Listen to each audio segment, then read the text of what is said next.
Chapter 201, A Hair's Breadth. Martial Uncle Qingyu, is he still going down? That depth, even my heavy treasure armor feels scorching and unbearable. Any further down, and it's the source fire area. Only the three senior brothers. Their astonishment had yet to subside when they saw Martial Uncle Qingyu's figure had already swept past the position of ninth senior brother. Ninth senior brother seemed to sense something as well. The flames flickered slightly, transmitting a wave of surprise. But it immediately returned to stability, continuing to focus on his own treasure refining, as if he had merely been brushed by a breeze. For him, focus on treasure refining was above all else. Martial Uncle Qingyu being able to withstand the environment of the deeper source fire was nothing more than having a special divine power body or possessing powerful protective treasures. It was not worth him diverting too much attention. But Martial Uncle Qingyu still did not stop.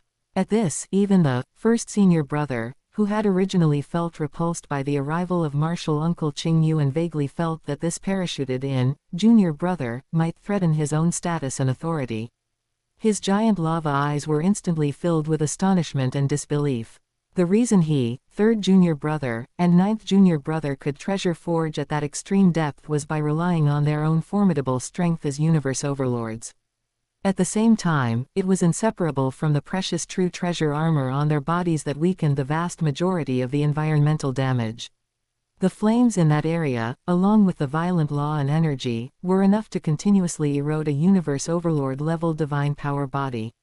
Yet this, junior brother, Qingyu was clearly just an undying spiritual god, yet he dared to directly intrude with his physical body into the core area, which was deeper and more dangerous than their usual positions.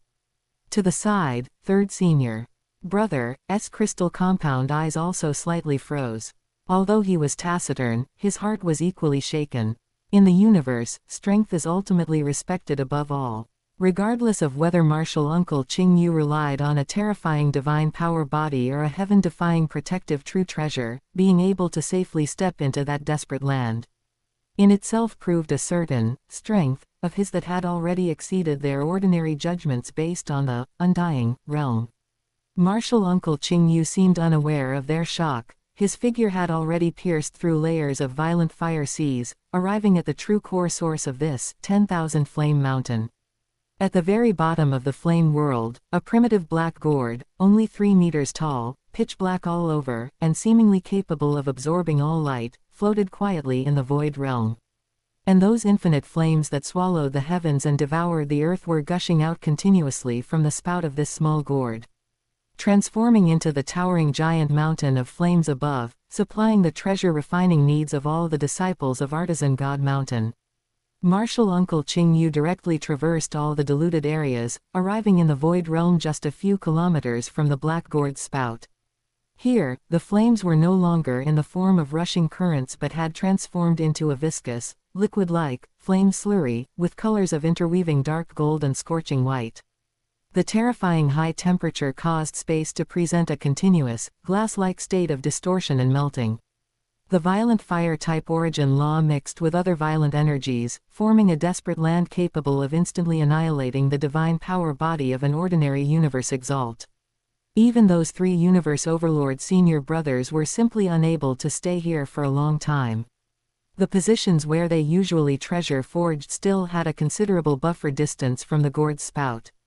This place will do. Martial Uncle Qingyu felt the extreme pressure and burning sensation coming from all around him, enough to make even a top universe overlord frown, yet his expression remained calm as usual. His incomparably formidable azure ghoul divine power body, combined with the protection of the true treasure armor within his body, could clearly perceive the extreme harshness of the environment, but it was far from reaching his limit of endurance. The flames here were the most pure and violent, and the energy was the most concentrated. It was the perfect place for tempering top-tier materials. He no longer paid attention to the countless gazes from above, whether clear or hidden, filled with astonishment, horror, and even a trace of complex emotions. Having prepared properly, Martial Uncle Qingyu did not immediately begin forging the soul-heavy treasure. If a worker wants to do his work well, he must first sharpen his tools. The 18 forging hammers he had used for countless eras in the virtual universe were ultimately just virtual products. Now that he wanted to challenge high-difficulty treasure refining in reality, especially for a soul-heavy treasure, a set of real forging hammers connected to his mind and acting like an extension of his arms was of the utmost importance. The first thing he had to do was to truly forge these 18 forging hammers in reality. Martial Uncle Qingyu naturally would not be stingy in forging his own tools. Now that his treasure refining realm was different, and he held advanced materials from the artisan God Mountain's treasury in his hands, this set of exclusive forging hammers that would accompany him on his journey of the treasure refining Tao had to be refined to perfection. It would still be the configuration of 18 forging hammers. In the common sense of a treasure refiner, a set of 18 forging hammers was already the theoretical control limit for forging heavy treasure level treasures. Its requirements for the forger's mental differentiation, synchronized control, and law coordination had reached an extreme. If one could control more than 18 forging hammers, reaching 19 or even more, it usually meant the forger had begun to step into the more profound and complex, true treasure realm. Martial Uncle Qingyu's current goal was a soul-heavy treasure, so 18 was just right. He could upgrade or reforge them later. Although the quantity was set, the quality could pursue the peak. What Martial Uncle Qingyu wanted to do was to forge each of these 18 forging hammers to at least the level of a top-tier heavy treasure.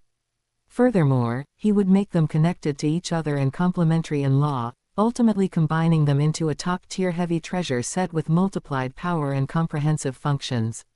This was the ultimate tool set that almost all treasure refiners dreamed of, capable of greatly increasing the success rate, efficiency, and the upper limit of the final finished product of treasure refining. Martial Uncle Qingyu's thoughts were like lightning, and his divine power surged. He drew with his hands in the void, and the viscous, slurry-like dark gold and scorching white flames around him, which contained origin laws, acted like docile pets. Following his will, they diverted, gathered, and were shaped into 18 pure furnaces of different sizes and temperatures.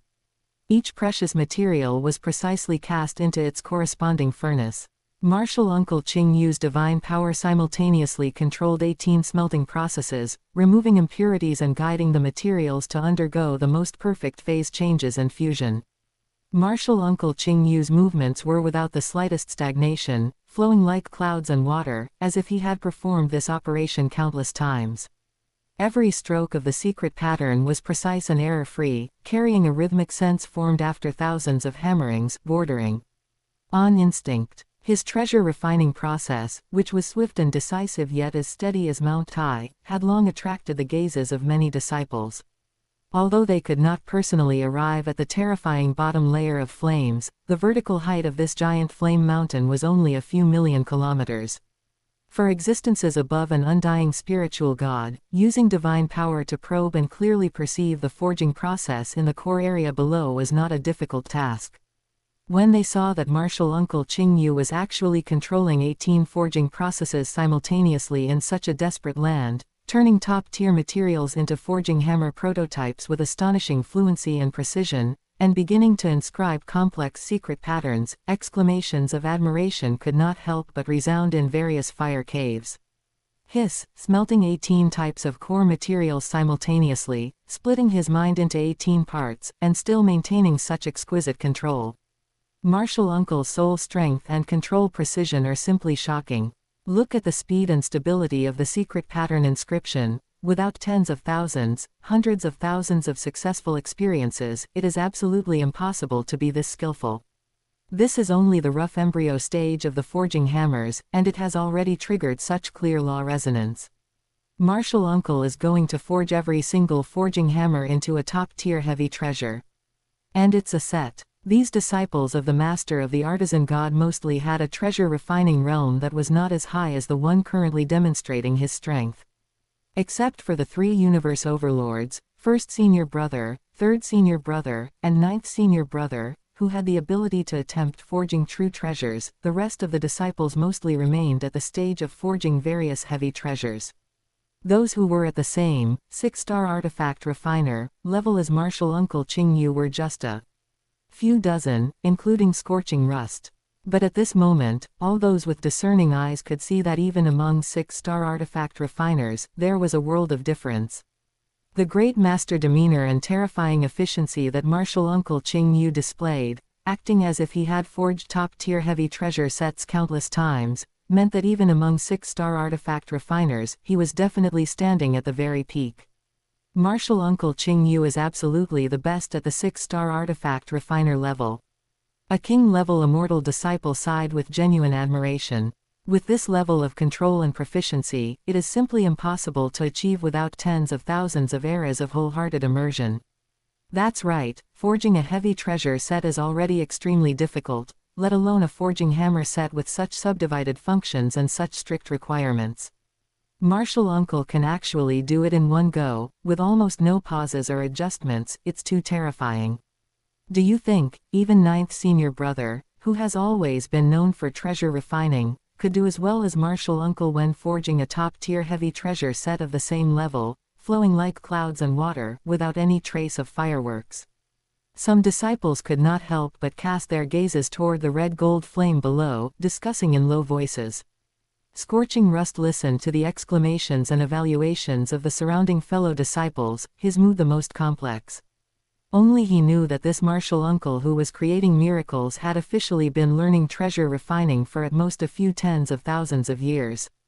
What, tens of thousands of eras of immersion, what, countless successful experiences? If these fellow disciples knew the truth, who knows what they would think? He secretly smiled bitterly, his gaze closely following the cyan figure below who was calm and unhurried in the terrifying flames, the awe and expectation in his heart climbing to the peak. It was not just the ordinary disciples, even ninth senior brother, who had originally felt slightly disappointed because martial uncle Qingyu only had a 6-star realm and had quickly withdrawn his attention. At this moment also recast a portion of his perception toward martial uncle Qingyu's forging process. He was not attracted by the grade of that top-tier heavy treasure set, but was deeply moved by the talent and control power displayed by martial uncle Qingyu during the forging process, specifically in the extreme excavation of material properties and the perfect handling of details. Every slight adjustment of the fire temperature when smelting each material, the just right law vibration when removing impurities, the optimal guidance of the internal structure of the materials when shaping, the perfect fit with the material's own properties when inscribing secret patterns. These treatments of the details were exquisite to the extreme, as if every bit of the material's potential had been stimulated, without the slightest waste, reaching the theoretical performance limit of the current materials. This level of detail control, along with the deep-to-the-bone understanding and application of material properties, was something even he could not do better. This was no longer a realm that could be reached purely by proficiency or the accumulation of time. It was a manifestation of the near-instinctive affinity and insight into materials and laws that truly belong to a supreme treasure-refining genius. The rhythm of the scarlet gold flame core belonging to ninth senior brother shifted quietly. It was no longer just burning violently, a hint of scrutiny and recognition had entered the mix. As the existence among all disciples closest to his teacher, master of the artisan god, and already capable of forging high-grade true treasure, he knew all too well what kind of talent was represented behind such perfect details. So, this junior brother Qingyu is not a mediocrity, but a genius of the same level as me. This thought flashed through ninth senior brother's consciousness. He even faintly felt a sliver of weak anticipation he hadn't experienced in a long time. I hope he can grow up faster. He had studied the path of treasure refining alone for too long. His teacher was inscrutable, and the occasional guidance was already rare. The other senior and junior brothers either had limited talent or had not reached the required realm, so almost no one could engage in truly deep and equal technical exchanges with him. The loneliness of being at the top is something only those with similar passions can understand. Now, he seemed to see a glimmer of hope. Although Qingyu was only a 6-star forger, judging by the talent he had displayed, his future was promising. From 6-star to the 8-star level capable of touching upon the forging of true treasure, or even higher, even with similar talent, it still requires the accumulation and breakthroughs of long eras. However, with this junior brother's talent, surely, tens of millions of eras should be enough, right? Based on his own experience and cognition, ninth senior brother gave an estimation that he considered already quite optimistic. Below, Qingyu was completely unaware of the reactions around him. When the last light silver hammer completed the solidification of the final secret pattern in the flames, the entire set of 18 forging hammers, each with different shapes and connected auras, emitted a clear, resonant hum simultaneously. Streams of light flowed between them, eventually forming a perfect cycle. The power of a top-tier heavy treasure set, seamless and integrated, faintly rippled out, only to be immediately reined in by Qingyu's mind. Qingyu had no intention of resting or admiring his work. The 18 newly born forging hammers circled around him as if they had a spirit, emitting faint tremors, as if longing for real work. Junior Martial Uncle Qingyu is going to continue treasure refining. A sharp-eyed disciple whispered immediately. The materials he just received from third senior brother are mostly rare items related to the soul attribute. Junior Martial Uncle is going to forge a soul-type heavy treasure. A soul-heavy treasure. This news was like dropping cold water into boiling oil, instantly making all the watching disciples even more excited. Even among the disciples of Artisan God Mountain, those with the talent to forge soul-type treasures were exceptionally rare. Many disciples even slowed down their own forging, focusing all their perception downwards, afraid of missing a single detail. Even the gazes of first senior brother and third senior brother became more focused, and the flickering of ninth senior brother's flames quietly calmed down, clearly paying close attention. Qingyu ignored the countless scorching gazes cast from above. Treasure refining officially began. However, the forging of soul treasures was far from comparable to the forging of tools earlier.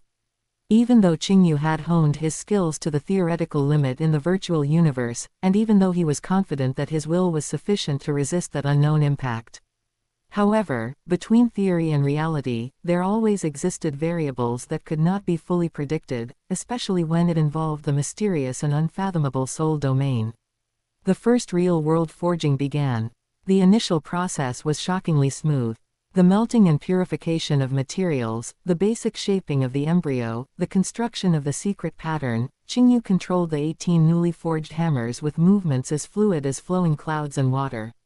It was no different from the virtual simulations, precise as if measured with a ruler. The disciples watching above held their breath, almost thinking that this junior martial uncle would succeed on the first try. However, when the core soul secret pattern began to be inscribed, and the embryo of the treasure, which had begun to take shape, resonated deeply with the soul law in the universe origin, the anticipated will impact arrived as scheduled. Qingyu's will was like the core of an eternal star, steadily withstanding the frontal pressure of this impact, neither shaken nor confused. However, the subtle ripples of interference brought by this impact were like a stone thrown into a calm lake. In his highly focused and precisely operating forging consciousness, it stirred up ripples that were difficult to completely eliminate. It was this barely perceptible ripple that caused a delay of 1 in a billionth of a second in the landing point when he controlled one of the forging hammers, resulting in an insignificant deviation in the guided energy. For other treasures, such a deviation might still be recoverable. But for a soul-heavy treasure with a structure precise to the point of perversion and an extremely low fault tolerance, this slight deviation was like the first domino, instantly triggering a chain reaction. The core secret pattern network that had just been built developed an extremely subtle point of discord, energy silently clogged and conflicted there, and then SSH. The soul-heavy treasure embryo, which was nearly 30% complete, suddenly had its surface luster disrupted, then quickly dimmed, and its intricate internal structure silently collapsed like a sandcastle. The first attempt failed. Qingyu frowned slightly, his eyes still calm. He was not discouraged in the slightest, quickly backtracking the entire failure process in his mind, especially every detail of his own reaction after the will impact arrived. The will can resist, but the focus is interfered with. He put away the failed forging materials. These materials were not completely wasted, some of them could still be extracted and reused. Adjusting his state, he took out the second set of materials. The second time, failed.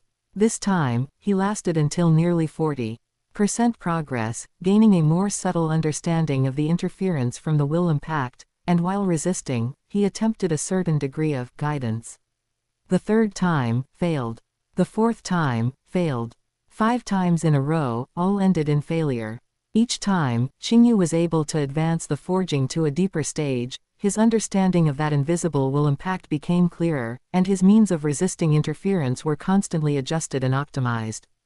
But he was always missing that last bit of perfection, always falling short at some unexpected, subtle point. The disciples above, from the initial extreme anticipation to the later tense breath-holding, and now to the whispered sighs and increasingly profound admiration. They witnessed with their own eyes the difficulty of forging a soul-heavy treasure, and they also knew what kind of tenacious mentality and terrifying calmness that junior martial uncle below possessed, who failed again and again yet restarted without hesitation every time.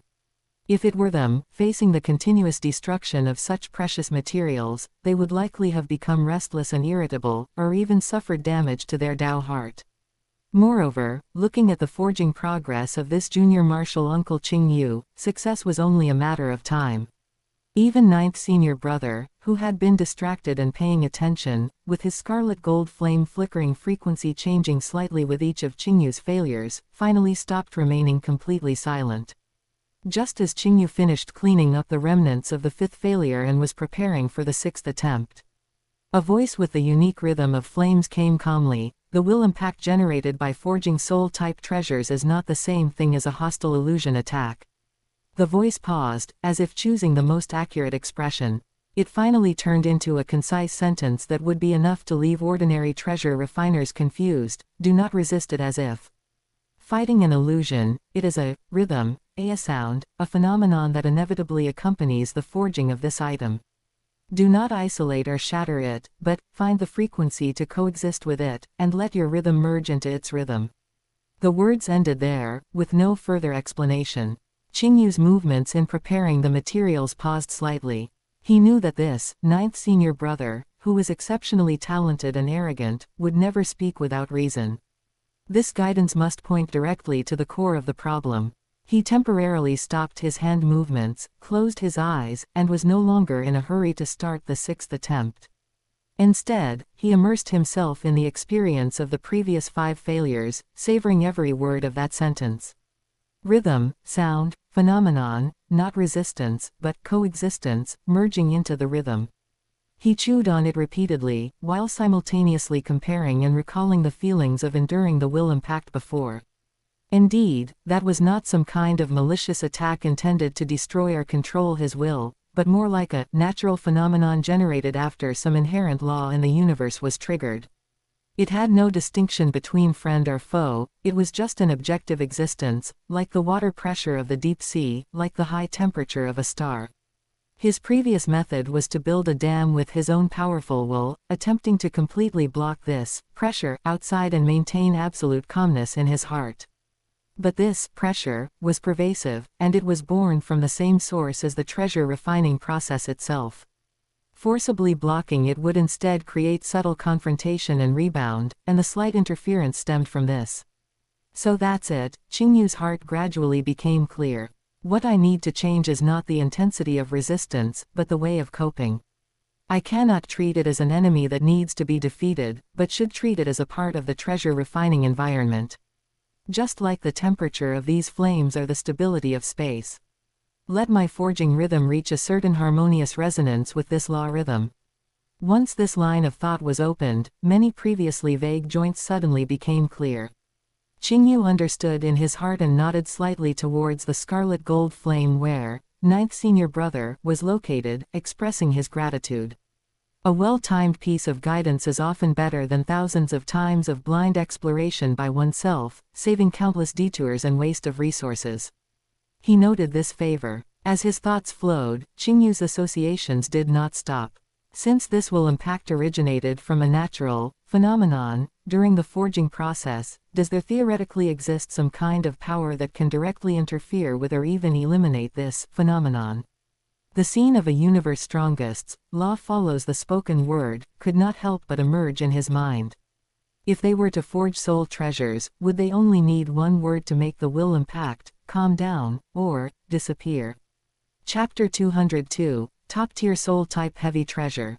The universe strongest's law speaking, essentially, it is a temporary power granted to them by the primordial universe origin, not the ultimate profound truth of law speaking that they have truly mastered themselves. Qingyu thought of his two innate secret methods: a thought becomes nothingness, and thought becomes void. When these two innate secret methods are perfectly fused, it will be the true, one thought void. This is the true, law speaking, in its real sense, an unfettered power based on one's own understanding of the universe origin. Open black lens bracket. Remember this site's domain. Find good Taiwanese books on the Taiwan Novel Network. TC is super convenient. Close black lens bracket. It is by no means comparable to the power bestowed upon the universe strongest by the primordial universe. Once I break through to Universe Lord, and my life level and soul essence leap forward once more, and I fully comprehend the space-time law, I can attempt to truly fuse the two innate secret methods and catch a glimpse of the reality of one thought void. A surge of pride rose in Qingyu's heart, but it was immediately suppressed by his rationality. No matter how beautiful the future is, he still needs to keep his feet on the ground for now. He quickly gathered all his wandering thoughts, and his will became pure and focused again, all directed toward the sixth treasure refining attempt before him. A new batch of precious materials was tossed into the divine fire. After understanding the essence of the willpower impact during treasure refining, Qingyu's mindset and way of responding underwent a fundamental transformation.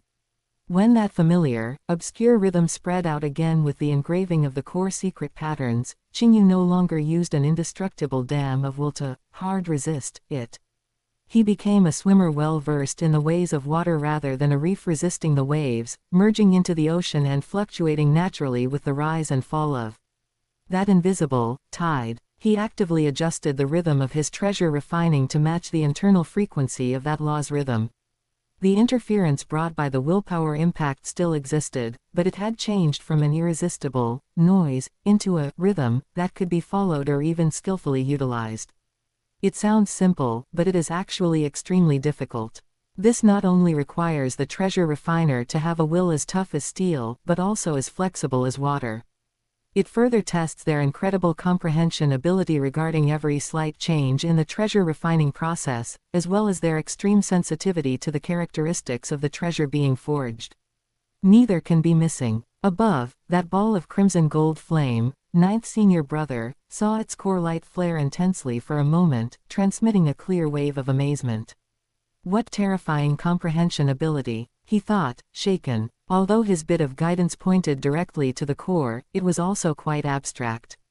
He had thought that even if this junior brother had extraordinary talent, he would still need to go through dozens or even more failures, repeatedly experiencing and pondering, before he could truly grasp the essence.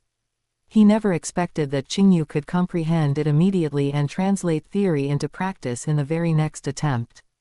This comprehension ability to infer other things from one fact and instantly see through to the essence was truly horrifying.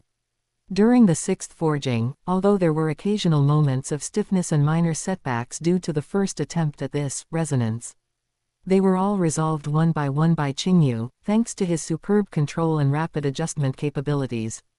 The flaws did not obscure the virtues, the overall trend was stable. When the last set of complex secret patterns vanished, perfectly formed under the light tap of Qingyu's forging hammer and becoming one with the entire treasure structure. Buzz. A clear, soul-piercing chime erupted from the core of the flames. The radiance gradually faded, revealing a thumb-sized, crystal-clear, magnificent gemstone with what looked like a purple galaxy flowing endlessly inside. Succeeded. On the first, no, it's the sixth. He succeeded on the sixth try. Isn't this his first time forging a soul-type heavy treasure? This is terrifying. After a brief dead silence, uncontrollable exclamations erupted like a tsunami. All the disciples, whether undying or exalts, were deeply shocked by this result. They had witnessed the entire process of Qingyu going from unfamiliar to proficient, from consecutive failures to a sudden success. That learning curve was unbelievably steep. Looking at Martial Uncle's technique, it clearly showed traces of exploration at the beginning, and the failures were indeed due to unskilled technique and improper response. This cannot be faked, a Universe Exalt disciple murmured.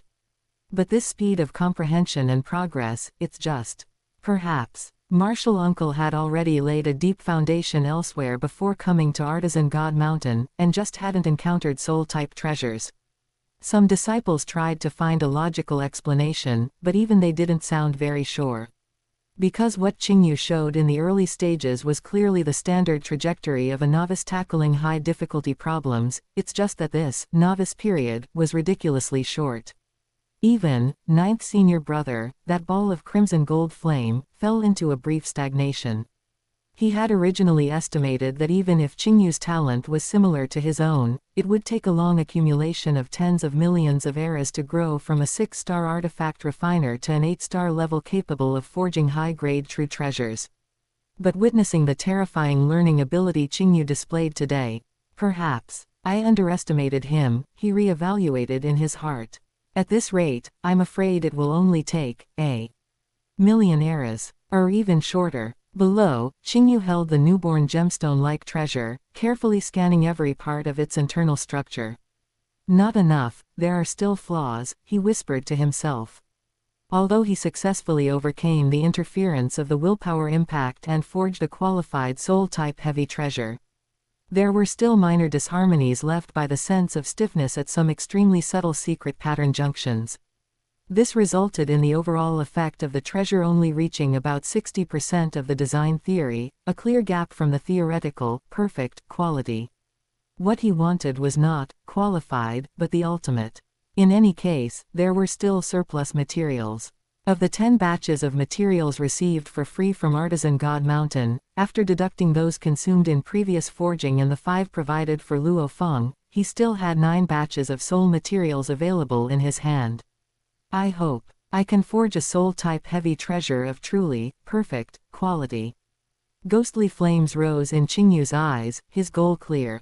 A flawless soul-type heavy treasure's power would not be inferior to some crudely forged ordinary soul-true treasures. It is a protective treasure dreamed of by many universe overlords with limited financial resources.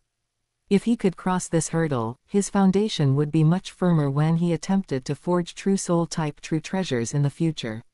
Without any pause, Qingyu threw himself into forging once more. The 7th time, the 8th, the 9th, he exhausted the remaining 9 batches of materials one by one. The quality of the soul-type heavy treasures he forged improved at a visible speed. When the last soul-type heavy treasure forged with the best remaining materials came out, its internal structure's exquisiteness had already reached excellent quality, which is 80% of the theoretical limit. A pity, Qingyu looked at the radiant gemstone in his palm, which would drive countless undying and even exalts crazy, and shook his head slightly, a hint of regret flashing in his eyes. The disciples above had long since been numbed by Qingyu's continuous and perfectionist-driven crazy forging. This persistent pursuit of ultimate craftsmanship far exceeded their ordinary definition of success, making them feel heartfelt admiration. Martial uncle, he's still not satisfied. This last one is already a top-tier soul-type heavy treasure. This is the true style of a great master treasure refiner. Not satisfied with success, always pursuing higher. I wonder if martial uncle will continue to exchange points for materials to push further. While the disciples were whispering, third senior brother, who had been silently watching and was in charge of the treasury, sent a calm divine thought transmission to Qingyu. Martial uncle Qingyu, I see your materials are exhausted. If you wish to continue trying, you may come to exchange for materials. He saw that Qingyu still had more to pursue. Hearing this, Qingyu's mind moved slightly, and he instantly calculated the cost. According to Artisan God Mountain's rules, successfully forging an ordinary heavy treasure rewards 1 point. Whereas for a soul-type heavy treasure, due to its difficulty and value, the reward points are as high as 1,000. This time, he had successfully forged a total of 10 soul-type heavy treasures, earning 10,000 points. And exchanging for 1 batch of core materials for forging a soul-type heavy treasure required 500 points. If he used all his points for materials, he could exchange for 20 batches. After a brief thought, Qingyu made a decision. He also replied to third senior brother, via transmission, his tone calm, "Thank you for letting me know, martial nephew, but I will not exchange for materials for the time being." Through these 10 forgings, Qingyu knew that with his current state and understanding of soul treasures, even if he invested another 10 or 20 batches of materials, and relied on the accumulation of quantity, he might increase the success rate, but the hope of forging a truly flawless, perfect quality remained slim. In that case, it was better to save this large sum of points. When he began attempting to forge true treasures in the future, the required core materials would surely be rarer and more expensive, and that's when these points would be most effective. After all, true treasure materials were hard to find, but these points could be directly exchanged for them. Qingyu's figure flew upward. As soon as he appeared, a burning figure quickly came forward to meet him. It was Scorching Rust. Scorching Rust's gaze toward Qingyu was already very different from before. If before it was more a matter of polite respect due to his status as junior martial uncle, now, after witnessing Qingyu's incredible treasure refining talent, that respect had turned into heartfelt admiration and conviction. Martial uncle. Scorching Rust bowed respectfully, his tone eager. Whatever you need, please just command me. He kept his posture very low. Qingyu nodded slightly and said directly, there is indeed something I need your help with. Follow me out of here, and I'll explain on the way. Yes. Scorching Rust agreed without hesitation. The two immediately left the core treasure forging area and flew toward the outskirts of Artisan God Mountain. Qingyu told Scorching Rust his plan. It turned out that Qingyu had set his sights on the treasure seekers from various races of the universe who gathered year-round at the foot of Artisan God Mountain. As a world-renowned treasure refining holy land in the primordial universe, countless experts came to Artisan God Mountain every day bringing rare materials, either seeking apprenticeship or asking for treasures to be forged. Qingyu planned to use this opportunity to hone his treasure refining skills and increase his knowledge and experience by utilizing the various materials and strange demands provided by these treasure seekers. The teacher has never explicitly forbidden disciples from forging treasures for experts outside the mountain, Scorching Rust mused.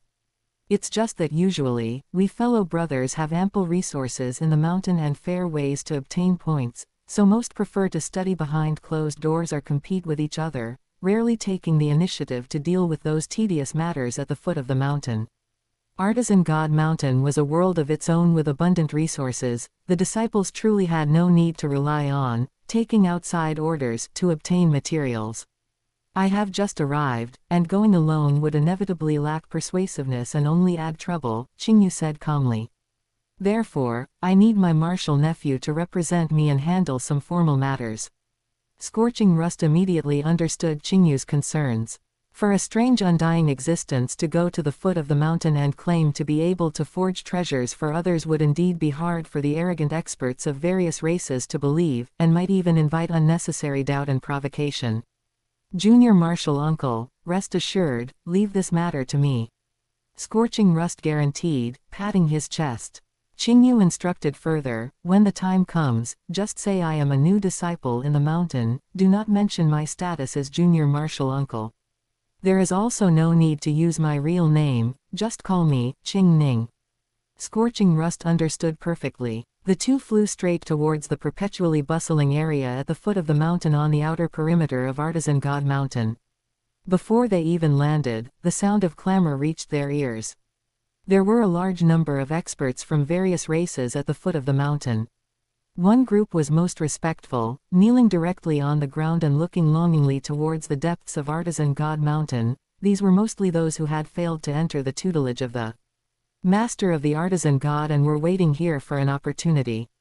Even more were carrying all sorts of strange materials, gathered in small groups and talking in low voices, their eyes scanning the direction of the mountain gate from time to time. These were the experts who had come to seek treasures. When Scorching Rust descended from the sky accompanied by a strange, cold-looking green special life form, it immediately caused a commotion in the area at the foot of the mountain. It's Senior Brother Scorching Rust. Lord Scorching Rust has come out. Senior Brother, may I ask when the Master of the Artisan God will open the mountain to recruit disciples again? Senior Brother Scorching Rust, I have a portion of Star Core Teardrop Gold and have been waiting for centuries. I wonder if I could ask a great master from your mountain to forge it. For a moment, greetings, please, and inquiries came all at once, and many figures even tried to get closer. Facing this chaotic scene, Scorching Rust frowned. As a personal disciple of artisan god Mountain who faced these petitioners year-round, he possessed a natural majesty. Silence. Although Scorching Rust's own strength was not necessarily top-tier among the many undying and even exalts present. The status of personal disciple of the master of the artisan god was a gold standard reputation that no one within the vicinity of artisan god Mountain dared to easily offend. Everyone, regardless of what they were thinking, quickly quieted down and focused their gazes on him. The foot of the mountain instantly became pin-drop silent. Seeing the scene brought under control, Scorching Rust's expression relaxed slightly. He stepped aside, moving Qingyu to a more prominent position, and spoke loudly, "Everyone, this is a new disciple of our mountain, my junior brother, Qingning. Although junior brother Qingning has cultivated for a short time, he has exceptional talent in the path of treasure refining. He is already a 6-star artifact refiner and has deep insights into forging heavy treasures. He has come down the mountain today with the intention of seeking materials and challenges that catch his eye, to forge treasures for those who are fated, and also to hone his own skills." As his voice fell, a low murmur of discussion and realization immediately rose from the crowd below. "It's him. I remember. The special life form that senior brother Scorching Rust personally escorted up the mountain tens of thousands of years ago. So that's how it is, a new disciple, wait, a 6-star artifact refiner. An undying spiritual god is actually a 6-star artifact refiner. That's an existence that can forge top-tier heavy treasures. Artisan god Mountain truly lives up to its name." Surprise, curiosity, doubt, and expectation, all sorts of gazes intertwined on Qingyu. Those who could come to the foot of artisan god Mountain, regardless of what they sought, had some understanding of the basic common sense of treasure refining and knew the weight of the title, 6-star artifact refiner. Seeing the crowd's reaction, the corner of Scorching Rust's mouth curled almost imperceptibly. He cleared his throat and his voice rose sharply, carrying a hint of pride and emphasis. "However, my junior brother Qingning is no ordinary 6-star artifact refiner." He scanned the crowd below and said word by word. "He is already able to successfully forge top-tier soul-heavy treasures." Soul-heavy treasure. He can forge soul-type treasures. Is this true? Boom. As soon as these words were spoken, it was like a giant stone smashing into a deep pool, instantly causing a huge stir. Compared to a regular, 6-star artifact refiner, the label of able to forge soul-heavy treasures was on a completely different level of shock and attraction. The difficulty of forging soul-type treasures is well known, their value and rarity far exceed other treasures of the same level. A treasure refiner who can forge soul-heavy treasures has a status and level of popularity sufficient to be treated as an honored guest by many powers. Just as the entire field was in an uproar and countless gazes became incredibly eager or even greedy as they focused on Qingyu, Qingyu moved. His expression was calm, as if the commotion he caused had nothing to do with him. With a flip of his palm, an ancient yet radiant necklace appeared out of thin air. The necklace itself was woven from some unknown silver metal thread, delicate yet tough. It was strung with 9 gems about the size of a fingernail, with various colors that seemed to have nebulas flowing inside them. The moment the necklace appeared, a warm, tranquil, and strange fluctuation that seemed able to directly soothe soul agitation and bring deep peace quietly spread out. Some undying who were closer even felt as if their souls had been washed, and signs of long accumulated fatigue and hidden injuries vaguely began to ease. This fluctuation, 9 gems, their chi connected and mutually amplifying, this is definitely no ordinary soul-heavy treasure. An expert with high insight and research into treasure refining or the path of the soul immediately cried out in shock. An alien exalt, entirely shrouded in light gray mist with an obscure and deep aura, even took a sudden step forward. His voice carried uncontrollable excitement and desire. "Top grade. This is a near-perfect top-grade soul-heavy treasure. It's likely only a hair's breadth away from the threshold of the most ordinary soul-true treasure." He stared intensely at the necklace in Qingyu's hand, no longer able to hold back, and asked loudly, "Young friend Qingning. I am Demon Mist Venerable, and I wish to trade for this treasure."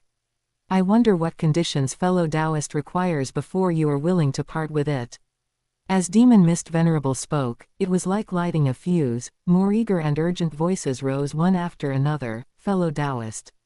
My race is willing to exchange 3 top-tier offensive heavy treasures for it. Great Master Qingning, I have a fragment of a treasure map for a void secret realm here, suspected to involve an ancient civilization. I am willing to exchange this map plus 2 domain-type heavy treasures for it. Great Master. The scene instantly transformed from shock and uproar into intense bidding and purchasing. Qingyu's mind moved slightly. These few soul-heavy treasures in his hand were indeed of no great use to him. Although they could be kept to be absorbed within the human race after his return, the back and forth would be time-consuming and laborious. Since he had the treasure refining skills in hand and could forge for his race at any time in the future, he might as well take this opportunity to convert these finished products into the resources he needed most right now. Facing the countless eager gazes, Qingyu spoke loudly, his voice clearly reaching the ears of every expert. This treasure can be traded. These 4 simple words quieted the scene once more, followed by an even greater explosion of passion. However, I will only trade for rare soul-type materials. His gaze calmly swept across the field as he continued to announce his rules. Furthermore, during my stay here, I am willing to forge treasures. But there are also rules. I only forge soul-type treasures. If you seek other types of treasures, unless the payment is soul-type materials that satisfy me, don't even talk to me. The conditions could be described as harsh, but combined with the top-grade soul-heavy treasure he had just displayed, this specialization and pickiness instead added a bit of masterly air and credibility. After all, it was only normal for someone who could forge soul-heavy treasures to such a level to have some eccentricities. Eventually, after a round of intense bidding and negotiation, the 9-star soul-protecting chain, that had caused Demon Mist Venerable and others to lose their composure, was traded to a taciturn alien universe exalt for 12 different but all rare soul-type materials. This transaction price, if roughly calculated according to Artisan God Mountain's internal points system, already far exceeded its forging cost. 1 portion of material is 500 points, 12 portions is 6,000 points, while the forging reward is 1,000 points. In reality, it was close to its actual universe trading value. After all, the points inside Artisan God Mountain are pure rewards and are not estimated based on the value of the treasure. The forged treasures are not taken by Artisan God Mountain and still belong to the disciple themselves. The successful trade of the first top-grade soul-heavy treasure was like the firing of a starting gun. Qingyu did not dawdle. With a wave of his hand, 9 more soul-heavy treasures of slightly lesser quality appeared one after another, floating before him. With the prime example having come before, although these heavy treasures were not as dazzling as the 9-star soul-protecting chain, they still made the eyes of all the experts present light up. These will also only be traded for soul-type materials, Qingyu said concisely. The scene became heated once again. Soul-type treasures are always hard currency in the universe, practically priceless and rare. Undying spiritual gods long to obtain one to protect their souls and respond to strange attacks. Universe exalts had an even more urgent need, whether for their own use or to give to important juniors for protection. They were an indispensable foundation. Even for some experts from major powers who might not lack soul treasures themselves, obtaining a rare soul-heavy treasure and passing it on within their race or through specific channels would yield returns far exceeding the cost. Qingyu's materials for treasures condition seemed arbitrary, but it actually suited many people perfectly. Among these experts who traveled the universe and explored secret realms year-round, who didn't have some strange soul materials they couldn't use but were loath to throw away. Now was the perfect opportunity to cash them in. Master, I have 1 portion of 3 life ghost face flower and 3 pieces of wailing ice crystal. Master, I am willing to give 5 portions of void ghost sand plus a piece of soul-suppressing black jade in exchange for that gem-shaped treasure. Great Master Qingning, look at the quality of this nightmare beast horn. Qingyu sat firmly, calmly identifying each portion of material handed to him, occasionally asking about details and weighing their value. Chapter 203, Supreme Treasure Legacy. 9 soul-type heavy treasures were snapped up in a very short time. That top-quality, 9-star soul protection chain, was exchanged for 12 precious materials, while the other 8 slightly inferior heavy treasures brought Qingyu a staggering 67 various soul-type materials. These materials varied in attributes and origins, many of which might not even be complete in the artisan God Mountain's treasury, greatly expanding Qingyu's material reserves and knowledge. The more important gains were the establishment of credibility and expectations. Having personally witnessed Qingyu's treasure refining prowess, and his willingness to accept orders, especially, specializing in soul-type, treasures.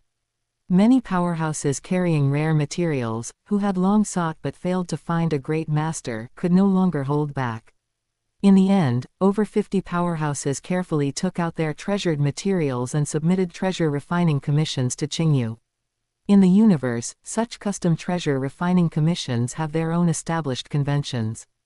The client typically needs to prepare 3 identical sets of core materials for the treasure refiner to attempt, increasing the margin for error. Upon successful forging, any remaining materials, whether used or not, usually belong to the treasure refiner as basic compensation.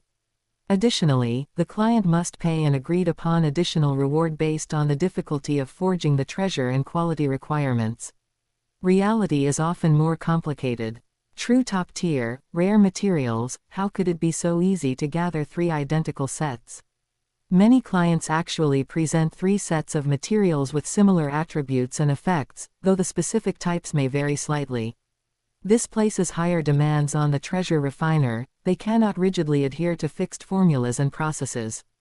Instead, they must make real-time adjustments during the forging process based on the subtle differences in each material, with difficulty and risk far exceeding that of using identical standardized materials. In essence, the treasure refiner often still has only one chance for a truly perfect forging. Because of this, clients are extremely cautious when selecting a treasure refiner, preferring to wait longer and choose those renowned masters whose skills are widely recognized, to avoid their precious materials being destroyed. Today, Qingyu attracted so many commissions by paving the way with tangible, top-quality soul-heavy treasures. For a treasure refiner, this type of commissioned forging is also excellent tempering. Clients often make specific, even stringent, demands. The treasure refiner can no longer forge freely and unrestrainedly. Instead, they must find a delicate balance between meeting the client's needs and the objective laws of treasure refining, undoubtedly a comprehensive test of overall skill, creativity, and adaptability. Returning to the heart of artisan God Mountain with Kai Shu, Qingyu felt the fire in his heart burning even brighter. Although not all commissions required forging soul-type treasures, the various soul treasures he currently had on hand, as well as those received as compensation, through clever matching and planning, were enough to support him in forging over 150 soul-heavy treasures. He could forge to his heart's content, forge until he achieved thorough understanding. Forging heavy treasures is never accomplished in one go. Even with Qingyu's terrifying treasure refining talent, forging 9 soul-heavy treasures consecutively previously took nearly 10 years. For ordinary treasure refiners, spending decades or even centuries forging a single heavy treasure is the norm. Now, facing the massive volume of over 150 materials, and the restriction of strictly meeting the client's varied and peculiar demands, Qingyu completely settled his mind, focusing without distraction. Selecting materials, analyzing characteristics, designing structures to meet specific needs, handling attribute conflicts or fusion challenges. Every step required extreme concentration, profound theoretical support, and flashes of creative solutions. In the primordial universe, 300 years passed in the blink of an eye. When Qingyu finally stopped swinging the forging hammer, which had been wielded countless billions of times, floating before him were a full 156 treasures of various forms, each radiating powerful law fluctuations and an aura of perfection. They floated quietly, like an array of stars. The vast majority were imbued with soul law charm, deep, gentle, or sharp, precisely soul-type heavy treasures. Only a mere 7, due to clients' special requests, were forged into other types of top-tier heavy treasures. Without exception, all 156 treasures reached the top-tier heavy treasure level. Among these 156 treasures, 59 were forged according to the commission requirements of the powerhouses at the mountain's base and were to be delivered. The remaining 97 were additional treasures forged by Qingyu using the leftover materials from commissions and his own optimized combinations, all belonging to him. This was not only a frenzy of skill tempering but also a tidal wave of harvest. He finally broke through that shackle, advancing his skill in forging soul-heavy treasures from excellent to true perfection level. Now, in his hands, as long as suitable materials are available, forging flawless, perfect soul-heavy treasures that achieve the theoretical limit of material efficacy is no longer difficult. Meanwhile, according to Artisan God Mountain's rules, Qingyu's 156 treasures, each top-tier and exquisite, averaged a reward of 1,000 points each. Cumulative Artisan God Mountain reward points, 156,000 points. Qingyu's nearly 300-year frenzy of treasure refining and glorious achievements had long shaken the entire Artisan God Mountain. They witnessed one after another top-tier, exquisitely crafted heavy treasures, of absurdly high quality, steadily produced like assembly line products from that cavern, with a failure rate so low it was outrageous. Other treasure refiners forging top-tier heavy treasures need careful preparation, state adjustment, and even a bit of luck to succeed. But this martial uncle always precisely grasped the soul of each material, combining the most suitable secret patterns with them, turning the ordinary into the miraculous. Each time he opened the furnace, it almost meant the birth of another exquisite treasure. Monster, a true treasure refining monster. A disciple murmured. 300 years, 156 top-tier exquisite treasures, this success rate, this stability, I'm afraid it's even slightly better than third senior brothers. Martial uncle, is he really just a 6-star artifact refiner? With this level, forging ordinary supreme treasures probably. Looking at the 100 top-tier heavy treasures floating before him, the dark flames danced in his eyes beneath the crystalline hair. Next, it's supreme treasures. Between heavy treasures and supreme treasures lies a chasm spanning heaven and earth. Ordinary universe exalts spend their entire lives yearning for an ordinary supreme treasure without obtaining one. Although Qingyu, relying on the legacy gifted by Venerable Chongding, had some understanding of the principles of forging ordinary supreme treasures, that was ultimately fragmentary, far from enough to support him actually opening the furnace to forge.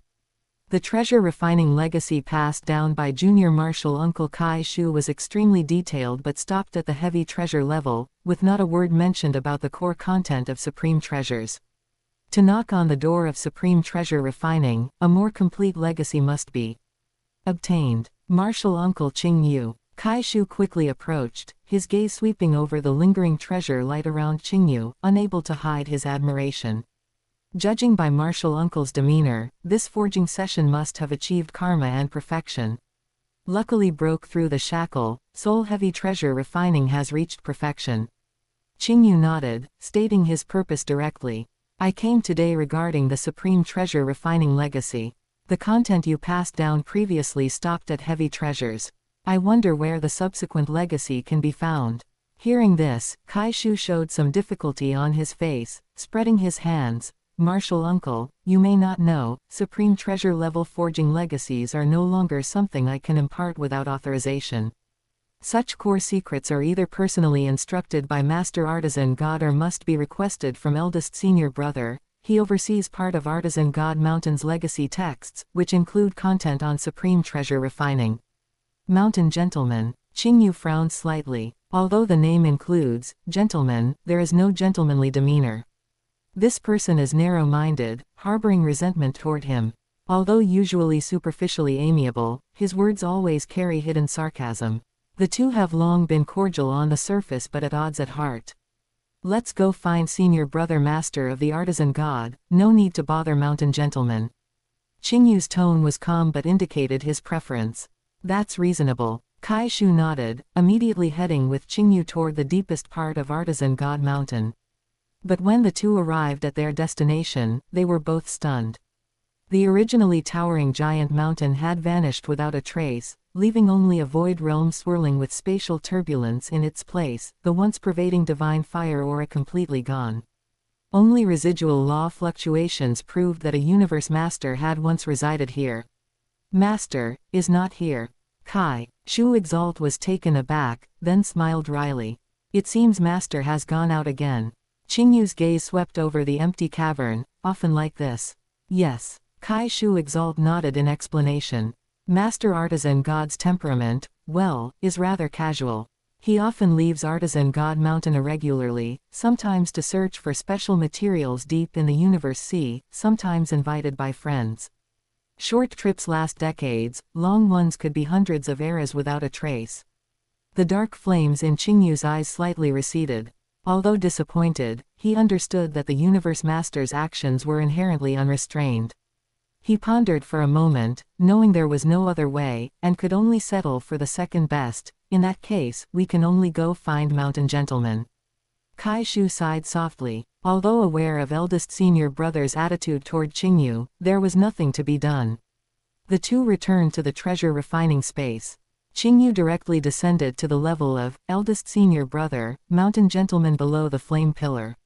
He immediately noticed Qingyu, a slight smile appearing on his rock-like face. Martial Uncle Qingyu, forging soul-heavy treasures as easily as taking something from a bag. I'm afraid it won't be long before you surpass even me, your junior martial uncle. You flatter me, junior martial uncle. Qingyu's expression remained calm. I came this time to request the supreme treasure refining legacy. Hearing this, Mountain Gentleman's smile remained unchanged, but a thoughtful look appeared in his eyes. Supreme treasure legacy, junior martial uncle's progress speed is indeed astonishing.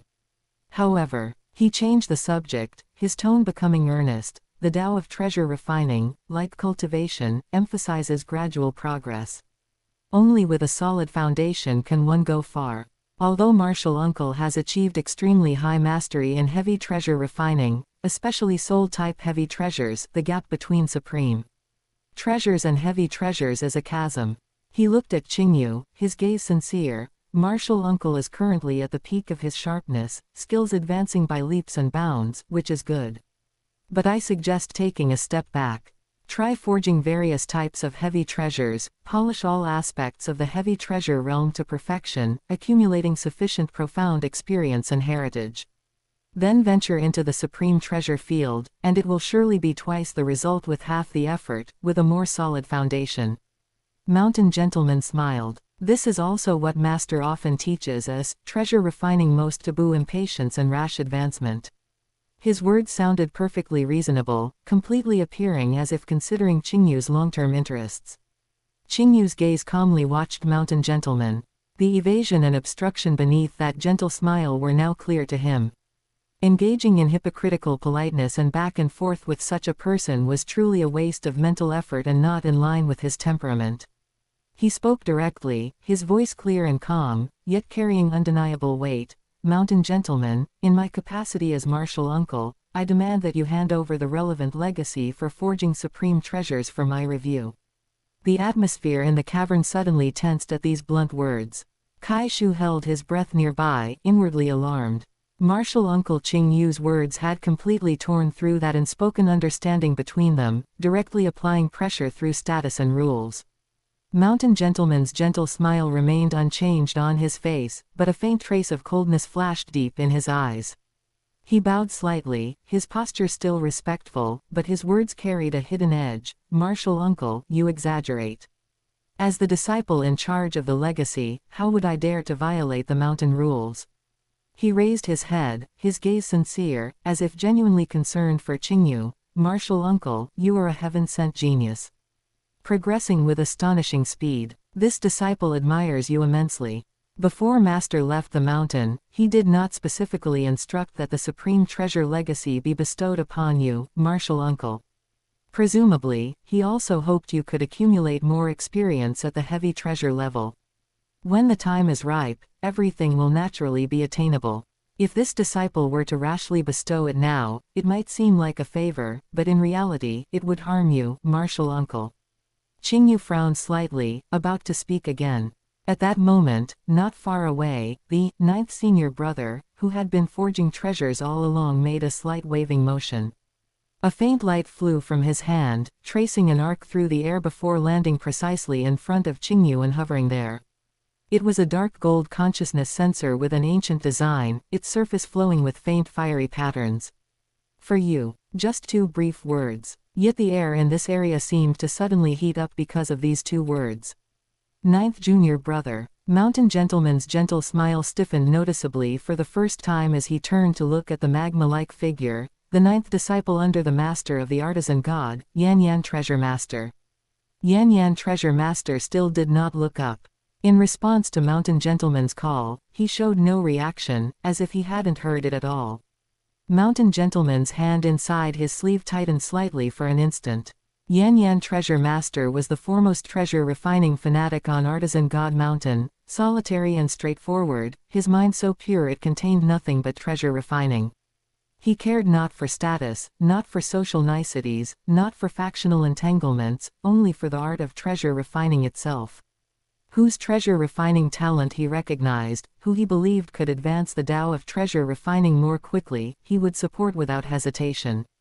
Coincidentally, the master of the artisan god was also quite fond and indulgent of this 9th disciple, with his pure mind and exceptional treasure refining talent. He took a deep breath, and that flawless gentle smile reappeared on his face, though it was slightly fainter than before.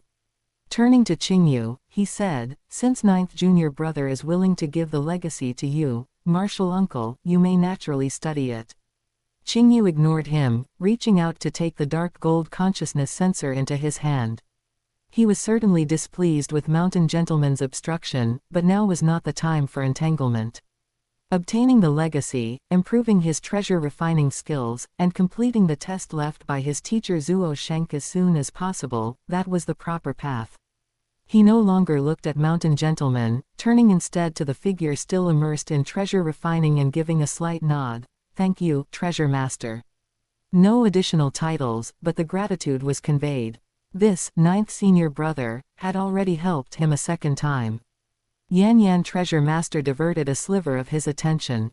His flame-burning pupils glanced in Qingyu's direction, giving an almost imperceptible nod before he completely immersed himself again. Qingyu stored the sensor's flowing light and quickly left the treasure refining space. Mountain Gentleman stood alone beside the giant flame pillar, watching the direction where Qingyu had disappeared. The gentle smile on his face slowly faded, his gaze profound. Thinking you can reach the heavens in a single step just by relying on talent. The Tao of supreme treasures is as vast as a sea of stars, how can heavy treasures compare? He sneered inwardly, his hand in his sleeve gradually relaxing. What does obtaining the legacy matter? No matter how high your talent, if you can step into the threshold of forging supreme treasures without tens of thousands of eras, I'll admit defeat. At the foot of Artisan God Mountain, the gathering area spontaneously formed by experts of various races was still bustling. When Qingyu's figure reappeared at the end of the mountain path, the gazes of many experts immediately focused on him, filled with anticipation, curiosity, and reverence. Qingyu exchanged no unnecessary pleasantries, directly seeking out the location of those who had commissioned him. One after another, treasures with restrained brilliance and perfectly harmonious law fluctuations flew out from his world ring, accurately landing in the hands of the corresponding commissioners. This is the 1000 Illusion Star Veil. Its quality actually exceeds the agreed, top grade, by 30%. This soul protection effect, an invincible king-level undying being received that veil as thin as a cicada's wing, flowing with starlight. Sensing it with his soul, he immediately became so excited his tentacles trembled wildly. Ha ha ha, excellent. What a fine, army-breaking halberd. This resonance with the killing intent is practically tailor-made for me. A strong expert brandished the blood-colored great halberd in his hand, his unrestrained laughter shaking the surroundings. The abyssal seal, truly worthy of a master specialized in soul-type treasures. This seal suppression effect against illusion-type attacks is simply unbelievable. An expert carefully caressed the unremarkable black small seal in his hand, his eyes flashing with sharp light. Exclamations of surprise, praise, and wild joy rose one after another. 59 commissioned treasures, each a masterpiece, most even surpassing the basic requirements agreed upon at the time of commission. How could this not delight these experts who had waited bitterly for years and paid no small price?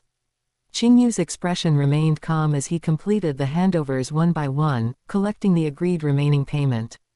Many experts who had been observing now looked even more fervently, secretly deciding to prepare sufficient materials next time to secure a treasure refining slot with this great Master Qingyu. After handling all the handovers, under the grateful and admiring gazes of many experts, Qingyu transformed into a streak of dark light, heading straight back into the mountain's interior, returning to his palace. The quiet chamber of the palace. Qingyu sat cross-legged, first sorting and storing the 97 heavy treasures he had kept for himself. These could be bestowed upon his clan or traded for needed items in the future. Then, he took out the dark gold consciousness sensor obtained from Yan Treasure Master. The Supreme Treasure Legacy. Qingyu's eyes, with their faintly rising dark flames, revealed his inner anticipation. He entered the time chamber, separating a strand of consciousness to connect to the virtual universe. The virtual universe, exclusive cultivation plane. Qingyu's figure appeared. With a thought, two vast, boundless light screens materialized before him. One was dark gold, flowing with scorching fiery patterns, the gift from Yan Treasure Master. The other was bluish-gray, appearing ancient and weighty, the legacy from Venerable Chongding. Let's begin. Without hesitation, Qingyu first extended his consciousness into the legacy gifted by Yan Treasure Master. Boom! The sheer volume of information far exceeded any previous experience Qingyu had ever had. If forging heavy treasures was like learning how to assemble a precise machine using suitable parts and blueprints, then forging supreme treasures was like learning how to create, from scratch, a life form that contained part of the universe's laws. It involved the application of time, space, and even deeper fusion laws, with complexity increasing exponentially. Every step was filled with countless details and variables. The slightest mistake could lead to complete failure, with all materials destroyed. Qingyu roughly estimated that just this portion of the legacy gifted by Yan Treasure Master contained over 10,000 times more information than all the legacies he had previously studied, from first-tier weapons to top-grade heavy treasures combined. Truly a chasm. Qingyu felt inwardly awed, but more than that, he was excited. His entire consciousness, like the most precise instrument, began receiving, analyzing, and memorizing this vast amount of information with astonishing efficiency. Adopting the most direct and efficient method, he swallowed it whole, first forcibly memorizing and establishing an overall framework. In the primordial universe, 100 years passed in the blink of an eye. But within the virtual universe, it was a full 50,000 years of immersion and organization. Qingyu's consciousness slowly withdrew from that high-speed reception state. The two vast light screens before him had already dimmed. All the knowledge and insights on supreme treasure refining contained within had been completely imprinted deep in his consciousness, preliminarily constructing a massive and complex framework. He let out a long breath. Even with his terrifying comprehension ability and consciousness processing power, enhanced by his 64-fold all-talent boost, completing this initial overview still left him with a sense of soul-deep exhaustion and saturation. It was a natural reaction from digesting too much profound knowledge beyond his current realm in a short time. The Tao of supreme treasures is indeed vast. Yet, the flames in Qingyu's eyes burned even brighter. But it's not without traces to follow. The framework is established. Next is filling in the details and verifying through practice. At Qingyu's communication call, Venerable Chongding's figure appeared in the quiet chamber, his face wearing its usual gentle smile, but with a trace of barely perceptible concern and inquiry in his eyes. "Qingyu, it's been a long time." Venerable Chongding spoke, his tone casual. "Have you encountered a bottleneck in attempting to forge soul-type heavy treasures?"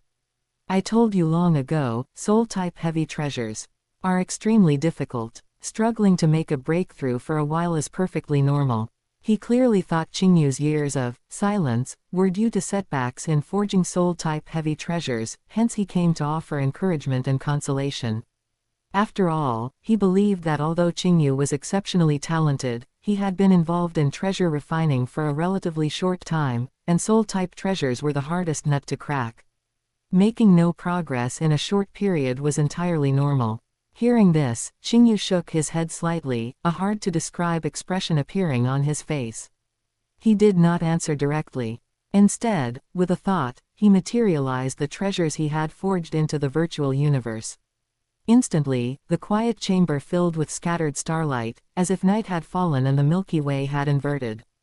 Treasures of various forms, each emitting pure and harmonious law fluctuations, materialized out of thin air, quietly floating before Venerable Qingding. There were necklaces, bracelets, orbs, jade pendants, small cauldrons, veils, a diverse array. Every single one had reached the level of top-grade heavy treasure. Judging by their details and essence, they were far from crude imitations but true masterpieces. The gentle smile on Venerable Qingding's face instantly froze. His originally concerned and somewhat advisory gaze suddenly contracted. Deep in his pupils, an unbelievable light of astonishment erupted. He stared fixedly at the dozens of soul-type heavy treasures floating before him like an array of stars. His throat seemed blocked by something, leaving him momentarily speechless. Only after several breaths did he seem to find his voice again, but it carried a tremor even he hadn't noticed. These. His gaze moved with difficulty from one treasure to another, finally settling on Qingyu's calm, unperturbed face. These were all forged by you. Yes, I've been fortunate to gain some insights into soul-type heavy treasures over the years and forged over 100 pieces. Over 100 pieces. In such a short time. Chapter 204 Breakthrough to Universe Exalt. Venerable Qingding's shock lasted for a full 10 breaths or more, his eyes fixed unblinkingly on the dozens of soul-heavy treasures floating within the virtual universe. After a long while, he slowly exhaled a long breath, and his gaze towards Qingyu had undergone an earth-shattering change. It was no longer looking at a talented junior, but rather like looking at a piece of naturally formed, peerless divine jade that had already begun to bloom with brilliance. Qingyu, Venerable Qingding's voice carried an unprecedented solemnity and a hint of unbelievable amazement. I, Qingding, have seen countless geniuses in the path of treasure refining, and I have witnessed the brilliant talents of many schools in the universe see. But like you, like this. He seemed unable to find the right words for a moment, finally turning into a complex long sigh. It is simply the only time I have ever seen it in my life.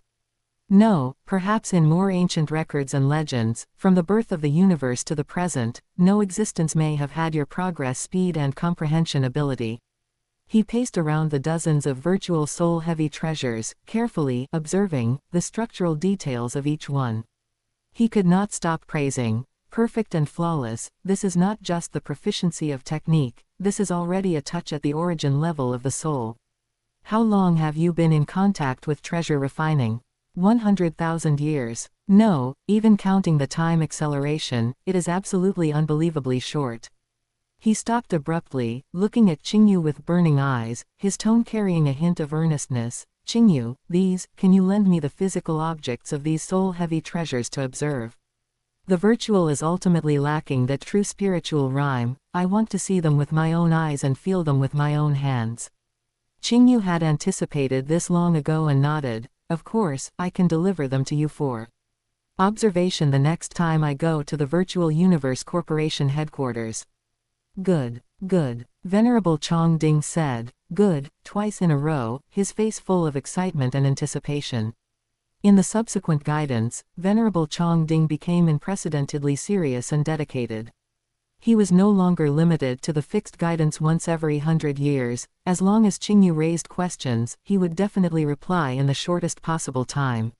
He also imparted his precious experience in refining true treasure, those details, techniques, and even failure lessons that belong to personal realization outside of the legacy records, without reservation. He often sighed, with your progress speed, I think it won't take tens of thousands of years before I have nothing left to teach you in treasure refining. Your realm will soon completely surpass mine. You are a true genius, destined to soar in the sky that we can hardly reach. Qingyu just smiled slightly at this and did not deny it. He knew how strong his talent was, and this talent would soon usher in another qualitative leap. The last trace of fog in the space law was about to dissipate. Once he broke through to Universe Exalt, the golden finger bonus that doubled with the improvement of his realm would push all his talents, such as comprehension ability, soul, and law affinity, to an even more incredible level. Although he first stepped into the path of treasure refining to complete the test left by his teacher Zuo Shank, to forge that unfinished soul supreme treasure and push it to the level of an ultimate supreme treasure, he discovered after delving into it that the path of treasure refining itself was full of charm and value. The ultimate dismantling, combination, and innovation of the lawful secret patterns verified each other with the process of his self-created secret method, bringing countless inspirations. In the future, if he could forge the treasures he conceived as he pleased, whether it was to arm himself, strengthen the human race, or for trading needs, there would be great prospects. After that true treasure was successfully forged, Qingyu would not give up this path but would continue to deepen it. Time passed quietly in wholehearted devotion. Qingyu devoted most of his energy to the study of true treasure refining. The simulation function of the virtual universe was incomparably powerful. Even true treasure refining could be simulated with extremely high fidelity. Where is the limit of the virtual universe? Qingyu would also have such curiosity, and he had to admire that this secret method of the origin ancestor was indeed outrageously strong. But immediately, he immersed himself in the vast ocean of treasure refining knowledge. In the primordial universe, 40,000 years passed. Under time acceleration, Qingyu's consciousness had traversed this path for a full 20 million years. 20 million years of immersion, deduction, simulation, failure, and trying again. The results were fruitful. For conventional true treasure refining, whether it was melee weapons, mental force weapon, armor, or domain type and palace type true treasure, Qingyu was already familiar with them. In the simulation of the virtual universe, he could stably forge qualified, ordinary true treasure, and even occasionally produce masterpieces with extraordinary quality. His realm in treasure refining had completely surpassed the venerable Chong Ding who had taught him everything 20,000 years ago. Venerable Chong Ding, during his last guidance, looked at the ordinary domain-type true treasure that Qingyu had forged and remained silent for a long time. In the end, he smiled bitterly and admitted that in the theory and innovation of treasure refining, he could no longer give Qingyu any guidance, only blessings. However, a huge chasm still stood in front of Qingyu, soul-type true treasure. Even in the virtual universe, excluding the terrifying interference of will during real forging, relying solely on theoretical deduction and simulation, Qingyu had tried countless times but could never successfully forge even the most rudimentary, ordinary soul-type true treasure. The forging of soul-type treasures was simply not on the same level as other treasures. It touched the most essential mystery of the soul of life and required not only law comprehension but also treasure refining skills. Bottleneck, Qingyu withdrew from the long deduction. Venerable Chong Ding's legacy had come to an end, the master of the artisan god was nowhere to be found, and although the legacy gifted by Yan Yan Treasure Master contained content on forging soul-type treasures, it was not enough for Qingyu to take that step now. It seems I can only ask my teacher for help, Qingyu pondered. No matter how good the legacy of the master of the artisan god was, how could it compare to his teacher Zuo Shank? That was an existence capable of forging Star Tower, Jia armor, and other true treasure. Once his mind was made up, Qingyu initiated a communication request to Tipu, the human clone of Pu Ti in the human race, through the virtual universe. The communication was connected quickly, and Tipu's figure with a gentle smile appeared in Qingyu's treasure refining plane. Junior brother Qingyu, Tipu said with a smile. Among the several junior brothers, you are the one who finds me most frequently. I wonder what you need your elder brother to do this time. His tone was kind and natural, without any superiority as a universe lord, but rather like an elder brother caring for his younger brother. Qingyu bowed slightly. I have met senior brother Pu Ti. This time, I really have to trouble you again, senior brother.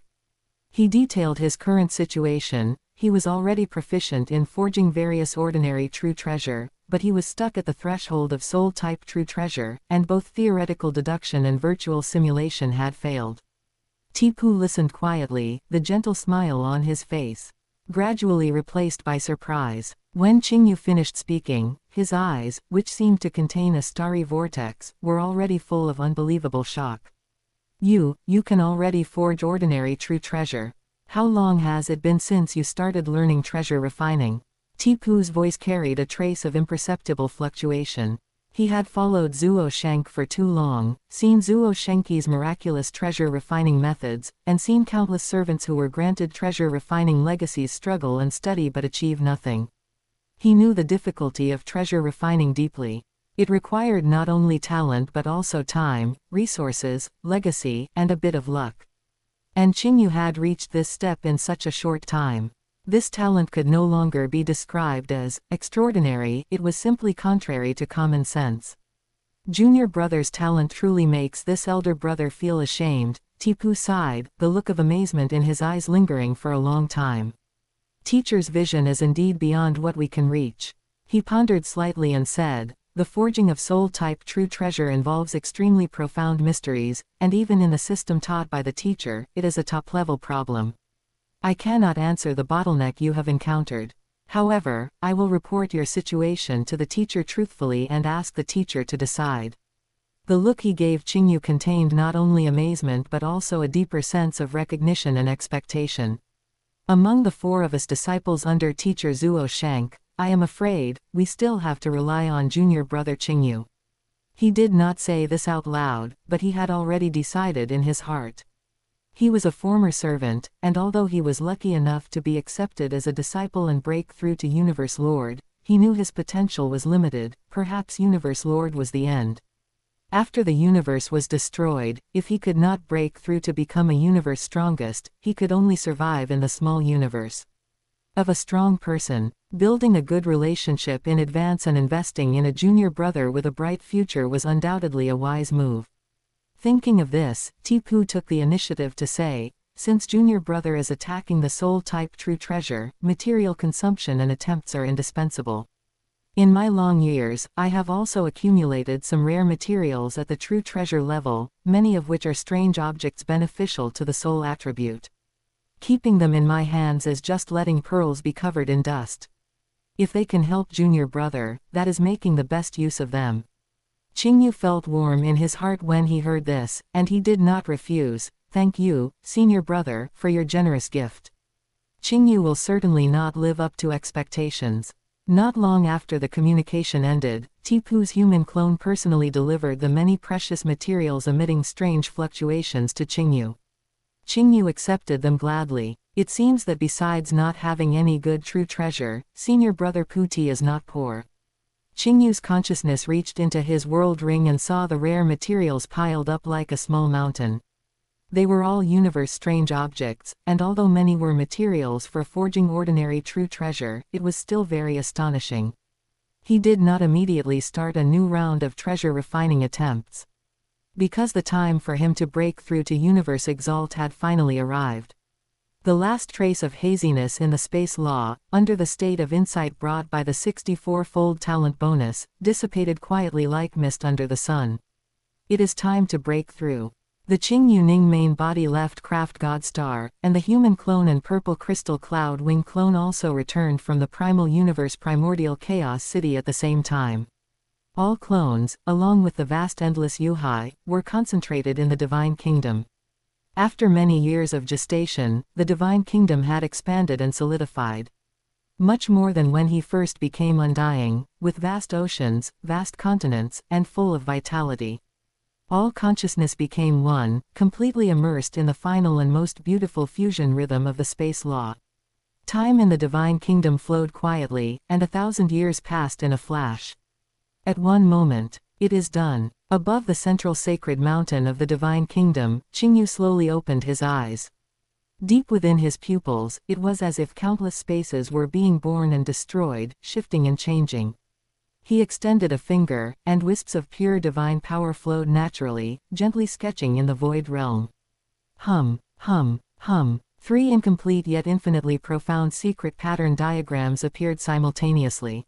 One represented the ethereal nature of teleportation, one the stability of sealing, and one the sharpness of strangulation. Immediately after, at the instant the 3 secret pattern diagrams reached a perfect resonance, Kai. They seemed to be pulled by an invisible force, suddenly converging, overlapping, and fusing toward the center. An ultimate secret pattern diagram, more complex, complete, and vast than any before, containing the full profound truth of the space law, was brilliantly born. It floated silently, emitting a majesty that caused the surrounding time and space to tremble slightly. Boom! Almost at the same instant this complete space law secret pattern took shape, the pressure of the universe origin law ignored all barriers of time and space, crashing down into Qingyu's divine kingdom.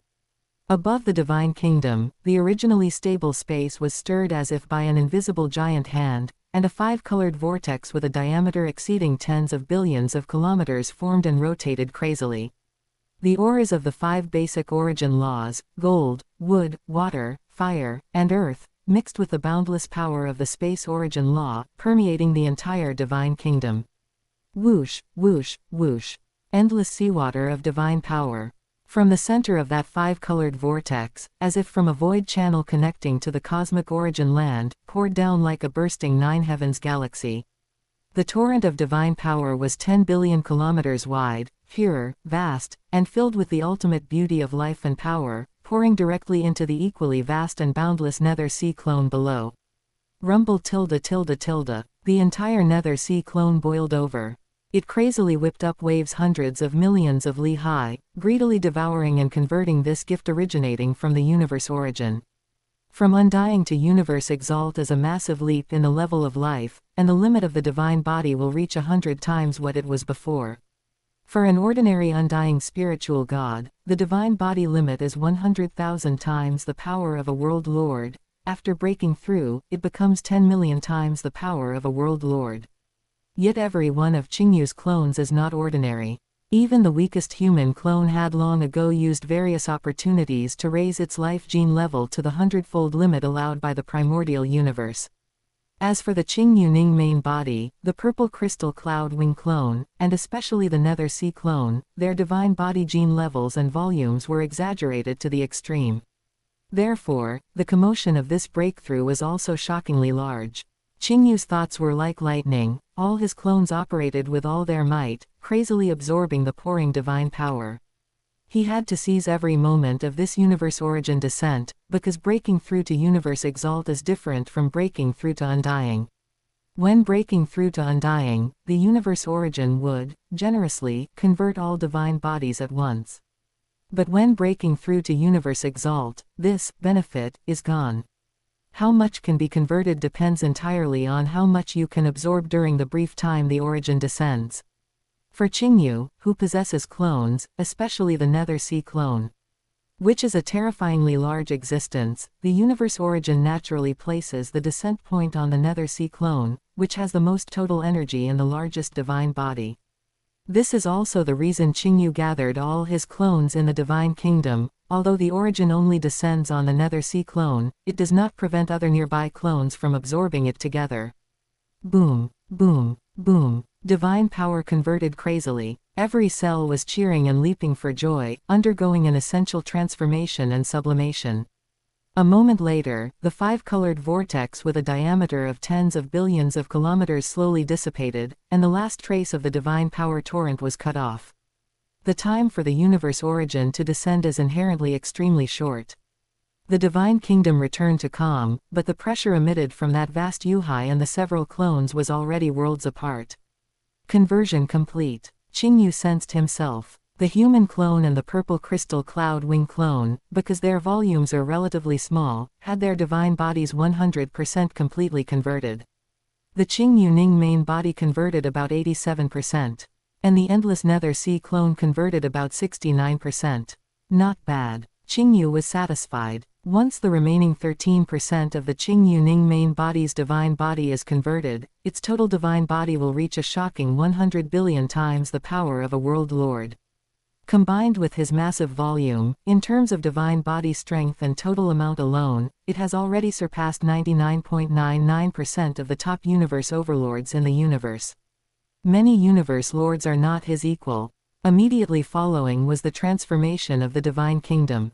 The overall size of the divine kingdom did not instantly explode, that would require long years of absorbing space fragments to slowly expand. But the internal structure, stability, and control over time and space of the divine kingdom underwent a qualitative change. Time and space were more stable, the internal environment increasingly approached that of a life planet in the primordial universe, and the operation of laws was clearer and more orderly.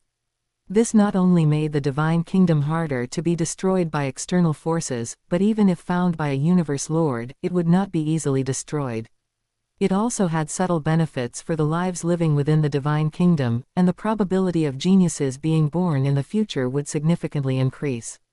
With the divine kingdom's transformation complete, Qingyu carefully experienced the comprehensive changes brought about by the leap in life level. His soul was more solid and vast, and his will seemed to have been tempered by thousands of trials, raised to a brand new realm. Roughly estimated, in terms of soul will strength alone, he had already reached the limit level of a Tier 3 Universe Lord. And he had only just broken through to Universe Exalt. But what made his heart surge even more was the golden finger bonus that accompanied the realm breakthrough. Universe Exalt, 128 times total talent bonus. When this terrifying bonus overlapped with the just leapt life essence, a wonderful qualitative change occurred. Qingyu closed his eyes, and an indescribable sense of clarity filled his heart.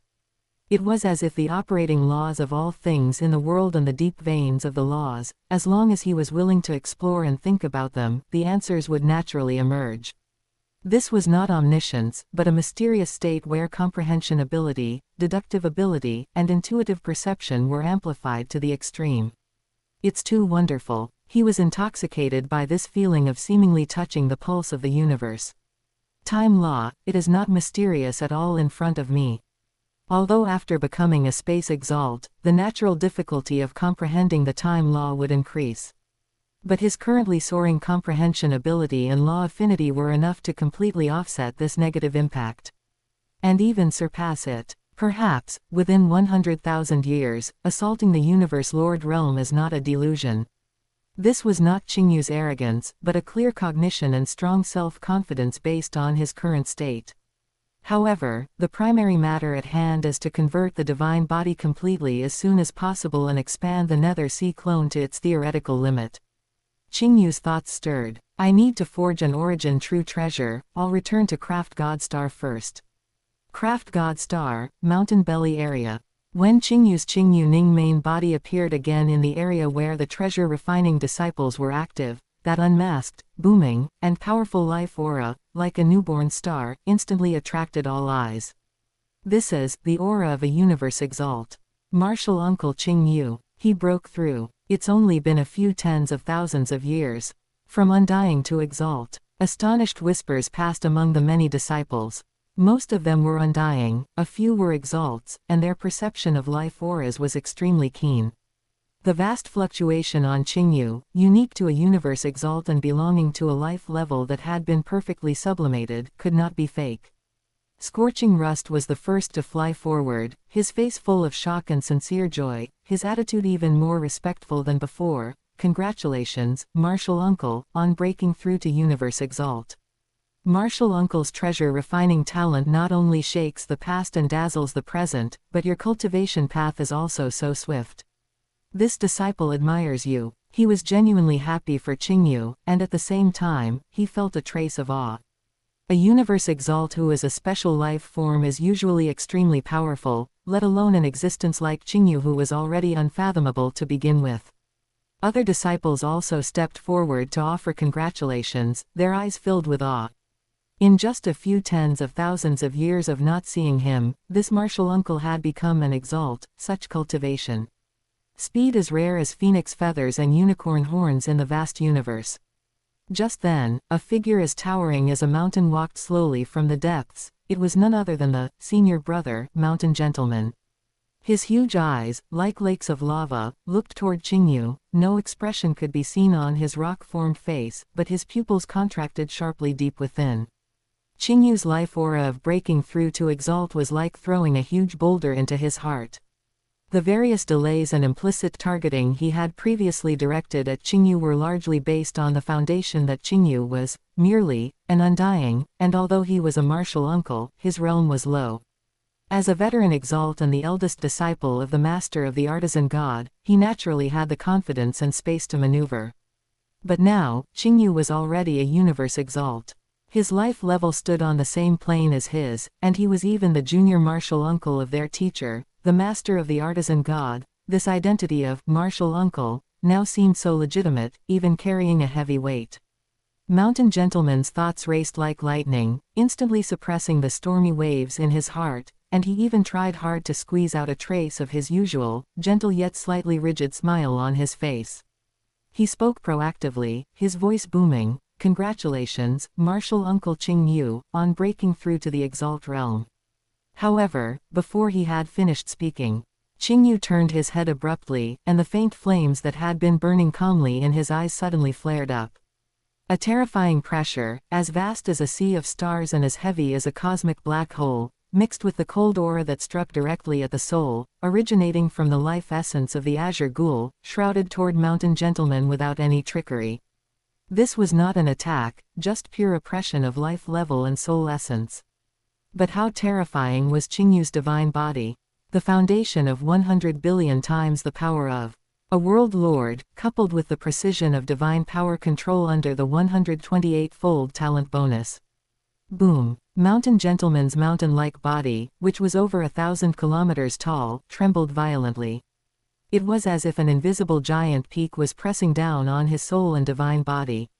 The rock luster that originally flowed freely on his body surface instantly became chaotic and dim, and some fragile structural areas even cracked with fine lines, with tiny rock powder falling down rustlingly. His lava-like eyes were filled with unbelievable horror. Chapter 205, 5 True Treasures. How is this possible? He clearly just made a breakthrough. This pressure, this divine body strength, could it be that he has been hiding it all along? Mountain Gentleman roared in his heart. He felt like a small boat in a storm. Under that terrifying pressure, the circulation of his divine power became difficult, and his soul felt bursts of stinging pain, almost making him unable to control himself from kneeling down. He did not want to completely lose face in front of a group of junior brothers. Martial Uncle. Mountain Gentleman could no longer maintain his gentle appearance and hurriedly sent a voice transmission, his voice carrying a hint of uncontrollable trembling and panic. This nephew knows his mistake. Previously, I was narrow-minded and showed much neglect and disrespect. I hope Martial Uncle will forgive me. This nephew will never dare to have any disrespectful thoughts again. Qingyu's pressure stalled slightly, and his cold gaze was like a physical blade scraping across Mountain Gentleman's soul. He did not finish listening to Mountain Gentleman's excuses and directly transmitted back, his voice indifferent but every word like a hammer, HMPH. If I find out again that you harbor those unpresentable petty thoughts, I will suggest to senior brother that you be expelled from the sect. Artisan God Mountain should not lack a first senior brother with an improper mind. Mountain Gentleman's soul shook violently, and he quickly responded, his posture lowered to the dust, "This disciple dares not. I will never commit it again. I hope Martial Uncle will be magnanimous. Forgive this nephew this once." Qingyu gave a cold HMPH, and that physical, terrifying pressure receded like a tide. Mountain Gentleman suddenly felt a lightness all over his body and hurriedly stabilized his form, not daring to show any abnormality. Only in those lowered eyes, there was no longer any of the usual reserve and calculation of a first senior brother, only deep lingering fear and submission remained. All of this happened in a flash. From the outside, it only looked like Qingyu had glanced at Mountain Gentleman. Mountain Gentleman's body swayed imperceptibly, his aura slightly disordered, and then his attitude toward Qingyu became even more respectful. But everyone present was sharp-minded, combined with Mountain Gentleman's previous delay of Qingyu's legacy and his instantly pale soul fluctuations just now. How could they not understand what had happened? The group of disciples was first shocked by the majesty of Martial Uncle Qingyu, that even the first senior brother was instantly cowed, and then, an unspeakable sense of gratification quietly spread through many of their hearts. To maintain his authority as first senior brother and his own interests, Mountain Gentleman often used rules and the big picture as excuses to cause inconvenience or invisible suppression for these junior brothers, and everyone had been angry but didn't dare to speak out. Seeing him suffer a setback in front of Martial Uncle Qingyu now, they were naturally secretly delighted, and they felt a bit more closeness and awe toward this powerful and direct Martial Uncle Qingyu. Qingyu ignored Mountain Gentleman, his gaze swept over the disciples, and he nodded slightly. Then he turned into a streak of ghostly light and flew straight toward the direction of third senior brother. Martial Uncle Qingyu. His voice was low and thick, like mountain rocks rubbing together. Qingyu nodded in greeting and directly stated his purpose: I need to exchange for some materials. As he spoke, he passed over a detailed list. Third senior brother silently took the list, and as his consciousness swept through it, those obsidian-like pupils fluctuated imperceptibly. There were many types of materials on the list in astonishing quantities, and every single one was a core or auxiliary precious material needed for forging true treasures. What made third senior brother even more secretly alarmed was that these materials seemed disorganized. But with his eyesight, a little deduction showed that several sets of materials paired together should be able to forge several ordinary true treasures. Martial Uncle, you are doing this for? Third senior brother rarely took the initiative to ask, his voice still muffled but carrying a hint of subtle inquiry. Only 40,000 years have passed. Could it be that this martial uncle has already completely mastered the vast true treasure legacy and is prepared to start actual forging? This speed is simply too inconceivable. Qingyu's expression was calm: to try and forge a few treasures. Third senior brother took a deep look at Qingyu and didn't ask further. Due to his personality, although he had questions, he didn't want to say much. He just silently calculated the list and quoted a total point amount. Qingyu nodded and straightforwardly transferred the points. He had previously obtained 156,000 points from forging 156 top-tier heavy treasures. These materials cost him less than 50,000 points, as they were all materials for ordinary true treasures after all. Third senior brother handed the large amount of packaged rare materials to Qingyu and watched him leave, a flash of complex light appearing in his obsidian eyes. Returning to his own treasure refining site, Qingyu did not start immediately. He first took out those precious materials gifted by senior brother Puti and placed them together with the materials he had just exchanged. His ghostly flame-like eyes swept over them, quickly categorizing these materials and outlining several complete forging plans in his mind. This time the forging will focus on the origin true treasure, source returning seal, then the town mountain palace, mist sea realm, star vortex domain, and star gauze armor, 5 true treasures. The materials are just enough, and I can maximize the use of the characteristics of the materials gifted by senior brother Puti. Qingyu finished planning in an instant. Breaking through to exalt brought an all-around leap in talent, especially in a field like treasure refining that relies heavily on comprehension ability. The improvement brought was revolutionary. The forging process for ordinary true treasures, which previously required repeated deductions and cautious simulations, was now incredibly clear in his mind, as easy as looking at the lines on his palm. Let's begin. Qingyu took a deep breath, the ghostly flames in his eyes flared up, and with a wave of his hand, several core materials needed for the source returning seal floated up. They flew into the flames spewing from the black gourd.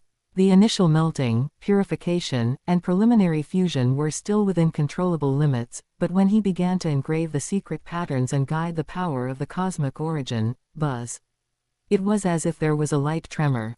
With Qingyu as the center, invisible law ripples spread out like ripples on a water surface, layer by layer. Space distorted slightly, transparent ripples rose, and the aura of the 5 elements origin, metal, wood, water, fire, and earth, vaguely emerged, intertwining and resonating with the space law. There was even a hint of the grand and mysterious, origin charm that seemed to connect to the cosmic origin land, permeating the air. Above the cave, there were even faint flashes of 5-colored auroras and phantom-like spatial cracks appearing alternately. This is the law resonance from the completion of a true treasure. What strong fluctuations! It's Martial Uncle Qingyu. How is it possible? Didn't Martial Uncle just start coming into contact with the true treasure legacy not long ago? The artisan god mountain disciples who were originally forging treasures were all startled by this grand law phenomenon and looked toward the direction of the fluctuations in shock. Forging a heavy treasure might have radiance and law fluctuations, but it would never trigger such a grand spectacle of local heaven and earth law resonance. Only a true treasure, because it contains a portion of the origin mysteries, would produce such obvious interaction and resonance with the primordial universe laws when forged to a critical point.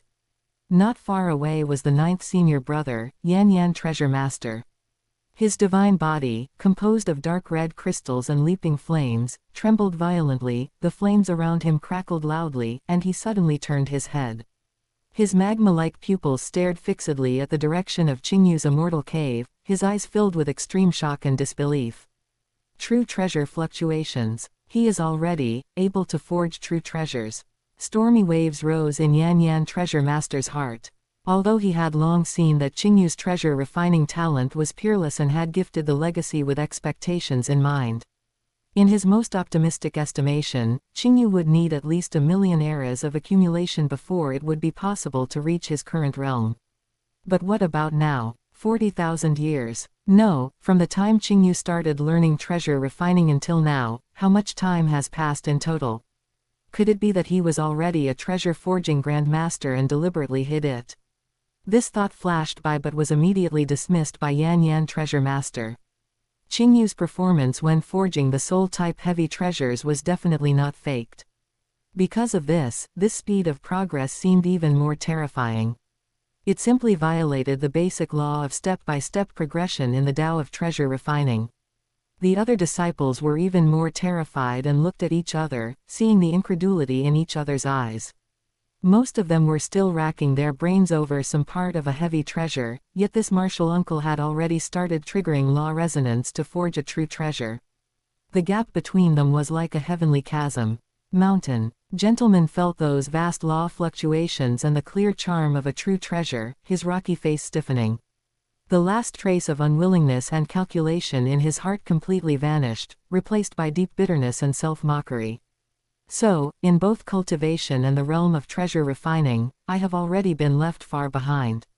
He thought of his previous unpresentable delay tactics and only felt they were incredibly laughable now. My bit of petty calculation probably doesn't even count as child's play in front of a truly peerless genius like martial uncle, right? Simply foolish. He completely extinguished all his thoughts, leaving only awe for absolute strength and talent. Qingyu was focused and undisturbed. One by one, embryonic forms of true treasures of various shapes floated in the law flames, receiving the engraving of secret patterns and the nurturing of will. Time passed in concentration. In the primordial universe, 1,200 years later, the grand fluctuations and law phenomena inside the cave finally slowly subsided. In front of Qingyu, 5 treasures of different shapes, emitting law auras and powerful fluctuations, floated quietly. In the center was a palm-sized small seal, neither metal nor jade, of a chaotic color all over, with secret patterns flowing on its surface that seemed to connect to endless rivers, the origin true treasure, source returning seal. On the left was a miniature 9-layered palace model, dark gold all over, steady and heavy, with a faint intent of suppressing a star domain, the palace-type ordinary true treasure, Town Mountain Palace.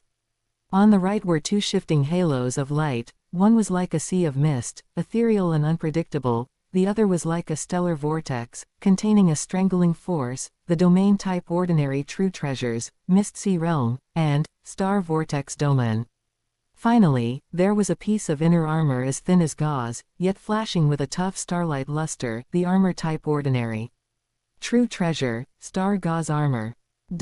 All 5 treasures, without exception, were top-grade among ordinary true treasures. Whether it was the integrity of the secret patterns, the compatibility with the materials, or the depth of the law mysteries contained, they had all reached the limit of this level. They were perhaps only a step away from the threshold of high-grade true treasures, needing only the sublimation of even more precious materials. Space fluctuated, and Yan Treasure Master's figure, composed of flames and crystals, appeared. His magma-like eyes stared intently at the 5 floating true treasures, his flame-composed body trembling slightly, showing extreme inner turmoil. Qingyu waved his hand to put away 4 of the true treasures, leaving only the source returning seal in his hand, and looked toward Yan Treasure Master at the cave entrance, nodding slightly. Yan Treasure Master stepped into the cave, his gaze still unable to move away from the source returning seal in Qingyu's hand. His voice carried a rare hint of dryness. Martial Uncle Qingyu, you really succeeded. 5 true treasures, every one of them top grade. Just how was this done? His personality was pure and direct. At this moment, the confusion and shock in his heart overwhelmed everything, and he couldn't help but ask, the speed at which Martial Uncle's treasure refining realm improves is incredible. Even with the legacy left by the teacher and the insights gifted by Yan Yan, this kind of progress has already exceeded common sense. Does Martial Uncle have any special secret? Qingyu looked at the pure-minded, senior brother, before him who was obsessed with treasure refining. He felt no resentment but rather some appreciation. He chuckled and said half-truthfully, "Nephew Yan Yan overpraises me. There is no special secret, I just spent a bit more time, that's all. I have a time acceleration treasure. While it seems only tens of thousands of years have passed in the outside world, in reality, I have been studying treasure refining within it for an unknown number of years." Upon hearing this, the flames of Yan Yan treasure master flickered. A time acceleration treasure. He naturally knew of them. But at their level, everyone understood that time acceleration was not omnipotent. In an accelerated environment, the connection with the laws of the primordial universe would become blurred and obstructed, whether it was comprehending laws or performing operations like treasure refining that required high alignment with the laws of the cosmic origin land. Efficiency would be greatly reduced. Moreover, treasure refining required a massive amount of practice and trial and error with materials. Just thinking and looking was useless. He saw that Qingyu was holding something back, but he could also understand, who would easily tell others the secrets of such cultivation and progress. Seeing his expression, Qingyu's mind stirred, and he spoke again with much more sincerity. "However, I do indeed have some insights.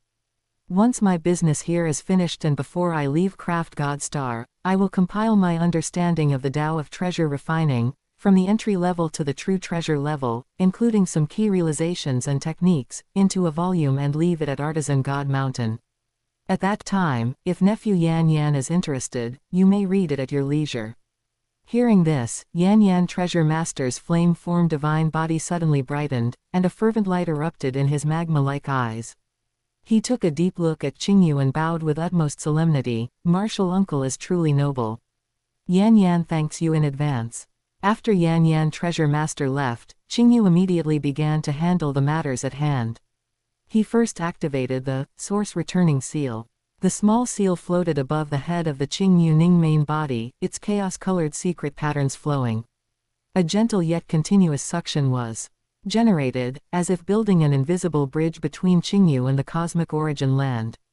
Vast and pure cosmic origin energy was guided over, slowly being injected into Qingyu's body, beginning to accelerate the transformation of the remaining 13% of his divine body. Although the speed was far from the violent surge during the breakthrough, compared to natural recovery, it was more than 10,000 times faster. At this rate, within a few thousand years, the divine body should be completely transformed. Qingyu estimated and nodded with satisfaction. Next, he summoned his human clone. He took out the dozens of soul-heavy treasures he had previously promised to let Venerable Chong Ding observe and handed them to the human clone. "My original body will continue to study the mysteries of soul-type true treasures here. Perhaps with my current talent, I can gain something." Ghostly flames rose in the eyes of Qingyu's original body as he once again immersed his consciousness into the deduction of forging soul-type true treasures. The human clone, carrying the soul-heavy treasures, quietly left Craft God Star and quickly returned to the human territory via Divine Kingdom teleportation. At the headquarters of the Virtual Universe Corporation, in the palace of Venerable Chong Ding. When Qingyu's human clone lined up the dozens of top-tier heavy treasures, each emitting distinct soul fluctuations, the expression on Venerable Chong Ding's face was spectacular.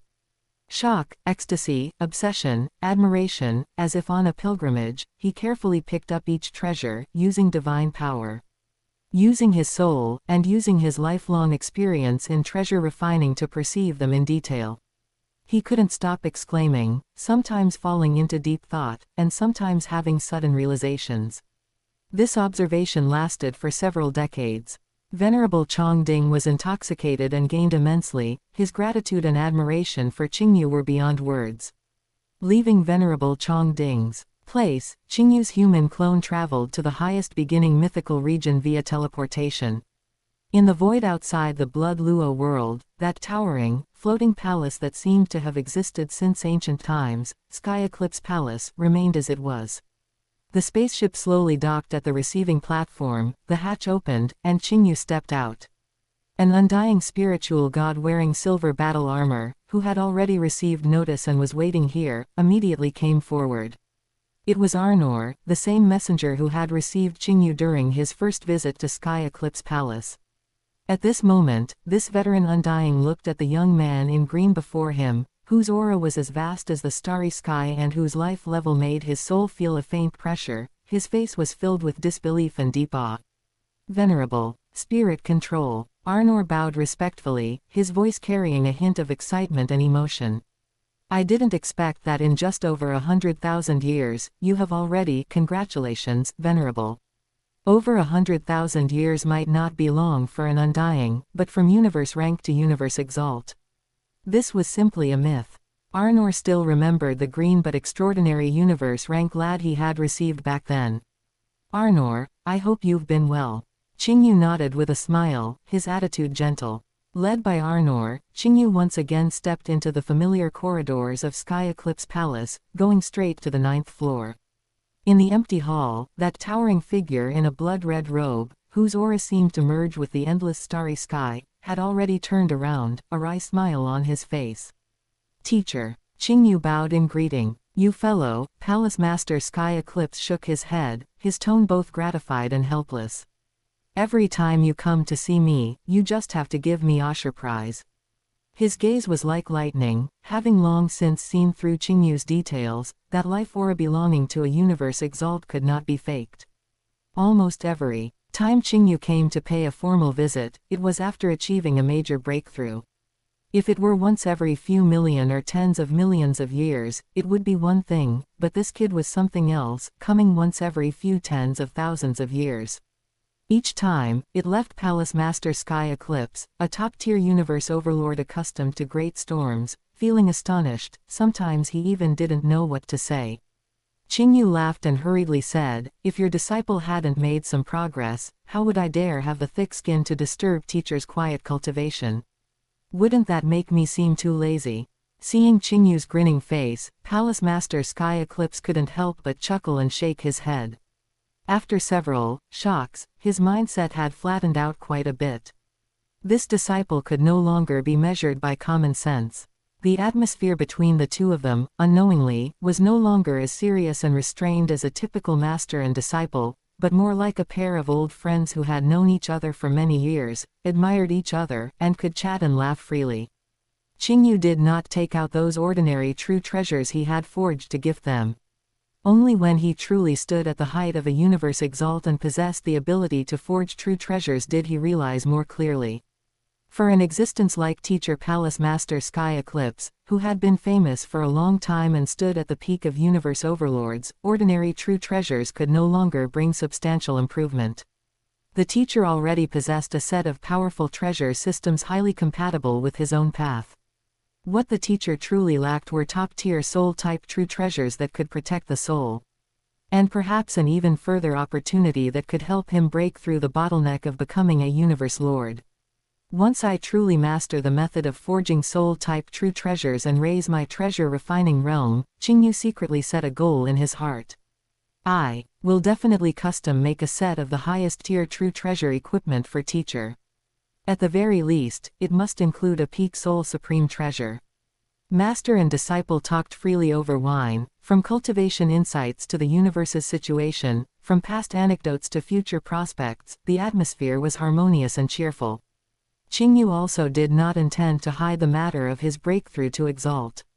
Shortly after, in the Thunder Island region of the virtual universe, a grand and solemn banquet was being held. Within the Virtual Universe Corporation lineage, all universe exalts, as well as all undying spiritual gods at the peak king level and above, received an invitation to the banquet sent by Qingyu.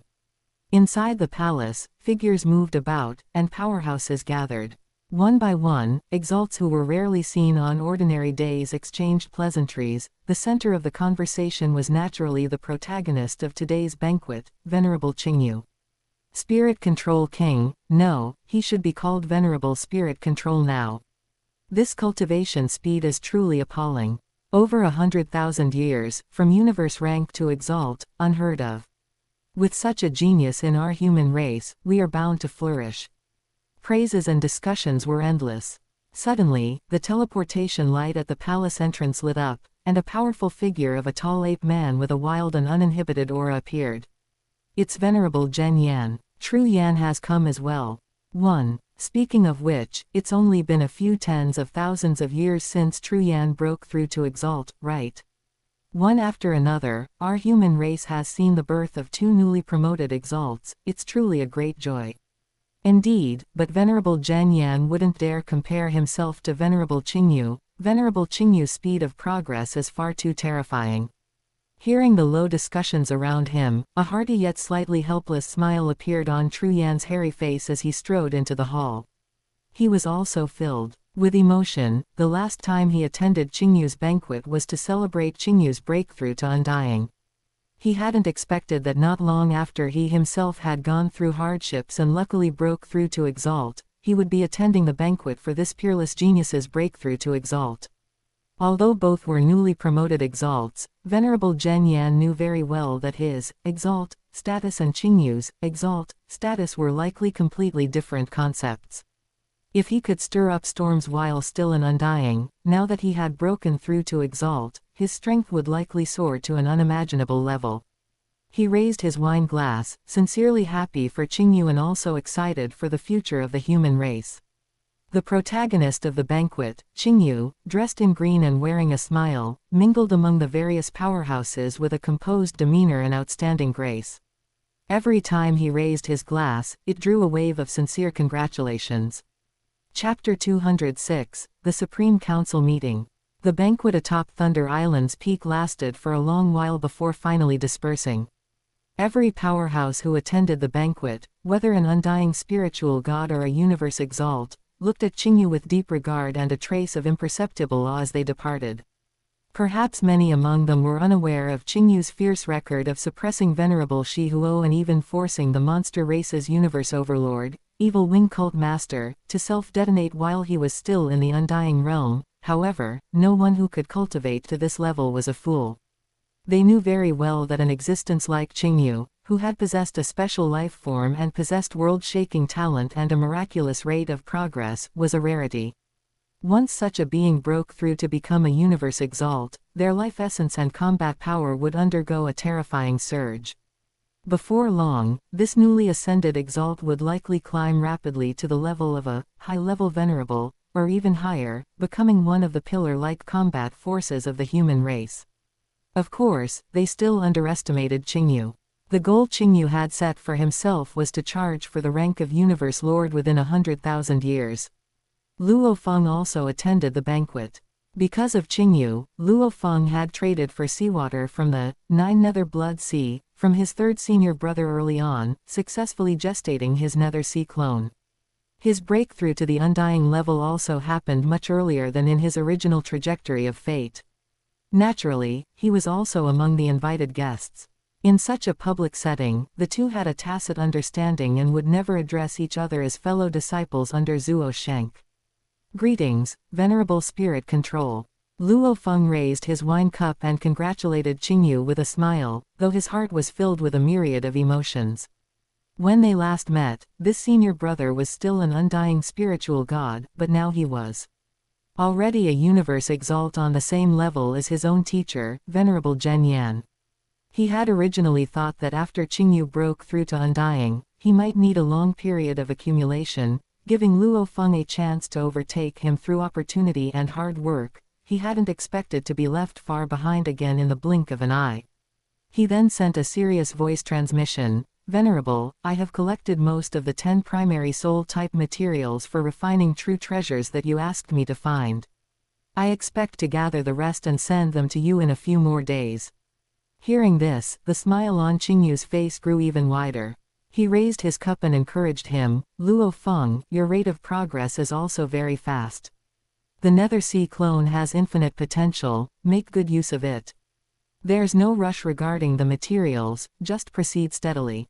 He joked, "As long as you don't welsh on my materials." Luo Feng also replied with a laugh, "I wouldn't dare. How could I neglect venerable spirit controls materials?" The two looked at each other and smiled. After the banquet ended, the news of Qingyu's breakthrough to Universe Exalt spread through the upper echelons of the human race like a hurricane, naturally reaching the other four major powers and the foreign races of the vast universe. The Great Axe Battleground, the palace where Venerable Shihuo resided. Universe Exalt. Venerable Shihuo sat alone on his throne, his fingers lightly tapping the armrest, his gaze solemn.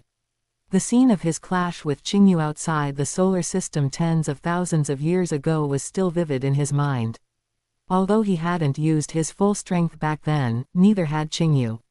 The other party hadn't even used his most fearsome soul techniques, yet he had already fallen into a disadvantage. Now that Qingyu had broken through to become an Exalt, his life level had leapt forward, and the change in his strength was bound to be earth-shattering. Venerable Shihuo had self-awareness. He knew that he was absolutely no match for Qingyu now. At the thought of having a grudge with such a genius destined to stand at the peak of the universe, Venerable Shihuo felt a headache coming on. He was not a reckless or unintelligent person. On the contrary, having emerged from among hundreds of millions of geniuses to become an Exalt, he possessed his own survival wisdom. His personality was quite distinctive, unlike most geniuses who were arrogant and overconfident. Toward those whose strength and potential were inferior to his own, he was domineering and ruthless. But facing those with greater strength, more potential, or a more powerful background, he could judge the situation and adapt, knowing when to yield and when to stand tall. "Someone, come," Venerable Shihuo called out in a deep voice. An undying attendant immediately appeared respectfully within the hall. "Go, bring Demon Candle to me," Venerable Shihuo ordered. But as soon as the words left his mouth, he rubbed his brow, a flash of decisiveness in his eyes.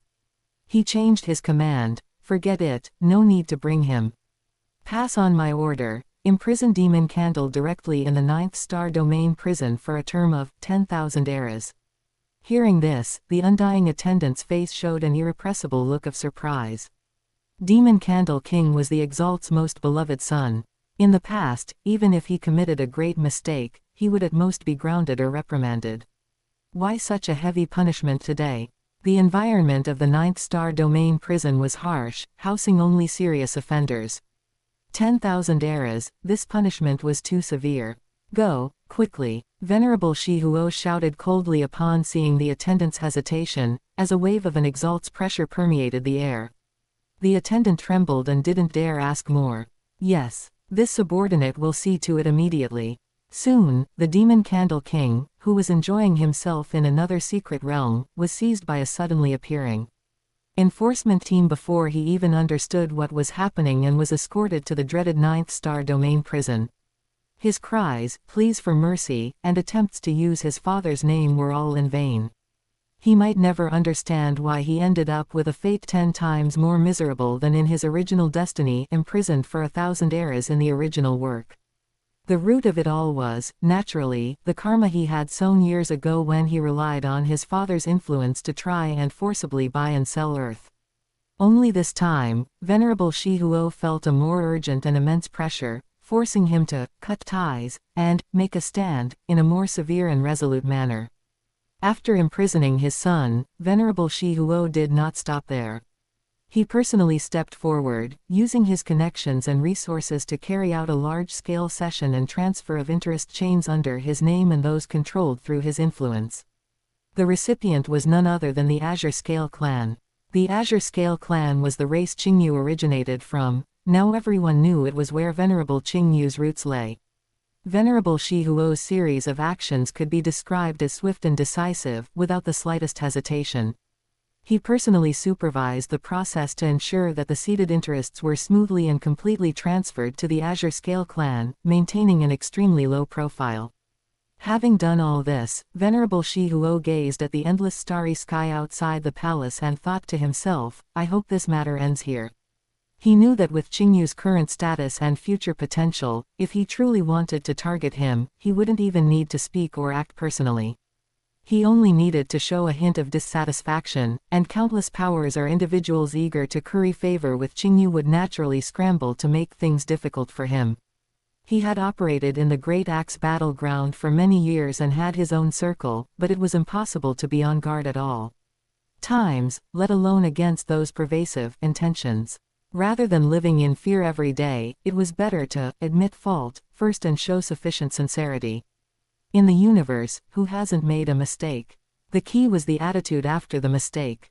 The Azure Scale clan suddenly received a massive, astronomical amount of interest seeded by Venerable Shihuo's lineage from the Great Axe battleground, leaving the entire upper echelon of the clan stunned. The levels and resource magnitudes involved were too high. Neither Qingyu's parents nor the most respected Old World Lord in the clan dared to make a decision on their own, and they immediately reported the situation in detail to Qingyu. Upon receiving the news, Qingyu used his authority in the Virtual Universe Corporation to investigate, and the cause and effect became clear to him. His expression was calm, without much ripple, as he simply replied to the family, "No matter how much is sent, just accept it all. This is Venerable Shihuo's sincerity, take it with peace of mind and use it for the clan's development." As for Venerable Shihuo and the Demon Candle King, Qingyu truly hadn't taken them to heart. When a person's goal is the Sea of Stars, to be a universe lord or even reach a higher realm, how could they always worry about a wild dog that once bared its teeth at them by the roadside? He was very clear about his future path. The likes of Venerable Shihuo would soon be unable to even see his back. Since the other party was sensible and took the initiative to settle that insignificant, little misunderstanding, in this way, he was happy to go along with it and save himself some trouble. After receiving feedback that the Azure Scale clan had begun fully accepting the interests without raising any objections, the heavy stone hanging in Venerable Shihuo's heart finally fell to the ground.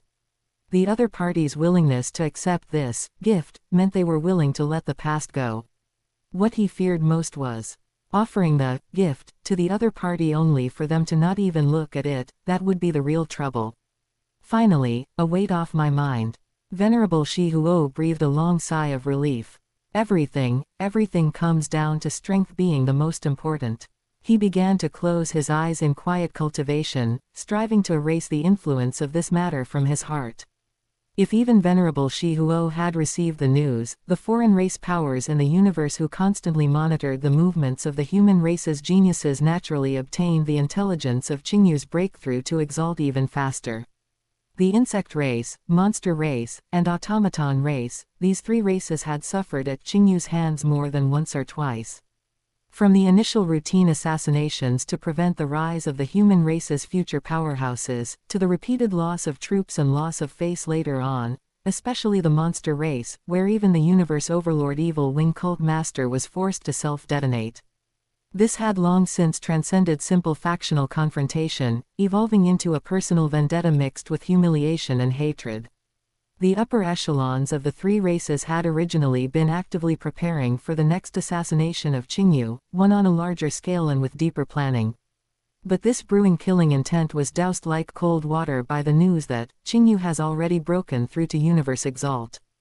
Deep within a dreamlike colored nebula in the core territory of the insect race. The Lord of Red Mist's feminine body, which could be called the most beautiful in the universe, trembled slightly, yet her exquisite face was a mask of ferocity and resentment.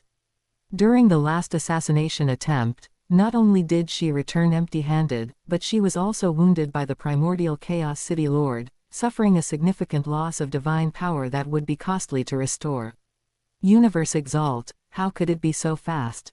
Her voice was sharp, containing an uncontrollable rage. Could he truly be the darling of the primordial universe's origin?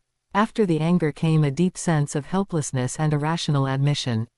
The best time to assassinate a foreign race's genius is during their world lord stage, when they do not yet possess an undying body and their range of activity is relatively fixed. Once they break through to undying, their survival capabilities increase greatly.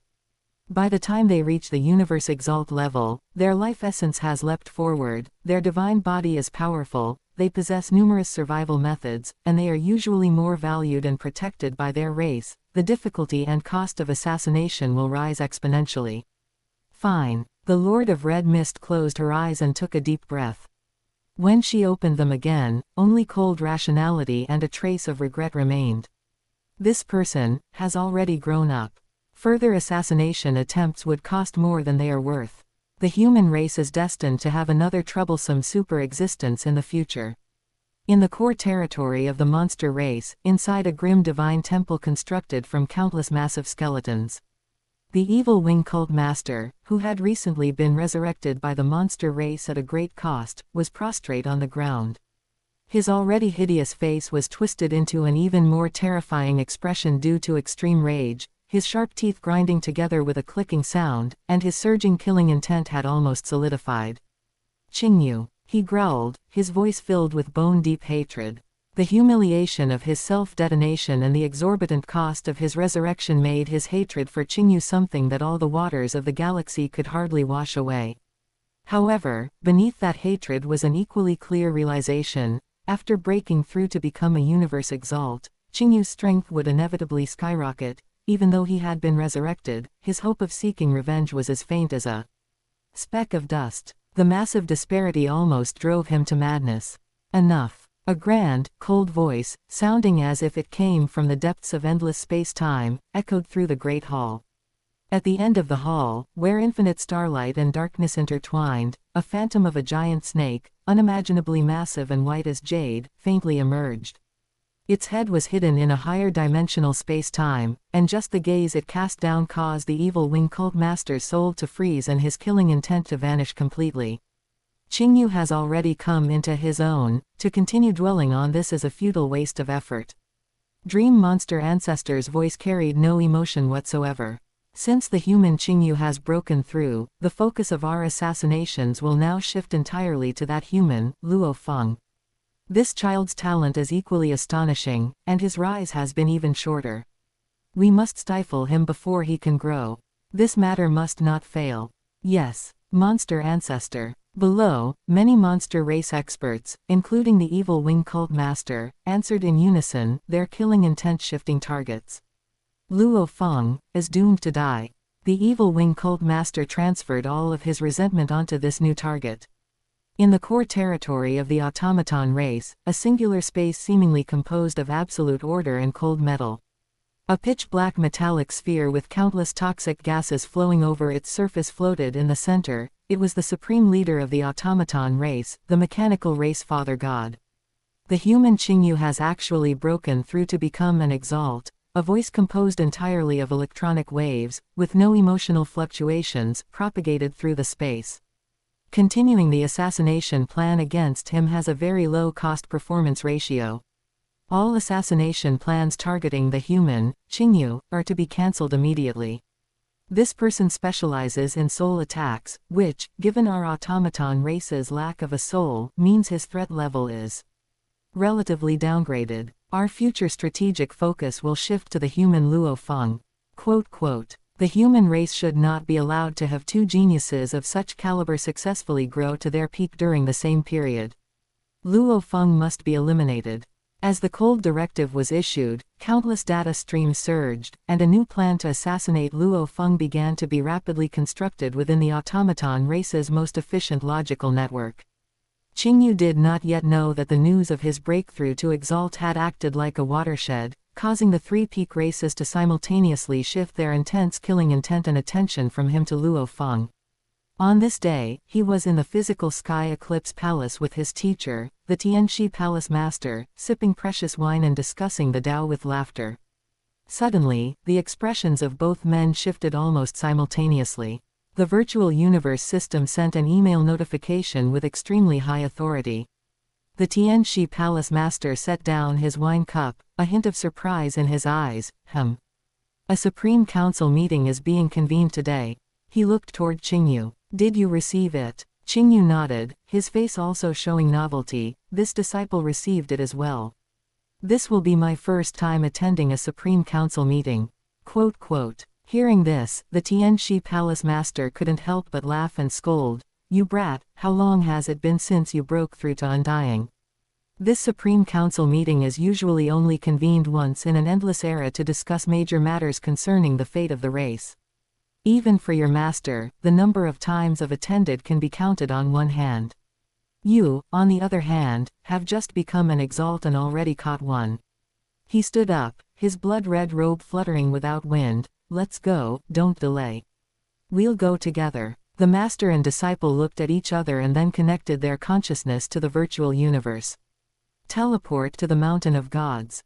The two of them issued the command. The Mountain of Gods and the Pantheon are where the human race's Supreme Council meeting is held.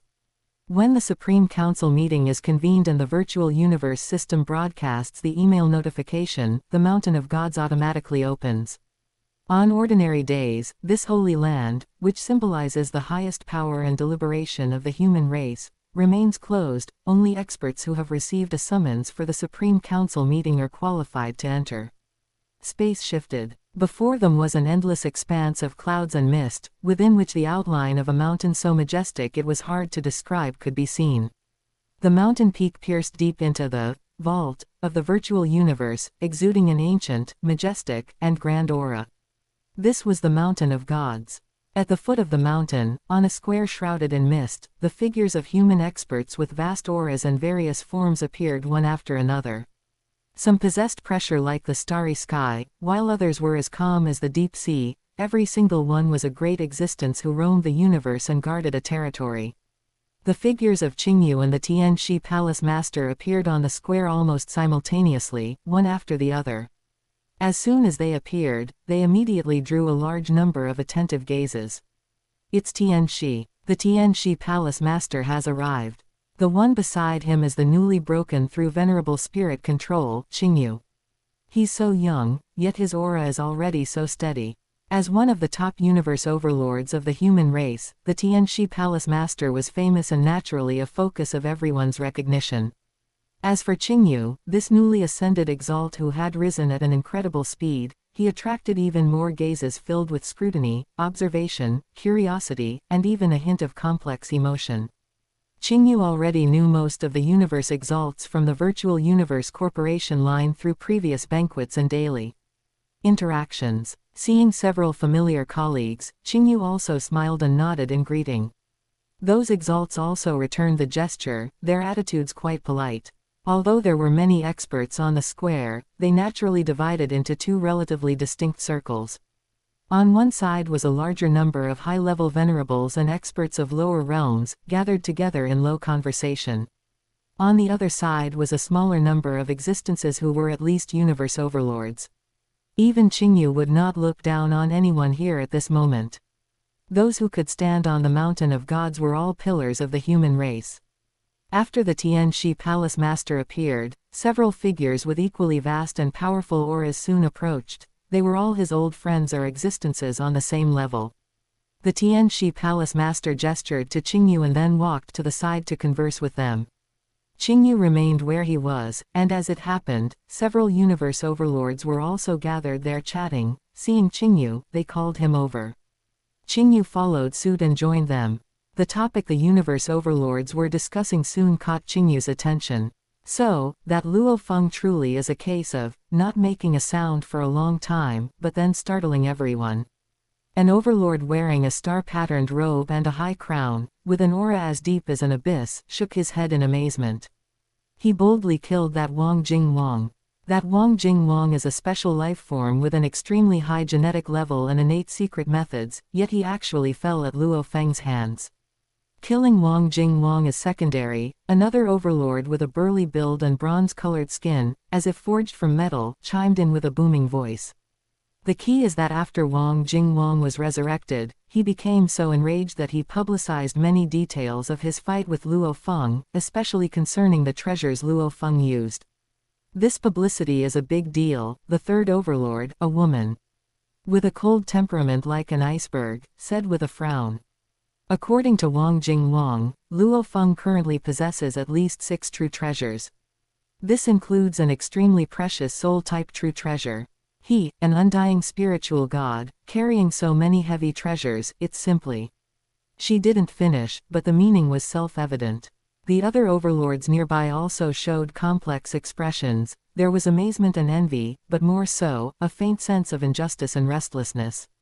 6 true treasures, the star-robed overlord clicked his tongue. Even for us old fellows, many can't even scrape together that many. Especially a soul-type true treasure. Sigh, I've desired one for countless eras and still haven't been able to find a suitable one. The key is, he's only an undying. The bronze-skinned overlord voice rose slightly, carrying clear dissatisfaction. Within the race, how many high-level venerables have to risk their lives to accumulate contributions and wait for opportunities just for one ordinary true treasure? How many universe overlords have fought for countless years and might not even have a single soul-type true treasure for protection? What right does Luo Feng have? The cold female overlord also said calmly, these true treasures should have been bestowed by his teacher, the primordial Chaos City Lord. The primordial Chaos City Lord has always been the most impartial, handling matters from the perspective of the race's overall situation, and is deeply respected by us. But this time, regarding the bestowals to his disciple, is it, perhaps a bit too much? It's bound to make other colleagues, who have risked their lives for the race but still struggle to obtain a suitable true treasure, have certain thoughts. Bestowing so many, especially even a soul-type true treasure, will inevitably make other experts who have also made great contributions to the race, but never received such generous gifts, feel that it's unfair. If this continues, it may damage the primordial Chaos City Lord's reputation for impartiality and cause internal division within the race. The overlords spoke one after another, although their wording was somewhat restrained. The dissatisfaction and questioning regarding the primordial Chaos City Lord's favoritism toward his disciple and Luo Feng, not being worthy of his position, were clearly expressed. Qingyu listened silently from the side, the ghostly flames in his eyes burning calmly, without interjecting. He was naturally clear in his heart. Regarding Luo Feng's true treasures, aside from the wing-type true treasure, Shiwu Wings, which was indeed bestowed by the primordial Chaos City Lord, the other true treasures were obtained by Luo Feng himself and had no direct connection to the primordial Chaos City Lord. These universe overlords, based solely on Wang Jingwang's words and some available information, had jumped to the conclusion that everything was bestowed by the primordial Chaos City Lord and then felt dissatisfied. In Qingyu's eyes, this was quite laughable. Chapter 207, Borrowing Treasures. What made Qingyu feel somewhat speechless was that these universe overlords at the top of the race seemed accustomed to the primordial Chaos City Lord always acting on behalf of the entire race's position. Once any action of the primordial Chaos City Lord deviated from this expectation, in their eyes, it would draw much criticism. Yet they didn't stop to think that the primordial Chaos City Lord's gifting of treasures to his own disciple was surely from his own accumulation, not using the race's public resources. Why should he explain to others? And how was it any of their business to question whether it was fair? In the end, it was just jealousy and self-interest. Seeing an undying little fellow possessing more precious treasures than themselves, their state of mind simply became unbalanced. They just draped it in the cloak of fairness for the race. Qingyu shook his head slightly in his heart but remained silent. This matter involved the primordial Chaos City Lord and Luo Feng. Although he knew the inside story, it was not a wise move to rashly interject and explain in such a setting. Moreover, the discussions of these overlords represented, to some extent, the inner thoughts of a portion of the race's powerhouses. The primordial Chaos City Lord and Luo Feng would have to handle it themselves. On the Mountain of Gods, more and more powerhouses gathered. All the universe exalts, universe overlords, and even universe lords who had received the notification had arrived one after another. Boom tilde tilde tilde. A low roar suddenly resounded between heaven and earth. The thousands of universe exalts gathered on the plaza, including Qingyu, felt a sensation simultaneously and looked up toward the high sky. Above the endless mist, 2 towering giant gates, hundreds of millions of kilometers high and emitting dazzling golden light from their entire bodies, were slowly opening to both sides. Upon the giant gates, brilliant starry sky patterns were carved, with countless stars rising and falling within them, vast and mysterious. Behind the gates, the phantom of a magnificent palace, seemingly existing since ancient times, could be vaguely seen floating atop the mist. That was the core of the Mountain of Gods, the Pantheon. The venue for the Supreme Council meeting. Human powerhouses, assemble. A voice whose source was indistinguishable, yet so grand it echoed throughout the entire world of the Mountain of Gods, suddenly descended. Whoosh! In the next instant, the figures of all the universe exalts on the Mountain of Gods plaza blurred and disappeared simultaneously, all being teleported by an irresistible force. Qingyu only felt the scene before his eyes change, and he was already within a hall whose vastness and majesty were beyond words. Rumble tilde tilde tilde, a loud roar came from behind. Those two golden gates that illuminated the endless space had already closed. Inside the Pantheon, the first thing that caught the eye was a round table so massive it exceeded the imagination. The round table was carved with countless exquisite patterns, as if the birth and evolution of the universe and the operation of many laws were all engraved upon it. Qingyu's line of sight could only see the part of the round table near him. The further regions were shrouded in hazy mist, making it impossible to see the boundaries. Surrounding this round table, which seemed capable of holding a sea of stars, were dense rows of thrones that stretched beyond the horizon. The thrones were arranged in an orderly fashion, emitting an ancient and powerful aura. Qingyu's figure was sitting on one of those thrones. Qingyu's hands naturally rested on the armrests, which felt warm and smooth like jade, yet also possessed the coolness and solidity of metal. He felt something and looked back at the backrest. In the center of the tall backrest, two clear characters in the human common language were emerging, Yu Ling. His gaze scanned the surroundings and quickly discovered that the sizes of these thrones were not uniform but showed distinct tiers. From bottom to top, they could be roughly divided into several levels. At the bottom were thrones about 2 meters wide, which were the most numerous. Further up were thrones 10 meters and 50 meters wide. Even further up were 200-meter wide thrones, which were noticeably fewer in number. And at the highest point, amidst the swirling mist, a few even more towering giant thrones, reaching a width of 1,000 meters, could be vaguely seen, like the seats of gods, emitting a heart-palpitating majesty. This corresponded to the strength and status of the participants. Primary, intermediate, and high-level universe exalts corresponded to the 2-meter, 10-meter, and 50-meter wide thrones. And the 200-meter wide thrones belonged to the level of universe overlords. At this moment, Qingyu was sitting on a 200-meter wide throne. This discovery caused many nearby universe overlords, also sitting on 200-meter wide thrones, to cast surprised and inquisitive glances. Many of them were not familiar with Qingyu, only knowing he was a newly advanced exalt with outstanding talent.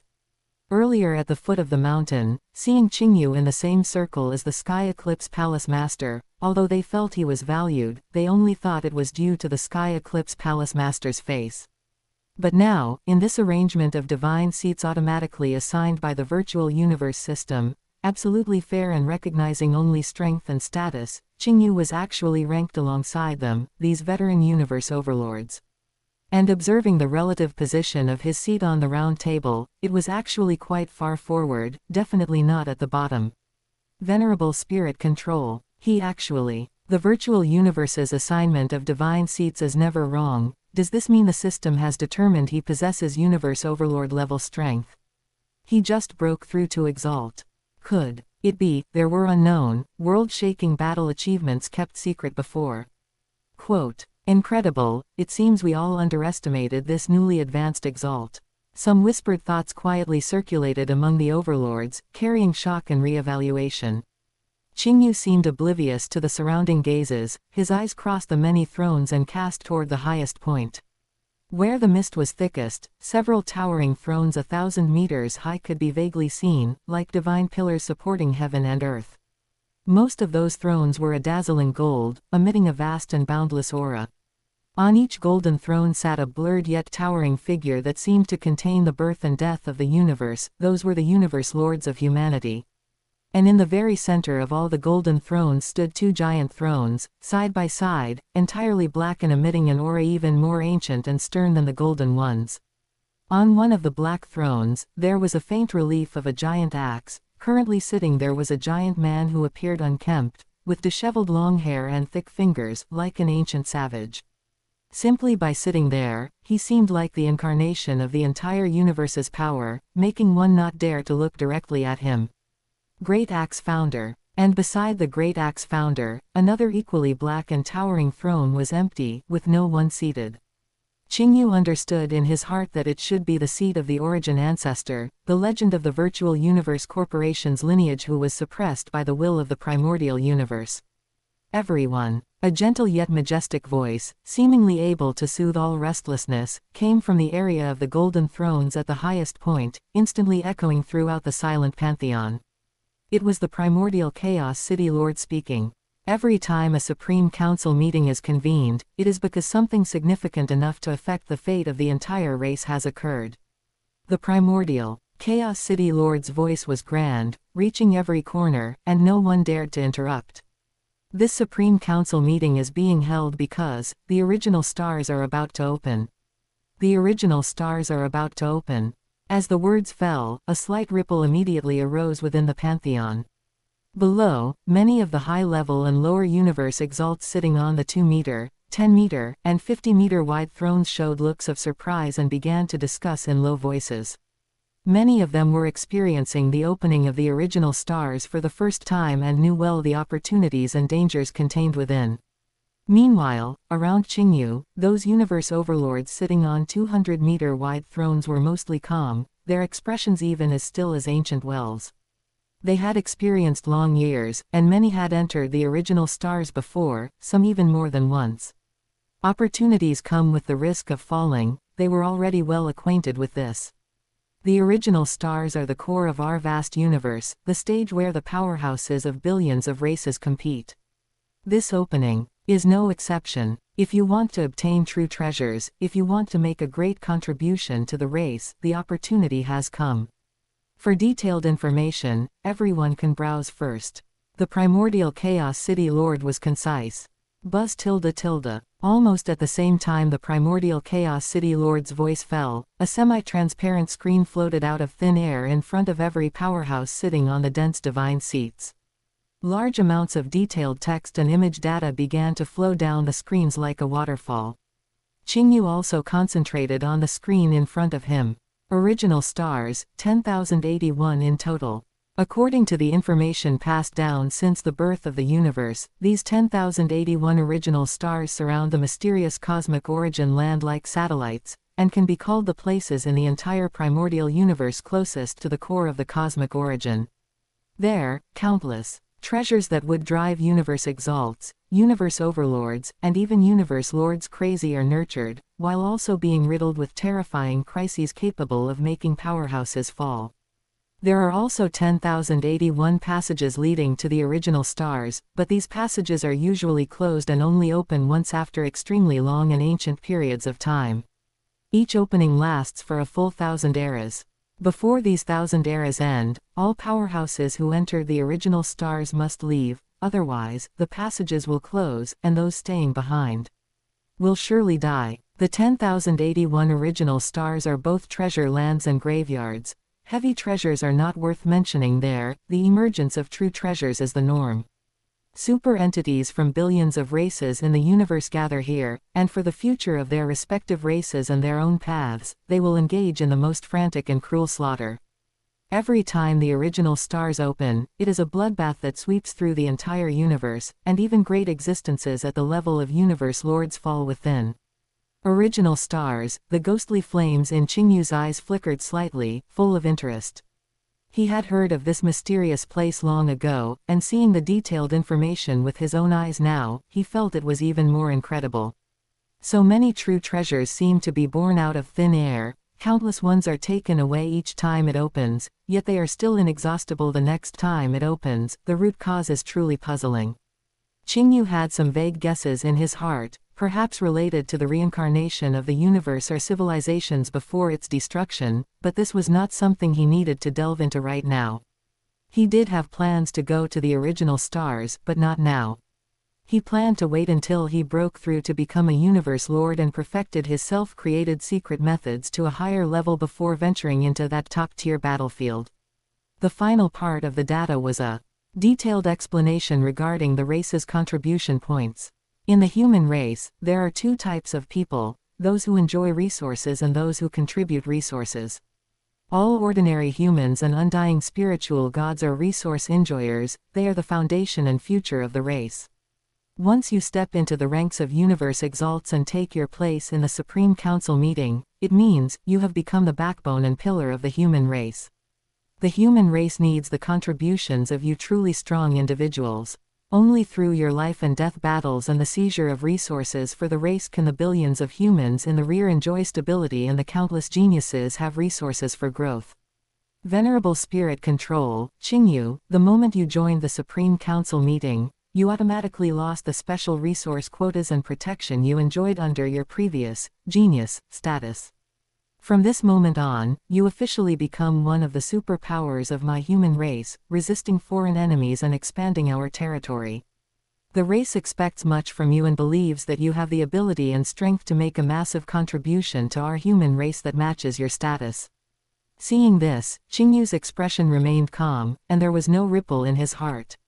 He had never forgotten the kindness of the race's nurturing. Although he was a transmigrator who had possessed a special life form, his soul's essence identified as human, and the foundation of his growth was also within the human race. When he rises in the future, the human race will surely receive a bountiful return. Contribution points and resource exchange were merely another form of responsibility and incentive. The opening of the original star is exactly 10 years away from now. The primordial Chaos City Lord's voice rang out again, concluding this Supreme Council meeting. During these 10 years, everyone can prepare fully. Either seek out complementary experts to form teams, or borrow treasures from colleagues who are not entering the original star for the time being to enhance your strength. Everything will be decided within these 10 years. In 10 years, the army of my human race will officially march into the original star. The meeting is adjourned. Rumble tilde tilde. The two giant golden doors of the Pantheon slowly opened again, letting in endless golden light. Almost all of the thousands of experts in the hall stood up at the same time. Qingyu also followed the crowd out of the Pantheon, reappearing on the misty plaza of the Mountain of Gods. He was about to leave the virtual universe when he saw several figures with powerful auras approaching together. They were the few universe overlords who had been sitting near him just now. Further away, many other exalts were also watching.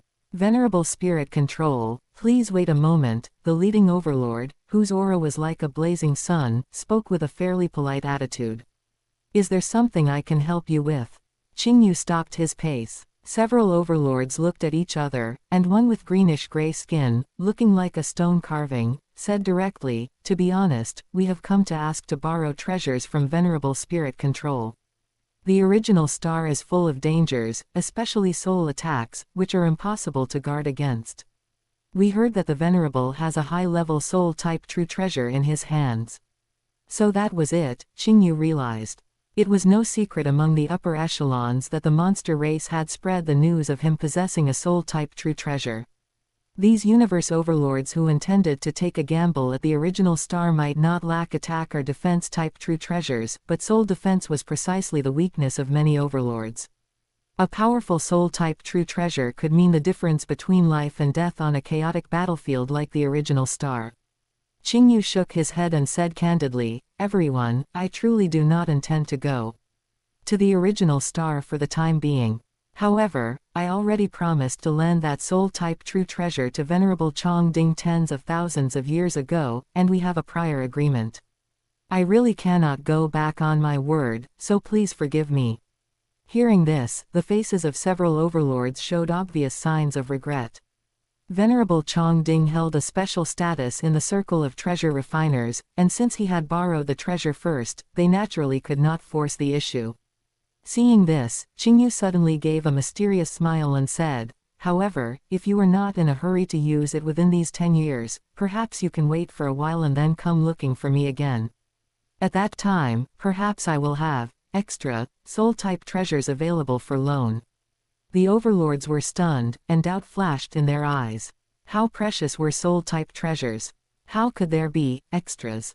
But seeing that Qingyu didn't seem to be joking, and given the talent and strength he had shown, perhaps he really had some sort of reliance or channel they didn't know about.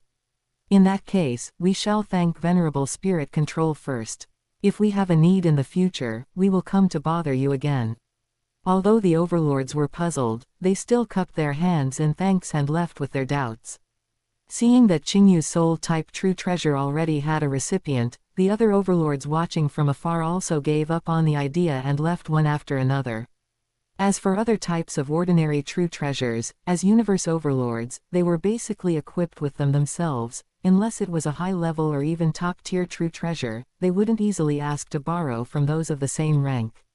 Qingyu understood that with the opening of the original star imminent, the news of him possessing treasures would surely attract more borrowers.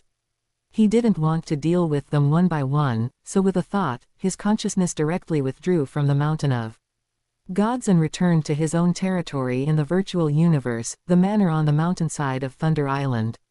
Sure enough, not long after his figure solidified in the quiet room of the manor's visitor alert rang. Qingyu smiled slightly and opened the permissions. A tall and slender figure appeared at the door of the quiet room, with a pair of white wings shimmering with moonlight-like radiance spread behind her back. Her face was exquisite beyond compare, yet she carried a cold and aloof temperament that kept people at a distance. Only when she looked at Qingyu did a genuine warmth ripple through those ice-blue eyes. It was Qingyu's senior sister, Venerable Qingyu. Junior brother. Venerable Qingju's voice was clear and carried a hint of a smile. It's been a long time. I didn't expect that in the blink of an eye, you would have grown to the point where even I, your senior sister, need to look up to you. Her words were filled with sincere emotion and pride. Qingyu hurriedly stood up and smiled. Senior sister, what are you saying? No matter what stage one reach in the future, you will always be my senior sister. If it hadn't been for your care back then, I'm afraid I would have taken many more detours. He was referring to the time when Venerable Qingyu had gifted him the pseudo-treasure, 9 luminaries' star wings, and provided much guidance. The two sat down and chatted for a bit about their recent situations. Venerable Qingyu was still a high-level venerable, and her purpose for coming this time was also very clear. Junior brother, my visit this time is actually to make a request, even if it's a bit thick-skinned of me, Venerable Qingyu said with a slightly serious expression. The original star is about to open, and I plan to go in and try my luck to find opportunities. It's just that my own soul defense is a major weakness. I heard that you have a powerful soul-type true treasure. Hearing this, Qingyu sighed inwardly. He truly wanted to help this senior sister who had taken such good care of him, but the origin crystal had already been promised to Venerable Qingding. Senior sister. Qingyu showed an apologetic expression. I understand your intention. It's just that I already promised to lend that soul-type true treasure to Venerable Qingding tens of thousands of years ago, and we have a prior agreement. I really cannot break my word, so I hope you can forgive me.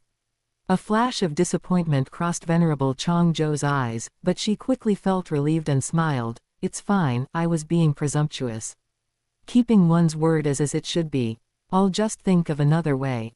Senior sister, wait a moment. Qingyu called out to her, his mind moving.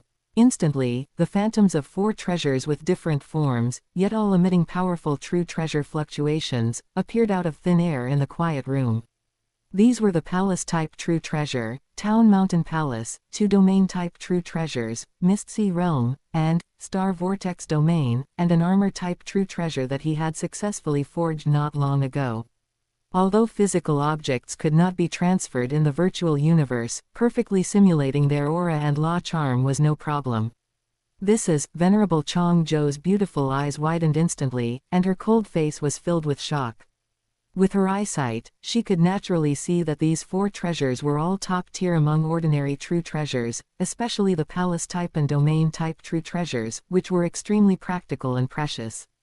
As a high-level venerable, she had only owned a single true treasure armor gifted by her teacher over the long years. Senior sister, I cannot lend the soul-type true treasure for now.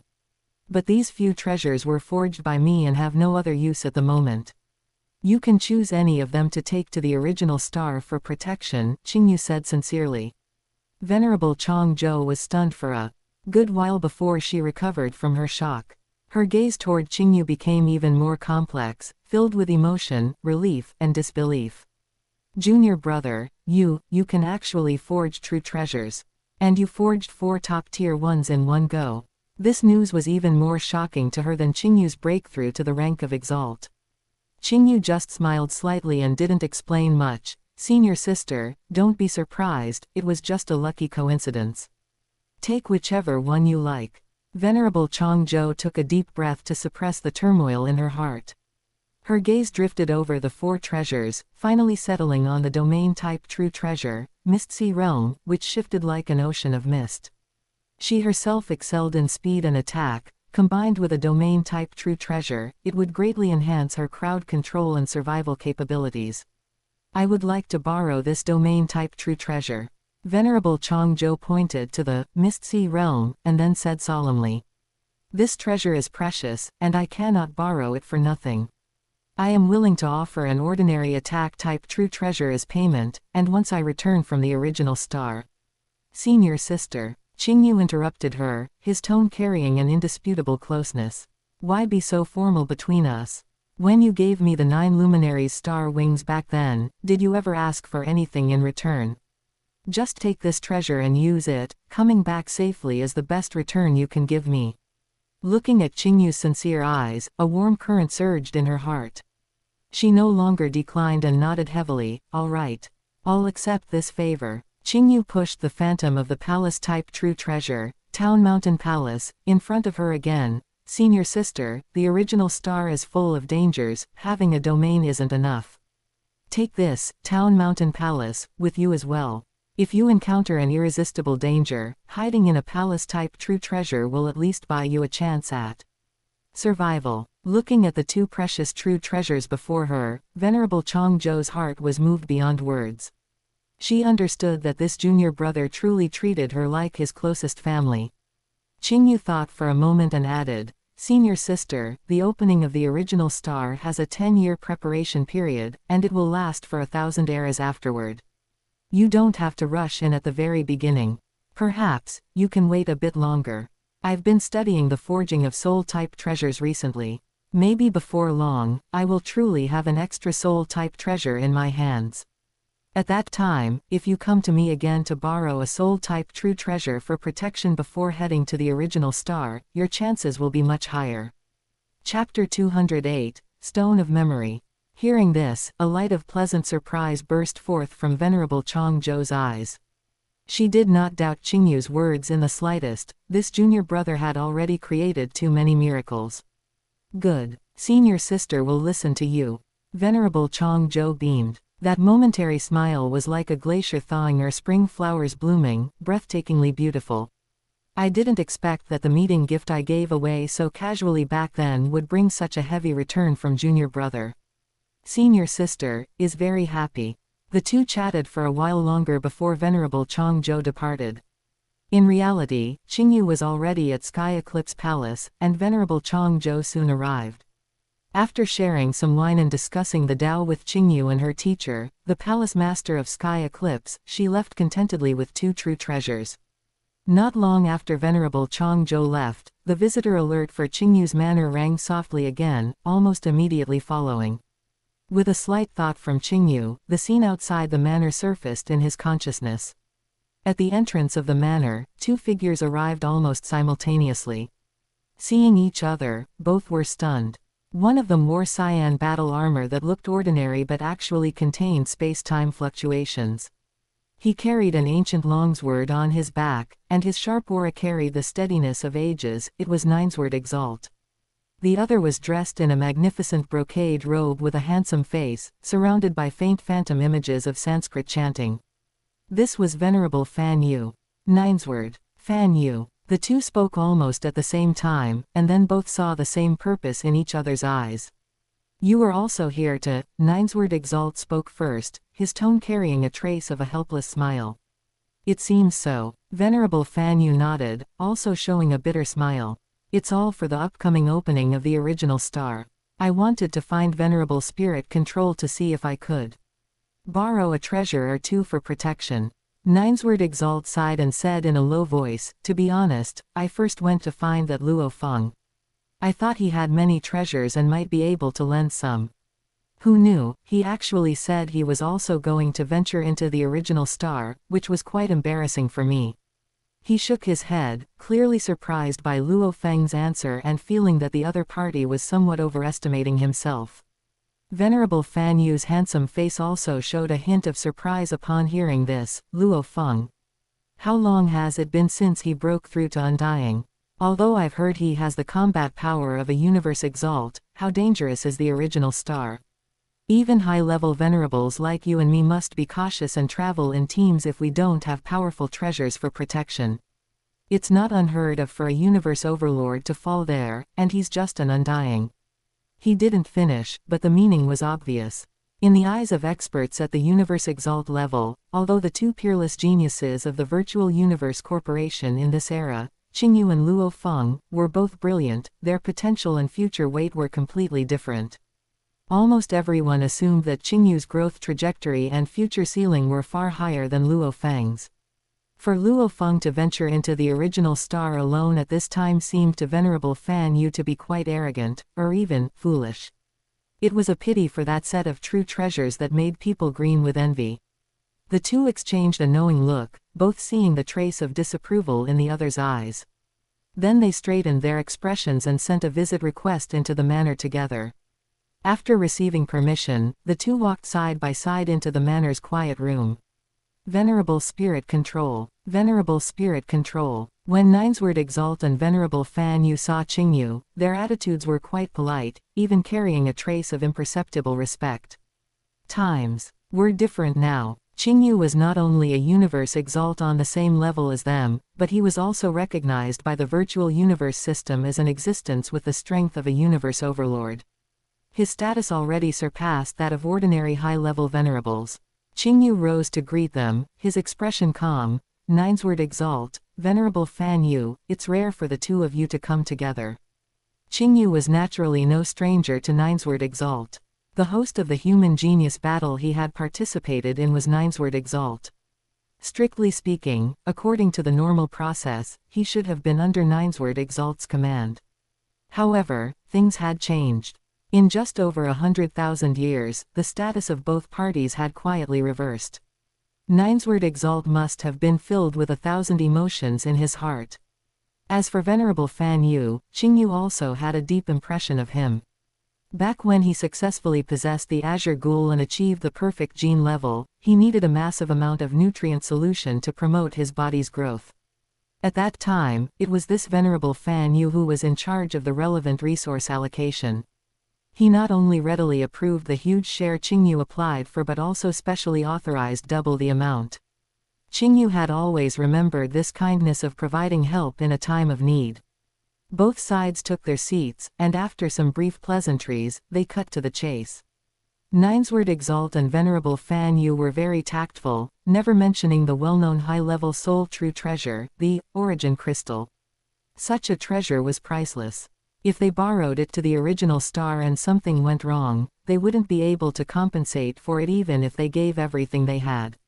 They didn't want to follow in the footsteps of the Lord of Ganwu.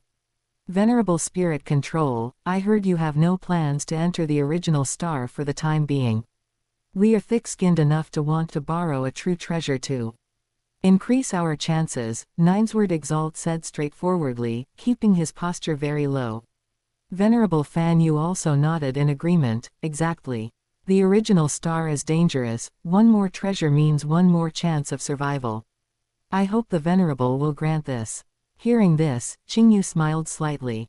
He was already prepared. The Mist Sea Realm and Town Mountain Palace had already been lent to his senior sister Chongzhou, but he still had other forged true treasures in his hands.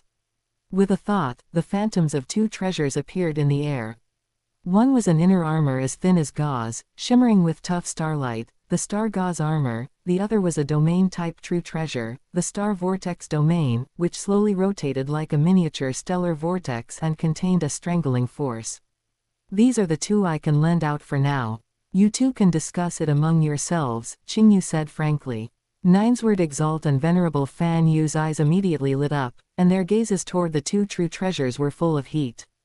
They didn't expect Qingyu to be so straightforward, and that he would bring out such practical and precious true treasures like armor and domain types. Thank you, Venerable Spirit Control. The two thanked him in unison. Ninesword Exalt was skilled in close quarters combat and chose the Star Gauze armor without hesitation.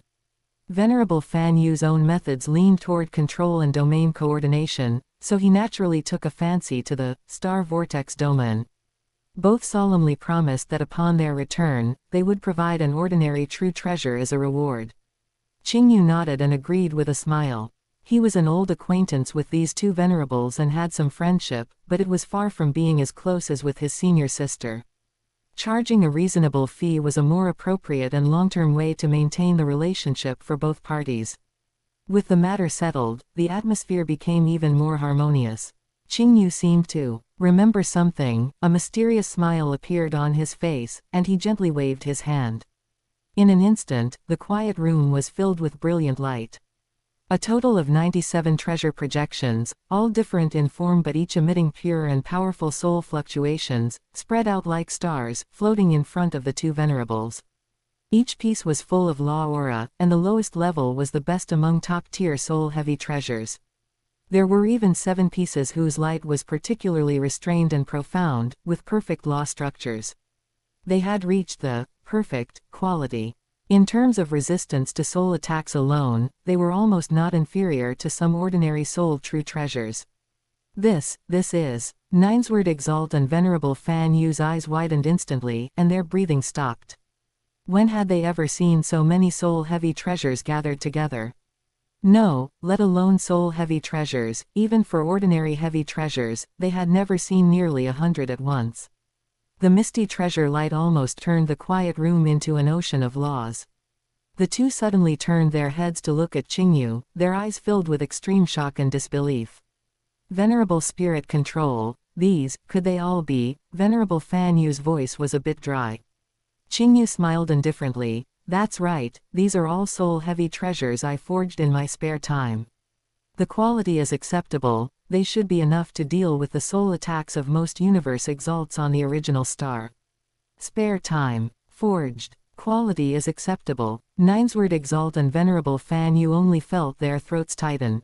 Looking at the dazzling array of soul-heavy treasures in front of them, and then at Qingyu's calm face, waves of shock rolled in their hearts. This venerable spirit control was not only world-shaking in his cultivation, but in the path of treasure refining, he had actually reached such an inconceivable realm.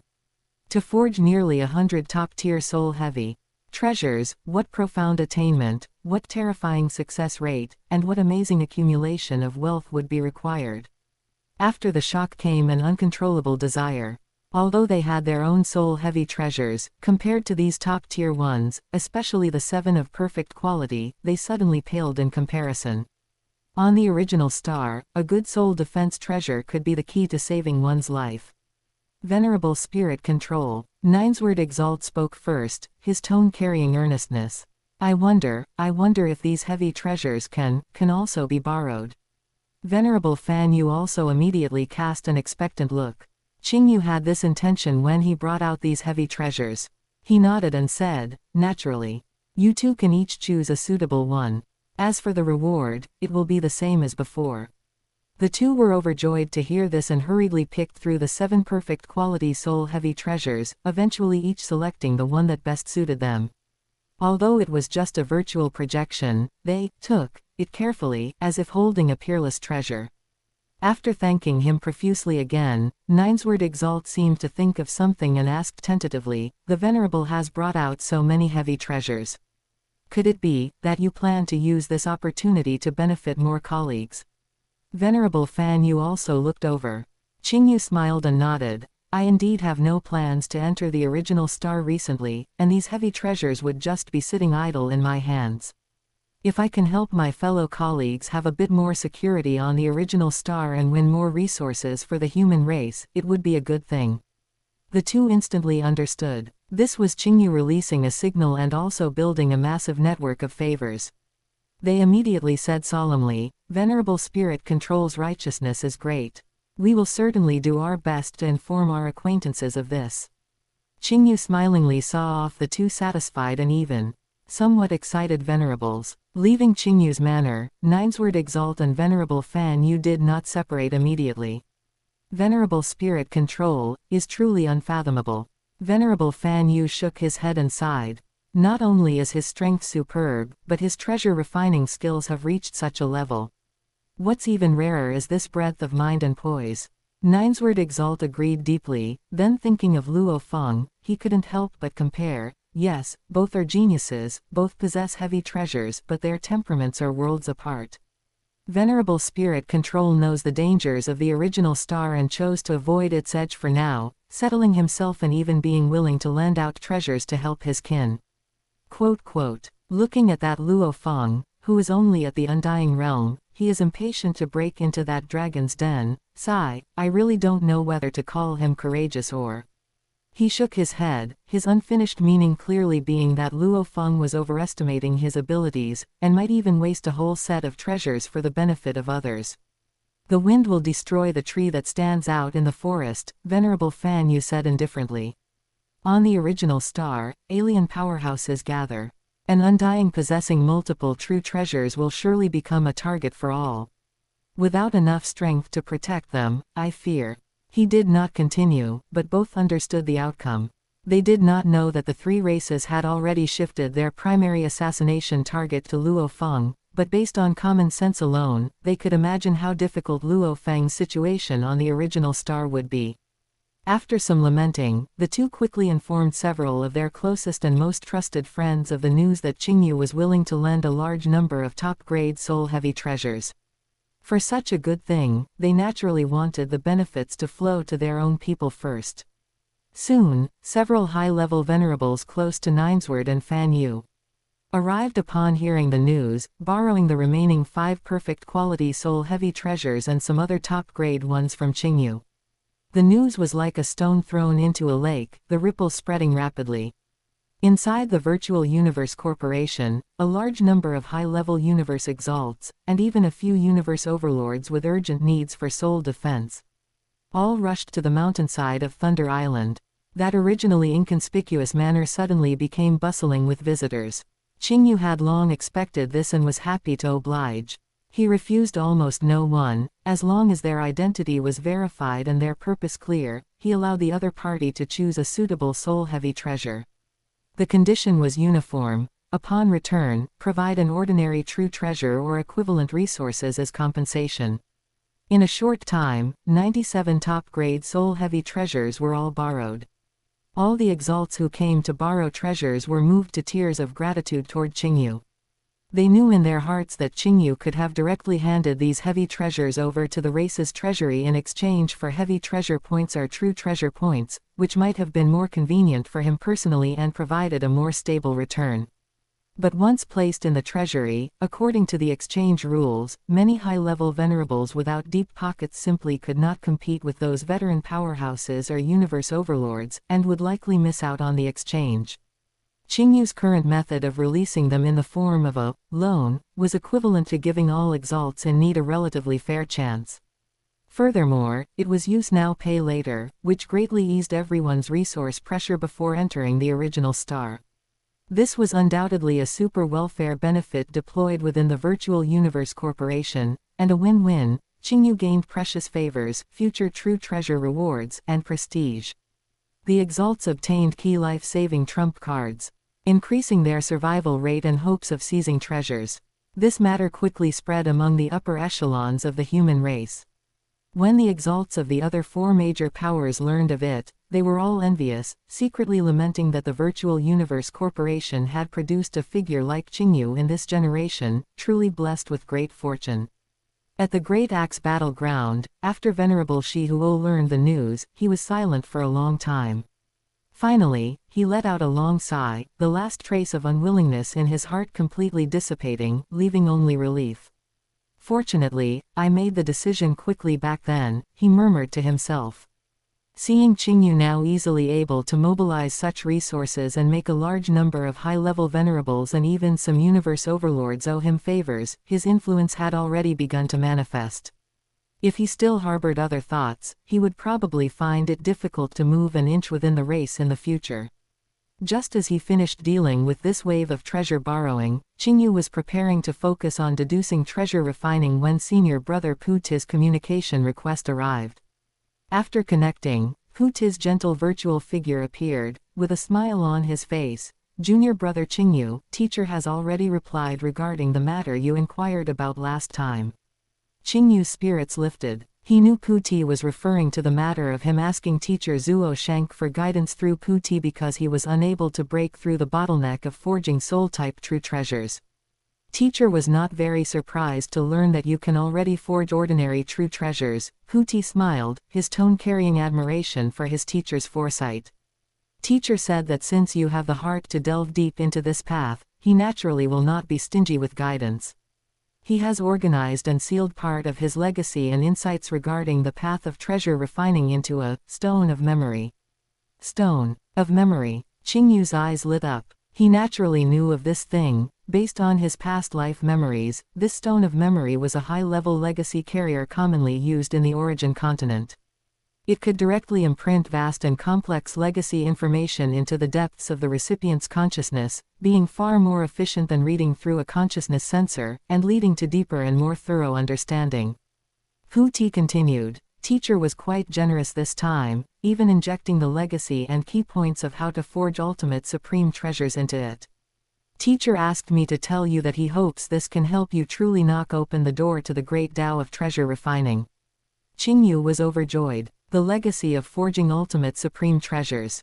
This was absolutely the top-tier treasure refining knowledge in the primordial universe. This gift from teacher Zuo Shank was truly heavy. Qingyu did not know that if Zuo Shank hadn't been wary of the primordial universe's will and worried about provoking its sensitive nerves, he wouldn't have minded giving Qingyu void true god level or eternal true god level true treasures directly. Senior brother, that stone of memory, Qingyu asked, unable to hide his anticipation. Puti smiled slightly, but that smile carried a hint of understanding and faint helplessness. Junior brother, that stone of memory is not on me at the moment. Teacher has placed it in a certain location, and you need to go and retrieve it yourself. Qingyu was slightly stunned, then also revealed a somewhat helpless smile. Teacher Zuo Shank, everything about him was good, except for this bad habit of liking to set tests for his disciples and arrange treasure retrieval processes, which was truly a bit of a headache. Luo Feng had suffered much from this. The Star Tower recognition test was a narrow escape from death, and the fragments of the Nine Tribulations secret tome also required him to personally visit various dangerous places. To obtain them, if not for having clones to save his life, he would probably have fallen several times already. Teacher, Qingyu shook his head with a bitter smile. He truly doesn't give his disciple even a single chance to relax. Puti consoled him gently, junior brother, do not complain. This act of teacher certainly has the intent of testing and tempering you, but it is also a form of protection and screening. The legacy contained within that stone of memory is no small matter. Giving it easily might not be a blessing. Only by obtaining it personally will you know to cherish it and better understand its true meaning. He raised his hand in a guiding gesture, and a simple compass, only palm-sized, dark silver in color, and covered with strange spiral patterns, appeared in his palm and was handed to Qingyu.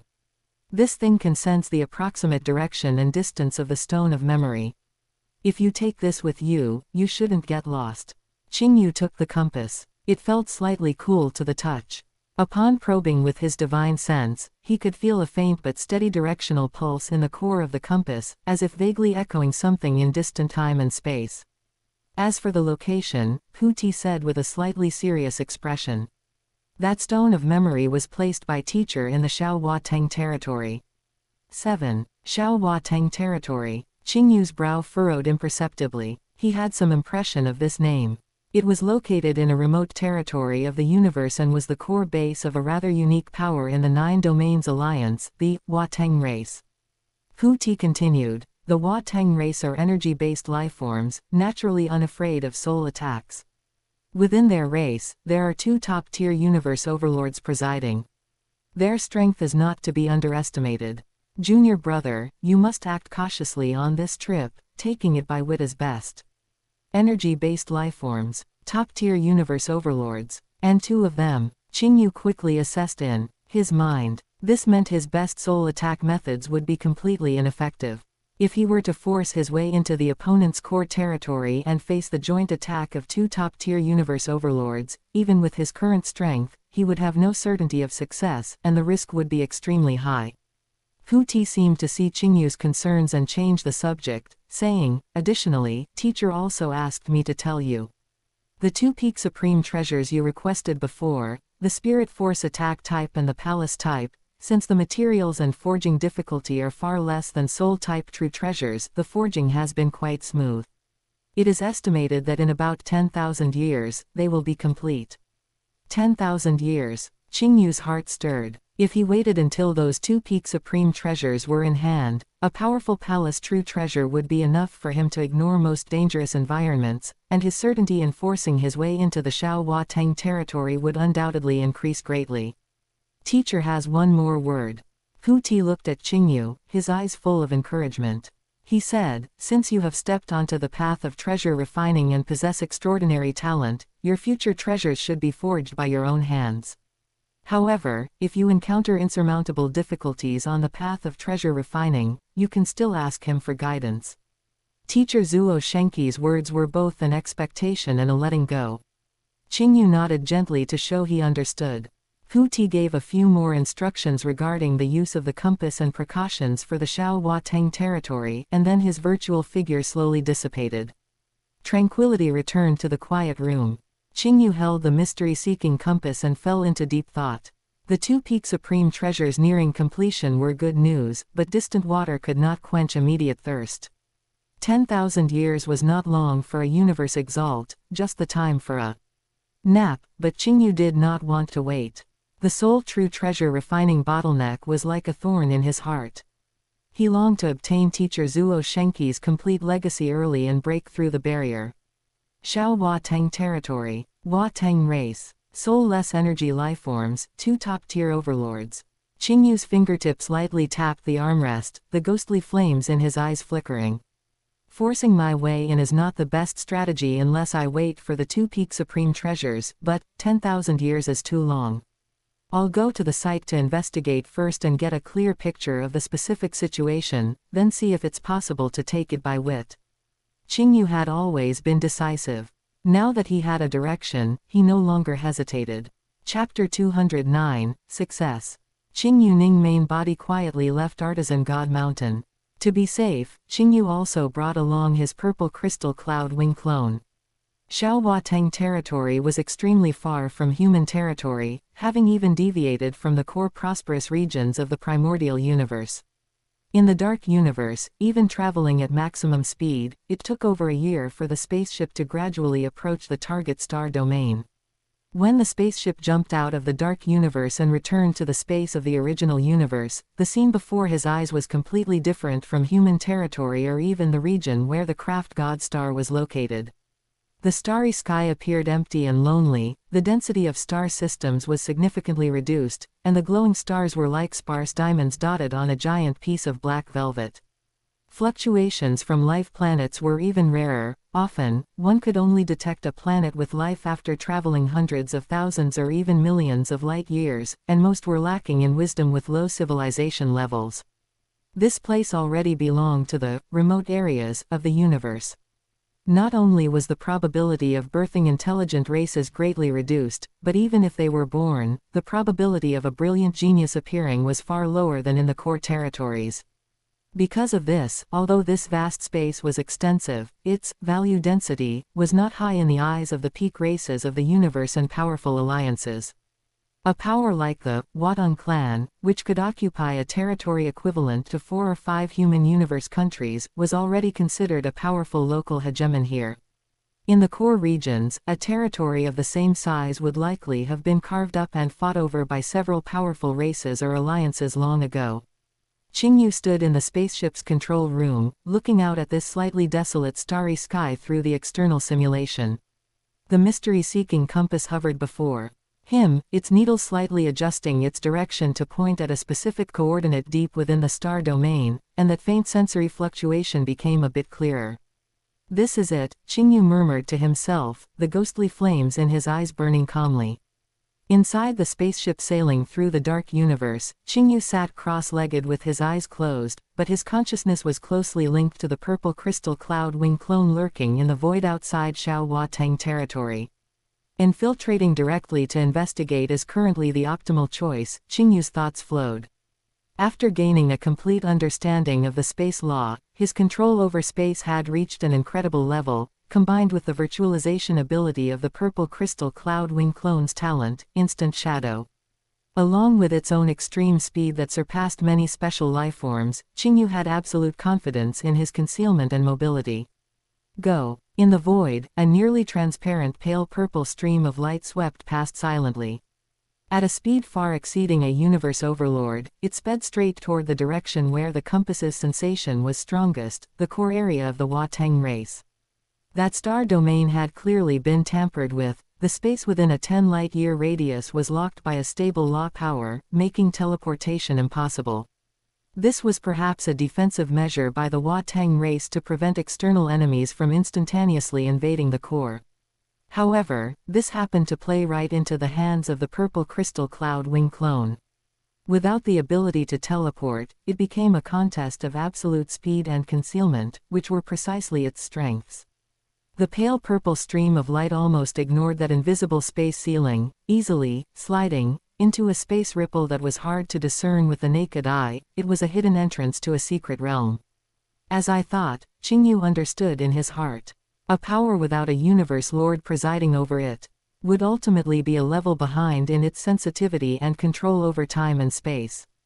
With its profound understanding of the essence of space, the purple crystal cloud wing clone spent almost no effort to quietly penetrate the defenses of the secret realm's entrance, entering this secret realm world exclusively occupied by the Qingling clan. Inside the secret realm, the scene was quite peculiar. Most of the area was an empty and boundless void, with only a supercontinent of immeasurable vastness floating in the center. Around the continent, 3 stars of different colors rotated slowly, guarding it like loyal sentinels. A dense aura of life radiated from the continent. Qingyu's perception swept through like invisible tentacles, cautious and deliberate. A large number of Watang race members lived on the continent. These energy-based lifeforms had robust horse bodies for their lower halves. Their forehooves did not step on the ground, but instead each trod upon a mass of slowly flowing purple cloud qi, making their movements elegant and swift. Their upper bodies were humanoid, with heads like majestic lions, manes like burning ghostly blue flames, and 8 muscular arms displaying their power. Their entire bodies were ghostly blue, with a faint blue halo flowing over their surfaces, making them exceptionally striking in the void. There were about 200 members of the Qingling clan at the undying spiritual god level scattered across the continent.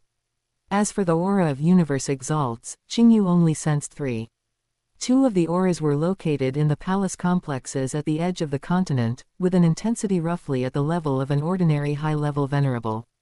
The last one, which was also the most majestic and profound aura, originated from the most towering divine temple in the center of the continent, constructed entirely of deep blue exotic crystals.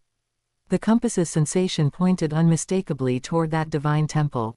The stone of memory was inside it. The one in the temple should be one of the 2 top overlords, the other one isn't in the secret realm, Qingyu quickly judged. Is it He Qi, or Hong Qi? Facing a top universe overlord, Qingyu reckoned that if he used all his means, there might be a slight possibility of seizing the treasure by force.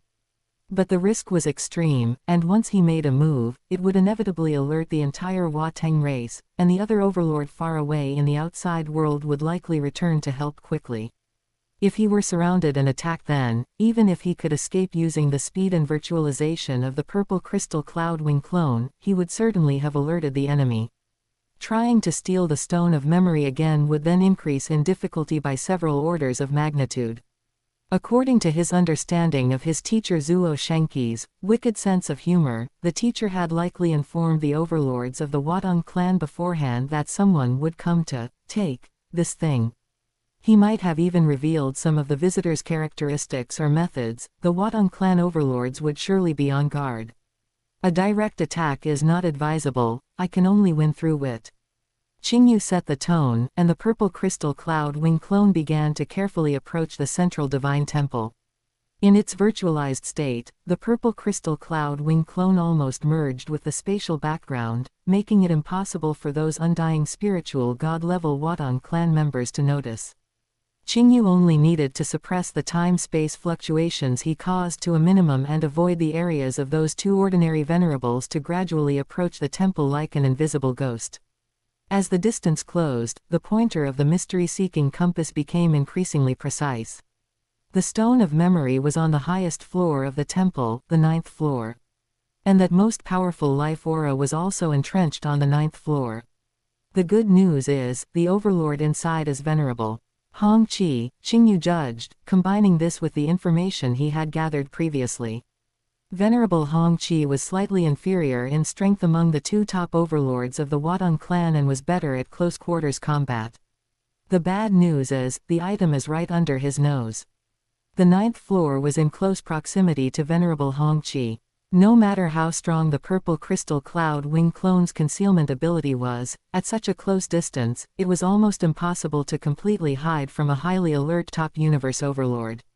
He would likely be noticed by Venerable Hongqi before he even truly approached the 9th floor. The opponent wouldn't even need to attack, he only needed to grab the stone of memory in his hand, and Qingyu would have no further chance. It seems I'll have to use some indirect methods. Qingyu's mind whirled, and a plan quickly formed in his head. The purple crystal cloud wing clone no longer lingered and quietly exited the secret realm to rendezvous with the Qingyu Ning main body outside. Soul attacks were ineffective against the soulless Hua Teng race, but the Hua Teng race did not exist in isolation, they were members of the 9 Domains Alliance. And within the 9 Domains Alliance, not everyone was an energy lifeform like the Hua Teng race. This was the gap that Qingyu could exploit. 10 years later, a streamlined silver spaceship sailed smoothly through the Dark Universe channel back to human territory. The interior of the spaceship was simple and comfortable. Qingyu's human clone leaned lazily on a soft lounge chair, playing with an object in his hand. The object was about the size of a pigeon egg, entirely a translucent black with a smooth, cold surface. Inside, countless tiny starlights seemed to flow slowly, making it look mysterious and ancient. It was precisely that stone of memory. Meanwhile, far away in the secret realm of Xiao Hua Teng territory, inside the 9th floor of that deep blue divine temple, the top universe overlord of the Hua Teng race, Venerable Hongqi, was lying prone on the wide floor paved with some kind of warm divine jade. His ghostly blue body emitted a stable energy glow, his 8 arms were stretched out comfortably, and the expression on his lion's head seemed quite satisfied, even carrying a hint of subtle pleasure. On a jade platform not far from him, a small black stone sat quietly, matching his current mood as if everything was under control. Behind this seemingly calm and harmonious scene was hidden an exquisite, substituting one thing for another, that had occurred not long ago. When Qingyu first investigated the situation, he knew that taking action directly would be as difficult as reaching the heavens.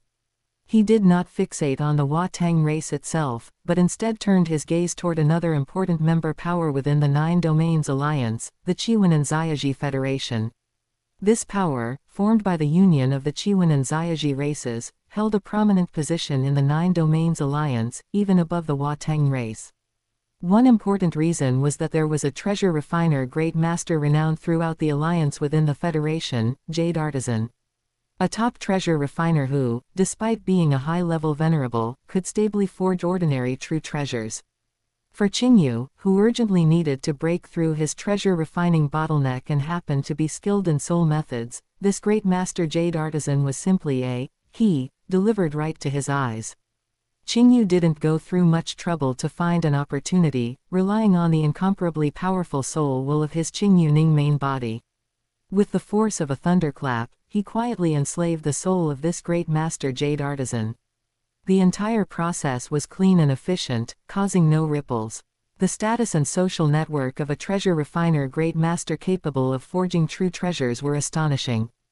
Jade Artisan already had treasure refining dealings with many experts in the 9 Domains Alliance.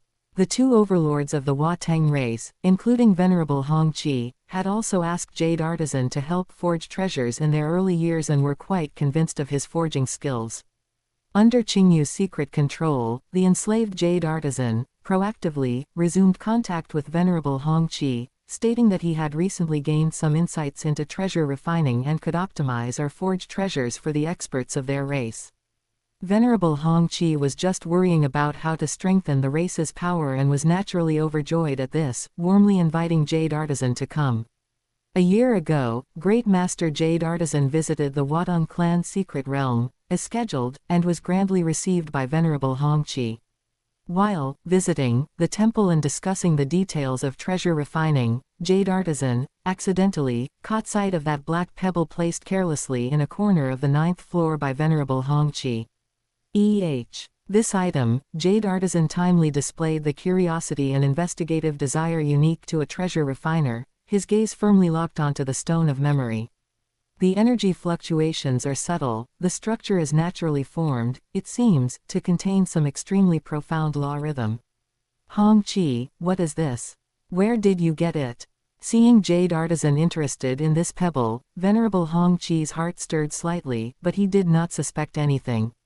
Something left behind by Zuo Shank was naturally extraordinary. Although he himself didn't know what use this small pebble had, it was only normal that Jade Artisan, as a treasure-refining great master, could see some clues. This is a token temporarily stored with me by an ancient existence, Venerable Hongqi explained vaguely, without mentioning Zuo Shenki's name or explaining its specific purpose. As Great Master Jade Artisan interested in it. More than just interested. A fanatical light of research erupted in Jade Artisan's eyes. This material is neither metal, jade, nor stone, I actually cannot recognize it. Its internal law structure is even more mysterious and unfathomable. If I could study it closely, perhaps it would be a great inspiration to my Tao of treasure refining. Hongqi, could you let me observe it up close? I am willing to forge an additional ordinary true treasure for your race for free as a thank you. An additional ordinary true treasure. Venerable Hongqi's heart jumped violently. How precious were true treasures. Even an ordinary true treasure was a significant boost for the Wateng race. And Zuo Shenki's order was only to prevent it from being stolen by a special life form, Azure Ghoul. Letting Jade Artisan study it within the temple did not violate the order. Jade Artisan was a famous treasure refining great master in the 9 Domains Alliance with an outstanding reputation, and he was also a guest he had invited. The scales of benefit and risk tilted instantly. Haha, Great Master Jade Artisan, you are too kind. Studying it is naturally no problem, but after all, this item was entrusted by an existence, so it's not convenient to take it out of the temple. You may observe it here at your leisure, for as long as you like. Venerable Hongqi agreed readily. But you can only observe it within this temple. That's natural. Don't worry, Hongqi, I will definitely not make things difficult for you.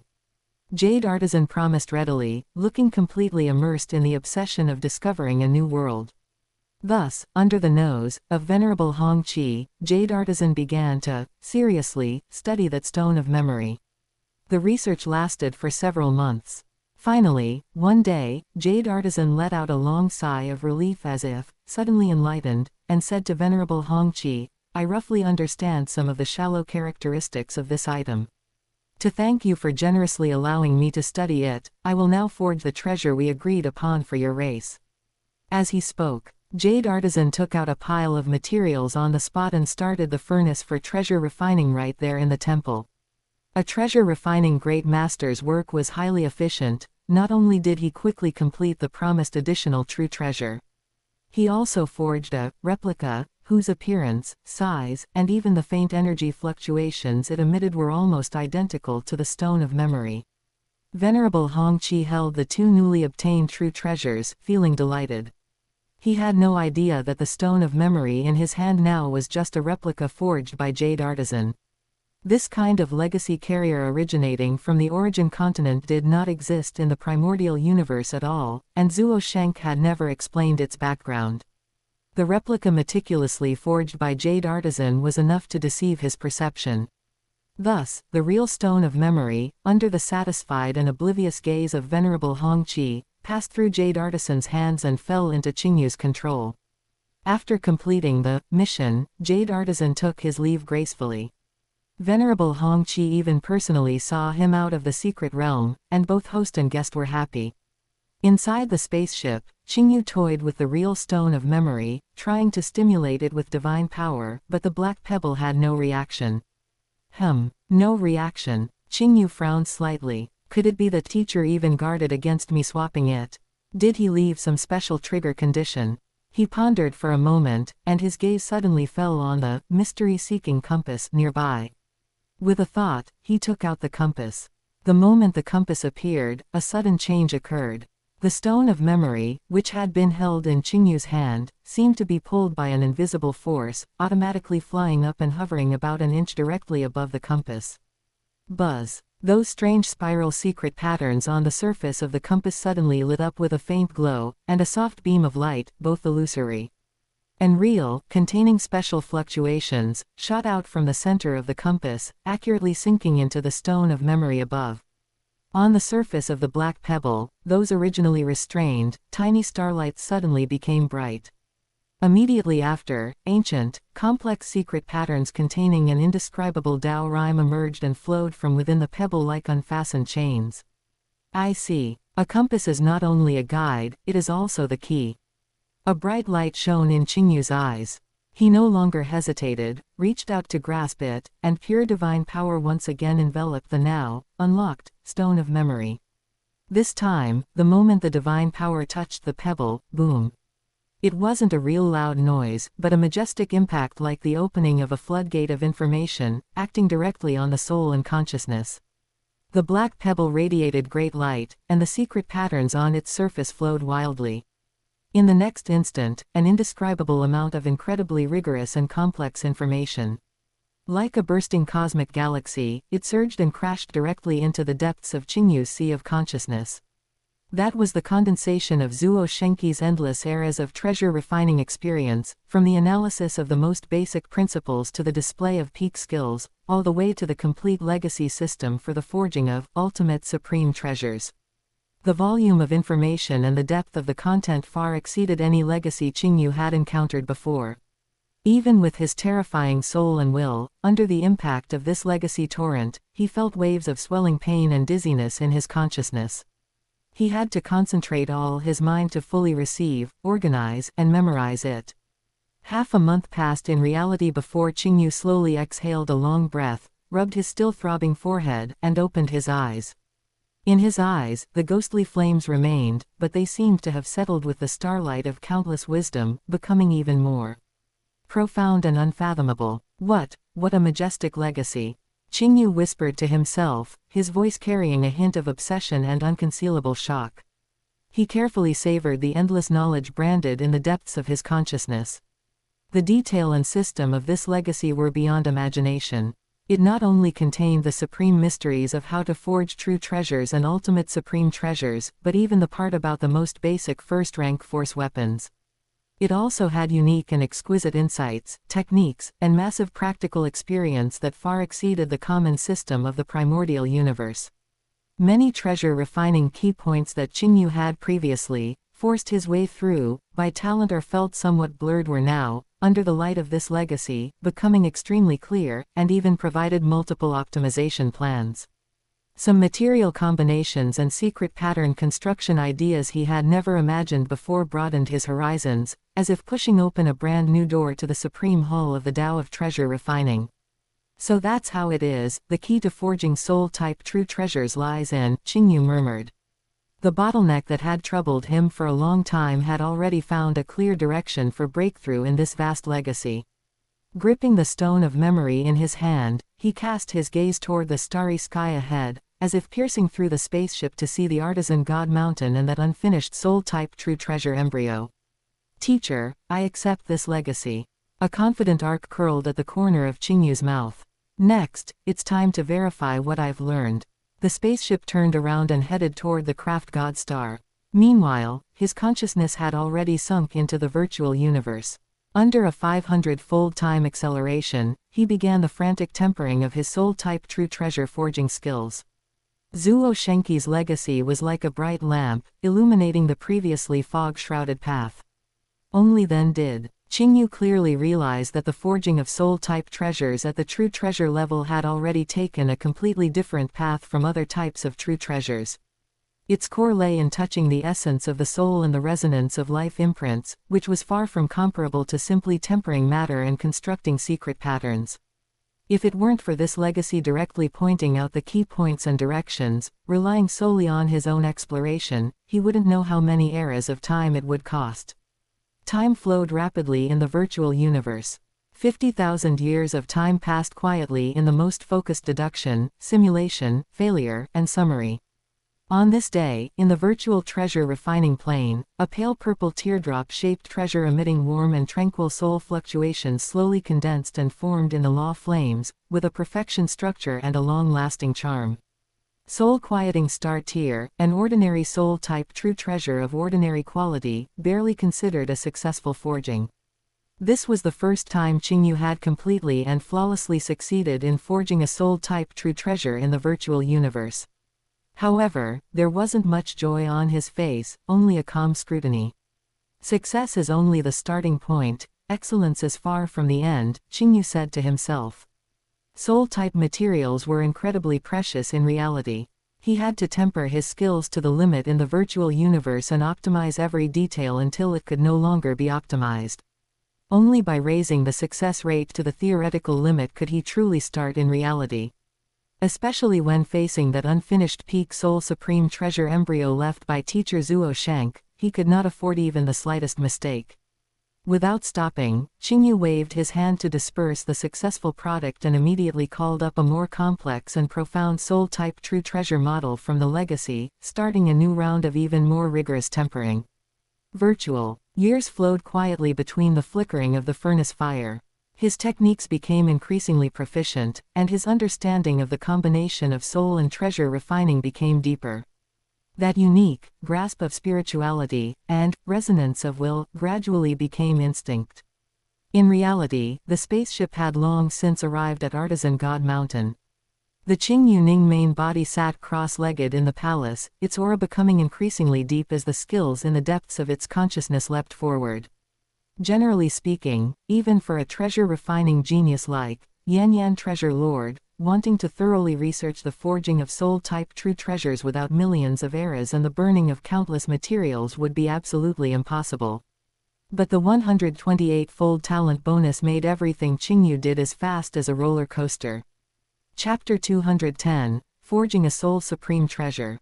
Qingyu's awareness was in the virtual universe, and after an unknown amount of time, he finally touched the barrier of a certain kind of perfection.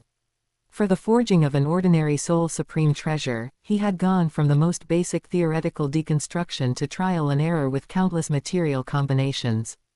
Every link and every detail had been repeatedly tempered and optimized by him until, within his current framework of knowledge and skill, he could no longer find any room for improvement. A heavy and solid sense of perfection filled his heart. It really wasn't easy. His consciousness slowly withdrew from the vast torrent of data and returned to reality. Qingyu let out a soft sigh, the flickering ghostly flames in his eyes reflecting the wise luster of years. If not for the fact that his golden fingers, all-around talent boost, had suddenly doubled to a staggering 128 times upon his breakthrough to Universe Exalt. Causing his comprehension ability, deduction skills, and willpower resilience to undergo a leap that was nearly equivalent to a transition in life level, the amount of time this process would have consumed would likely be a number that even he would find shocking today. Through the legacy of his teacher, Zuo Shank, which was as vast as a sea of stars, he had already clarified the path of an orthodox treasure refiner. In the mainstream understanding of the primordial universe, a treasure refiner usually needs to be able to stably forge high-grade true treasures, first, reaching a sufficient height in the field of other types of true treasures. Only after gaining rich experience in dealing with various unexpected situations would they attempt to touch the hard bone that is the soul supreme treasure. Progressing step by step like this, using a higher realm to resolve the dangers within, is the safe and steady way. But he, relying almost entirely on a surge of sharp momentum and extraordinary talent, had directly skipped the long accumulation stage of being a high-grade true treasure artifact refiner, and boldly faced the core difficulties of forging a soul supreme treasure. This was no different from directly challenging a vertical cliff before having mastered the skills of hiking up a steep mountain. "I finally reached this step," Qingyu murmured to himself. He stood up, his crystal-like hair flowing with ghostly light. With one step, he left his meditation immortal cave and headed towards the forging space at the core of Artisan God Mountain. The forging space was filled with eternal heat and clamor. Around the towering pillars of fire, almost all the disciples were currently treasure refining. The roar of hammers striking divine gold, the sizzling of melting materials, the hum of laws as secret patterns were branded, and the occasional blast of energy from a failure, all these sounds wove together into a rugged and vital symphony of treasure refining. When Qingyu's unique figure, exuding a ghostly coldness and a sense of perfect coordination, appeared at the light screen of the entrance, it was like a drop of ice water falling into a boiling pot of oil. The disciples closest to the entrance were the first to notice. The movements in their hands instantly froze, their pupils constricted, and expressions of almost reflexive respect quickly appeared on their faces. Then, like ripples spreading, more and more disciples stopped their work, turned, and bowed. "Greetings, Junior Martial Uncle. We pay our respects to Junior Martial Uncle." The voices were a bit uneven at first, but they quickly became unified, converging into a wave of sound filled with respect that briefly drowned out the noise of forging in this boisterous space. Whether it was the more senior core disciples who could already forge heavy treasures, or the disciples still in the exploration stage, their gazes toward Qingyu were filled with heartfelt awe and an indescribable excitement. This young junior martial uncle had long since won the supreme respect of all Artisan God Mountain disciples for his skills through his repeated, cognition-shattering feats of treasure refining. Qingyu's expression was calm as he gave a slight nod. His gaze swept over the crowd without lingering on anyone. Then he set off, walking straight toward the area deep within the space where the fire pressure was strongest. His steps were composed, as if the high temperatures that were enough to make an ordinary undying spiritual god retreat were merely a gentle breeze. It wasn't until his back was partially swallowed by the churning light of the flames that the brief silence in the forging space was broken, followed by a wave of suppressed but unavoidable whispers. "Junior Martial Uncle is here again. His aura seems even more unfathomable this time. Look at the direction Junior Martial Uncle is heading, it's the core, source fire zone. Could the level of the treasure he's forging this time be? Did you forget? Junior Martial Uncle forged 5 top-tier true treasures there last time. This time, I'm afraid. Junior Martial Uncle went to third senior brother to exchange for materials. That fluctuating aura, could it be the legendary soul-type materials? A soul supreme treasure. That's impossible. How long has it been since Junior Martial Uncle became a treasure refining great master?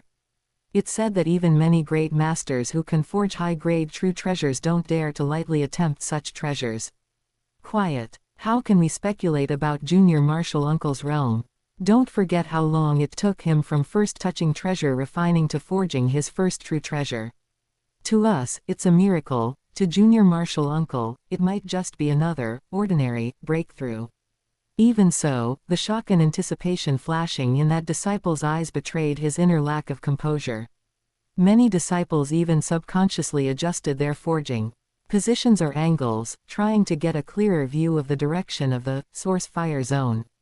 Even if they could only see the blurred light and shadows of the flames and the faint silhouette of a hammer, it was a rare opportunity for them to observe. Qingyu turned a deaf ear to the discussions behind him. He arrived before the immortal cave of third senior brother, who managed the storehouse and exchanges, which looked like a hill of black metal. Third senior brother remained as taciturn as ever, like an unchanging rock for 10,000 years, but his obsidian-like eyes brightened slightly when Qingyu appeared. "I want to exchange for these materials." "Thank you for your hard work, nephew," Qingyu said succinctly, while passing over a detailed list of materials. Third senior brother took it silently. As his awareness swept over the list, his rock-steady body trembled imperceptibly for a moment. On the list, the 8 main materials at the top were all soul-type true treasure materials that exuded a dense soul charm. The thousands of auxiliary materials following them were also mostly of great value and possessed peculiar attributes. Further down, there was also a large quantity of extremely high-quality ordinary true treasure materials, clearly not intended for the same treasure. He raised his eyes and took a deep look at Qingyu. His gaze contained extremely complex emotions, shock, inquiry, and ultimately, it turned into a hint of realization and, perhaps even he didn't realize it, admiration. A moment later, several tightly sealed metal boxes and jade cases, radiating strong energy fluctuations, were steadily delivered to Qingyu. His points instantly dropped to 0. Qingyu waved his hand to collect all the materials, gave a slight nod, and turned to leave. Watching Qingyu walk toward the source fire zone, third senior brother stood still for a long time before whispering to himself, "A soul supreme treasure. Junior martial uncle, the path you are challenging. This time is one that even the teacher once sighed over for its difficulty." He shook his head and returned to his calm state, but deep in his eyes, a seed named expectation had already been quietly planted. The closer one got to the mouth of that black gourd, the more the terror of the source fire zone became apparent. The flames here were no longer simply hot, their color gradually shifted from crimson to blazing white, then pale gold, and finally into a nearly void-like and transparent hue. This was a manifestation of temperature reaching the extreme. Space here was continuously burned, annihilated, and reborn, forming an extremely unstable distorted force field. Violent flames were mixed with a more primordial and more explosive source fire will. An ordinary universe exalt staying here for long would feel a massive burden on their godly body, and if an undying spiritual god were to enter by mistake, they would truly be in danger of being annihilated in an instant. Qingyu, however, was like a fish in water. The powerful godly body of the Qingyu Ning main body was enough to withstand this environmental pressure, and his perception under the 128-fold talent boost allowed him to clearly distinguish every trace of energy flow and law thread within the flames. He finally stopped near the mouth of the black gourd. Here, the intensity and purity of the flames reached a point of perfect balance. It provided the extreme energy required for forging top-tier treasures without interfering with the fine control of the forging process due to being overly violent. He was in no hurry to start forging the soul supreme treasure. First, he took out the ordinary true treasure materials he had exchanged for. To do a good job, one must first sharpen one's tools. With a thought from Qingyu, the previous set of 18 top-tier heavy treasure refining hammers appeared.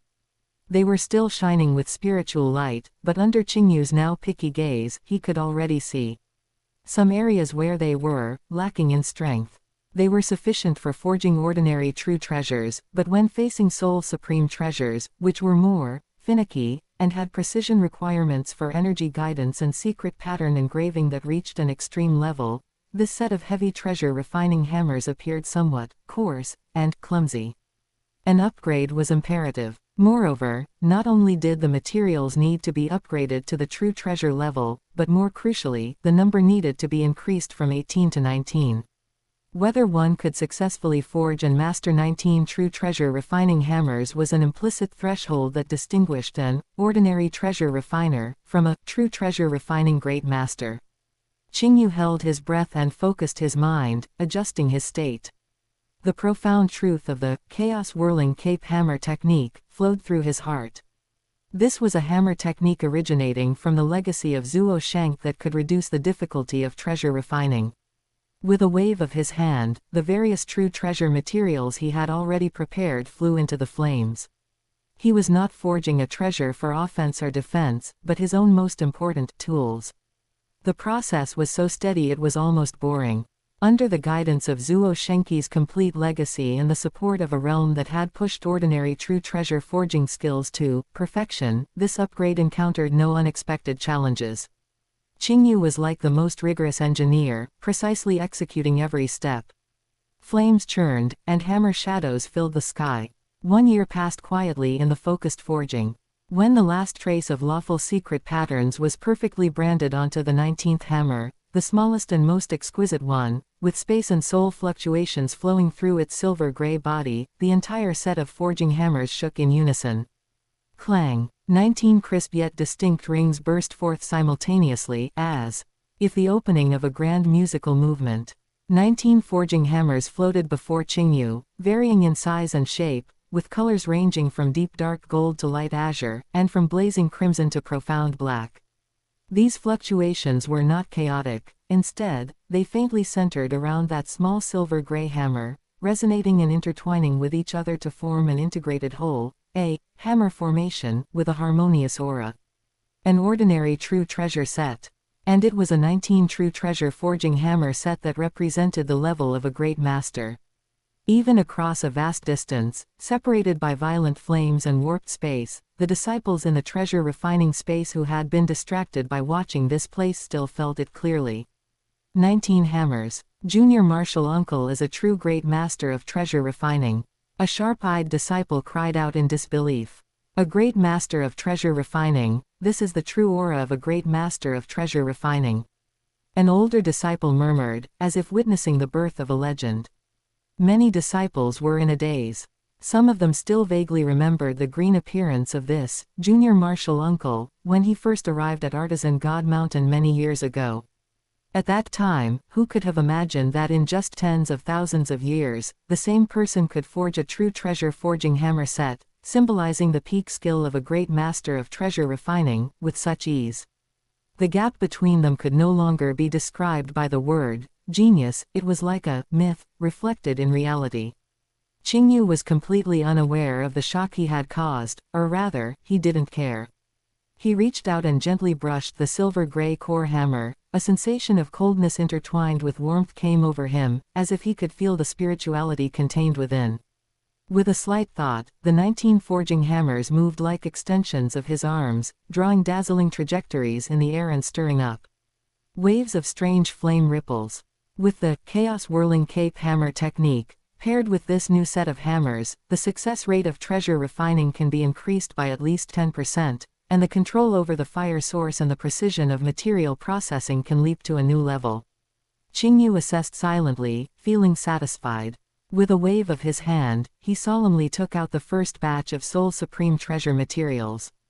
These materials were of various shapes, some like condensed moonlight, some like flickering soul flames, and some were strange crystals containing fluctuations like weeping. All of them exuded a pure and powerful aura of soul origin. The refining officially began. Driven by the chaos whirling cape hammer technique, the 19 true treasure refining hammers turned into a dazzling storm of light and shadow, enveloping the main material. The hammers fell silently, yet they seemed to strike the nodes of the law, producing vibrations that reached directly into the soul. Every step was precise and error-free, like the operation of the most sophisticated instrument. Millions of practice sessions in the virtual universe had long since etched this process into Qingyu's instincts. Impurities in the materials were efficiently removed, and different soul attributes began to attempt contact under the harmony of hammer strikes and flames. Testing, and then slowly fusing. Qingyu was fully focused, the dark flames in his eyes burning fiercely, reflecting every detail of the changes in the flames and materials. His will was like the toughest thread, weaving into an invisible net that covered the entire refining area, sensing the slightest fluctuations in energy and the most subtle changes in the law. Time passed bit by bit. The material, fused with several types of soul essence, gradually turned into a fist-sized liquid that constantly changed between green and gold, with a galaxy-like vortex slowly rotating inside. The soul fluctuations were pure and powerful, and the prototype of secret patterns began to naturally form within the liquid. Everything was progressing smoothly. However, just as this green-gold liquid was about to follow the preset trajectory and condense the first fixed-form node, the most critical moment when the prototype of the Soul Supreme treasure was about to be born, a sudden change occurred. Buzz. A sharp hiss that couldn't be heard with ears but exploded directly at the soul level suddenly erupted. This was not a sound, but a more fundamental impact, a kind of consciousness, full of negation and rejection originating from the underlying rules of the universe. Qingyu felt as if a cold awl had been violently thrust into his soul core. Intense pain followed, accompanied by a strong sense of dizziness and nausea.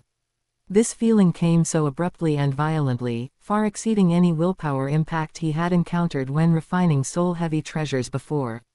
Almost simultaneously, the green-gold liquid that had been flowing stably suddenly stalled, and then began to tremble and roll violently and irregularly. The few strands of basic secret patterns that had just formed inside instantly became blurred and distorted. Clear rejection cracks appeared between the soul essences of different attributes, the perfect fusion trend was forcibly interrupted, and they even began to separate in reverse.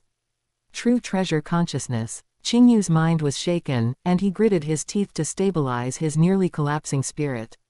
This was exactly the same as described in the legacy. When the prototype of a soul supreme treasure is about to solidify and touches a certain boundary involving the soul, it will spontaneously trigger a backlash at the level of universal rules. An instinctive consciousness that is primitive, chaotic, and full of destructive desire is born. Refining a true treasure is not creating life, it is not the kind of autonomous consciousness born from the soul of a universal life form, but more like an anti-theft mechanism set by the universe to prevent soul supreme treasures from appearing. It is a manifestation of a brief turbulence generated during the operation of the rules. The willpower impact encountered when refining soul-heavy treasures, compared to this moment, was simply the difference between a trickling stream and a vast tsunami. The former still had patterns to follow and could be catered to, guided, or neutralized. But the latter was pure, overbearing negation and rejection originating from the level of rules, with only one purpose: to destroy this anomaly being born. In Zuo Shenqi's legacy, there were two main ways to deal with this difficulty. The first, adopted by the vast majority of treasure refiners, was also the most direct method: enduring and wearing it down. Relying on one's own incomparably powerful soul willpower to head-on resist the impact and interference of this true treasure consciousness, and in the chaos it created, forcibly stabilize the materials and maintain the refining process. Like the foolish old man moving mountains or the Jingwei bird filling the sea, resisting time and again, advancing bit by bit, using long periods of time and resilient will to slowly wear down this consciousness, born in a fleeting moment of rules. This method's requirement for the treasure refiner's willpower strength reached a perverted level, and the process was extremely agonizing with a very low tolerance for error. Any single oversight could lead to total failure. Usually, only those treasure refiners whose cultivation had reached the level of Universe Lord had a high degree of certainty in successfully refining an ordinary soul supreme treasure using this method. Although Qingyu was confident that his will was not weaker than or even exceeded many Universe Lords, he did not appreciate this brute force method. Low efficiency and not low risk. He chose the second method recorded in the legacy, a more ingenious and mysterious path, but also one that had desperate requirements for talent, comprehension ability, and instantaneous insight. In Zuo Shenqi's system, the birth of this true treasure consciousness was not completely untraceable. It was more like a brief miracle, generated by the instantaneous coupling, collision, and agitation of countless underlying law lines under specific conditions. Its birth, maintenance, and interference depended on an extremely subtle, complex, and fragile internal coupling balance. If one could use supreme spiritual sense to perceive the fleeting, coupling nodes inside this chaotic consciousness and use special means to provide precise and subtle disturbance, one could dismantle this rule miracle in advance without destroying the true treasure prototype itself, causing the violent, true treasure consciousness to collapse instantly like a sand tower with its foundation removed. For this purpose, Zuo Shenqi specifically created an auxiliary soul secret method, the primal void refining art. This technique did not focus on lethality, but on dividing and maintaining a strand of extremely pure and resilient consciousness, which could be used for ultra-fine perception and operation inside the treasure. Cultivating the primal void refining art was itself a huge threshold. It involved no life-threatening danger, but it extremely tested the practitioner's soul origin spirituality and consciousness micro-operation talent, having little to do with cultivation level and depending purely on individual endowment. Some people could not even enter the threshold in their entire lives, while others might achieve enlightenment in a single day. For Qingyu, who had a 128-fold all-around talent boost, mastering this technique took some effort, but he ultimately succeeded. At this moment, facing the sudden eruption of the true treasure consciousness impact, although Qingyu's soul was in pain, his mind was not in chaos. He closed his eyes and concentrated, deep within his sea of consciousness. The primal void refining art quietly operated to its limit. A strand of void spirit consciousness, 10,000 times thinner than a hair, crystal clear and emitting a strange stable fluctuation, peeled away from his core will. Like a fish swimming against the current, it went against the violent, negation-filled, true treasure consciousness, turbulence, probing toward the violently fluctuating green-gold liquid in the center of the flames. The 19 forging hammers outside did not stop. Driven by the chaos-whirling cape hammer technique, they continued to swing in a rhythmic manner, striving to keep the materials from scattering and the essence from being lost, buying time and space for the internal surgery. One mind with two uses, or even multiple uses. Externally, he had to use exquisite hammer techniques to stabilize the overall situation and resist the physical manifestation of the consciousness interference. Internally, he had to use the void spirit consciousness to enter the tiger's den and find the coupling nodes. The feeling of this void spirit consciousness entering the green-gold liquid was like a lonely boat entering the center of a cosmic storm. In all directions were violent, tearing turbulence, flickering fragments of the law, and colliding material spiritual radiance. Everything was moving at high speed and in fierce confrontation, forming a chaos full of destructive aura. Qingyu cast aside all distracting thoughts and placed his entire mind on this strand of void spirit consciousness. He needed to capture the veins of countless law lines intertwined to form the core of the true treasure consciousness within this chaos, and find the most critical node that, once disturbed, could cause a chain collapse. The first attempt ended in failure. Following a certain intuition, just as the void spirit consciousness was about to touch a suspected abnormal fluctuation point, several violent soul turbulences around it suddenly closed in, biting down hard like invisible giant pincers. Poof! Qingyu's body shook slightly, and his face turned pale for a moment. That strand of void spirit consciousness was instantly crushed and annihilated. Although it was only a strand of consciousness he had divided, the backlash from its destruction still made his brain feel a wave of daze. And without the internal check, the green-gold liquid outside suddenly collapsed toward the center and then violently expanded. The rejection cracks between several essences suddenly widened, and it was about to completely disintegrate. Chapter 211, Planning for the Secret Pattern Diagrams. Suppress. Qingyu gave a low shout, the ghostly flames in his eyes surging as the movement trajectories of the 19 forging hammers suddenly shifted, changing from channeling to a brief, forceful suppression. He forcibly restrained the liquid that was on the verge of exploding, increasing the frequency of his hammer strikes to forcefully close the cracks by a few degrees. But this treasure-refining attempt ultimately failed. Qingyu could only manage to forcibly preserve a portion of the materials. A failure. Qingyu quickly calmed his soul fluctuations, feeling no discouragement in his heart. It was already clearly stated in Zuo Shenqi's legacy that even with mastery of the primal void refining art and the second method, achieving success would be anything but easy. It required one to cultivate a momentary intuition for coupling nodes, through repeated real forging sessions, accumulating experience in capturing that sliver of inspiration within the violent chaos. The virtual universe could simulate the process, but it was difficult to fully replicate this profound clash of spirituality that momentarily contended with the rules of the universe. Just as Qingyu was focused on saving as many materials as possible while concentrating on summarizing his experience. Under the cover of the violent flames and high-temperature force fields within the treasure-refining space, at the base of the shadow of a glowing red, seemingly solid giant rock on the periphery. A small pebble, its color almost identical to the surrounding charred rock, rolled down.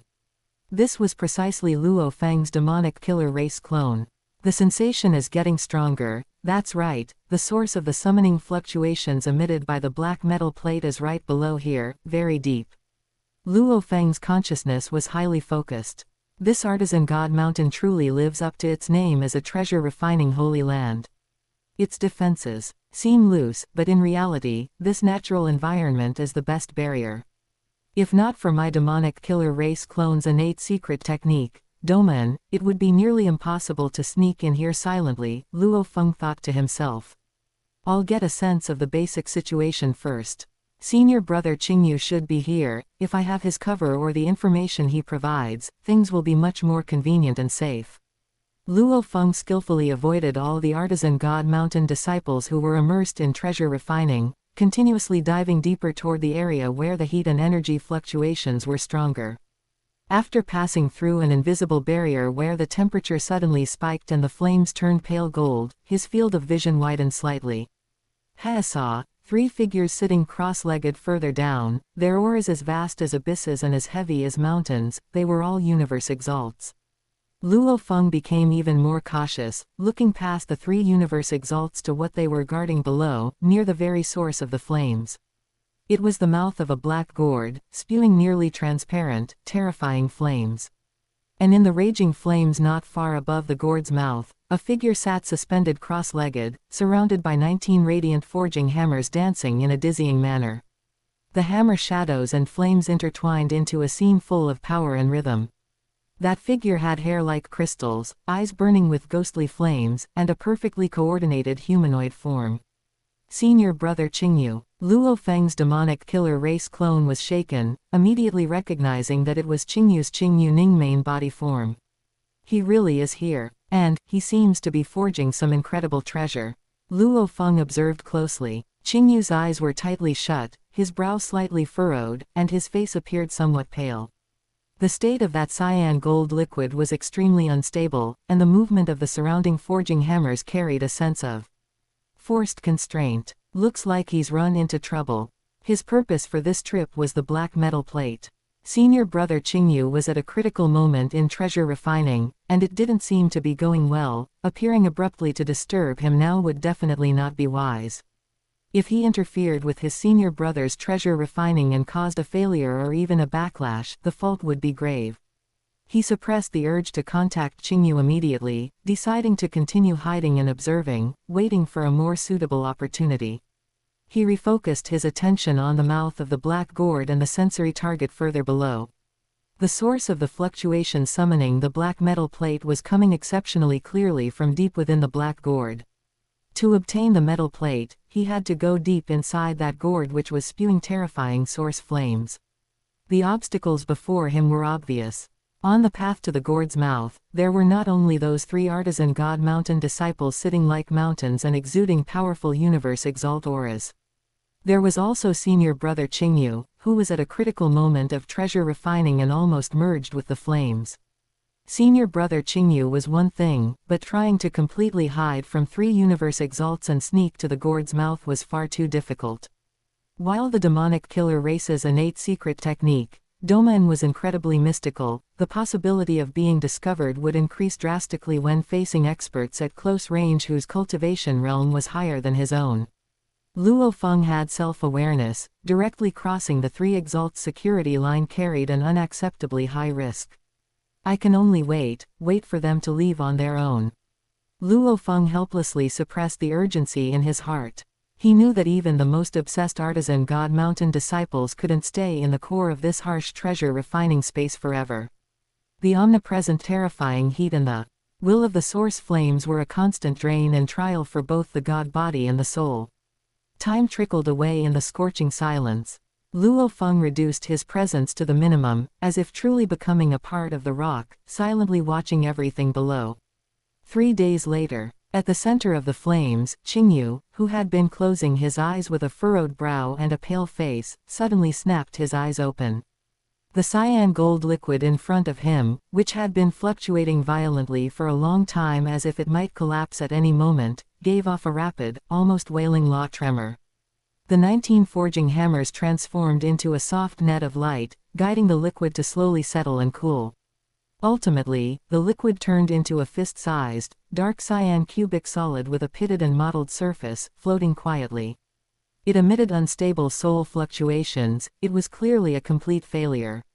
However, at its core, about 60% of the soul material essence had been forcibly preserved by Qingyu's superb skill, without completely destroying its fundamental spirituality. With proper treatment in the future, it might still be used as an auxiliary material in other forgings. Phew, Qingyu let out a long breath of scorching air, a hint of fatigue on his face, but more of it was calm analysis and reflection. For a first real-world attempt, being able to save most of the materials is a passing grade. As for capturing that coupling node, I still need more practice to cultivate that intuition. With a wave of his hand, he stowed away the scrap cube, which was failed but still valuable, along with the 19 forging hammers. Luo Feng, who had been watching closely, immediately seized this opportunity. In the virtual universe, Qingyu received a communication request from Luo Feng.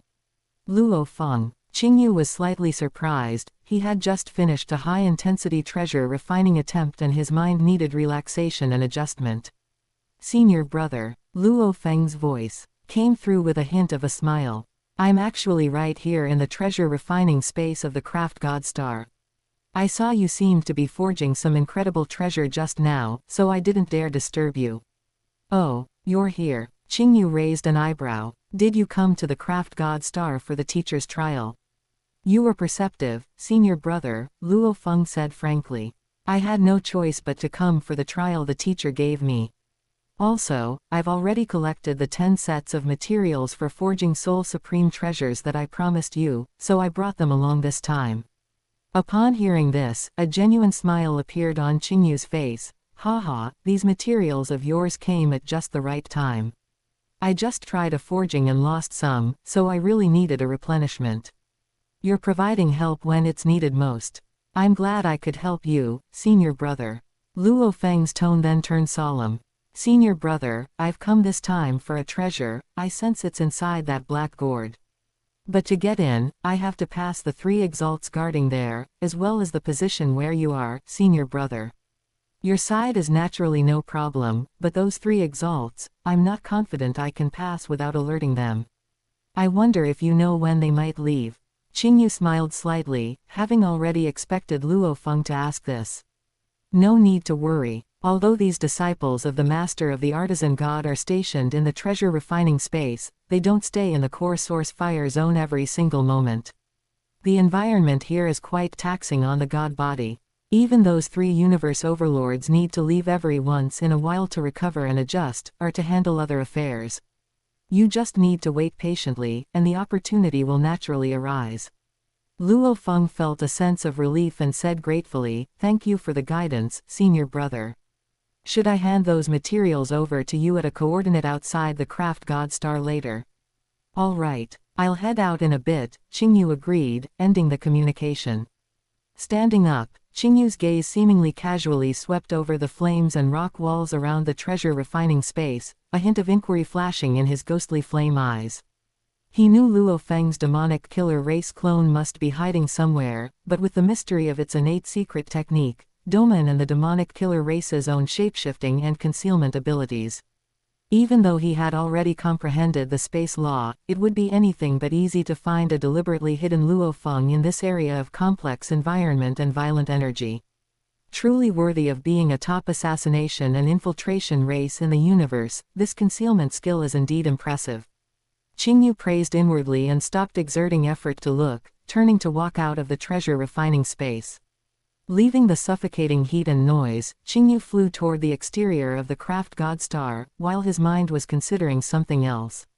This time Luo Feng is taking the 9 Tribulations secret tome metal plate. According to the original plot's trajectory, he will be caught on the spot by the Master of the Artisan God and then thrown into some forbidden land as punishment. He will eventually enter the core of the Starry Sky Beast Alliance, meet the Starry Sky Ancestor, and obtain those 64 basic secret pattern diagrams representing the fusion laws of the 8 great beast gods. Qingyu had a vivid memory of this period of Luo Feng's experience. Those 64 secret pattern diagrams held an immense attraction for him. They were a shortcut to the fusion laws, the formulas for creating powerful secret methods. Even if he didn't follow the way of the beast god himself, as long as he could view the secret pattern diagrams, it would be possible to construct extremely high-level secret methods just like applying mathematical formulas, saving countless amounts of time and effort spent on self-exploration and deduction. Should I get involved? Qingyu pondered. With the opportunity right before him, it would be a lie to say he wasn't tempted. But would it be appropriate to rashly intervene in teacher Zuo Shenqi's trial for Luo Feng? Could he successfully share in that opportunity? While he was reflecting, he had already arrived in the void outside the craft god star and sent the coordinates as agreed. Soon, a figure appeared via teleportation. It was Luo Feng's human clone. Senior brother. Luo Feng greeted with a smile. You kid, you were in the fire space just now. You hid quite well. Qingyu shook his head and laughed. Even my senses failed to capture your trace. Luo Feng smiled modestly, a trivial trick, not worth mentioning before senior brother. Saying so, he turned his hand and took out a specially made silver box, handing it to Qingyu. Senior brother, these are 10 complete sets of Soul Supreme treasure forging materials, take a look. Qingyu took it, and after a brief investigation, the joy in his eyes grew stronger. Inside the box, 10 different core main materials were categorized, each of superior quality, exactly what he urgently needed. Good. With these, I can try a few more times. Thank you, junior brother. You're welcome, senior brother. This was promised long ago. Luo Feng waved his hand. Qingyu put away the materials, and the thought of whether to participate in Luo Feng's test became clearer in his heart. He was deliberating on how to speak, showing his intention without appearing too abrupt or having ulterior motives. Unexpectedly, Luo Feng spoke first, with a hint of doubt on his face. Senior brother, there is one thing, the teacher specifically mentioned it before I came. He said for this test, we 2 fellow disciples can proceed together and assist each other. He told me to ask for your thoughts, senior brother. I am definitely going, but you, senior brother, you can decide for yourself. Hearing this, Qingyu's heart suddenly cleared. And at the same time, a sense of realization and emotion arose. So the teacher had already thought of it, he's not just testing Luo Feng, but also giving me a chance to choose. If I refused to participate because I was afraid of trouble or felt it had nothing to do with me, I might have really missed this opportunity. The teacher is likely testing my heart nature, decisiveness, and my friendship with my fellow disciple. Having figured this out, Qingyu no longer hesitated and immediately said solemnly, since the teacher has made such an arrangement, as your senior brother, I naturally won't decline. Junior brother, you need to obtain that treasure, and I will definitely assist you with all my strength. Hearing this, a look of emotion appeared on Luo Feng's face. With senior brother's help, the chances of success for this trip are much greater. However, just in case. As Qingyu spoke, with a thought, a figure with purple crystalline wings appeared beside him. It was the purple crystal cloud wing clone. This is my purple crystal cloud wing clone. Its speed is unrivaled among many special lifeforms, and it even has a talent secret method for void-based life saving. Let him follow you into the world ring. If you encounter irresistible danger or need to escape quickly, he can instantly take you far away.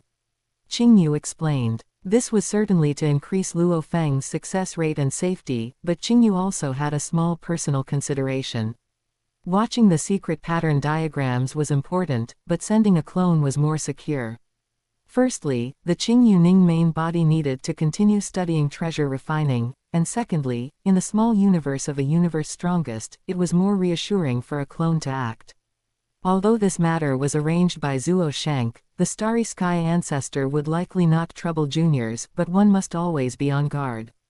Luo Feng naturally didn't know Qingyu's deeper considerations, he only felt that his senior brother was thoughtful and caring, and his gratitude grew even more. He had long heard that this purple crystal cloud wing clone of his senior brother had amazing speed. With it by his side, it was undoubtedly an extra powerful trump card. Although the demonic killer race clone was good at stealth, it was indeed easily restricted when facing powerful space sealing. Having his senior brother's high-speed clone to complement it was perfect. Thank you, senior brother. Luo Feng thanked him solemnly, then opened the world ring and took in Qingyu's purple crystal cloud wing clone. The two exchanged a few more details about the operation and then went their separate ways. Qingyu entered Artisan God Mountain once again. Returning to the treasure refining space, Qingyu did not immediately start a new round of attempts. His gaze swept across the disciples, and he cleared his throat. His voice wasn't loud, but it clearly spread throughout the noisy space. Nephews, recently I have gained some insights and realizations in the Tao of forging soul-type treasures, but I also have some confusion and difficulties. In the Tao of treasure refining, working behind closed doors makes it hard to achieve major achievement. Why don't we exchange and discuss, perhaps we can spark some inspiration. As soon as these words were spoken, the treasure refining space, which was originally clanging, instantly became silent. All the disciples, whether they were tempering a prototype, outlining secret patterns, or just failing and feeling annoyed, all stopped their movements. They all looked at Qingyu, their eyes instantly becoming extremely fervent. Soul-type treasures. This was recognized as the hardest nut to crack in the Tao of treasure refining. Even those disciples who could forge ordinary true treasures mostly kept a distance from soul-type treasures or only stayed at the level of theoretical understanding. And this martial uncle Qingyu was not only already able to forge top-grade soul-heavy treasures, but they had also just witnessed his amazing attempt at forging a soul-supreme treasure. Although he didn't succeed, the skill and control he displayed were already breathtaking. He was willing to share his insights and discuss his confusions. This was simply an opportunity from the heavens. Even ninth senior brother Yan Yan Treasure Lord, who had been sitting below with the most vast aura, whose body was composed of fire and crystal, moved slightly, his lava-like eyes lighting up. Although his treasure refining realm was extremely high, he also had a bottleneck in forging soul-type treasures and could not forge a soul-supreme treasure. Martial Uncle Qingyu's proposal was exactly what he wanted. Disciples who could forge heavy treasures were eager to hear even a few words about soul-heavy treasure forging techniques. And those like Yan Yan Treasure Lord, who could forge true treasures, were full of curiosity and a desire for knowledge about the key points of soul-supreme treasures. For a moment, all the disciples put down their work and spontaneously gathered towards the area where Qingyu was, their faces full of desire and expectation. No one raised an objection. Martial Uncle's righteousness is great. Thank you for your guidance, Martial Uncle. We are all ears. Qingyu smiled, looking at the many disciples gathering quickly, thinking to himself, Junior brother Luo Feng, I've created the opportunity for you. Now it's up to you. At the edge of the treasure refining space, Luo Feng's demonic killer race clone, hidden in the shadows, naturally saw all of this. Senior brother, thank you. Don't mention it, it's a small matter. Let's go and try. Inside the world ring, the voice of Qingyu's purple crystal cloud wing clone sounded gently. Luo Feng did not delay any longer. The demonic killer race clone was like a wisp of smoke, silently passing through the area that had become empty due to the gathering of disciples, quickly approaching the black gourd mouth that emitted terrifying fluctuations. The closer he got, the more he could feel the destructive energy contained inside the black gourd. Luo Feng did not dare to be careless and first controlled the demonic killer race clone to attempt entry alone. The demonic killer race clone had just poked into the edge of the gourd mouth, not even having truly touched the nearly transparent fire inside, when an invisible but extremely domineering heat and annihilation will surged forth. Sizzle. Quote, the demonic killer race clone didn't even groan before it melted, annihilated, and completely turned into nothingness like ice and snow under the scorching sun. Hiss, far away at the lurking point, Luo Feng's original body took a cold breath, his expression changing slightly. What terrifying fire. This is definitely no ordinary fire. This is the source fire that the master of the artisan god collected from cosmic wonders and fused from various types of origin fire, specifically forged for forging top-tier treasures. Inside the world ring, Qingyu's purple crystal cloud wing clone explained. Its power far exceeds most naturally formed fire danger zones in the universe. Failing once, Luo Feng was not discouraged. With a thought, he once again sent the demonic killer race clone out. But this time, the demonic killer race clone held a seemingly ordinary world ring. Inside, his nether sea clone with its massive size and vast god body energy was hidden. Combining the two, they once again rushed towards the black gourd mouth. This time, relying on the mystery of domain, the demonic killer race clone successfully sent the nether sea clone into the interior of the gourd for a distance. However, the interior of the gourd was a fire world 10,000 kilometers in diameter. Endless source fire filled every inch of space. The nether sea clone's incredibly massive god body, after breaking in, was like an iceberg thrown into a steel furnace, melting and annihilating at a speed visible to the naked eye. It couldn't even fly to the bottom of the fire world to see those materials casually piled up by the master of the artisan god. The gap is too big. Luo Feng's original body looked grave. Even if my god body energy is nearly infinite, the level of the opponent's fire is too high, it's a difference in quality. No matter how much energy there is, it will be burned away in an instant. He thought of his strongest defensive true treasure, the force armor. Perhaps with its powerful defense, he could hold on for a moment longer, but the risk was extremely high. Once it failed, not only would the test fail, but even the precious force armor might be lost in this terrifying fire, and that loss would be too great. He put down the pride in his heart. Since he had his senior brother's help, why take risks alone? Senior brother. Luo Feng asked Qingyu in the world ring for help. The source fire inside this black gourd is too terrifying. My clone cannot go deep. I wonder if senior brother has a good plan. Qingyu smiled slightly, as if he had expected it. Luo Feng, do you know the specific appearance of the treasure you want to take? Describe it to me, and I will go get it. Luo Feng immediately gave a detailed description based on the appearance of the black metal plate he had previously obtained. I see. Qingyu nodded. Although this fire is powerful, it happens to be countered by the talent of this clone of mine. Before his voice fell, a purple flash of light shot out from Luo Feng's world ring. It was Qingyu's purple crystal cloud wing clone. After the clone appeared, it didn't stay for a moment.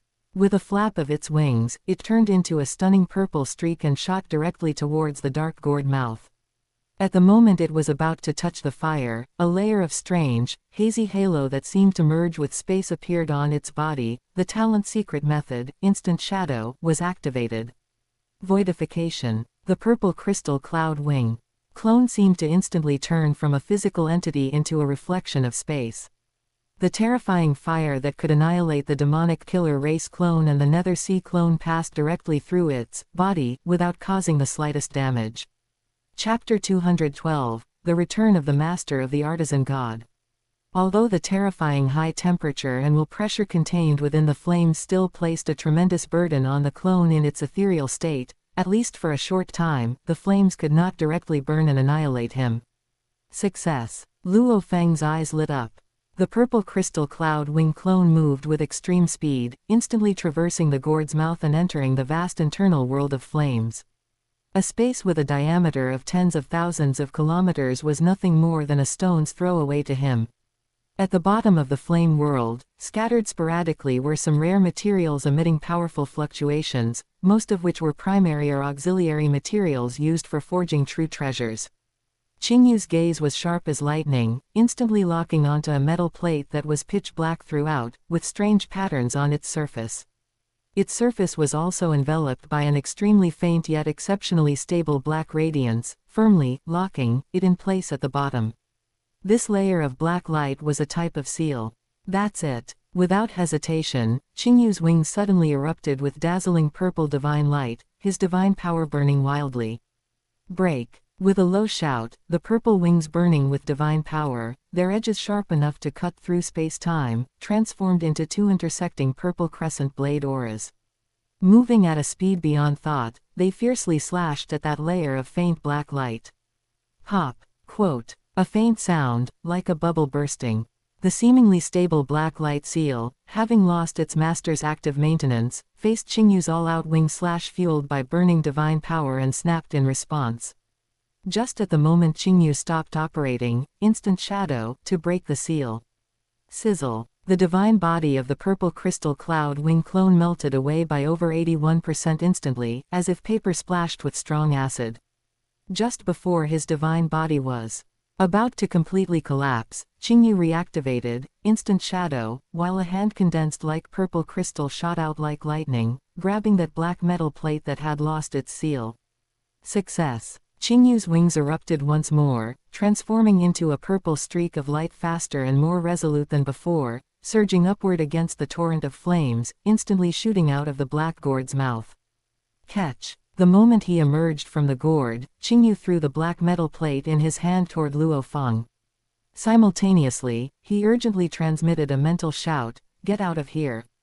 Before his words even faded, his purple crystal cloud wing clone, with less than 20% of its divine body remaining, transformed into a faint light and re-entered the world ring Luo Feng had long prepared. Luo Feng reacted with extreme speed as well, reaching out and grabbing the air, steadily catching the flying black metal plate. That familiar sense of summoning instantly surged in his heart. It was exactly what he was looking for. However, before he could even feel joy, a sudden change occurred. At the exact same moment Qingyu's wings shattered that layer of black light seal, an indescribable, terrifying pressure, as if the entire primordial universe were collapsing, descended without warning. It enveloped the entire treasure refining space, enveloped Craft God Star, and even caused the space-time of the surrounding vast star domain to stagnate. The originally noisy and blazing treasure refining space instantly became deathly silent. All the disciples who were listening to Qingyu's exchange of insights, including Yan Yan Treasure Lord and others, were frozen in place as if petrified.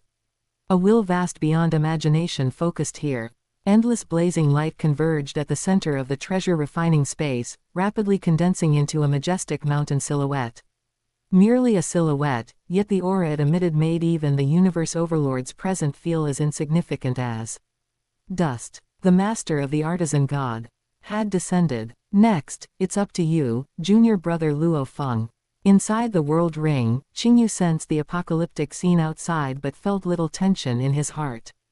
The master of the artisan god really returned at a coincidental time, Qingyu thought to himself. Perhaps the master of the artisan god had intentionally pretended not to be home, waiting for Luo Feng to show up. Outside, Luo Feng, holding the black metal plate, instantly withdrew his demonic killer race clone and released the golden horned beast. Facing the terrifying pressure that felt like an endless sea of stars or an ancient divine mountain pressing down, he felt as if his soul were about to freeze and be crushed. A trace of helpless bitterness appeared on Luo Feng's face. Facing the terrifying pressure as if the entire universe were bearing down, he could only frantically activate the true treasure armor, robes of calamity, on his body. Simultaneously, he urgently transmitted a mental lament to Qingyu inside the world ring. Senior brother, this time, it seems we've played a bit too big. The majestic silhouette composed of endless colored glazed divine fire, the master of the artisan god, seemed utterly indifferent to Luo Feng's meager resistance. A massive rocky arm, entirely colored glaze in hue, as if condensed from the purest law of fire, with a diameter exceeding 1,000,000 kilometers. Ignoring the distance of space and the violent energy turbulence within the treasure refining space, it directly pierced through layers of flame barriers. Moving at a speed that seemed slow but was actually faster than the perception of space-time, it grabbed toward Luo Feng's location. Under that terrifying spatial restraint and will suppression, Luo Feng felt like a fly trapped in amber, every movement slowed 10,000-fold.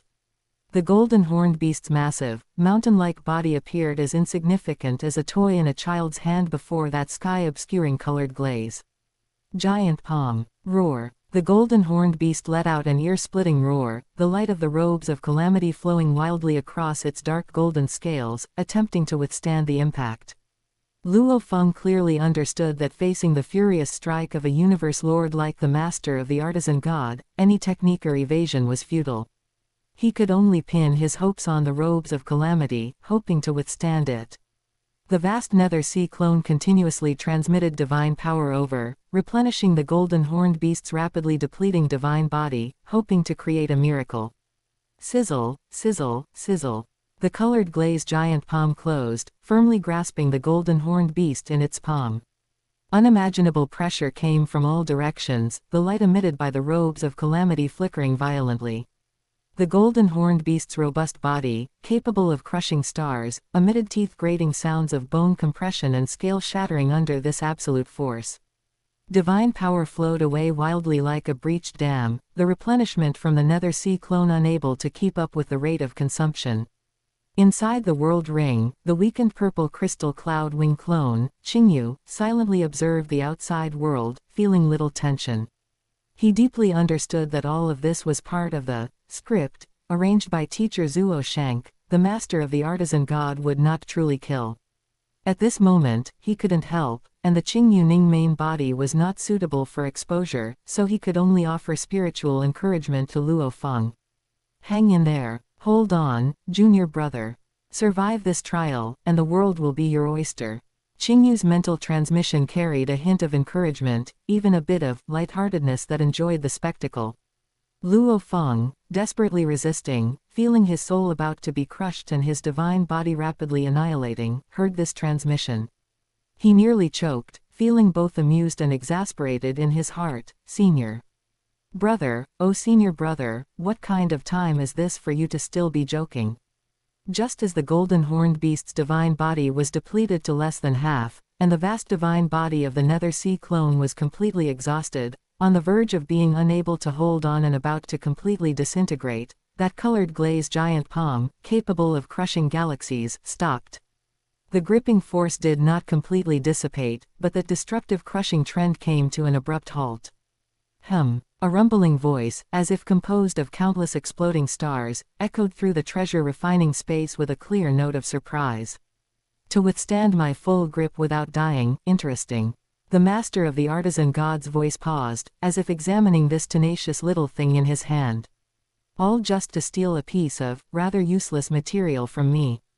The rumbling voice continued, carrying a condescending indifference and a barely perceptible playfulness. In that case, I spare your life.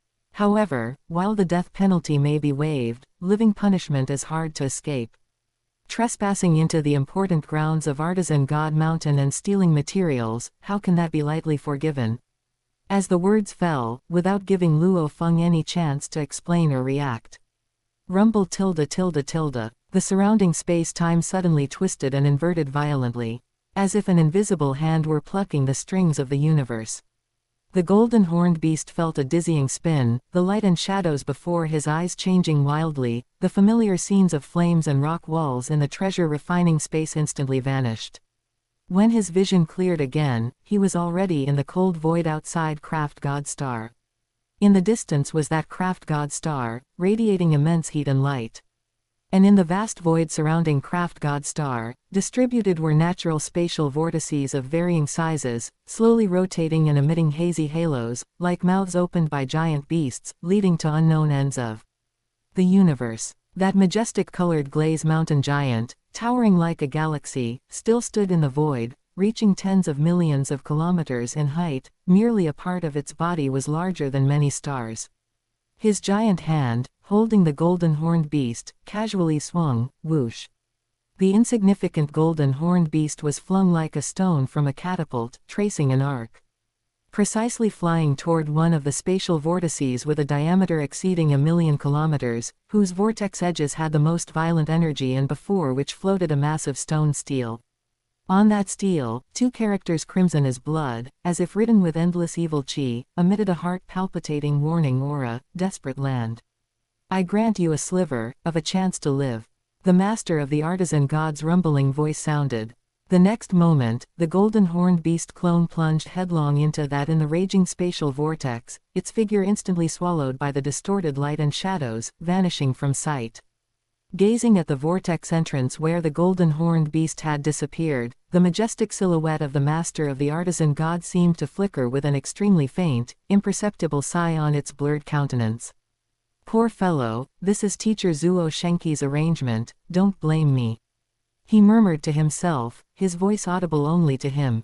Regarding Zuo Shenqi's instructions, the master of the artisan god always executed them absolutely, not daring the slightest disobedience or doubt. Previously, when Teacher Zuo Shenq entrusted that seemingly ordinary black metal plate to him for safekeeping, he had explicitly said, "If any being came to steal this item, do not take their life, only capture them, then, exile them into that desperate land." This golden horned beast, worthy of Teacher Zuo Shenq specially setting up such a trial for him, even informing me in advance, is likely a newly accepted disciple by the teacher, or at least an extremely valued inheritor of his legacy. The master of the artisan god pondered inwardly, a trace of envy, which even he hadn't deeply examined, flashed in the depths of his giant single eye. Other universe lords, even if they revere a universe strongest, mostly stop at reverence and rarely think of becoming disciples. At their level, what a universe strongest can teach is limited. But the master of the artisan god is different. He is obsessed with the Tao of treasure refining and deeply understands that Zuo Shenqi's attainment in treasure refining has long reached a realm he cannot even imagine. It is the ultimate goal he has pursued his entire life. He desperately desires to become a disciple under Zuo Shenq and receive his guidance. However, no matter how he shows sincerity or how he pleads, Zuo Shenq always politely refuses and has never agreed to take him as a disciple. This makes the master of the artisan god both frustrated and helpless. He suddenly remembers that on his artisan god mountain, there is still a true personal disciple of teacher Zuo Shenq, junior brother Azure Ghoul. That golden horned beast clearly isn't on the same path as junior brother Azure Ghoul, but both were arranged by teacher. Perhaps junior brother Azure Ghoul knows this golden horned beast. I'll ask him when I return. The master of the artisan god speculated in his heart. The massive figure slowly dissipated into the void realm, and the terrifying pressure of the universe lord also faded away, leaving only the slowly rotating wormholes in the cold void and the still glowing light of the Craft God Star. Craft God Star, treasure refining space. When the master of the artisan god's majestic glazed divine fire projection slowly dispersed, and the terrifying pressure that froze all things receded like a tide, the entire space fell into a deathly silence that lasted for several breaths. All the disciples of Artisan God Mountain, including universe overlords like Mountain Gentleman and Yan Yan Treasure Lord, were still. Immersed in the irresistible, vast divine might from moments ago, their hearts trembling with lingering fear. At that moment, the flames at the center of the treasure refining space rippled slightly, and a majestic figure, now much smaller and as solid as a mountain range, slowly appeared. Teacher has returned. Greetings, teacher. We respectfully welcome teacher's return. After a brief silence, there was a roaring wave of respectful bows and greetings. All disciples, regardless of what they were doing before, now bowed down with immense excitement and reverence. The master of the artisan god's huge single eye slowly swept over the disciples below, nodding slightly in response to their greetings. When his gaze passed over the figure with crystalline hair, eyes of dark flames, and a unique aura, Azure Ghoul, at the front of the crowd, a clear flash of surprise was evident in his single eye. Huh! A low, soft exclamation. The master of the artisan god clearly sensed that this nominal junior brother's life aura had actually reached the level of a universe exalt. Moreover, that vast feeling, the divine power was so condensed it was unbelievable, far deeper than that of an ordinary newly promoted exalt. This kid, when did he break through? The master of the artisan god was astonished in his heart. He remembered that before he left, this junior brother Qingyu was still an undying spiritual god. Isn't this breakthrough speed a bit too fast? He had only gone out to find a few special materials, at most, only tens of thousands of years had passed. Even though the master of the artisan god was well-traveled and knowledgeable, he was now a bit bewildered. As for his junior brother's treasure refining talent, it seemed quite ordinary before, but this cultivation talent, could it be considered unparalleled in the universe? Teacher Zuo Shenq indeed doesn't follow conventional paths when accepting disciples. Suppressing his surprise, the master of the artisan god's booming voice rang out, carrying his usual authority and brevity, "Everyone disperse, continue with what you should be doing." The disciples all rose and returned to their respective treasure refining platforms, though their minds couldn't fully calm down for a while. Kai Shu, Qingyu, follow me. The master of the artisan god called two names, then gradually disappeared.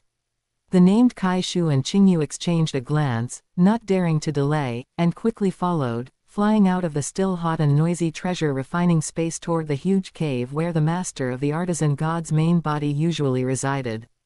On the way, Kai Shu Exalt couldn't help but whisper to Qingyu, "Martial uncle, when teacher returns and sees that you've already broken through to Exalt, he'll surely be very surprised. If he also learns about your current treasure refining realm, he'll probably be even more shocked." Teacher has always valued treasure refining geniuses highly, knowing that you've progressed so rapidly, he'll definitely be extremely happy. His tone carried sincere admiration and a sense of shared pride, as Qingyu's rapid growth also reflected well on him as an early contact and guide. A humble smile appeared on Qingyu's face as he waved his hand and said, "Junior nephew Kai Shu, you flatter me too much. It's just some fortunate insights that led to slight progress. Senior brother artisan god is well-traveled and knowledgeable, my meager progress is hardly worth him being extremely happy. Qingyu said this, but inwardly he chuckled. Whether he's happy or not, I don't know, but he's definitely going to be frustrated. That unfinished peak soul supreme treasure left by teacher Zuo Shank, the master of the artisan god desperately desires to personally complete the final step and forge a complete peak supreme treasure. But now, with Qingyu's treasure refining skills advancing by leaps and bounds, he's clearly more inclined to complete it himself, causing the master of the artisan god to lose a precious opportunity. It's unlikely his mood would be happy. Soon, the two arrived at the familiar cave. Inside, the space was vast and boundless, filled with a scorching aura. The master of the artisan god's massive main body, like a continuous mountain range, lay within, emitting suffocating pressure. Greetings, teacher. Kai Shu Exalt bowed respectfully. Greetings, senior brother artisan god. Qingyu also bowed slightly. The master of the artisan god's huge single eye looked at the two, pausing on Qingyu for a moment. Then it fell on Kai Shu, and his booming voice echoed in the cave. Kai Shu, tell me, during my absence, has anything important happened on Craft God Star? Yes, teacher. Kai Shu Exalt was clearly familiar with this, beginning to report in an orderly and clear manner. The first half was mostly routine matters. The master of the artisan god listened quietly, the light in his single eye steady, indicating these were within expectations and nothing special. When Kai Shu's report reached the part about Qingyu, things began to become unusual. Martial uncle Qingyu, not long after teacher left, successfully independently forged a heavy treasure. Kai Shu's tone was calm, as if stating something of course. The master of the artisan god's huge head moved slightly, the light in his single eye flickering. He can forge heavy treasures. His tone carried a hint of confirmation but not too much surprise. Given Azure Ghoul's special life essence and status as Zuo Shenki's disciple, spending some time and resources to forge heavy treasures, while commendable, was within an acceptable range. Yes, teacher. Kai Shu nodded and continued. Moreover, martial uncle soon displayed extraordinary talent in forging soul-type heavy treasures, successfully forging many high-quality soul-heavy treasures, causing quite a stir. Soul-heavy treasures. The master of the artisan god's voice rose slightly, showing clear interest. He can also forge soul-type ones. This was somewhat beyond his expectations. The difficulty of forging soul-type treasures is well known. For Qingyu to touch upon it at the heavy treasure level indicates unique talent. Not just that. Kai Shu's tone remained steady, but his eyes involuntarily showed a trace of excitement and pride.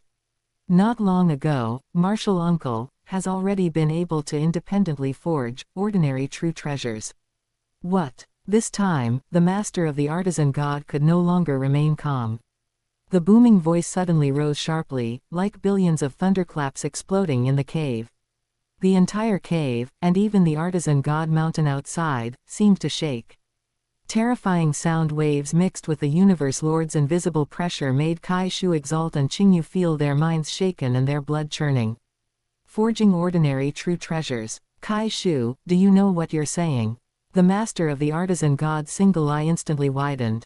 It was filled with an incredulous light, staring fixedly at Kai Shu, then suddenly turning to the calmly composed Qingyu beside him. How long has he been involved in treasure refining? From when I left until now, only tens of thousands of years. Tens of thousands of years from a beginner to being able to forge true treasures. How is that possible? Absolutely impossible. The master of the artisan god's first reaction was absurdity, absolute disbelief. For a moment, he even suspected that an external enemy had invaded and soul-controlled Kai Shu. After all, compared to the fantasy of Qingyu becoming a true treasure forger in tens of thousands of years, he felt that his artisan god mountain being silently conquered by a master of soul illusion techniques seemed more credible. Without any hesitation, a vast, domineering, and terrifying divine power, like a starry sea, erupted from the master of the artisan god's main body as the center, sweeping across the entire craft god star like an invisible tide. Every inch of land, every palace, every living being, every formation node, even every speck of dust, was laid bare under this divine power's exploration. Countless beings living on Craft God Star, whether powerful individuals from various races seeking treasures or servants and dependents attached to Artisan God Mountain. At this moment, all felt their souls freeze, overwhelmed by boundless fear, involuntarily prostrating on the ground, trembling, their thoughts nearly halted. What happened? The master of the Artisan God is angry. Heavens! This kind of pressure, is it the wrath of a universe lord? Throughout Craft God Star, countless terrified and desperate thoughts arose. However, after the divine power swept through again and again, the shock and anger in the master of the Artisan God's huge single eye gradually gave way to deeper confusion and a hint of shake. No abnormalities. After calming down, a tremendous sense of absurdity and a faint unease struck the master of the Artisan God's heart. Could it be, what Kai Shu said, is true? No. This still made him unable to accept it. His huge single eye glared at Qingyu again, the gaze seeming to see through him completely, inside and out. His voice carried unprecedented gravity and a barely noticeable tremor. Is what Kai Shu said true? Have you really been able to forge ordinary true treasures? Chapter 213, Desperate Land. Facing the master of the Artisan God's gaze, which was enough to shatter the soul of a universe overlord, Qingyu's expression remained calm, and a faint, perfectly polite smile even hung at the corners of his mouth. Responding to senior brother, martial nephew Scorching Rust did not lie. In the path of treasure refining, your junior brother perhaps, indeed has a tiny bit of meager talent. I hope senior brother doesn't find it laughable. The calmer and more humble his tone was, the more it sounded, ear-piercing to the master of the Artisan God at this moment. The master of the Artisan God fell silent for a moment, his massive single eye scanning back and forth between Qingyu and Scorching Rust. Finally, that booming voice rang out again, but with an unquestionable tone, Scorching Rust, you may leave first. Scorching Rust wanted to further report on Qingyu challenging higher difficulties, but hearing the master of the Artisan God's words, he could only bow respectfully. Yes, this disciple shall take his leave. Inside the vast and empty cave, only Qingyu and the massive mountain-like body of the master of the Artisan God remained. The atmosphere became somewhat stagnant for a time. The master of the Artisan God's massive single eye, like a burning star, was locked tightly onto Qingyu, as if he were still making a final struggle and confirmation. After a long time, the master of the Artisan God slowly extended a rock arm like a mountain range. At the tip of this arm, with a whoosh, a cluster of pure gold flames ignited. Its temperature was restrained, yet it caused the surrounding space to faintly distort. Use this fire as the source. The master of the Artisan God's voice regained its calm, but the sense of inquiry and scrutiny grew even stronger. Forge a true treasure for me to see. After saying this, his other arm gave a slight flick, and a complete set of materials for forging an ordinary offensive-type true treasure, which had been prepared long ago, flew in front of Qingyu. The materials were of superior quality and complete in variety, clearly items the master of the Artisan God carried with him for practice or rewards. Qingyu sighed inwardly, knowing that this senior brother wouldn't give up until he saw the evidence with his own eyes. He no longer declined and reached out to take the materials. In that case, your junior brother will show his humble skills. I ask for senior brother's guidance. As he spoke, Qingyu's expression turned solemn, and his entire temperament instantly changed. The focus, confidence, and aura of a peerless genius who controlled everything naturally flowed out. With a thought, the newly forged set of 19 true treasure refining hammers whistled out, hovering around him and shimmering with various precious lights. Without any unnecessary flair, Qingyu used his divine power to draw the golden flames from the master of the Artisan God's arm and threw the main material into them. The 19 forging hammers moved accordingly, the chaos-whirling cape hammer technique was unleashed, and the hammer shadows and flames instantly intertwined into a melody full of Taoist charm. The master of the Artisan God's massive single eye stared unblinkingly at every one of Qingyu's movements. The pre-treatment of materials, the control of the melting temperature, the precision of impurity removal.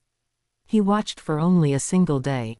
In the master of the Artisan God's massive single eye, the original scrutiny, doubt, and inquiry were gradually replaced by an ever-deepening shock, realization, and even a hint of irreplaceability. What kind of existence was he? one of the top treasure refining grandmasters in the primordial universe.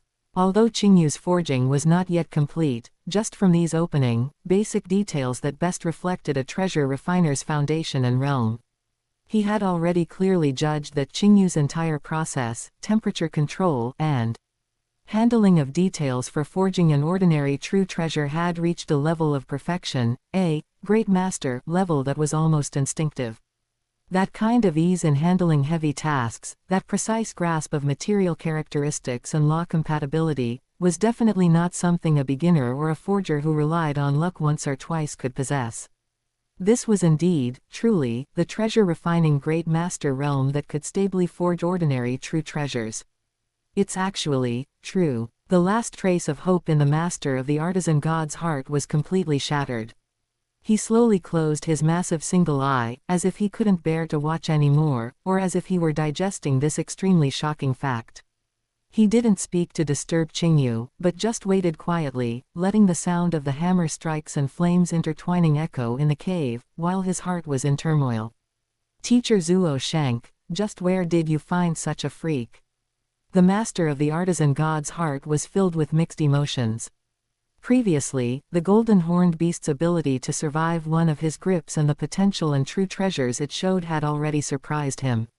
And now, this junior brother, whom he had originally thought was ordinary in treasure refining and only had good cultivation talent, had actually, within a mere few tens of thousands of years, quietly reached the great master realm that countless treasure refiners dreamed of. This speed of progress had completely exceeded his understanding of the word talent. No wonder every time I begged to be his disciple, teacher politely refused. A sense of inexpressible frustration and self-doubt quietly surfaced in the master of the artisan god's heart. Compared to Qingyu's inconceivable speed of progress, he felt that his own treasure-refining achievements, gained through long years of bitter cultivation, seemed somewhat clumsy and slow. Perhaps in teacher's eyes, my dull aptitude indeed doesn't deserve to be his personal disciple. At the same time, he also completely understood. Since Qingyu already possessed the ability to forge ordinary true treasures, then, the completion of the final step for that unfinished peak soul supreme treasure left by teacher Zuo Shank was almost certainly destined to be Qingyu himself. He, the master of the artisan god, had lost a perfect opportunity to personally forge a peak supreme treasure. Was there regret? Certainly. But he was a universe lord after all, and his magnanimity was extraordinary. Regret was regret, but he wouldn't harbor thoughts of obstructing or sabotaging. It was just that the sense of loss and faint depression were very real. Qingyu didn't know about the complex psychological activity in the master of the artisan god's heart. He was completely immersed in treasure refining. For him, forging an ordinary offensive true treasure no longer held any difficulty.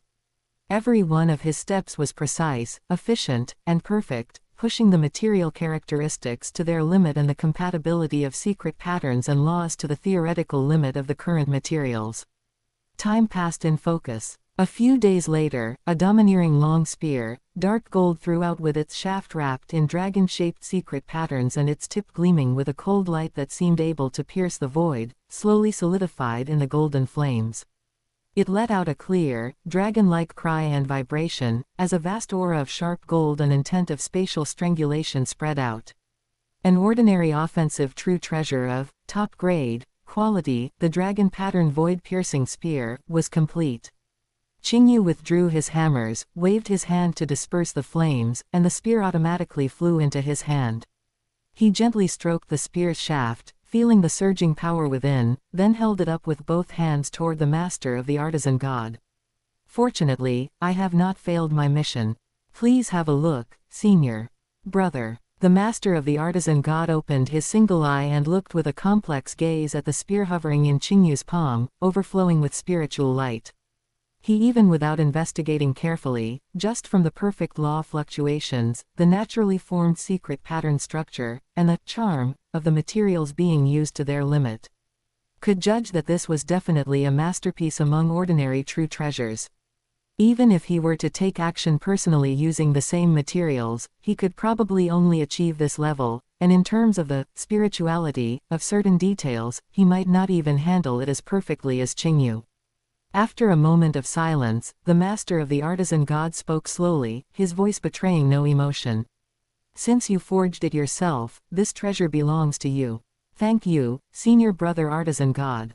A top-grade ordinary true treasure was nothing to him now, but it was a true treasure after all, there was no reason to refuse it. The master of the artisan god seemed to no longer want to dwell on Qingyu's demoralizing treasure-refining talent, and he shifted the topic.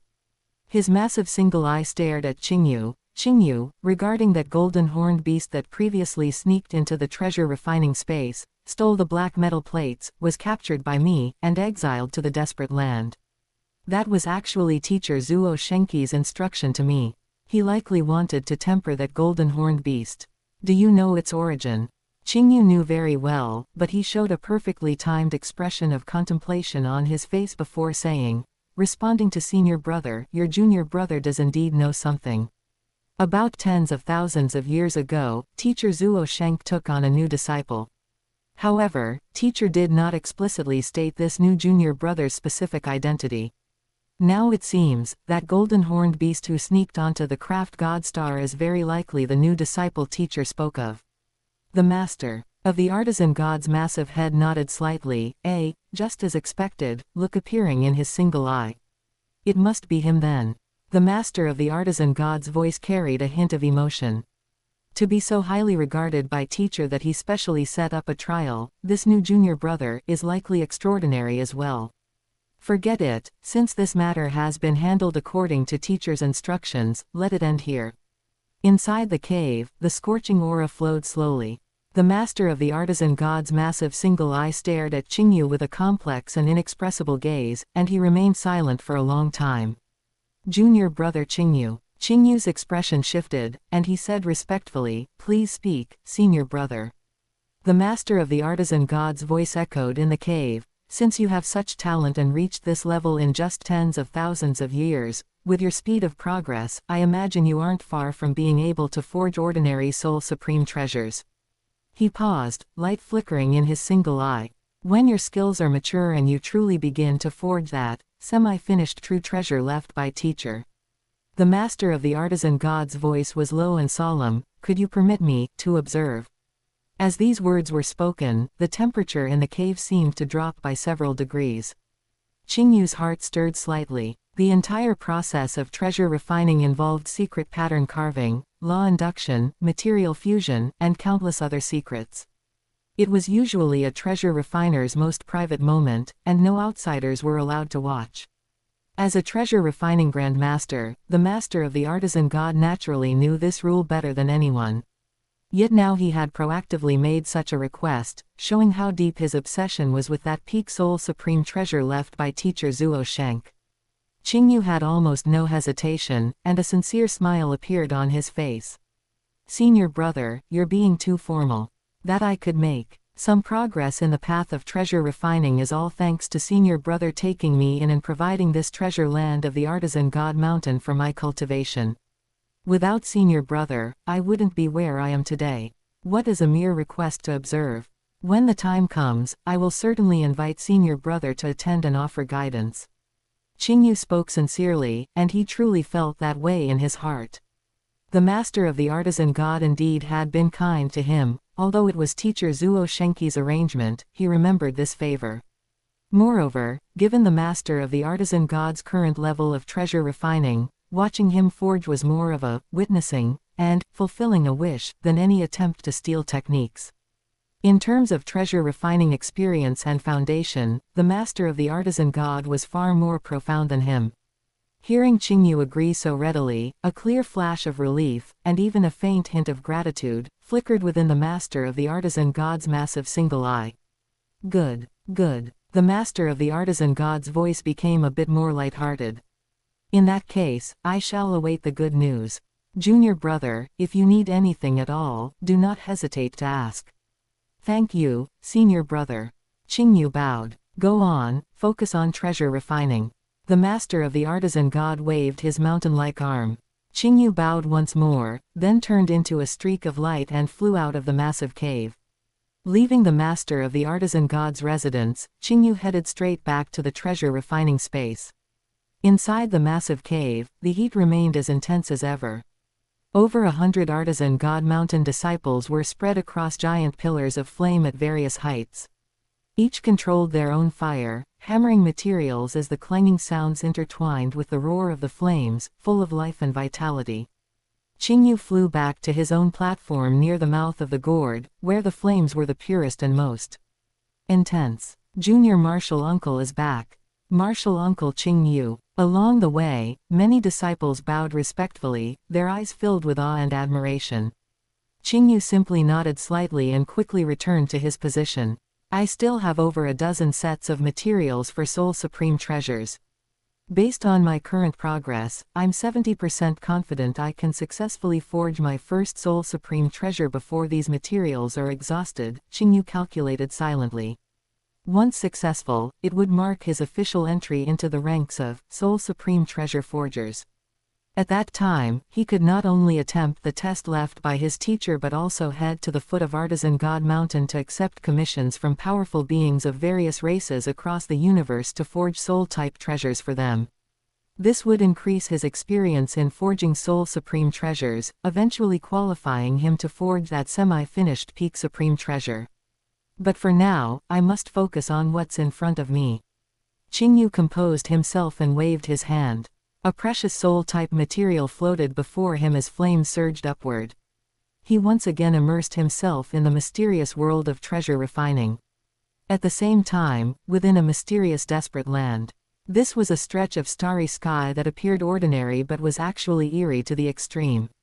This is the golden horned beast Luo Feng's massive body floated in the cold void realm, his dark gold eyes scanning the surrounding starry sky, which looked normal but gave him an extremely strange feeling.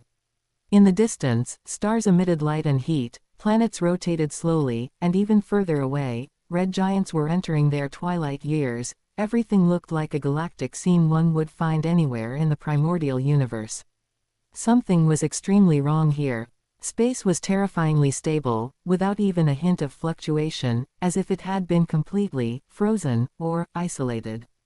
The virtual universe signal was completely cut off, and he couldn't even sense his own god country, as if separated by countless layers of thick curtains. The vortex passage the master of the artisan god threw us into leads here. Luo Feng's deep voice echoed in the starry sky. He looked at the shimmering amethyst figure beside him, Qingyu's purple crystal cloud wing clone. At this moment, the purple crystal cloud wing clone's aura was clearly weak, with less than 20% of its divine body remaining, and the luster on its wings was somewhat dim. The loss to its divine body had been too great while enduring those terrifying flames inside the black gourd and slashing through the seal.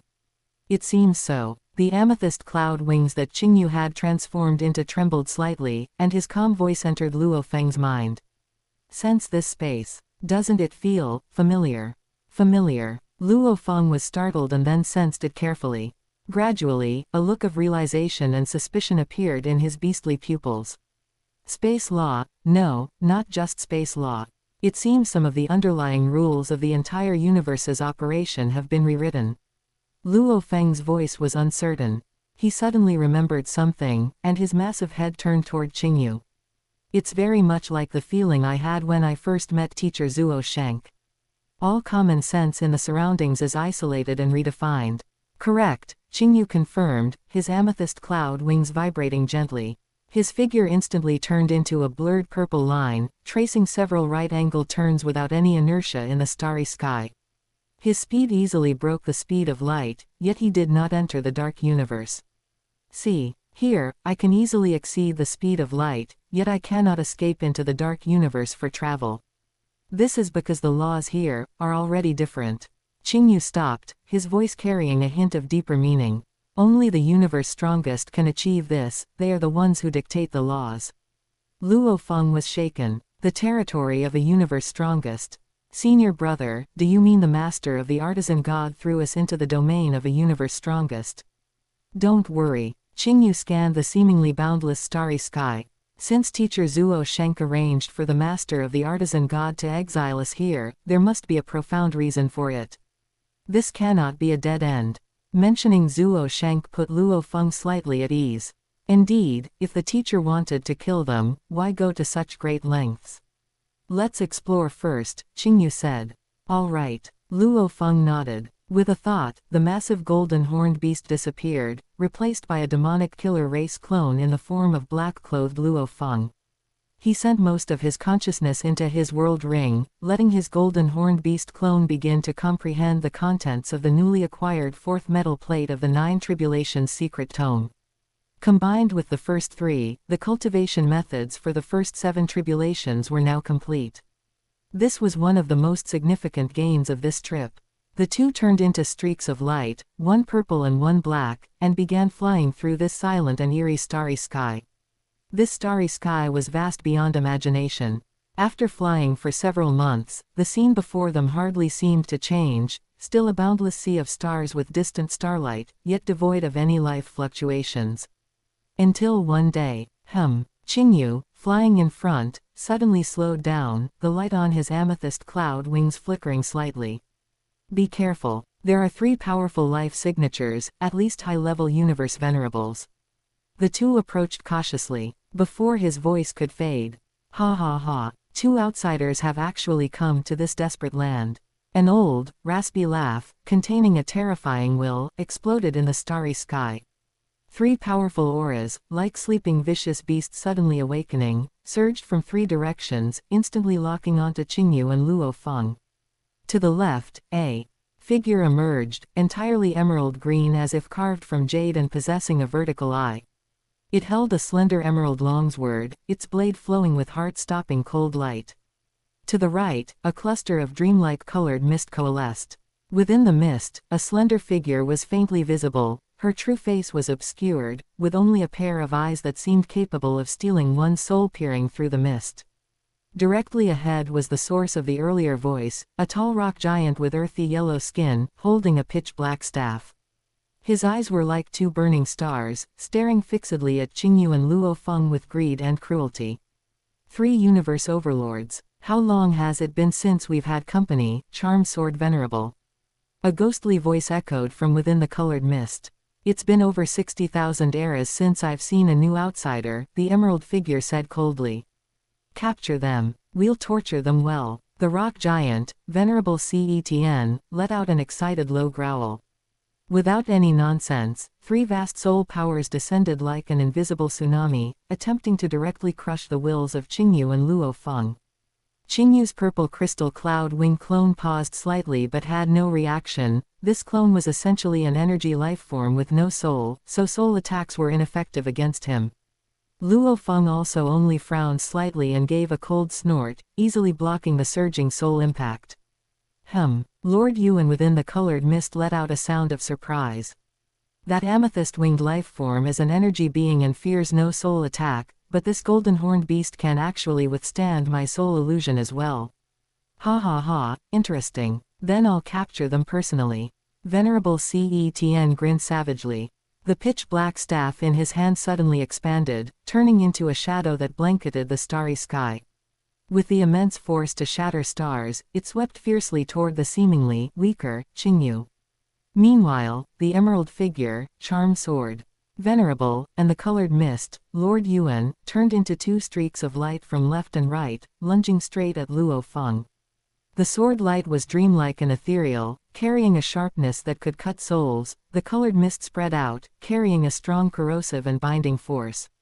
The battle erupted instantly. Senior brother, how do we split them? Luo Feng sent a hurried voice transmission. Facing the siege of 2 universe overlords, he showed no fear. Instead, his battle intent surged. How else would we split them? Qingyu responded irritably. His amethyst cloud wings vibrated at high frequency, and his figure turned into countless purple shadows, some real and some false, easily evading the heavy strike of the staff. Have some consideration for your senior brother. This clone of mine only has 17% of its divine body left. While speaking, he had already appeared behind Venerable Cetn. Amethyst light condensed into blades at the edges of his wings as he silently slashed toward the gap in the other's neck armor. Venerable Cetn reacted extremely quickly, sweeping his staff back, but he missed again. Qingyu's figure had already vanished, appearing at another tricky angle. Damn it. Slippery fellow, Venerable Cetn roared. He possessed immense strength and a violent staff technique, but his speed was not top tier.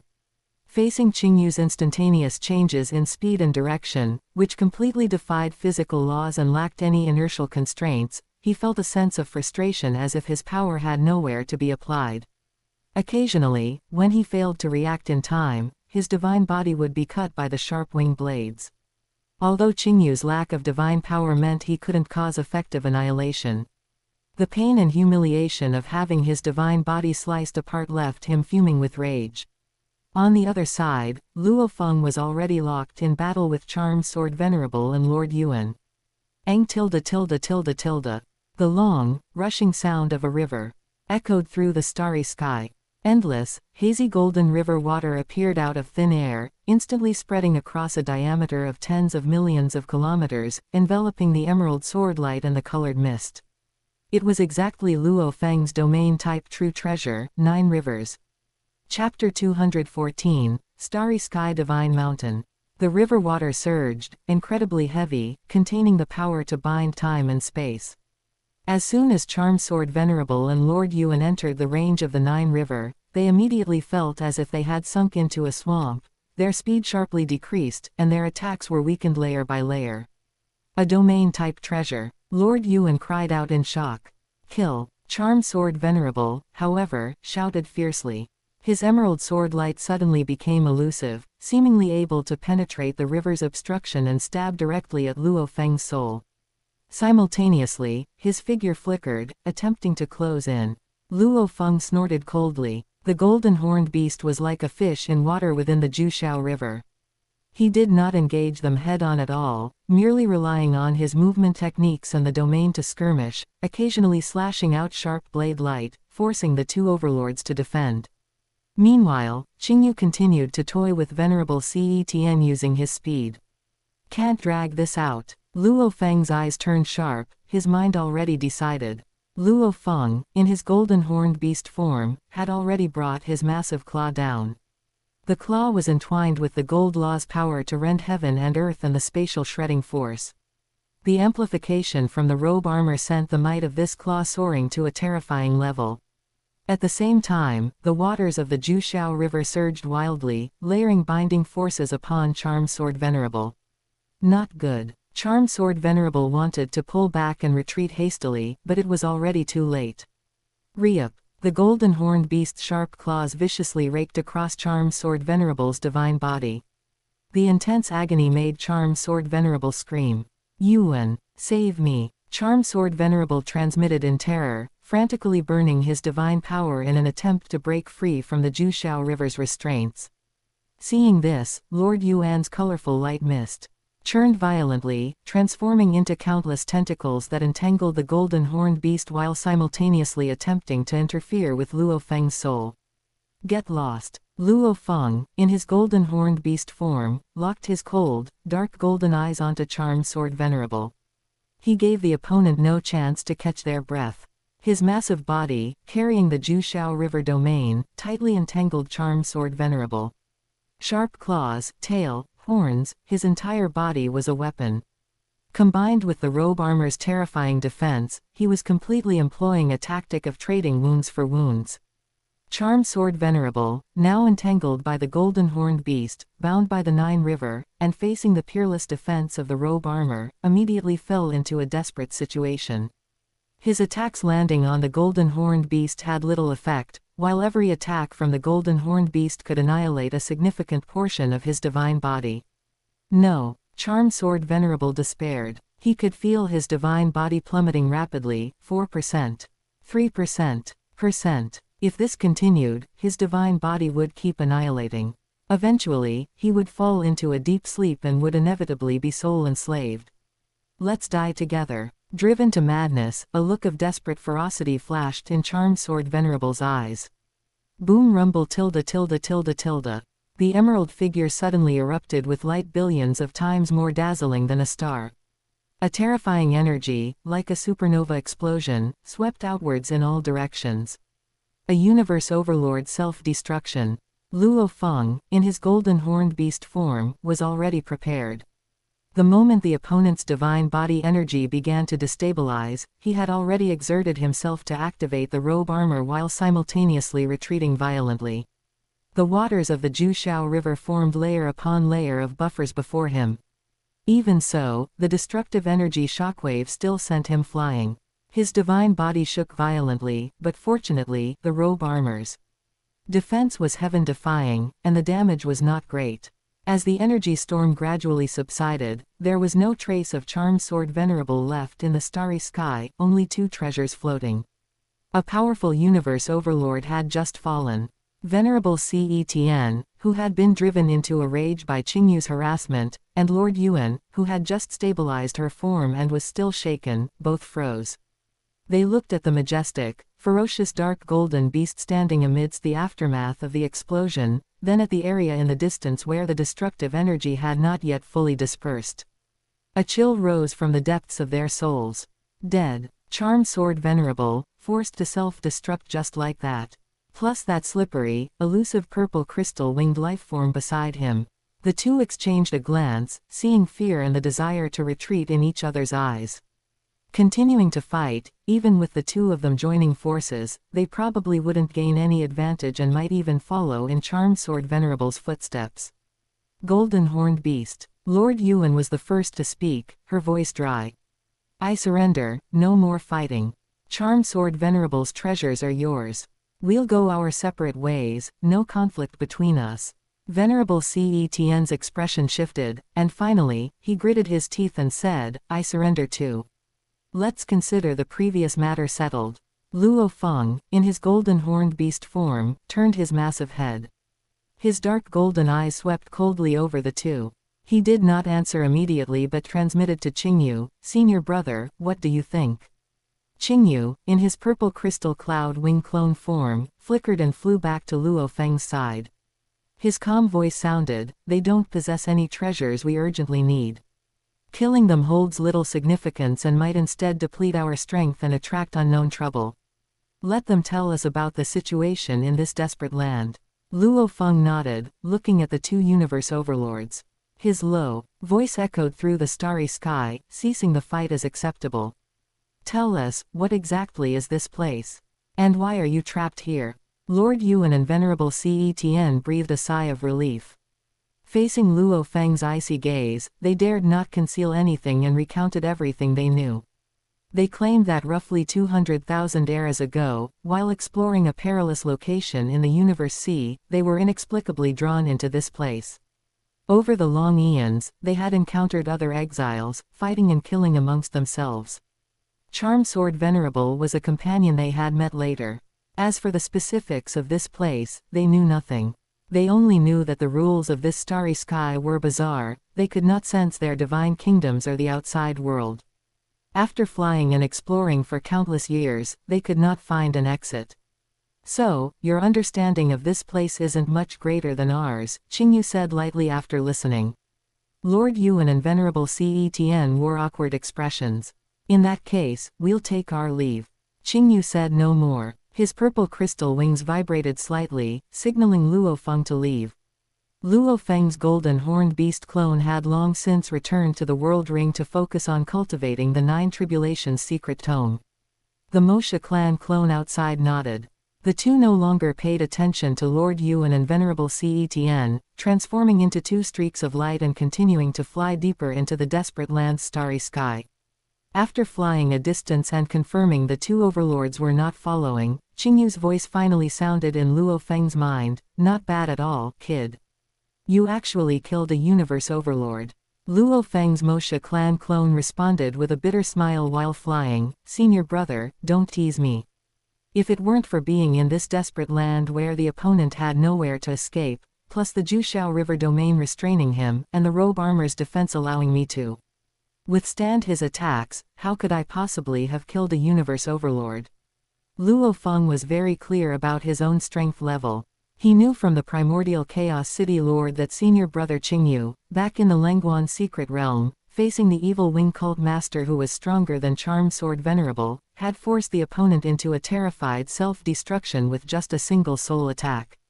In comparison, his victory this time relied more on treasures and favorable terrain, completely incomparable to senior brother's absolute, overwhelming strength. The two continued drifting and exploring in this bizarre, dead silent starry sky. Qingyu had long vaguely guessed this place was related to the Starry Sky Beast Alliance, but the specific details of how to enter its core territory from his original memory were already fuzzy. He could only rely on intuition and patience to slowly search for clues. Time passed. They flew across an unknown number of light years, yet before them remained a vast sea of stars. Occasionally, they could sense some faint energy fluctuations in the extreme distance. Perhaps they were outposts of other trapped powerhouses, but they did not recklessly approach. Senior brother, is it possible that teacher Zuo Sheng miscalculated this time? The long, fruitless exploration finally made Luo Feng voice a sliver of doubt. This starry sky seems endless. We keep flying and end up back where we started. The rules are so bizarre. Could we be trapped here forever? Unlikely. Qingyu's voice was calm and certain. A being like teacher Zuo Sheng is far more profound and unfathomable than you or I can imagine. Since he arranged for us to enter, this place must have deep significance. Perhaps the timing isn't right yet. Or perhaps we need to trigger certain specific conditions. As soon as the words fell, whoosh tilde tilde tilde. The previously calm starry sky ahead suddenly rippled with countless transparent undulations for no apparent reason. These ripples appeared extremely abruptly, with no energy precursor, as if space itself was undulating. They instantly spread out, covering an astonishingly vast area at a speed far exceeding light. Even with the purple crystal cloud wing clone's acute spatial perception, Qingyu had no time to react before being swept over by the bizarre ripples. What? Qingyu felt every minute constituent unit of his divine body undergo violent tremors, as if being washed and stripped by an invisible force at the most fundamental level. His divine body, already only at 17%, began to dissolve and annihilate at a terrifying speed, like ice and snow under the scorching sun. Almost in the blink of an eye, it plummeted to a precarious critical point, 1%. If not for the fact that this purple crystal cloud wing clone shared consciousness completely with the Qingyu Ning main body, such terrifying divine body annihilation would likely have caused instant consciousness collapse and a fall into deep sleep. Luo Feng fared no better. The Moshe clan clone outside was swept by the ripples, and its divine body also sharply dropped from its original intact state to 30%. Such terrifying starry sky ripples. Luo Feng's shocked voice transmitted. I only have 30% of my divine body left. But, the golden horned beast clone inside the world ring is completely unharmed. You still have 30%. Qingyu responded irritably. The light of his purple crystal wings had dimmed to almost extinguished. I'm left with only 1%. These ripples, the targeting is too obvious. He muttered inwardly, suspecting it was the starry sky ancestors' doing. Otherwise, how could it be such a coincidence, just weakening his non-space beast clone to the brink of collapse, while leaving Luo Feng's golden horned beast clone completely untouched? Senior brother, look, the starry sky has changed. Luo Feng suddenly exclaimed in astonishment. Qingyu focused his perception to look. Indeed, the surrounding starry sky scenery had dramatically changed. The previous starry sky, though vast and dead silent, had sparsely distributed star systems, its patterns similar to the primordial universe's norm. But now, what met their eyes was a breathtakingly beautiful star domain filled with profound rhythm. Star systems were relatively close to each other. Countless planets, stars, and even nebulae were actually arranged and combined into various strange yet harmonious patterns. Like incredibly complex lawful secret patterns, they quietly floated in the void, emitting faint halos and a sense of law. This was definitely not a scene that could form through natural evolution. Clearly, it had been deliberately arranged by an supreme existence using immense divine ability. I think I can guess which ultimate existence's territory this is, Qingyu's voice sounded. Senior brother, you know. Luo Feng hurriedly asked. Let's go take a look at those nearest planets. Qingyu indicated. Luo Feng's Moshe clan clone immediately flew towards the nearest beautiful planet, which had a diameter of about 20,000 kilometers and emitted a faint blue halo. As he drew closer, he carefully sensed his surroundings and then gasped in shock. This entire planet, is all star tear gold ore veins. The reserves are unbelievably vast. If I were to devour it all, it would probably allow my golden horned beast clone's divine body to recover more than 80%. Luo Feng's voice was filled with disbelief. He then quickly investigated another yellowish-brown planet nearby, and the result was equally astonishing. The entire core of the planet was a terrifyingly vast reserve of void stone, or veins. Senior brother, these planets. I'm afraid every single one of them contains similarly extremely precious special ore veins found in the universe. Luo Feng reached a conclusion that made his heart race. Correct, Qingyu affirmed. Whether it's star tear gold or void stone, in the natural evolution of the primordial universe, small deposits might form in certain extreme environments, but it is absolutely impossible for such a massive, pure, whole planet ore vein to form naturally. He paused before continuing, so it's very clear, these planets have been deliberately cultivated. Now, look at this star domain, countless galaxies, countless planets, it's almost impossible to see the end of it all. Guess, in the primordial universe, which race would expend such a staggering price to cultivate such a vast sea of various precious ore veins? Combine that with the fact that when that ripple swept past earlier, both your and my clone's divine bodies were severely damaged, yet your golden horned beast was completely unharmed. The Starry Sky Beast Alliance. Before Qingyu could finish, Luo Feng blurted it out, his eyes bursting with realization and awe. That's it. The growth and evolution of space beasts requires devouring massive amounts of metals, ores, and other special substances. Especially those space beasts with peak bloodlines have an enormous demand for certain specific, rare ore veins. Only a peak power like the Starry Sky Beast Alliance would have the capability and the motivation to cultivate such a massive, ore planet pasture. I am not a space beast. This clone now only has 1% of its divine body left, about as flimsy as a piece of paper. Staying outside any longer is too dangerous. I'll hide in your world ring first. From here on out, you're on your own. After saying this, Qingyu didn't wait for Luo Feng's response. The dim purple light he had transformed into actively flew towards Luo Feng. Luo Feng immediately opened his world ring and took Qingyu's purple crystal cloud wing clone inside.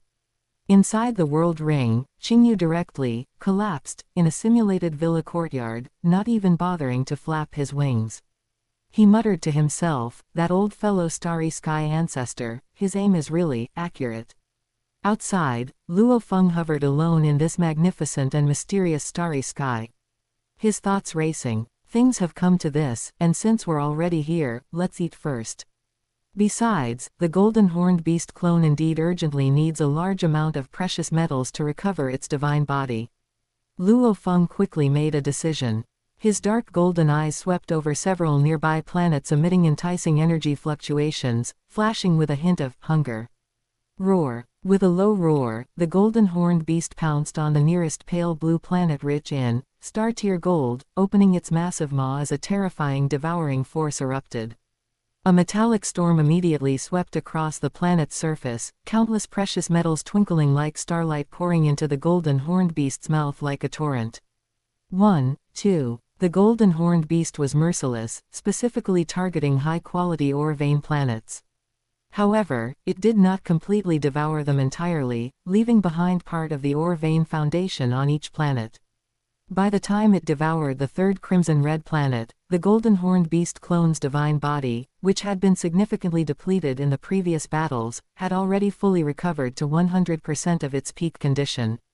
Exhilarating. Feeling the surging power and more solidified divine body within the golden horned beast, Luo Feng was considering whether to continue supplementing, when a powerful divine power aura appeared abruptly not far away.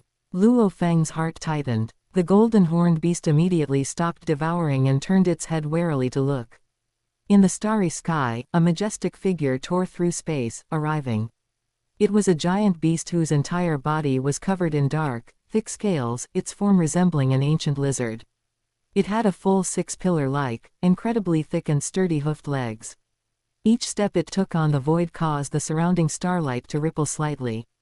Luo Feng immediately recognized the category of this space beast, one of the powerful bloodlines among space beasts, second only to the 12 peak bloodlines. The Gen beast flew closer. Its size was slightly smaller than Luo Feng's golden horned beast, but its aura was more profound and solid, clearly a universe exalt-level existence that had cultivated for an extremely long time. Its eyes, like black stars, stared at Luo Feng's golden horned beast and emitted a deep, resonant roar. The voice sounded directly in Luo Feng's consciousness, "Golden horned beast. By order of the Starry Sky Beast Alliance, I have come to receive you. Follow me." Though shocked internally, because of Qingyu, Luo Feng had already anticipated this, "Receive me." This entire expanse of starry sky, could it be the territory of our Starry Sky Beast Alliance? Of course. This expanse of starry sky is the star domain our Starry Sky Beast Alliance specifically cultivates for countless precious materials. Zhen roared lowly, his voice filled with pride. Those ore veins you just devoured were all painstakingly cultivated by the Alliance over endless effort. Typically, individuals are forbidden from devouring them without permission. Considering you are new here and unaware of the regulations, the Alliance will not punish you for this. Luo Feng secretly breathed a sigh of relief and asked curiously, "What about the previous, desperate land, and that strange expanse of starry sky?" "That is a stretch of starry sky controlled by the greatest ancestor of our Starry Sky Beast Alliance. It is also the outermost barrier of our race's most important holy land." Zhen's voice carried immense reverence. "The ancestor is one of the greatest existences in the universe. He controls this stretch of starry sky, making its rules completely different from the operational laws of the external universe. This serves both to protect the Holy Land and to screen and receive our scattered clansmen returning home." Just as senior brother Qingyu predicted. The last trace of doubt in Luo Feng's heart vanished. "Let's go. Through the fixed wormhole on that planet ahead, we can reach the true Holy Land of our race." Zhen said no more, turning to lead the way. Luo Feng controlled his golden horned beast clone to follow closely behind. Soon, they flew to a seemingly ordinary yellowish-brown planet. In a valley on the planet's surface, hidden, was a stable spatial vortex about 100 meters in diameter, emitting a soft silver halo. Zhen flew in first. Luo Feng hesitated slightly before also entering. Passing through the spatial vortex, the scene before him made even Luo Feng's golden horned beast clone unable to resist feeling awe. This was an even more peculiar and magnificent expanse of starry sky. There were no common stars or planets in this starry sky. Instead, it was filled densely, beyond count, with spatial vortices. Each vortex was only a few tens of meters in diameter, emitting various faint glows, slowly rotating and disappearing like the pores of the universe. The number of these spatial vortices was so vast it was incalculable, almost filling the entire field of vision, like an ocean of vortices surrounding the central area of this starry sky. And in the center, encircled by countless spatial vortices, stood a mountain range so majestic it defied imagination. The entire mountain seemed forged from the most ancient starry rock, its surface flowing with secret pattern radiance like a galaxy. Its size, Luo Feng just from a glance judged its height to be at least comparable to the Supreme Treasure Star Tower. It stood quietly in the center of the vortex star sea, emanating an ancient, boundless, supreme aura, as if it were the center of this starry sky, or even the universe. "This is the holy land of our Starry Sky Beast Alliance, the home and glory of all space beasts, the Starry Sky Divine Mountain." Zhen roared lowly, his eyes brimming with unconcealable pride and sense of belonging. Luo Feng was deeply awed. He could sense that this divine mountain itself was an inconceivable treasure, or rather, a miracle of the universe. "Come, follow me to the Starry Sky Divine Mountain." Zhen continued flying forward, his voice carrying over. "Every space beast wandering in the universe that ultimately returns home must go to the Starry Sky Divine Mountain to undergo the Divine Mountain's inspection and acknowledgement. Only by receiving the Divine Mountain's acknowledgement can one become a true member of the Alliance. This is also to weed out those fakes who have been possessed by foreign races." Quote. "After all, some of our children who are scattered outside are unfortunately possessed. Their appearance is hard to distinguish, but under the radiance of the Starry Sky Divine Mountain, nothing can remain hidden." Hearing this, Luo Feng's heart sank heavily. Inspection. Nothing can remain hidden. He wasn't a real space beast. He was the human Luo Feng, who had possessed a golden horned beast. If this was discovered during the inspection, "Senior brother, this is trouble now." Luo Feng immediately sent a mental transmission to Qingyu inside the world ring. "Don't panic," Qingyu's calm voice came through, even carrying a hint of leisure. "Since teacher Zuo Shenk arranged for us to come here, he must have already prepared a countermeasure. At this point, the situation is beyond what our own strength can change. Go forward with peace of mind, trust teacher's arrangements." Luo Feng smiled bitterly. That was all he could do. This was the core holy land of the Starry Sky Beast Alliance, with more than one universe lord present. If they truly meant him harm, his golden horned beast clone along with all his treasures would probably be lost here. Besides trusting Zuo Shank, there was no other way. Zhen led Luo Feng's golden horned beast, flying towards the Starry Sky Divine Mountain. There were many entrances on the surface of the Divine Mountain. Zhen, familiar with the way, guided Luo Feng into one of them, arriving at a vast space. Inside the mountain, here, several space beasts emitting powerful auras had already gathered. They were all golden horned beasts, and all at the universe exalt level. "Zhen, thank you for your efforts." The leader, an especially massive golden horned beast whose dark golden horn seemed capable of piercing the heavens, spoke with a rumbling voice. "This is the newly returned clansman," Zhen said, then addressed Luo Feng. "They are the exalts of the golden horned beast race. They will guide you from now on. I must take my leave." After saying this, Zhen turned and left. Chapter 215 Starry Sky Ancestor. The golden horned beast's giant eyes scrutinized Luo Feng and slowly said, "I am Venerable Shu Jin, responsible for welcoming back golden horned beastkin. Master of Golden Horn and Master of Cyclone Annihilation, the two old ancestors wish to see you. The two universe lords want to see me." Luo Feng felt his heart tighten. "Follow me," Venerable Shu Jin said with an unquestionable tone, turning and flying toward the depths of the Divine Mountain. Several other golden horned beast universe exalts also faintly formed a surrounding formation. Luo Feng had no choice but to follow. He secretly thought, there is truly no escaping this now. I will take it one step at a time. At worst, I lose this golden horned beast clone and the treasures on me, and then, I will think of another way later. Inside the world ring, Qingyu was leisurely, lying, on the grass in front of the villa, his amethyst cloud wings slightly stretched, as if enjoying the virtual sunlight. He was not too worried about everything that was about to happen, and he was quite looking forward to the 64 basic secret pattern diagrams of the way of the beast god within the Starry Sky Ancestors' small universe. However, what Qingyu did not know was that the moment he and Luo Feng were thrown into the desperate land vortex by the master of the artisan god. In the deepest part of the Starry Sky Divine Mountain, a place where even ordinary universe lords could hardly set foot, a conversation concerning his and Luo Feng's destiny had already begun. An ancient palace that seemed to be compressed and condensed from endless galaxies. Inside the palace, two existences whose greatness could not be described in words sat opposite each other. One of them had a head like a dragon, with 9 golden horns that seemed capable of piercing the shackles of the universe, circling the top of his head like a crown. He was just sitting there, and the surrounding time and space were constantly interpreting the cycle of the birth, prosperity, and decay of stars. He was the pillar of the Starry Sky Beast Alliance, the most ancient and powerful existence, the Starry Sky Ancestor. The other was an old man in green robes with crystal-clear horns on his head and a simple, peaceful face. His aura was ethereal, as if he had merged with everything around him, and yet as if he were independent of the universe. It was none other than Luo Feng and Qingyu's teacher, Zuo Shenk.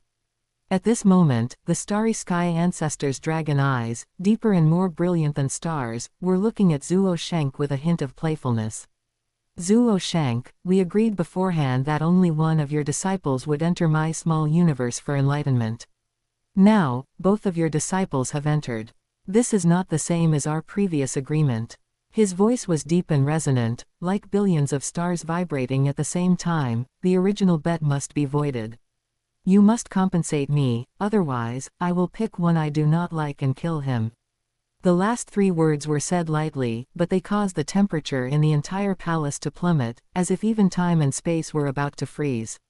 Hearing this, Zuo Shank showed a helpless smile on his face, picked up the crystal-clear jade wine cup in front of him, and took a sip of the wine that seemed to contain a nebula.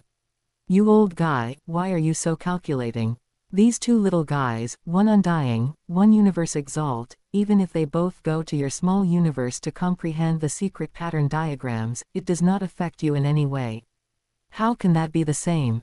Existence is like us, our words are law. To say one is one, and to say two is two. The starry sky ancestor's eyes glared, his 9 golden horns slightly flowing with light, exuding a heart-palpitating majesty. Since it was agreed that it would be based on one of your disciples, betting 1 peak supreme treasure, now that both of your disciples have come, it is naturally a different matter. Rules cannot be broken. Zuo Shank put down his wine cup, shook his head and laughed, pondered for a moment, and said, fine. In that case, how about this, I will add another peak supreme treasure to the original bet. A light flashed in the starry sky ancestor's dragon eyes. Zuo Shank continued, we will continue the previous bet, and the stakes will be doubled. If I lose, I will lose 2 peak supreme treasures to you. If I win, Zuo Shank looked at the starry sky ancestor.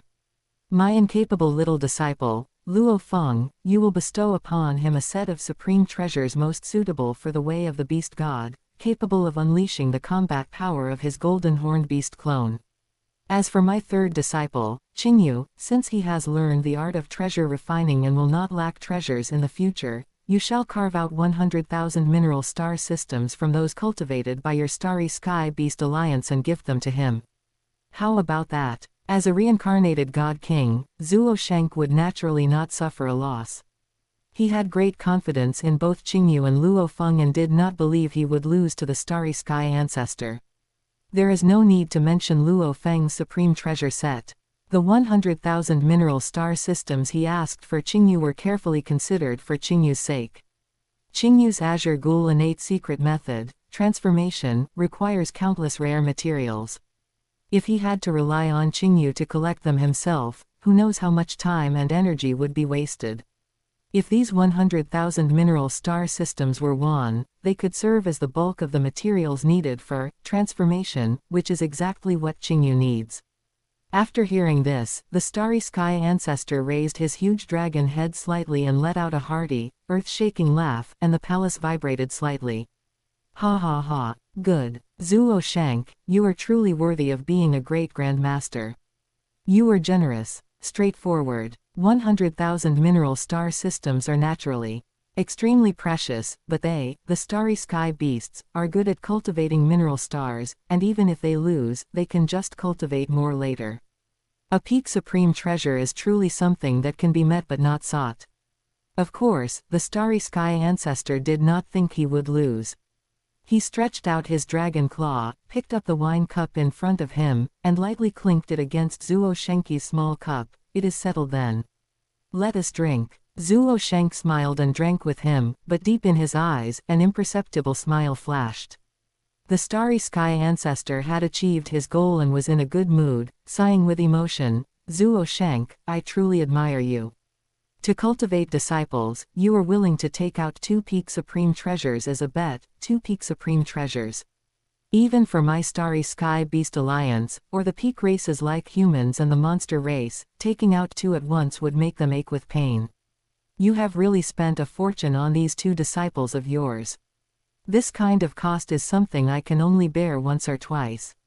Zuo Shank shook his head, looking humble, but it was actually the truth. If it happens a few more times, this old bone of mine will probably be emptied out. What he did not say was that there was another reason why he agreed so straightforwardly. This time, he happened to have 2 ready-made peak supreme treasures on hand. They were the palace-type peak supreme treasure he had promised to forge for Qingyu and was almost finished with, and that soul-type peak supreme treasure. Now it was just right to use them as a bet. If he won, everyone would naturally be happy. If he lost, it would just be considered an investment. Anyway, that kid Qingyu has a monstrous talent for treasure refining, and he could just forge better ones for him later. It was just that Qingyu was currently lying leisurely in Luo Feng's world ring, completely unaware that his teacher had already placed his 2 treasures on the gambling table. The Towering an endless starry sky, Divine Mountain was pitch black throughout, not made of ordinary black rock, but a deeper, void black, that seemed to swallow all light. The entire Divine Mountain stretched for an unknown number of light years, and the texture on the surface of the mountain was naturally formed, yet it contained a heart-palpitating rhythmic law, as if this was not a mountain but a supreme treasure of unbelievable size. Luo Feng's golden horned beast clone followed. More than a dozen golden horned beast universe exalts, breaking through layers of starlight and flying toward the depths of the Divine Mountain. The closer he got, the more he could feel the vast pressure originating from the ancient times, making his mind tighten involuntarily. The interior of the Divine Mountain was vast and boundless, divided into many areas, with huge palaces built that were thousands of times more magnificent than human palaces, to accommodate the huge size of the starry sky beasts. These palaces had a rough and ancient style, engraved with various totems and secret patterns of the starry sky beasts, exuding the accumulation and glory of time. Under the guidance of Venerable Shu Jin, Luo Feng's group arrived at a majestic, dark gold, seemingly entirely cast from metal. In front of the palace gate was over 1,000,000 kilometers high, and on the door was a relief of a golden horned beast roaring toward the sky, its single horn piercing the firmament, lifelike and imposing. "We have arrived. This is the palace of the Master of Golden Horn." Venerable Shu Jin stopped, his voice filled with respect. "The Master of Cyclone Annihilation is also in the palace right now. Go in, do not be nervous. The two old ancestors have always been gentle with their kin." Luo Feng smiled bitterly in his heart. Gentle. He was a fake. But things had reached this point, and he could only bite the bullet, controlling the huge head of the golden horned beast to nod slightly, and issued a low response, "Yes." The heavy palace gate opened silently, revealing a passage wide enough to accommodate several golden horned beasts walking side by side, with countless glowing crystals embedded in the walls on both sides. Luo Feng took a deep breath and stepped inside. At the end of the main hall were two towering figures coiled like mountains. On the left, one was several times larger than an ordinary golden horned beast, its dark gold scales flowing with the luster of secret patterns, especially that single horn, which seemed to have condensed the entire galaxy, exuding a sharp aura that could cut through time and space. It was the leader of the Golden Horned Beast clan, the Master of Golden Horn. On the right, one was relatively slender, with dark green scales, and a pair of transparent wings on its back that seemed to be made of countless wind blades. As it flapped gently, invisible spatial ripples spread out. It was the Master of Cyclone Annihilation. Two Universe Lords. Just the pressure they released unconsciously made Luo Feng feel that his divine power was about to solidify, and his soul felt as if it were exposed to invisible scrutiny, with nowhere to hide. "Greetings, Master of Golden Horn, greetings, Master of Cyclone Annihilation." Luo Feng controlled the golden horned beast, respectfully lowered his head, and his voice echoed in the empty hall. The Master of Golden Horn's eyes, burning like stars, fell on Luo Feng, and his powerful voice carried a hint of gentleness, a newly returned child. The aura is pure, and the bloodline concentration is good. It is not easy to grow to this point in the primordial universe." Luo Feng's heart tightened, and he could only maintain a respectful posture, not daring to speak more. Just when the Master of Golden Horn seemed to want to ask something more, his huge head suddenly vibrated slightly, and a look of surprise and respect appeared in his eyes. At the same time, the Master of Cyclone Annihilation also seemed to have sensed something. "Child," the Master of Golden Horn looked at Luo Feng, his powerful voice carrying a rare solemnity. "The ancestor has sent a message, he wants to see you personally." Luo Feng's heart sank sharply. The last glimmer of luck was shattered.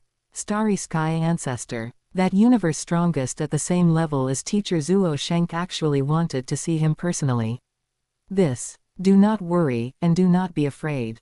The Master of Golden Horn's huge body moved slightly, and he comforted him with a gentle voice. "There are many universe exalts in our Starry Sky Beast Alliance, yet most of them go their entire lives without ever having the chance to see the Starry Sky Ancestor. For you to be personally received by the Starry Sky Ancestor the moment you return, this is your great opportunity, and also a sign of the Starry Sky Ancestor's high regard." "Yes, I am just somewhat apprehensive." Luo Feng's golden horned beast clone responded with a low growl, its voice carrying a perfectly measured sense of awe and a hint of being flattered. Let's go, do not let the starry sky ancestor wait too long. As the master of Golden Horn spoke, his massive body slowly stood up, and for a moment, it seemed as if the entire palace rose with him. The master of Cyclone Annihilation also stood up silently. The two universe lords took Luo Feng and left the Golden Horn Palace, flying toward the very peak of the starry sky divine mountain. The higher they flew, the more mysterious the surrounding space-time became, as if it had transcended the conventional realm. Along the way, they could see floating continents, flowing rivers of starlight, and some starry sky beasts with ancient and powerful auras in deep meditation. However, they all bowed to the Master of Golden Horn and the Master of Cyclone Annihilation, while casting curious or scrutinizing gazes at Luo Feng, who was following behind. Finally, they arrived at the summit of the Divine Mountain. What was shocking was that the top of the starry sky Divine Mountain was not a sharp peak, but rather an independent mountain floating above it. This mountain was about 100 million kilometers high, and its entire body presented a strange state of shifting between reality and illusion, looking at first glance like a phantom projection. The surface of the mountain was carved with countless lifelike starry sky beast reliefs in various postures, encompassing almost all the races known to the Starry Sky Beast Alliance. This is the Starry Sky Ancestor Mountain.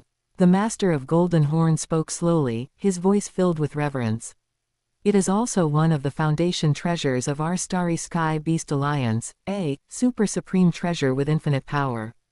Luo Feng felt his heart and soul tremble just by sensing the terrifying pressure naturally emitted by the Starry Sky Ancestor Mountain, which seemed capable of suppressing the entire star domain.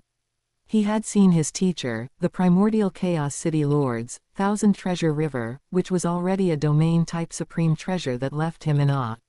But the feeling this Starry Sky Ancestor Mountain gave him was even more profound and unfathomable. It was definitely a terrifying treasure that surpassed the Thousand Treasure River. The Master of Golden Horn and the Master of Cyclone Annihilation led Luo Feng toward the Starry Sky Ancestor Mountain. After flying along the mountain path for a while, the view ahead suddenly opened up, revealing a wide mountain platform. On the platform, the Starry Sky Ancestor's massive body, which could not be fully described in words, appeared faintly. The first thing that caught their eyes was a massive head, similar to a dragon's head, slowly emerging from the deep mountain clouds. This head alone was several thousand kilometers long. On top of the head, 9 golden horns, which seemed to be condensed from pure universe laws, were arranged in a perfect crown shape, emitting a supreme majesty that would freeze the soul of a universe exalt. Greetings, Starry Sky Ancestor. The Master of Golden Horn and the Master of Cyclone Annihilation bowed respectfully. Luo Feng's golden horned beast clone also quickly lowered its massive head and growled, "Greetings, Starry Sky Ancestor." The Starry Sky Ancestor's eyelids, which seemed to contain an endless sea of stars, lifted slightly. Its gaze was like a physical entity, instantly piercing through everything and landing on the golden horned beast clone. In that instant, Luo Feng felt that he had been completely seen through, from inside to outside, from his soul to his divine body. There were no secrets left to speak of. Immediately after, the Starry Sky Ancestor's gaze seemed to shift slightly, piercing through the barrier of the world ring and landing directly on the purple crystal cloud wing clone, Qingyu, who was recuperating inside.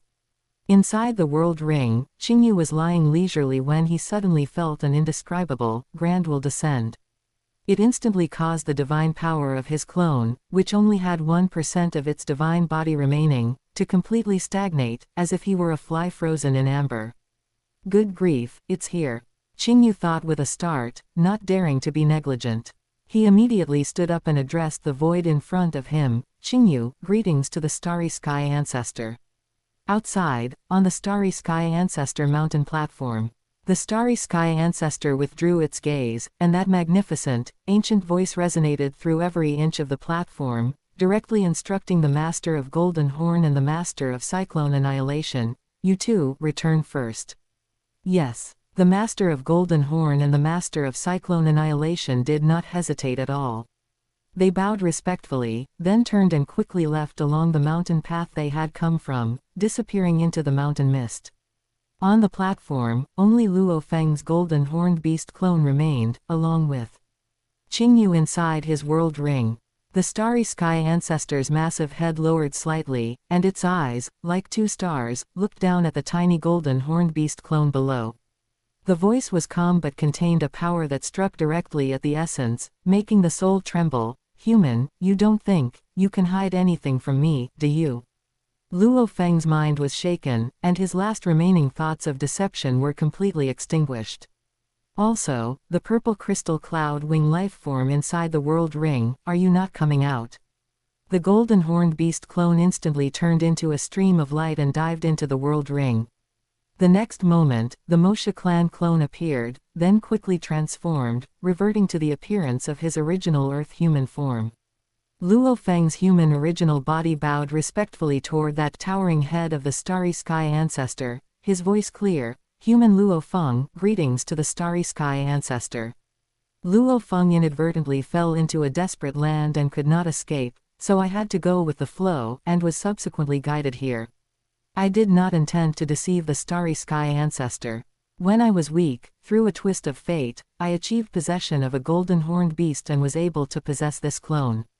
I have always been filled with gratitude and trepidation, and I ask for the starry sky ancestor's forgiveness. At the same time, a faint purple light flew out from the world ring on Luo Feng's fingertip, condensing in the air into a purple crystal cloud wing clone only a few meters tall. Qingyu also bowed respectfully. Qingyu greets the starry sky ancestor. My situation is the same as my junior brother Luo Feng's. I inadvertently fell into a desperate land, and because my divine body was severely damaged, I am temporarily taking refuge and recuperating in junior brother Luo Feng's world ring. I have absolutely no intention of causing offense. The starry sky ancestor's massive eyes swept over the two of them. It did not seem to have much surprise or anger regarding Luo Feng's human identity or the appearance of Qingyu. Possession is your luck, and also your opportunity. In the universe, the weak are the prey of the strong, and opportunities are fated. That you could achieve possession of a golden horned beast is your own capability. The starry sky ancestor said slowly, its voice resonating deep within the souls of Luo Feng and Qingyu. It is true that you did not come here by your own intent, and I will not hold any of this against you. Its gaze turned to Qingyu. As for you, purple crystal cloud wing life form, that you could enter the core hinterland of my starry sky beast alliance is also not a coincidence. If not for my tacit approval, that ripple of the starry sky earlier would have been enough to completely annihilate your clone, which only has 1% of its divine body left, leaving nothing behind. Qingyu's heart skipped a beat, and he quickly bowed again. Thank you, starry sky ancestor, for showing mercy. That you have come here is, in fact, the arrangement of your teacher. Zuo Shank. The starry sky ancestor finally pointed out the most crucial layer. Luo Feng and Qingyu exchanged glances, both seeing the look of, as I thought, in the other's eyes. Luo Feng was even more filled with admiration for senior brother Qingyu's foresight. Your teacher paid a not insignificant price to ask me to personally train you too.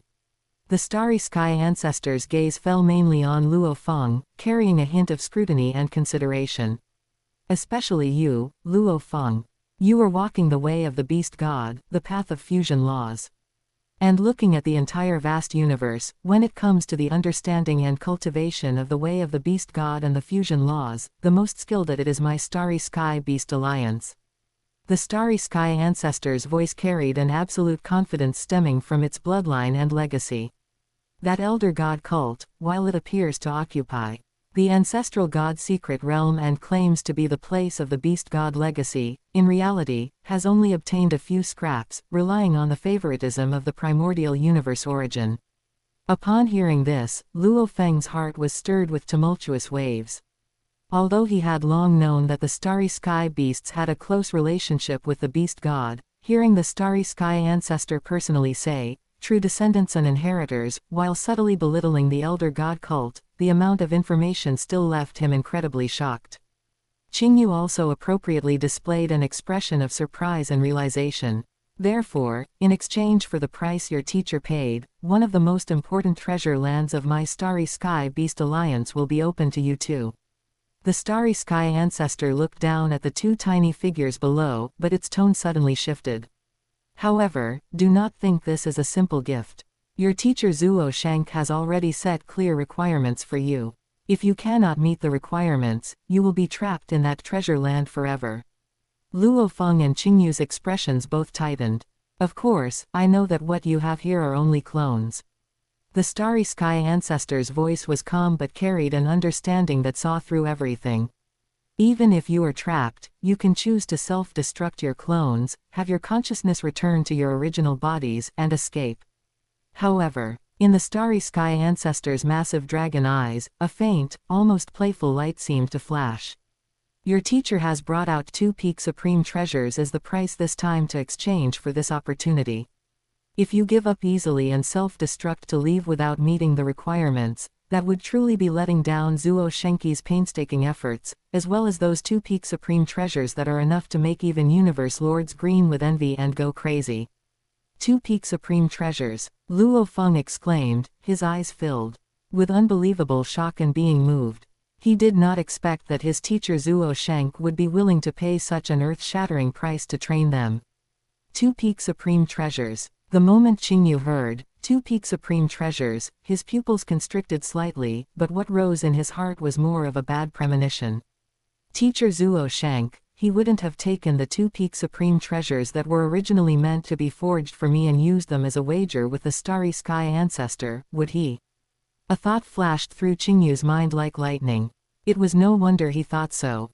The preciousness and rarity of a peak supreme treasure lie not only in the skill of the treasure refiner, but also in the extremely rare materials that are enough to make even a universe's strongest run around to collect.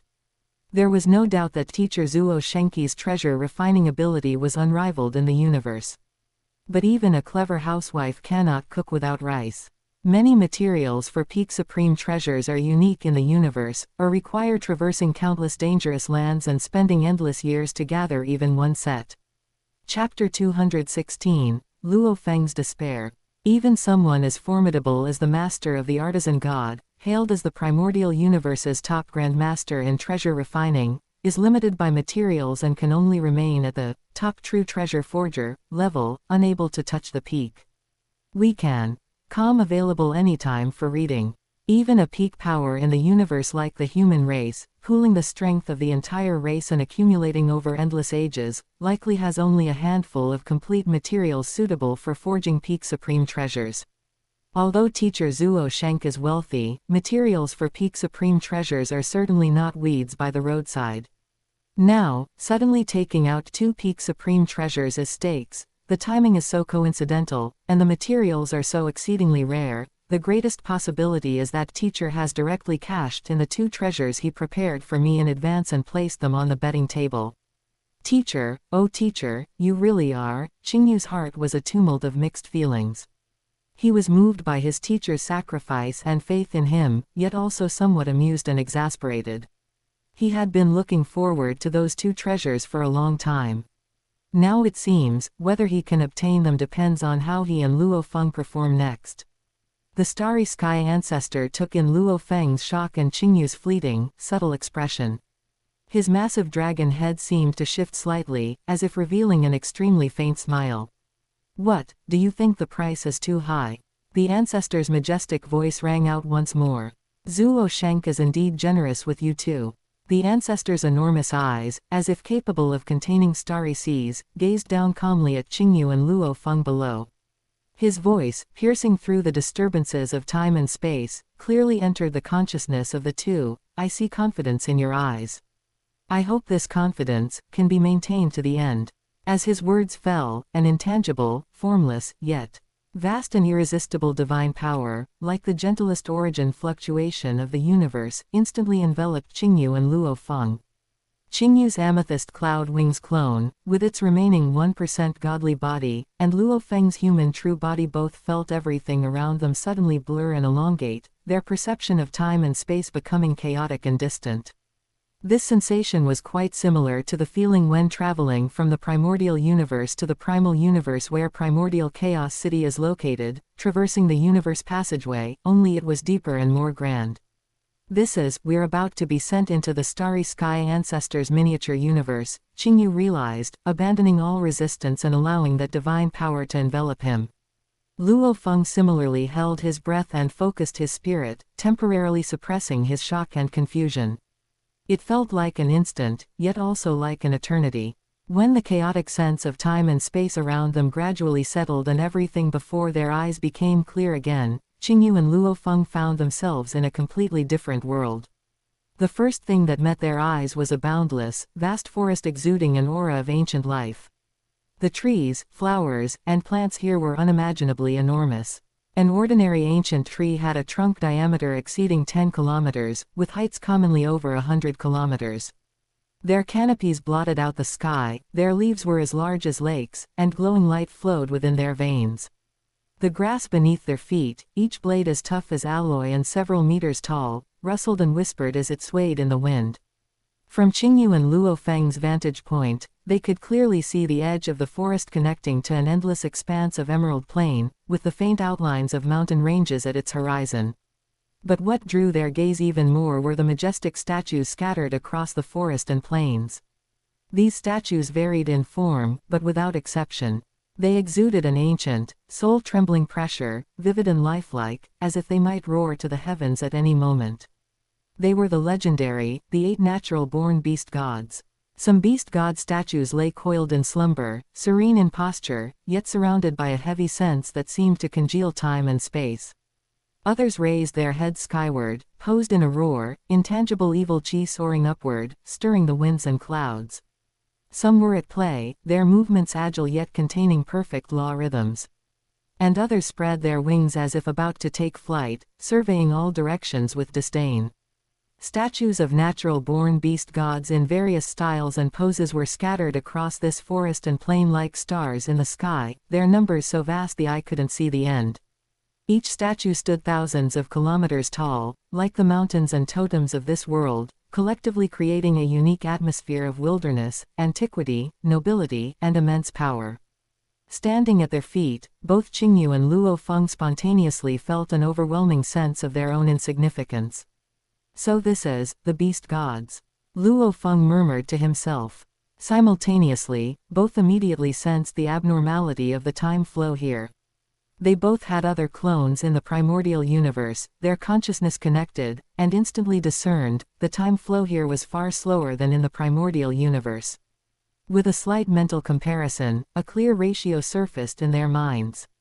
Time flow here, primordial universe time flow equals 1/10,081.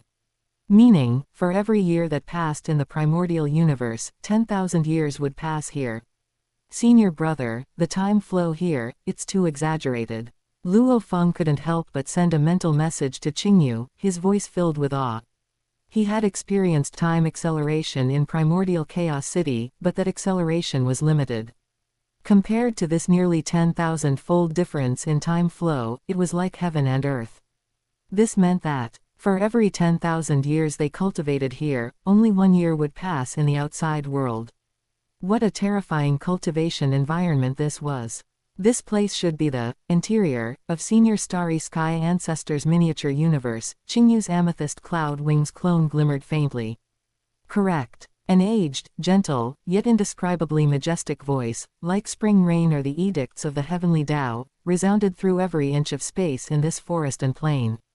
In the distance, a seemingly ordinary yet terrifying mass of black cloud, exuding a pressure that seemed to suppress the entire world, drifted leisurely closer. As the black cloud approached a position before the two, its form began to change, first condensing into the phantom of a golden-horned beast hundreds of kilometers long, its dark golden horn piercing the firmament. Immediately after, the golden-horned beast phantom shimmered, rapidly shrinking and transforming, finally taking the form of an elderly human. It was the Starry Sky Ancestors' human incarnation. The place you are now is a unique, controlled universe within the Starry Sky Beast Alliance. The Ancestors' incarnation's voice was gentle, yet carried undeniable authority. Similar to your human race's primal universe, but much, much more perfected. His gaze swept over the endless beast god statues around, his voice tinged with reminiscence and pride, and this place, I call it, the beast god realm. It is a vital ground specially open to nurture true experts who walk the path of the beast god, the path of law fusion. It is the true core foundation of my Starry Sky Beast Alliance. The ancestor looked at Luo Feng, then glanced at Qingyu. Even within the alliance, those exceptionally talented junior Starry Sky Beasts must undergo strict screening and accumulate contributions to have a chance to enter this place for seclusion and cultivation for a period. Your teacher Zuo Shank can be considered quite willing to invest. At the cost of 2 peak supreme treasures, he has exchanged for the opportunity for you two to enter this realm. He paused, looking at Luo Feng, a meaningful glint in his eyes. However, I still believe that within 100,000 eras, you will not succeed. May I ask, senior ancestor? Luo Feng, unable to restrain the confusion and a trace of unease in his heart, asked respectfully after bowing. What exactly are the conditions we must meet to leave this place? This was the most crucial question. The time flow was advantageous, but if they were trapped forever, or needed to achieve some nearly impossible goal to leave, then this opportunity would become a cage. The requirement, the ancestor's incarnation smiled slightly, his gaze sweeping over Qingyu and Luo Feng's faces before slowly uttering 4 words that struck their hearts like thunder. Defeat me, and you may leave. What? Luo Feng's eyes instantly widened, his mouth slightly agape, almost thinking he had misheard. Defeat the ancestor of the Starry Sky Beast Alliance. Defeat a universe strongest. What a universe rank joke. How could that be possible? Qingyu's reaction was much calmer, only his amethyst wings slightly retracting. The Starry Sky ancestor's incarnation took in both of their reactions, especially Qingyu's excessively calm attitude, causing a barely perceptible flicker of surprise and amusement in his eyes. You were very confident, human Qingyu. The ancestor's incarnation's voice remained gentle, yet carried a hint of inquiry. Upon hearing you must defeat me to leave, you show little surprise. I hope, tens of thousands of eras from now, you can still maintain this confidence. Qingyu bowed slightly, responding neither subserviently nor arrogantly. This junior dares not claim confidence recklessly. I merely believe that since teacher Zuo Shank has made such arrangements, it cannot be an unsolvable situation. This junior will certainly exert his utmost effort and not disappoint. Teacher's high expectations. I believe junior brother Luo Feng is the same. AI model, Gemini -3.0 flash. Luo Feng stood to the side, listening to senior brother Qingyu's response, which sounded full of confidence but was actually somewhat ignorant of the heights of heaven and the depths of the earth. His heart was filled with even more speechlessness and despair. Senior brother, oh senior brother, this is a universe strongest. How are we supposed to defeat him? The wager I made with your teacher is that you each need to defeat me individually, not by joining forces. The ancestor's incarnation changed the subject, the smile on his face remaining unchanged. Of course, in my eyes, even if you joined forces, it would still be absolutely impossible to achieve. Defeat you individually. Luo Feng felt as if his thoughts couldn't quite keep up. The ancestor's incarnation continued, his voice clearly transmitting into the souls of the two. I will maintain the same divine power body strength as you. In other words, when you fight me, the total volume and purity of the divine power of this incarnation will be adjusted to be exactly identical to your current state at that time. Hearing this, a tiny spark of hope ignited in Luo Feng's eyes, but it was quickly extinguished. Even so, it's impossible. He shook his head repeatedly, saying bitterly, Senior Ancestor, you are a universe strongest. Your secret method realm, combat experience, and law comprehension have long reached an inconceivable level. Even if you suppress your divine power body to be the same as mine, the secret method you create at will would likely far exceed a universe exalt, and even a universe lord would find it hard to match. How can we possibly win? You were right. Even a universe lord, facing me with the same divine power body strength, would find it almost impossible to win. The smile on the ancestor's incarnation's face grew wider, carrying absolute confidence. Luo Feng's heart sank completely to the bottom. Could it be that teacher Zuo Shenki's requirement is for us to break through and become universe strongest within 100,000 eras? This thought felt utterly absurd to him. No matter how much confidence he had in his own talent, he didn't dare hope to become a universe strongest within 100,000 eras. That was simply a fool's dream. A universe strongest represents the ultimate leap in life level and a transcendence of the level of rules. It's not something that can be achieved simply by piling up time or resources. Even teacher Zuo Shank himself probably couldn't guarantee he could cultivate a universe strongest within 100,000 eras. Qingyu saw Luo Feng's look of utter despair, as if his parents had died, and knew it was time for him to step in. He respectfully bowed to the ancestor's incarnation and spoke, "Senior ancestor, please stop teasing my junior brother Luo Feng." The test set by teacher Zuo Shank must leave a sliver of hope within a desperate situation. It's absolutely impossible for it to be as ridiculous as having us breakthrough to become universe strongest. This junior makes bold to ask senior to clarify the true rules. The ancestor's incarnation looked at Qingyu, a flash of appreciation crossing his eyes as he laughed out loud. "You little fellow are quite calm. Indeed, your teacher did give you a slim hope." His gaze became serious and clear again as he slowly stated the true core rule of the test. The rule is simple. My incarnation's secret method usage authority will be restricted based on your own law comprehension level. When you were at the undying spiritual God stage, the ancestor's incarnation looked at Luo Feng. This incarnation of mine can only use peak ultimate secret methods at the Universe Lord level to fight you.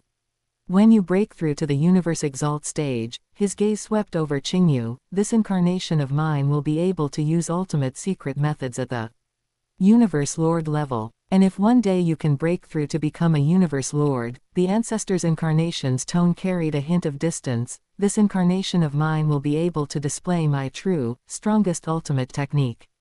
Whether you are undying, exalt, or Universe Lord, this clone of mine will suppress its divine power body strength to be exactly identical to yours.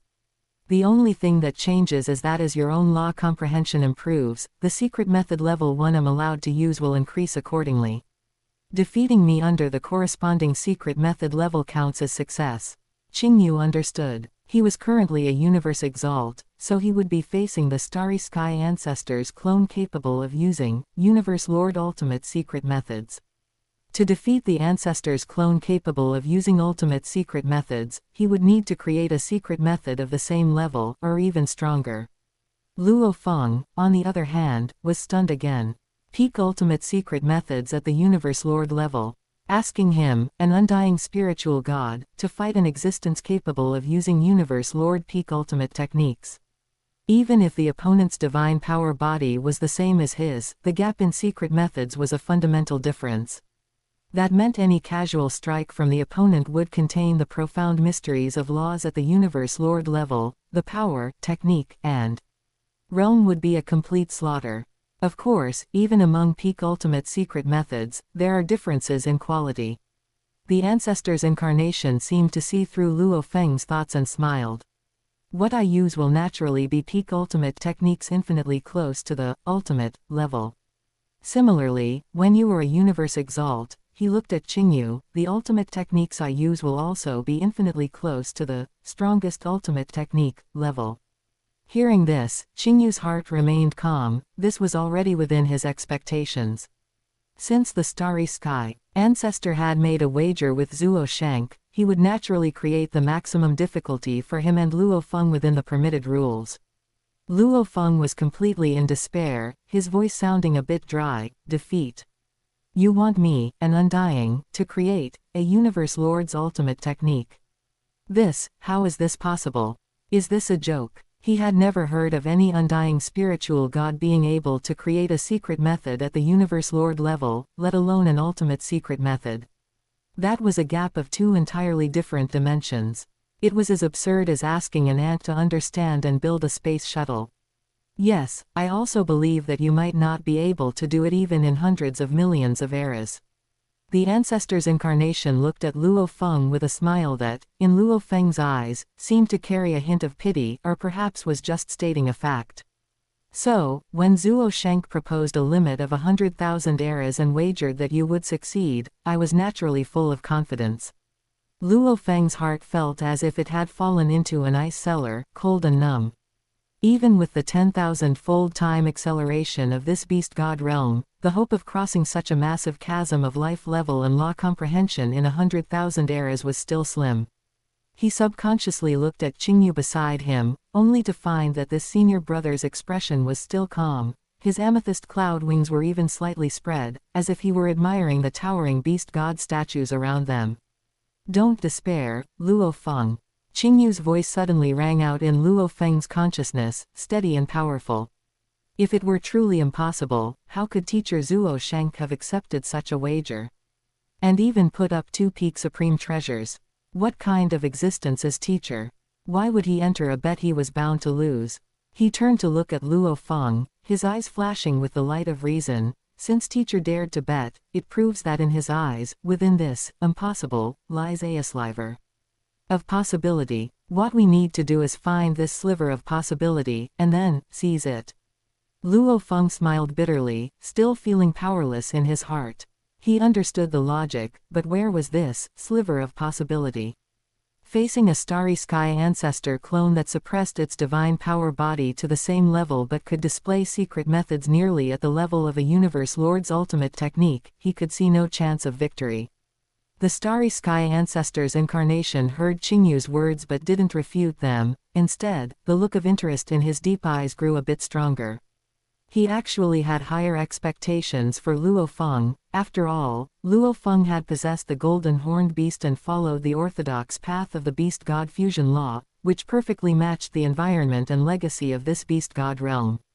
As for Qingyu, although he was exceptionally gifted and his treasure refining and cultivation speeds were inconceivable, he clearly followed the great Tao of time and space, which didn't perfectly align with the beast god's path. In the ancestors' view, if one of the two were truly to create a miracle, it should be Luo Feng, not Qingyu. All right, the rules are clear. It's time to see what kind of foundations my Starry Sky Beast Alliance has prepared for the inheritors of the beast god's path. The ancestors' incarnation spoke no more and pointed toward the surroundings. These statues, the ground, the mountain walls in the distance, some leave behind the most basic secret pattern diagrams for law fusion, while others record complete secret methods and ultimate techniques. The ancestors' incarnation's voice was like a great bell, echoing through heaven and earth. Divine body amplitude secret methods, soul amplitude secret methods, close combat slaughter secret methods, soul attack secret methods, telekinetic weapon control secret methods, everything you could need, all-encompassing. Chapter 217, 100,000 Years. The tone of the ancestors' incarnation carried a hint of pride. The power of these secret methods varies. The weaker ones might only be suitable for world lords and undying to comprehend, while the strong ones, there are dozens of ultimate secret methods here that could be considered peerless techniques even at the level of a universe lord. These are the essence accumulated by my Starry Sky Beast Alliance over endless eons, the crystallization of the life's blood of generations of powerhouses on the way of the beast god. He looked at Qingyu and Luo Feng, smiling. This place is completely open to you. You may roam as you please and study any secret pattern or peerless technique recorded here at will. Exert all your talent and comprehension ability to create, and then, come challenge me again. As long as you can break through to become a universe strongest, there is no need to challenge, it will be considered an automatic success, and you may leave directly, the ancestors' incarnation added at the end. But this seemed more like a joke, for that was even more remote than defeating him at the same level. Roam to your heart's content. The laughter of the Starry Sky ancestors' incarnation echoed between heaven and earth, carrying a sense of looking down upon the ages. And the transcendence of quietly watching the winds and clouds change. Study to your heart's content. I await your challenge, ha ha ha, 100,000 eras, ha ha, interesting, interesting. The laughter gradually subsided, and the white-robed old man's figure rippled like water before slowly dissipating into the air, as if he had never appeared. On the platform, only Qingyu and Luo Feng remained, along with the countless statues and secret patterns surrounding them that emitted a profound light. Luo Feng stared at the spot where the Starry Sky ancestor had vanished, then turned to look at Qingyu, who looked leisurely and had even begun examining the scale patterns on the nearest Thunder Beast God statue. He couldn't help but say, "Senior brother, how can you still be so leisurely and carefree? Aren't you worried at all that we'll be trapped for 100,000 eras and ultimately fail? You have to create a secret method at the Universe Lord's strongest peerless technique, level while still a universe exalt to defeat the ancestor. This is even more ridiculous than the requirement for me. Creating secret methods must be based on corresponding law comprehension. Our law comprehension is currently still far from the universe lord level. Without the corresponding law comprehension as a foundation, how is it possible to build a skyscraper like a universe lord, ultimate peerless technique, or even a strongest peerless technique, out of thin air? This completely defies common sense. Hearing this, Qingyu finally withdrew his gaze from the statue and looked at the anxious Luo Feng, a faint, almost helpless smile appearing on his face. Luo Feng, you're right. Normally speaking, for creating secret methods, law comprehension is the foundation and the prerequisite. Qingyu's voice was steady, yet it carried a strange guiding force. But, look around you now. Look at these statues, look at those glowing secret patterns. Do you think this is still a normal situation? He extended a palm condensed from purple crystal, pointing toward a scale shimmering with complex patterns on the leg of the nearest Thunder Beast God statue. The first key to passing teacher Zuo Shenqi's test this time, one could even call it a shortcut, lies within these secret pattern diagrams that contain the ultimate truths of the universe. You follow the way of the beast god of gold and space fusion. Qingyu looked at Luo Feng, his tone certain. Reasonably speaking, your resonance with these basic secret patterns containing the beast god concept should be clearer than mine, and your comprehension should be faster. This is your advantage. He paused, giving his most direct suggestion. Right, biting off more than you can chew will lead to nothing. You can start by looking at the gold beast god statue that fits you best, and focus on comprehending the secret pattern diagrams on it. Having said that, Qingyu spoke no more, his mind once again immersed in the wing patterns of the wind beast god statue before him. For him, without a foundation in the way of the beast god, his start might be slower than Luo Feng's, but he had enough patience and confidence. Luo Feng stood frozen in place, chewing over Qingyu's words. The first key is the secret pattern diagram. Then what is the second key? He wanted to press further, but saw that Qingyu had already completely entered a state of meditation. The purple crystal light around his body resonated faintly with the dim glow of the wind law emitted by the statue, so it wasn't right to disturb him further. Senior brother certainly wouldn't speak without reason. Luo Feng took a deep breath, suppressing the anxiety in his heart. Senior brother Qingyu had created too many miracles along the way, his vision and judgment had long been proven. Since he said so, the key to breaking the deadlock must be hidden within these secret pattern diagrams. Luo Feng was not an indecisive person either. He immediately focused his mind and cast his gaze toward the distant gold beast god statue, which was dark gold all over, with a single horn piercing the sky, emitting a fused concept of peerless sharpness and solid heaviness. He set off, walking toward that statue, chanting in his heart, "Gold beast god, secret pattern diagram." Now that his senior brother had pointed out the direction, the rest depended on him to walk it. Luo Feng never lacked the courage to find hope in desperate situations and fight for it. Qingyu indeed no longer paid attention to Luo Feng. With Luo Feng's heart, nature and talent, once he found the right direction, his rate of progress would certainly not be slow. At this moment, his entire mind was immersed in the 8 basic secret pattern diagrams presented by the 8 wind beast god statues before him.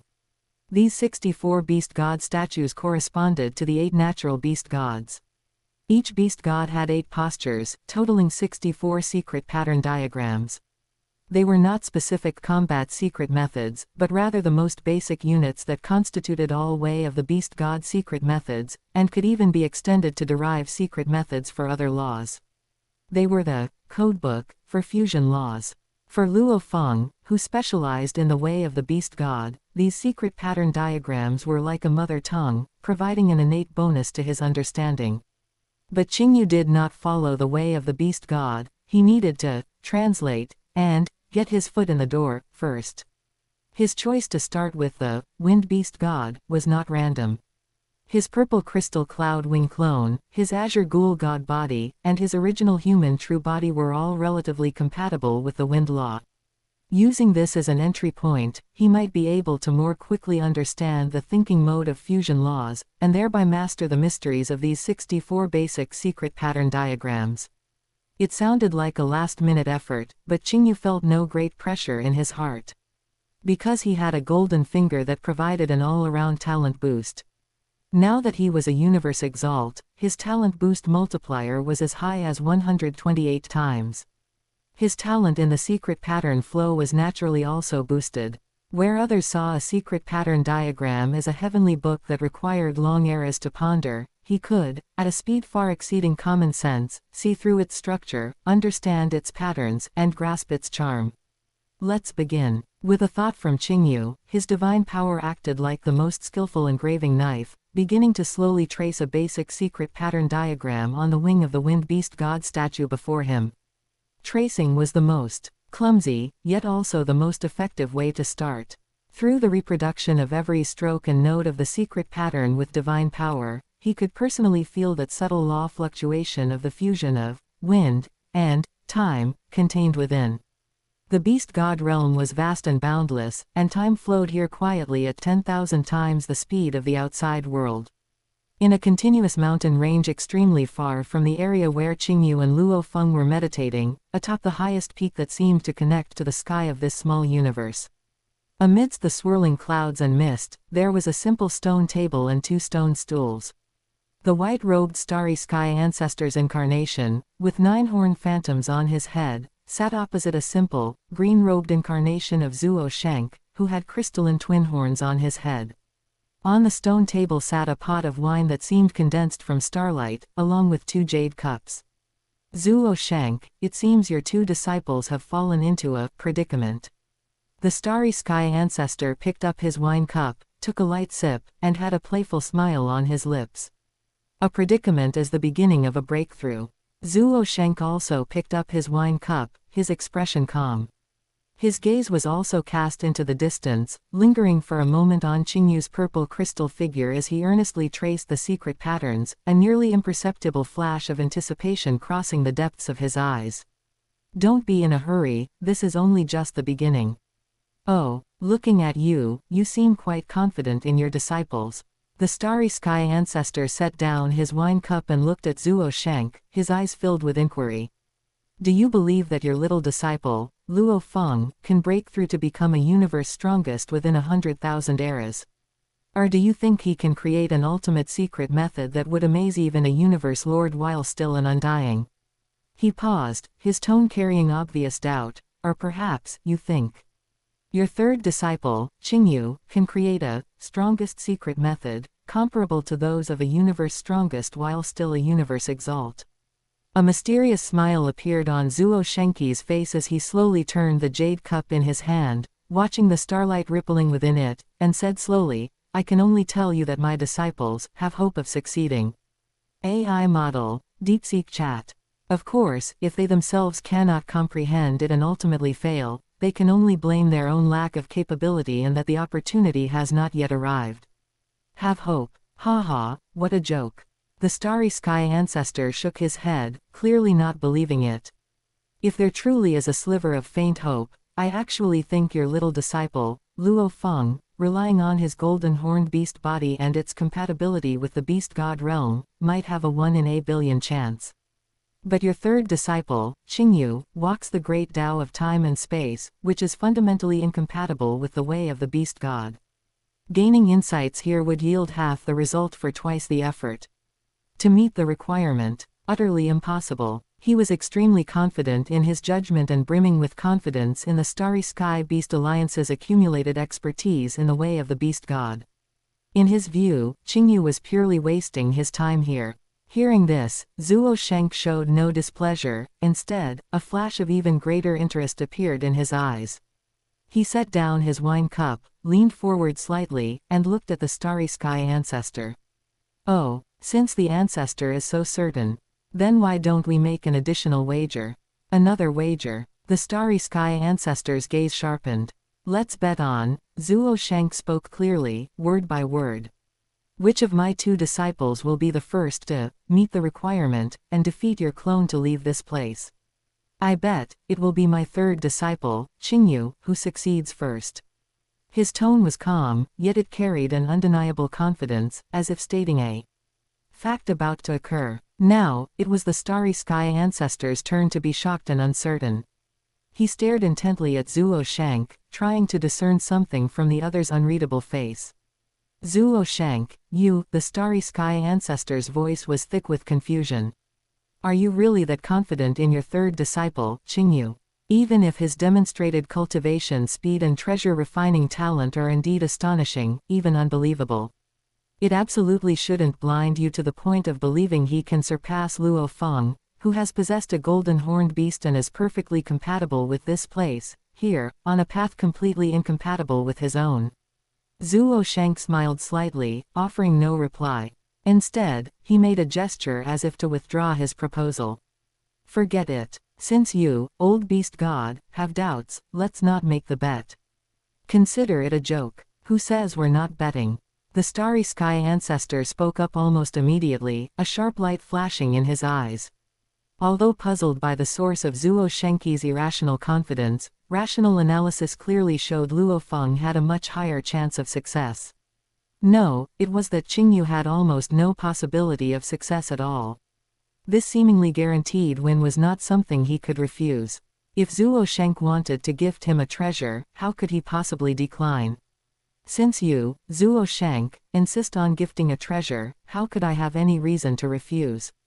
The Starry Sky ancestor also leaned forward slightly, matching his aura without yielding. Speak. What do you want to bet this time? Zuo Shenki's green robe shifted slightly, as if he were pondering. A moment later, he slowly spoke. If I lose, I will give you another peak supreme treasure. A sharp light flashed in the Starry Sky ancestor's dragon eyes. Another peak supreme treasure. Was this Zuo Shank truly that extravagantly wealthy, or was he blindly overconfident in his disciple to the point of disregarding the cost? Zuo Shank continued, his tone carrying a strange certainty. If you lose, you must prepare 5 sets of materials for forging a peak supreme treasure for my third disciple, Qingyu. He added specifically, moreover, among these 5 sets, at least one must be for a domain type, one for a palace type, and one for a soul type. How about it? In this transaction, you, old beast god, are certainly not at a disadvantage. The Starry Sky ancestor's massive dragon head paused slightly as he quickly calculated in his heart. 5 sets of core materials for forging a peak supreme treasure. Even with the Starry Sky Beast Alliance's vast accumulation over endless ages and its control over countless mining star systems, taking out 5 sets at once would be enough to make him feel a pang of pain. One must know that the materials for many peak supreme treasures are unique in the universe, or their growth conditions are so harsh that the difficulty of finding, cultivating, and collecting them is beyond imagination. 5 sets, with specific requirements for the 3 rarest and most difficult to find categories, domain, palace, and soul, their value was simply immeasurable. But, compared to a tangible, fully forged peak supreme treasure, even a fool would know how to choose. Forging a peak supreme treasure requires not only materials but also a peak-level treasure refining grandmaster at the universe's strongest level to personally undertake it, and the success rate is by no means 100%. Even if the materials are gathered, if one cannot find a great grandmaster capable of forging it, or if the forging fails, the materials are wasted. What Zuo Shank would give upon losing the bet was a ready-made, power-confirmed peak supreme treasure. Its value far exceeded that of 5 sets of materials. Zuo Shank, you truly have immense confidence in your third disciple, Qingyu.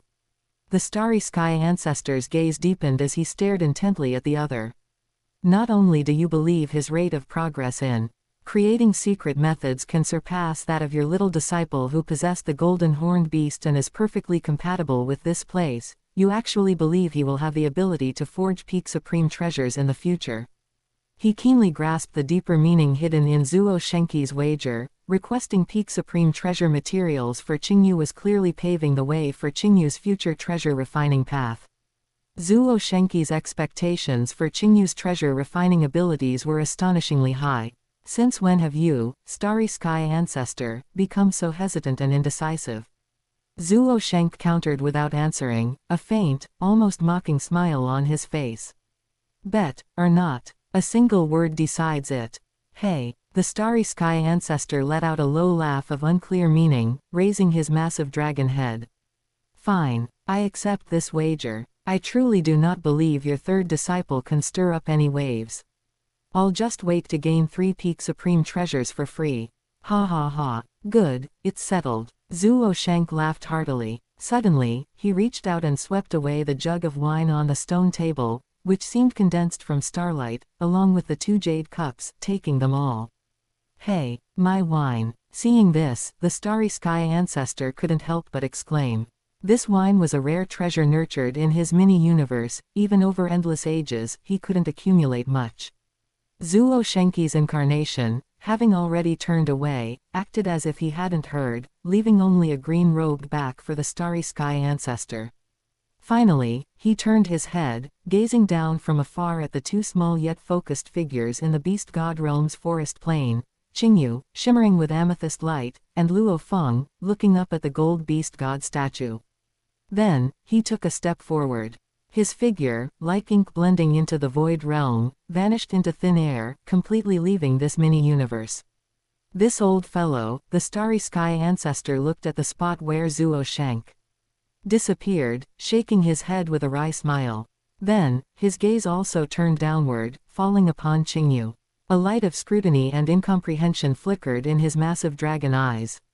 Can there be hope? What a joke, he murmured to himself, his voice echoing across the empty mountaintop. Someone walking the great Tao of time and space, coming here to contemplate beast god's secret patterns, and expecting him to succeed first.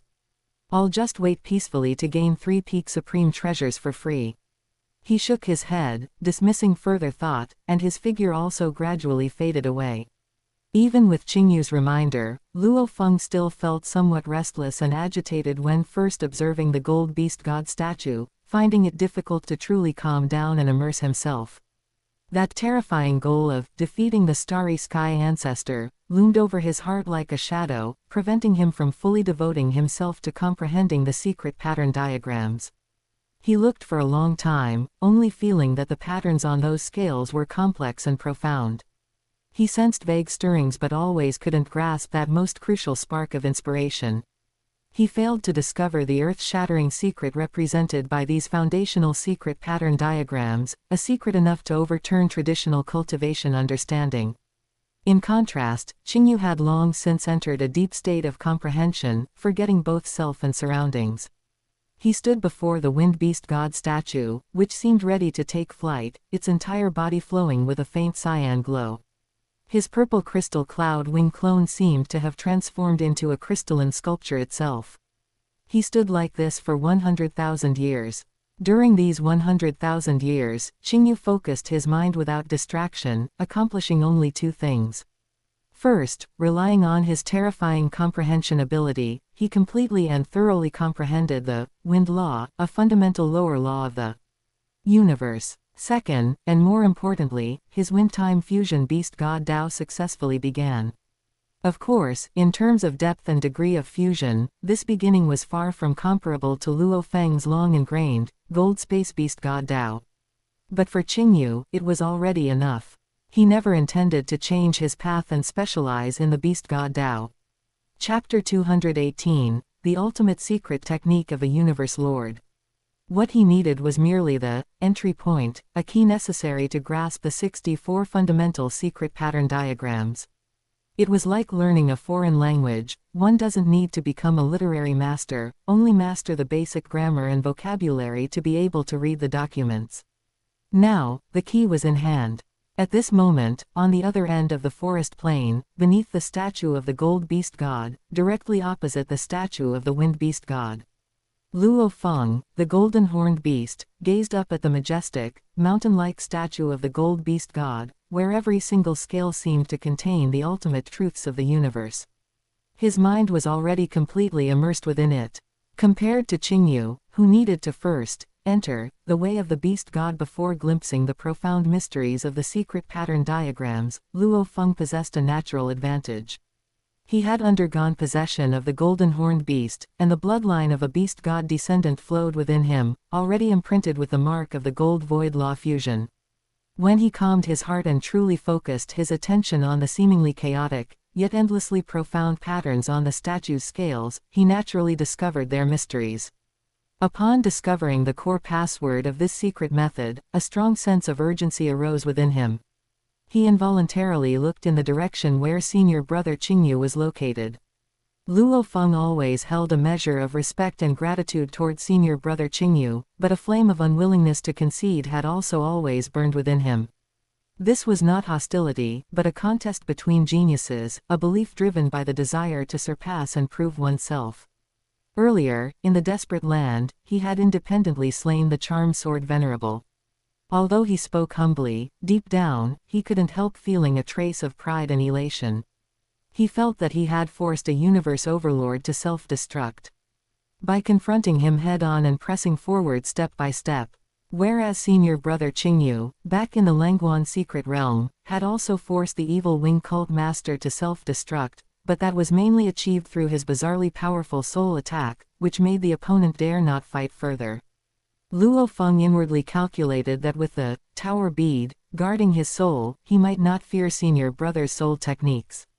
In terms of direct offensive power, he possessed the tribulation armor, had the Jushao River, and the formidable divine body of the golden horned beast. He vaguely felt that his strength might already surpass that of his senior brother. But these were merely his private measurements and thoughts. What he yearned for was a straightforward, complete, and absolute surpassing. A surpassing acknowledged by his senior brother, his teacher, and everyone else. And now, these 64 secret pattern diagrams, this shortcut to creating secret methods via the secret pattern diagram flow, was the opportunity he had long awaited. A perfect opportunity to stand on the same starting line as his senior brother, and perhaps even surpass him by relying on his own perfect compatibility with the way of the beast god. Senior brother's talent is exceptional, but I, Luo Feng, am absolutely not inferior to anyone. Luo Feng's eyes became incredibly sharp, like the horn of the gold beast god statue piercing the heavens. This beast god realm, these secret pattern diagrams, this is my battlefield. I want to be faster, deeper, to create even stronger secret methods. Intense fighting spirit and competitiveness burned fiercely. Luo Feng cast aside all distractions and began his frantic, focused study. Qingyu naturally did not know Luo Feng's thoughts. Even if he did, he would only smile. It is time to see the true power of this secret pattern diagram flow. Qingyu slowly opened his eyes, and countless minute streams of secret pattern light flashed across his amethyst eyes. Simultaneously, in the primordial universe, Qingyu Ningmain body had already quietly departed from Craft God Star. After several consecutive ultra-long-distance instantaneous movements, he used Divine Kingdom teleportation to return to his own Divine Kingdom. In the quiet room of the Divine Hall, Qingyu Ningmain body sat cross-legged, his aura vast as an abyss. He moved his mind. Thought becomes void. Buzz. An invisible fluctuation, seemingly capable of turning reality into nothingness, quietly bloomed from Qingyu's fingertips. He deliberately controlled the might, causing an extremely minuscule, yet structurally precise and complex, protodomain to slowly rotate at his fingertip. As Qingyu manipulated it with his mind, this miniature domain rapidly expanded, transforming into a semi-transparent small world with a diameter of about 1 kilometer. Qingyu submerged the vast majority of his consciousness into this small world, concentrating intensely, projecting directly onto the most core and essential law membrane that constituted this small world. It was not chaos there, but a tapestry woven from billions of law threads, trillions of times finer than a strand of hair, intertwining, crossing, and connecting according to some supreme, subtle, and flawless pattern. This massive, complex, and indescribable three-dimensional, secret pattern diagram was the ultimate rule embodiment of the thought becomes void, innate secret methods operation. It was the essential core of this strongest secret method, bestowed by the universe. His goal was to use the 64 fundamental secret pattern diagrams of fused laws from the beast god realm as basic units, to completely deconstruct the vast and complex ultimate secret pattern diagram of thought becomes void. This was an extremely bold, even insane idea. The route Zuo Sheng planned for them centered precisely on this, using the finished strongest secret method, bestowed by the primordial universe as the blueprint, and using the 64 fundamental secret pattern diagrams as building blocks to reverse engineer the rules of assembly, and subsequently create new building block works. Under the terrifying deduction and analysis ability amplified by 128 times talent, Qingyu's consciousness, like the most precise surgical knife, began to dissect, thought becomes void's secret pattern diagram in a manner akin to butchering an ox. Time flowed simultaneously in the divine kingdom and the beast god realm. Suddenly, a brilliant divine light erupted from Qingyu's eyes.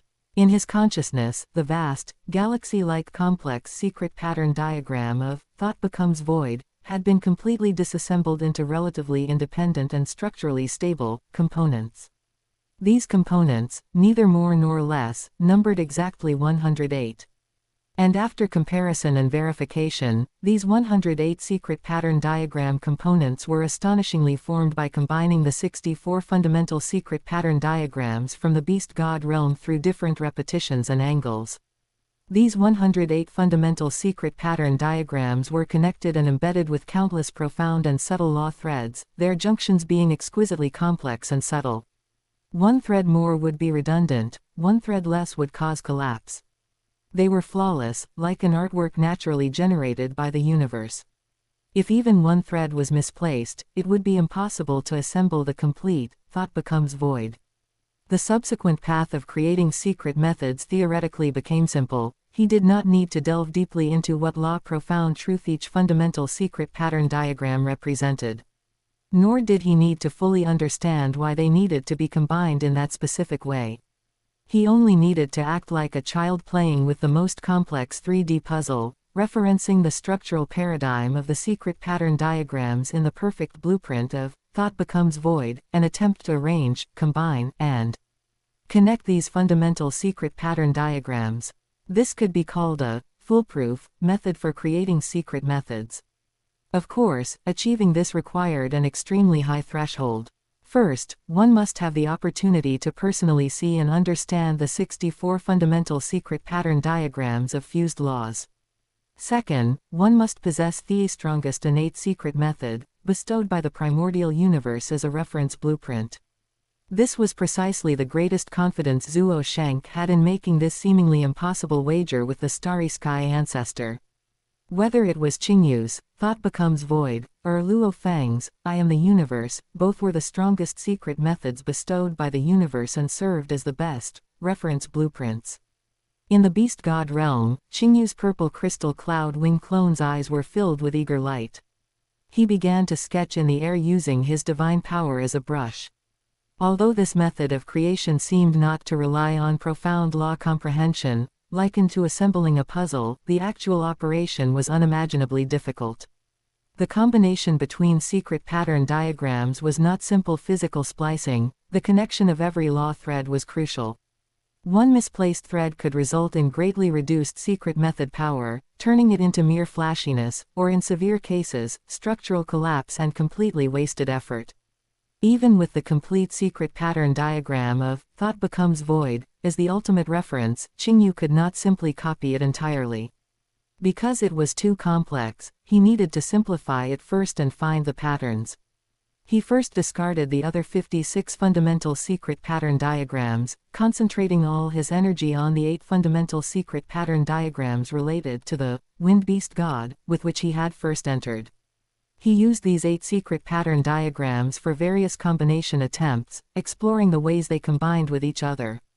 By reverse engineering the complex combination methods found in the thought becomes void blueprint, Qingyu initially estimated that even using just the 8 fundamental secret pattern diagrams, there might be at least billions of possible effective combinations. He had to sift through the sea of combinations to find those golden combinations capable of birthing powerful secret methods. This relied less on the depth of law comprehension and more on a mysterious inspiration, an intuition for the aesthetic beauty of the secret pattern structure, and an innate grasp of the energy flow trend. Fortunately, Qingyu possessed the terrifying talent amplification of 128 times. This enhancement not only affected his comprehension ability but also his almost instinctive inspiration and intuition. His inspiration was terrifyingly sharp.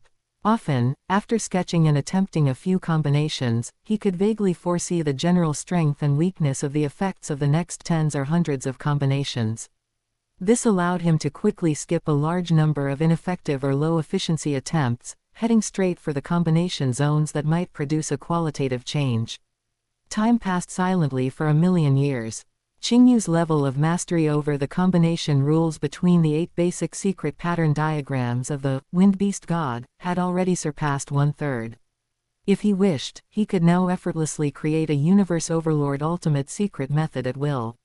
It must be known that his teacher, the Sky Eclipse Palace Lord, a top Universe Overlord renowned throughout the human race, only possessed ultimate secret methods of this level as his signature techniques. Yet, Qingyu, after only cultivating for 1,000,000 years, could casually create one using just the 8 basic secret pattern diagrams. Time continued to flow. At 3,000,000 years, Qingyu had already fully grasped the combination methods for the 8 secret pattern diagrams of the Wind Beast God. Another 10,000,000 years passed. Buzz. In the incomparably stable void realm of the Beast God realm, strange ripples suddenly undulated. Above the forest plain, Qingyu's purple crystal cloud wing clone stood in midair, surrounded by countless visible complex divine power threads emitting faint purple and silver halos. These threads were not chaotic; instead, they formed 8 massive, partially nested and interwoven 3-dimensional secret pattern diagram phantoms. The 8 basic secret pattern diagrams of the Wind Beast God were combined in an unprecedented new way, full of agility and explosive power. At some connection points, some law threads even spontaneously merged in. "It's done." Qingyu's eyes flashed with intense purple light, and he let out a low shout. The purple wings on his back suddenly stretched backward to the extreme, their span seeming about to cover a small patch of the sky, with every feather flowing with light corresponding to the phantom secret pattern diagram in the air. The next moment, the twin wings, like divine blades splitting the heavens and earth, fiercely flapped toward the void ahead. There was no earth-shattering roar, only a slight hiss, so sharp it seemed capable of tearing the soul.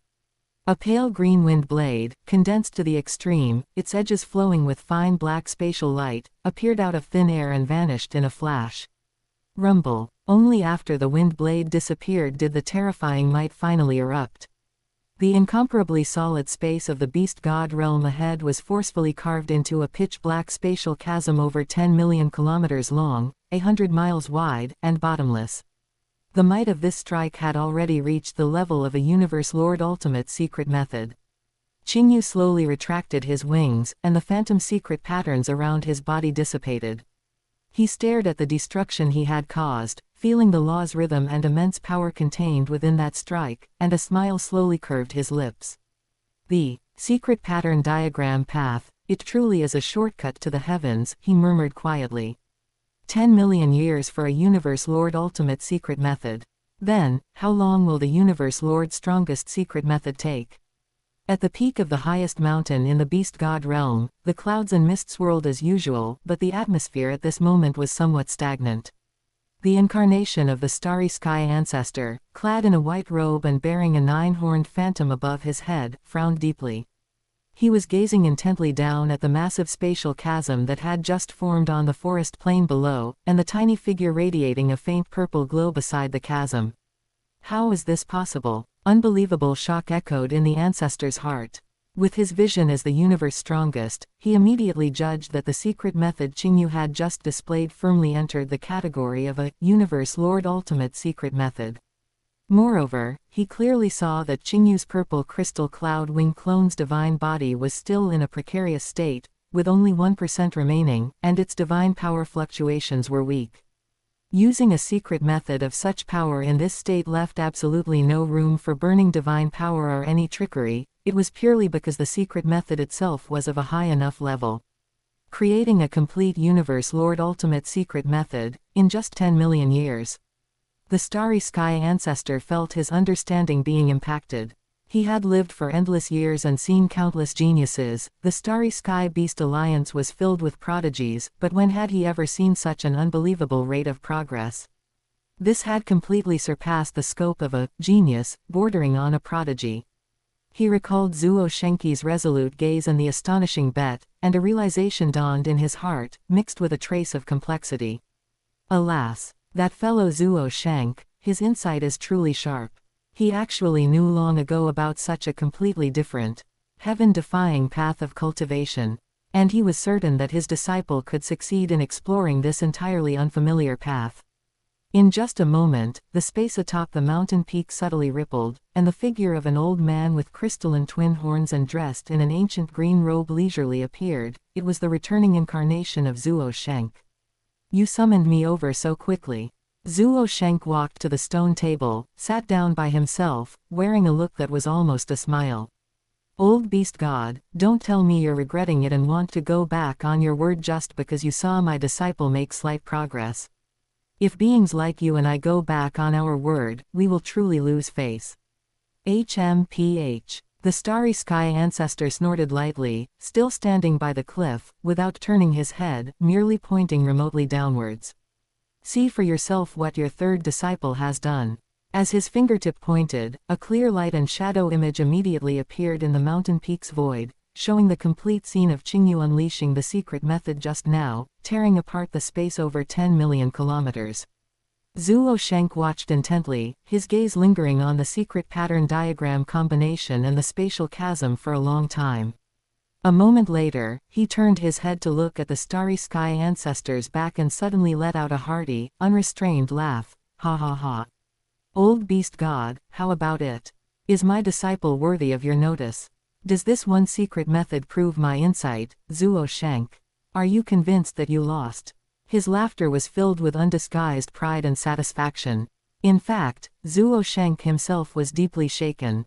He had confidence in Qingyu, believing that his nature as a god-king reincarnation was sufficient to handle this trial, but he hadn't expected Qingyu's performance to be this astonishing.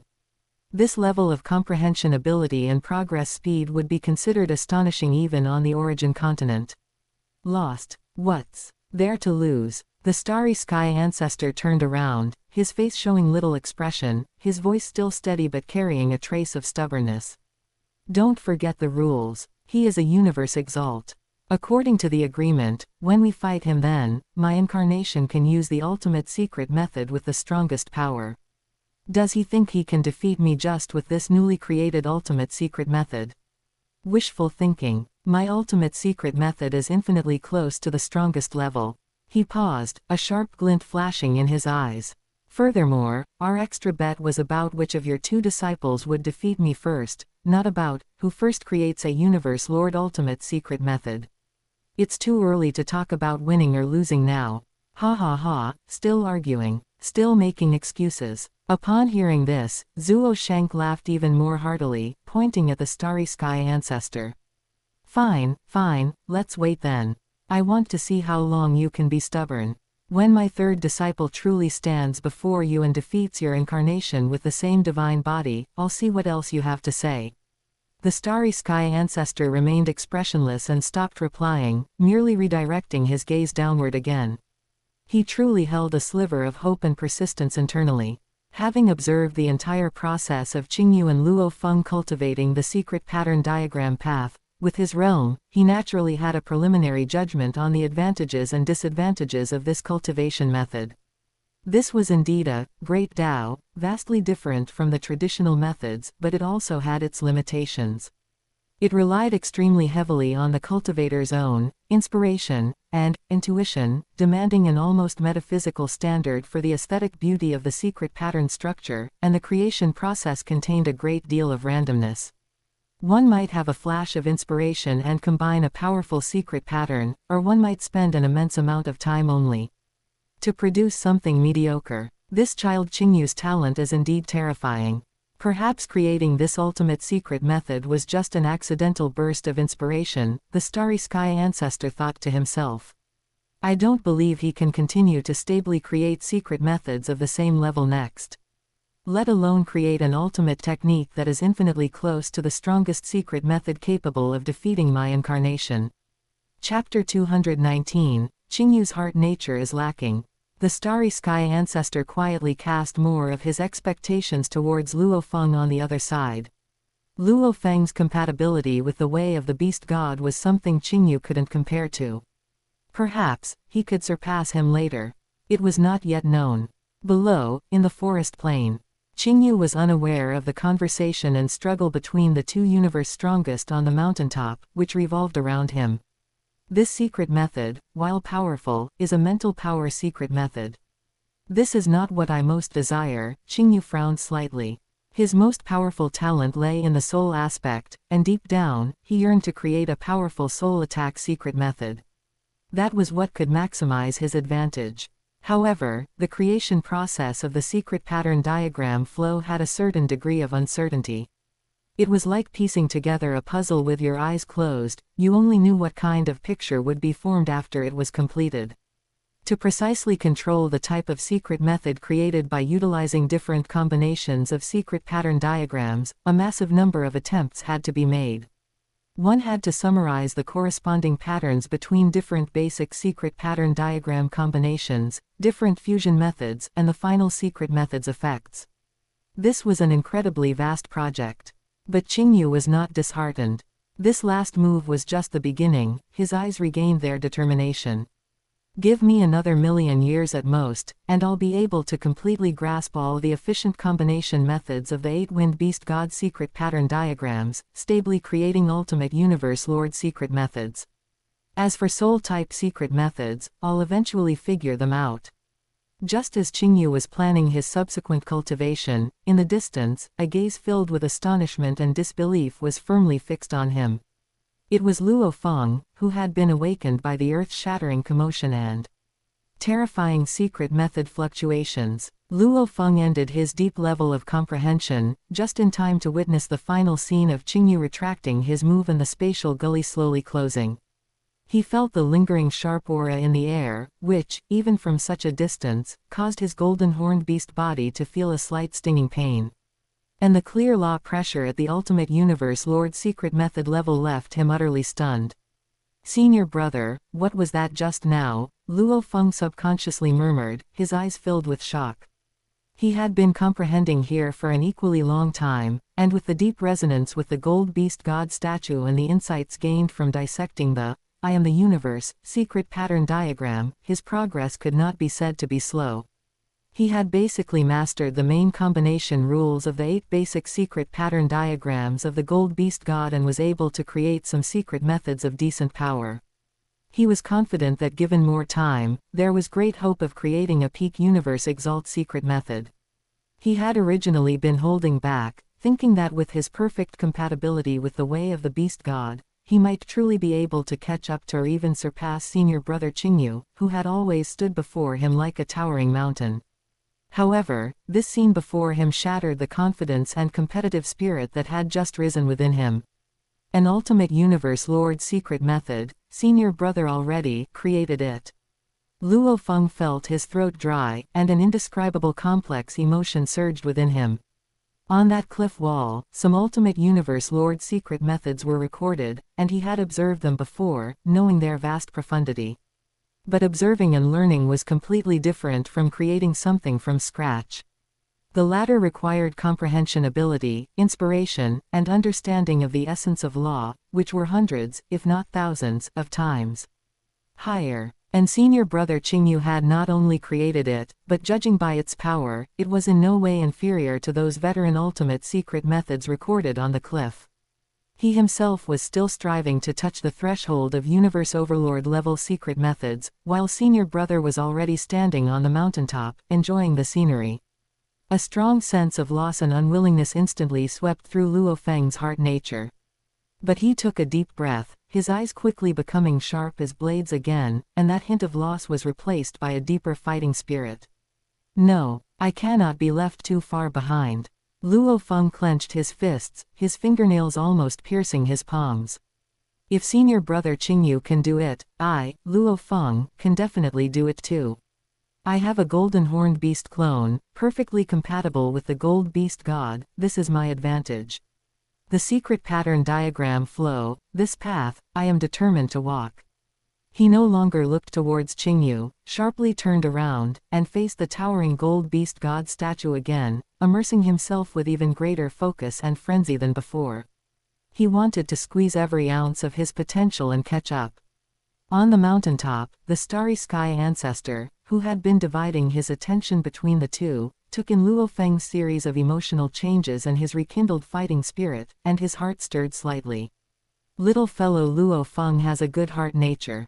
After such a blow, not only did he not get disheartened, but it instead ignited an even stronger fighting spirit. Perhaps he really can come from behind and surpass.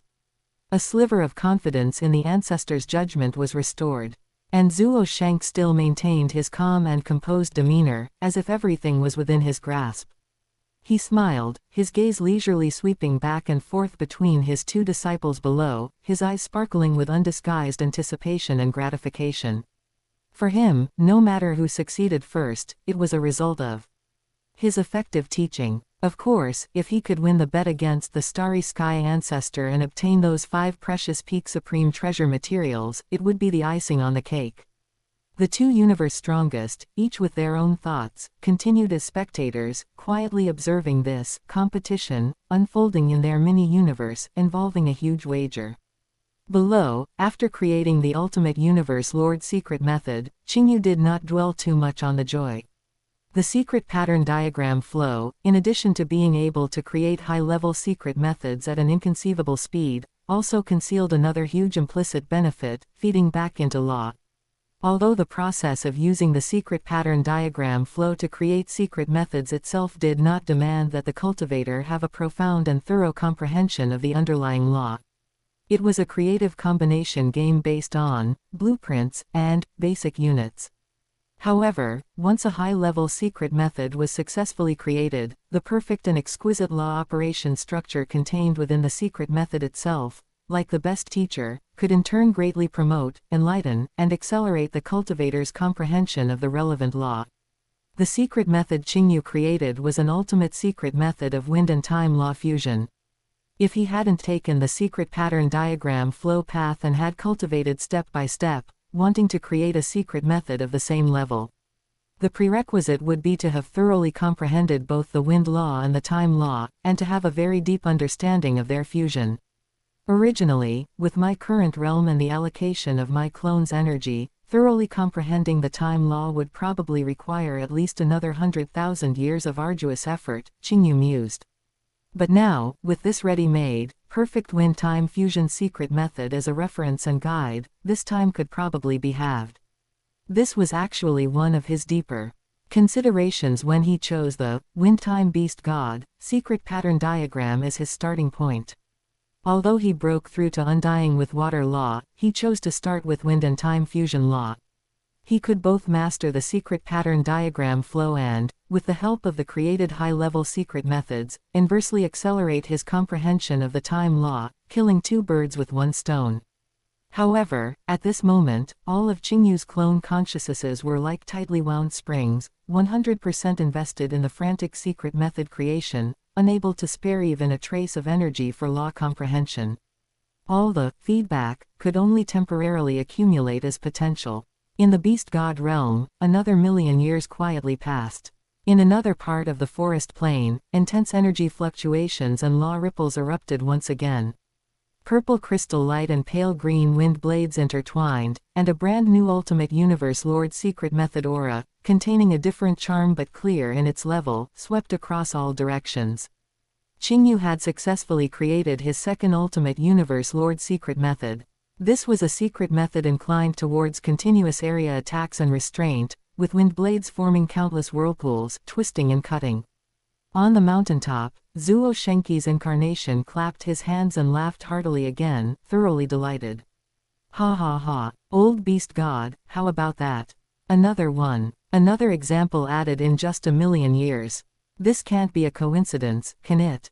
The starry sky ancestor's incarnation remained silent, merely gazing downwards, his fingers subtly tightening beneath his white robe. One success could perhaps be attributed to a heaven-defying burst of inspiration. But to create another secret method of the same level, yet with a different focus, just a million years later, this could only be explained by mastery. Qingyu had truly grasped most of the efficient combination rules of the 8 basic secret pattern diagrams of the Wind Beast God, and was able to relatively stably create Ultimate Universe Lord secret methods. This fact completely shattered Starry Sky Ancestor's hopeful thought that Qingyu's success was merely accidental. But he still hadn't fully conceded defeat. HMPH, so what if he created a Universe Lord Ultimate Secret Method? Starry Sky Ancestor's voice remained steady, tinged with an inherent arrogance.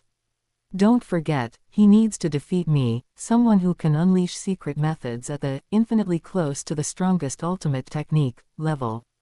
A Universe Lord Ultimate Secret Method and the strongest ultimate technique, though seemingly only one rank apart, are in reality worlds apart. His words were not entirely just stubbornness. In the vast universe, Universe Lords are divided into 6 ranks based on their strength. Ultimate unique skills are typically the standard for 3rd rank Universe Lords, and even many 4th rank Universe Lords primarily rely on ultimate unique skills for their attacks. This is precisely because the difficulty of creating a strongest ultimate technique is simply too high. So high that many Universe Lords would rather spend their long eras searching for more powerful supreme treasures to seek external power boosts. They are unwilling to waste time on the seemingly endless path of creating the strongest ultimate technique, because the returns compared to the investment are too uncertain.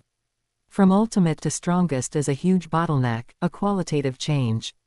I don't believe he can cross this chasm within 100,000 eras. Starry Sky Ancestor's conviction solidified once more. He admitted Qingyu's terrifying talent, but the difficulty of the strongest ultimate technique was universally acknowledged in the universe. He didn't believe a Universe Exalt, even if he took a shortcut, could cross it in such a short time. In fact, Qingyu, who was below, also felt an invisible, tough ceiling. Oh, after trying hundreds of thousands more combinations of wind-time secret pattern diagrams, he found that although the secret methods he created still had subtle increases in power and became more complex in their changes, they consistently failed to break through a certain limit, unable to reach a higher realm.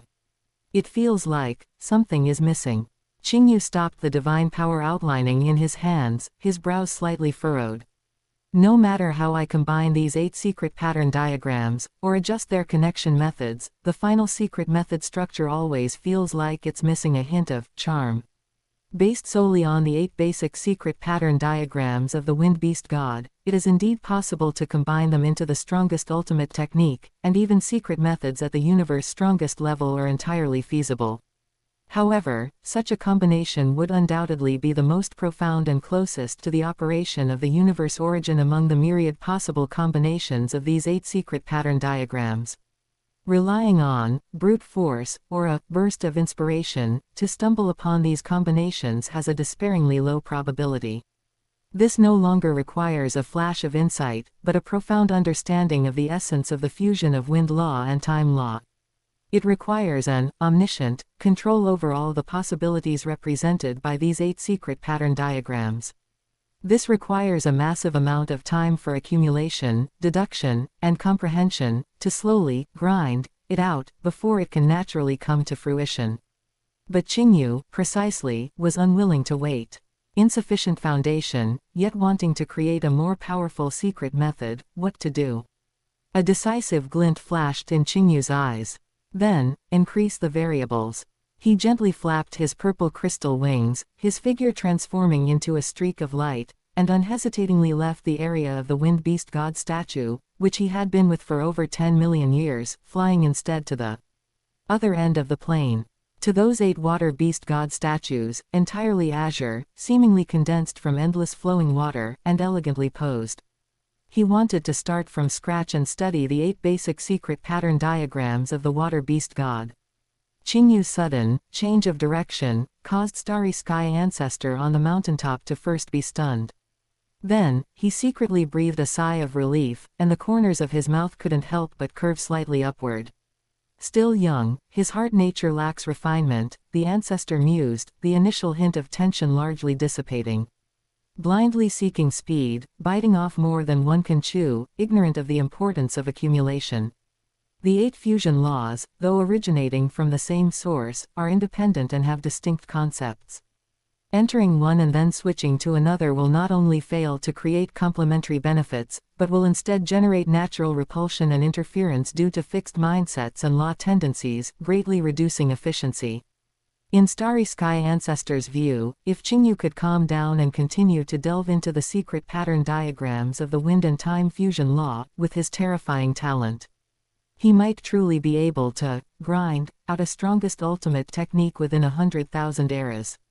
By then, no matter how stubborn he was, he would have to admit that he would likely suffer a crushing defeat in the gamble with Zuo Shank. But now, Qingyu had actually, at the most crucial moment, voluntarily abandoned the Wind Beast God, where he had already gained a huge advantage, to open up a brand new Water Beast God. Starry Sky Ancestor shook his head inwardly, almost laughing aloud.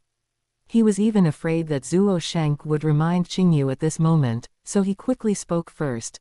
Zuo Shank, since the wager between you and I has begun, the cultivation paths of our two disciples are entirely up to them.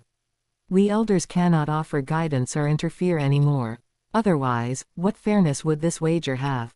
Zuo Shank laughed heartily at the words, waving his hand nonchalantly. Don't worry, I, Zuo Shank, have always advocated for free-range teaching when it comes to my disciples. The path is their own choice. How they walk it, and where they go, is their own fortune. I will not say another word. Quote. In fact, Zuo Shank had no worries whatsoever. He had already preemptively assumed Qingyu was a God-King reincarnation. What problem could a reincarnated God-King have with comprehending two ways of the Beast God simultaneously? He was happy to see it happen, even somewhat looking forward to Qingyu bringing him more surprises. Qingyu indeed possessed extraordinary talent, further enhanced by his golden finger. When he began to copy the Water Beast God statue and attempted to enter the water-space fusion law, he immediately felt a hint of sluggishness and repulsion. It stemmed from his already nascent understanding of the wind and time fusion law. The two fusion laws subtly conflicted in Qingyu's consciousness, slowing his progress into the way of the Water Beast God significantly more than expected. Originally, with his deep foundation in water law and space law, entering water-space fusion should have been faster than wind-time fusion. But now, interfered with by the existing wind and time fusion law, it took him a full 110,000 years to step through the threshold of the way of the Water Beast God. Qingyu skillfully used his consciousness to communicate with the Qingyu Ning main body of the primordial universe, activating the thought becomes void talent secret method, and from it, disassembled the 8 basic secret pattern diagram structures belonging to the Water Beast God. Then, it was a repetition of the previous process with the wind-time secret pattern diagrams, a vast number of attempts, searching for efficient combination rules. This time, with previous experience and a deeper understanding of the secret pattern diagram creation mode, Qingyu's efficiency was higher. After merely 7 million years, whoosh! Pulsating aquamarine light intertwined with silver spatial fluctuations, forming a gigantic water dragon vortex that seemed to devour everything, yet contained endless pliable crushing power. It boomed into existence above the plane, then violently collapsed inward, erupting with terrifying power that shook the void realm. The 8 great secret pattern diagrams of the Water Beast God combined, a Universe Lord ultimate secret method successfully created. On the mountaintop, Starry Sky Ancestor's expression was somewhat numb as he watched Qingyu once again unleash a new attribute ultimate secret method. But the confusion and a hint of anger at his failure to strive, deep in his eyes became even more apparent. I must say, Zuo Shank, the talent of your third disciple, is truly astonishing beyond words. Starry Sky Ancestor slowly said, his tone complex. But what's the point of him jumping from one thing to another like this? He clearly had already completely mastered the secret pattern diagrams of the Wind Beast God. If he had just calmed down and continued to delve deeper, there was a great chance he could have created the strongest ultimate technique within 100,000 eras. Now, switching to studying the Water Beast God's secret pattern diagrams, even if he can also create an ultimate secret method, it's just a repetition, purely wasting precious golden time. He was indeed somewhat anxious, even feeling regret for Qingyu. Such a rare genius, encountered once in billions of years, if he were to take a detour due to an impetuous heart nature, it would truly be a great loss to the universe. I, as his teacher, am not even anxious, yet you, old beast god, are getting anxious. Zuo Sheng leisurely sipped his wine and smiled. A disciple has his own path. Drink, drink. Chapter 220, The Strongest Absolute Art. HMPH. It's just your good luck to have picked up such a heaven-defying disciple, yet you don't know how to guide him properly. It truly angers me to no end. The starry sky ancestor scolded, feeling a bit frustrated that his expectations weren't being met. In his heart, he couldn't help but fantasize, if a prodigy like Qingyu were a member of his Starry Sky Beast Alliance and he personally trained him, what would that be like? He would probably have immense confidence in charging towards becoming the universe's strongest. Zuo Sheng merely smiled and stopped arguing. His philosophy of teaching disciples had always been, teaching a man to fish, rather than giving a man a fish, providing the best resources and opportunities, pointing out the general direction, while the specific path was left for the disciple to explore on their own. This free-range model might lead to detours, but it was also easier to cultivate true experts with independent wills and unique paths, rather than mere copies of their teacher. Regarding the current Qingyu, he was extremely satisfied in his heart. On the plains, after Qingyu successfully created the ultimate absolute art of the water-space law, he spent another 3 million years constantly polishing and experimenting, finally managing to relatively stably use the 8 major secret pattern diagrams of the water beast god to create Universe Lord ultimate secret methods with different focuses. By this point, he had achieved proficient mastery over the basic secret pattern diagrams of 2 ways of the beast god, reaching a level where he could stably create ultimate secret methods. Then, a sharp light flashed in his eyes, truly revealing his ultimate goal. Next, is when the real challenge begins, Qingyu whispered to himself, his amethyst cloud wings fluttering gently as the aura around him became focused and solemn like never before. His consciousness simultaneously connected to the wind beast god and the water beast god, a total of 16 basic secret pattern diagrams.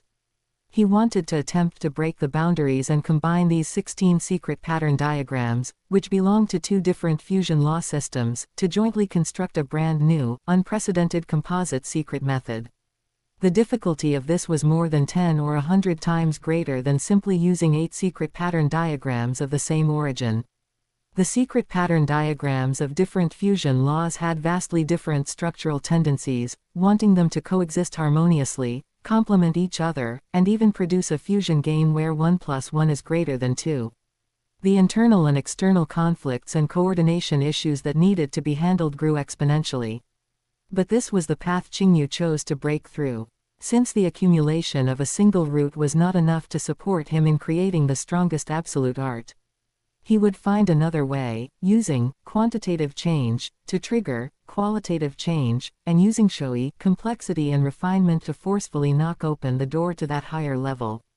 Although the number of basic secret pattern diagrams had only doubled, the complexity of the combination possibilities, conflict reconciliation schemes, and energy flow paths he had to consider increased by more than billions of times.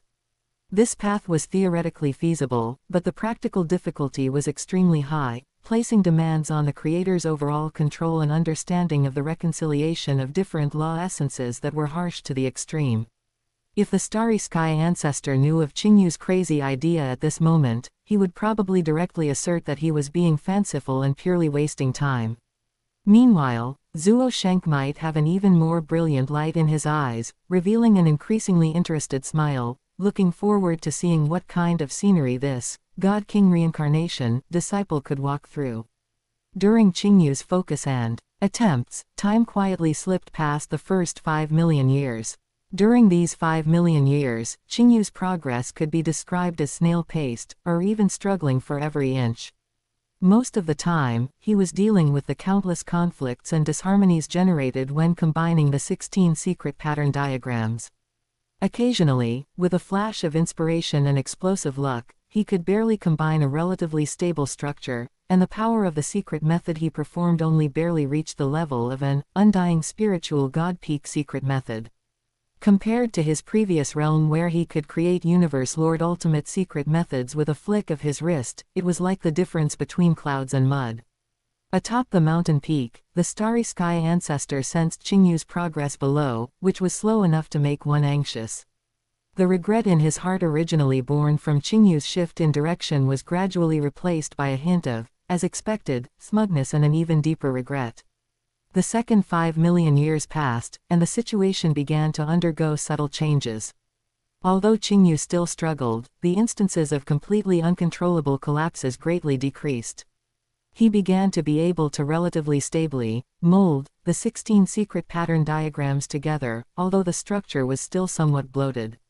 However, the secret methods created could now stably reach the level of a universe exalt peak secret method.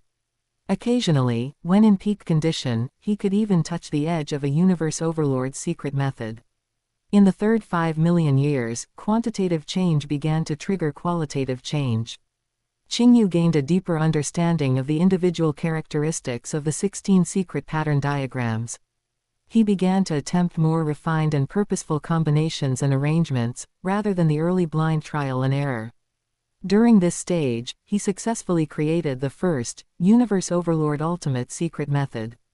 Based on the 16 secret pattern diagrams.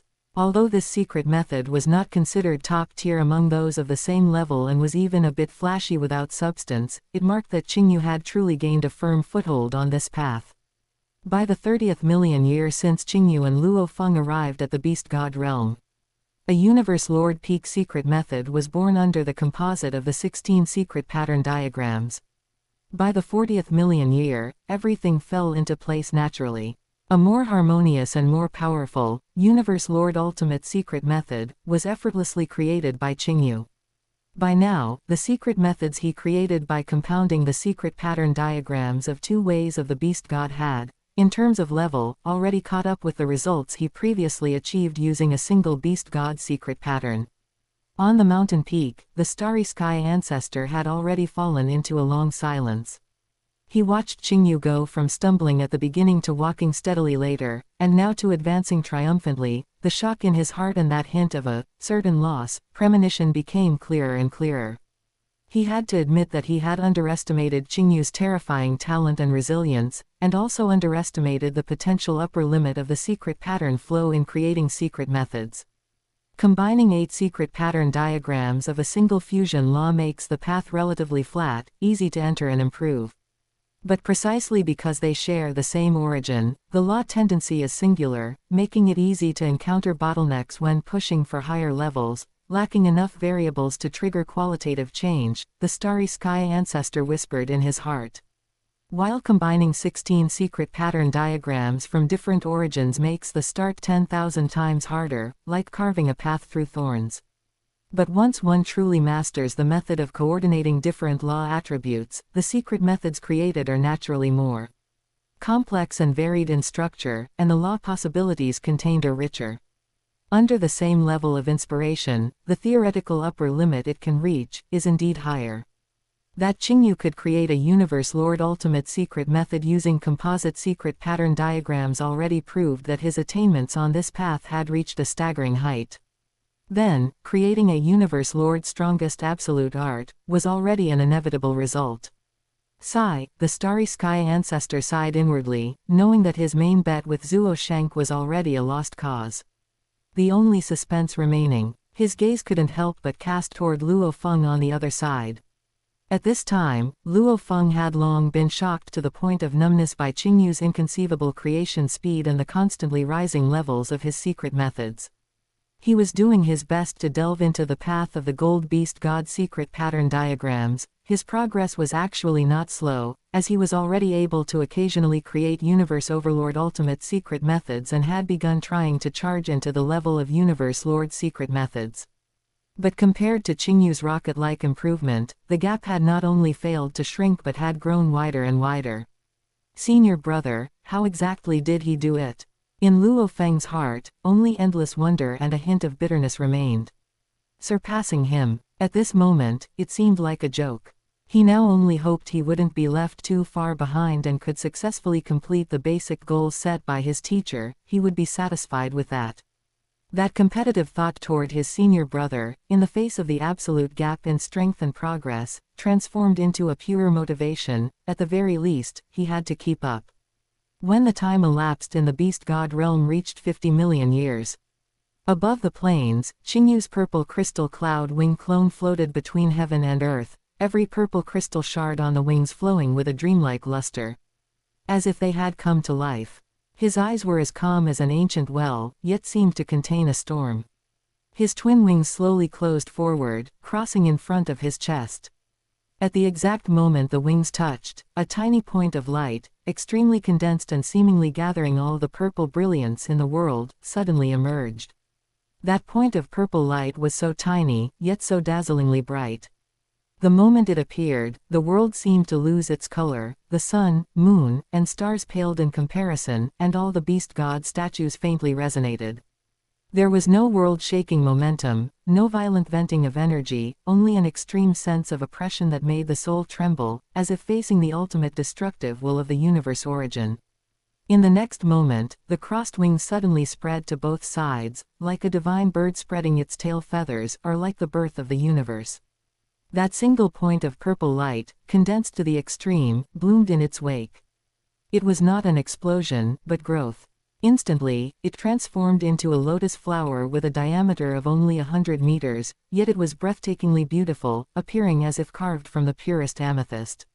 Petals layered upon petals, crystal clear and translucent, each petal flowed with the trajectories of wind, the ripples of water, the traces of time, and the folds of space, the profound truths of the 16 basic secret pattern diagrams perfectly blended and sublimated within.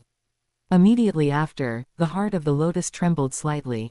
Countless purple, lotus seeds, fine as dust yet equally brilliant, splashed out in all directions as if they possessed life of their own. The moment each lotus seed flew out, it bloomed on its own, transforming into a miniature purple lotus. Billions of micro-lotuses bloomed simultaneously. There was no sound, yet it felt as if the divine music of the great Tao was playing deep within the soul. Beauty, the ultimate beauty. Also destruction, the ultimate destruction. When this endless scene of purple lotus splendor slowly dissipated, a hair-raising sight appeared on the ground below. With Qingyu as the center, the vast plains and forest edges spanning hundreds of millions of kilometers were carved with countless bottomless, mirror-smooth micro-canyons. Dense and crisscrossing, they collectively formed a massive and eerie, lotus pattern. Even more terrifyingly, a faint purple halo lingered on the edge of each canyon, refusing to dissipate, emitting a residual power that would make even a universe lord tremble with fear. A move that fused the profound truths of the four great laws of wind, time, water, and space, created by compounding 16 beast god secret pattern diagrams, the strongest ultimate technique of a universe lord. Purple Lotus, withering of all realms, had made its grand debut. On the mountaintop, Zuo Sheng put down his wine cup and clapped his hands, laughing heartily as his laughter echoed across the peak. How was it, old beast god? Does this secret method still catch your eye? Now, do you admit defeat? The starry sky ancestor gazed at the shocking, lotus pattern, below, feeling the terrifying power contained in that secret method, which had already vaguely surpassed the strongest ultimate technique of an ordinary universe lord. After a long silence, he finally shook his head helplessly and gave a bitter smile. Look at how smug you are. Fine, fine, this disciple of yours is indeed outrageously monstrous, I admit defeat. However, this can also be considered a result of luck. The strongest ultimate technique cannot be created so smoothly every time. His words weren't entirely out of stubbornness. The creation of the strongest ultimate technique itself requires a high degree of inspiration and opportunity, carrying a certain amount of chance. Qingyu's ability to create this move was certainly an expression of his foundation and strength, but that moment of flashing inspiration and perfect combination did indeed have an element of luck. To have him immediately create another strongest ultimate technique of the same level might still require the accumulation and waiting of long years. After creating Purple Lotus, withering of all realms, Qingyu did not immediately challenge him with high spirits as the starry sky ancestor had expected. He still remained on the plane, even restraining his aura, falling once again into a state of deep comprehension and creation. He actually isn't in a hurry to challenge me. The Starry Sky ancestor was somewhat surprised. According to the bet, since Qingyu had already created the strongest ultimate technique, defeating his incarnation was already a sure thing. Why did he still want to stay?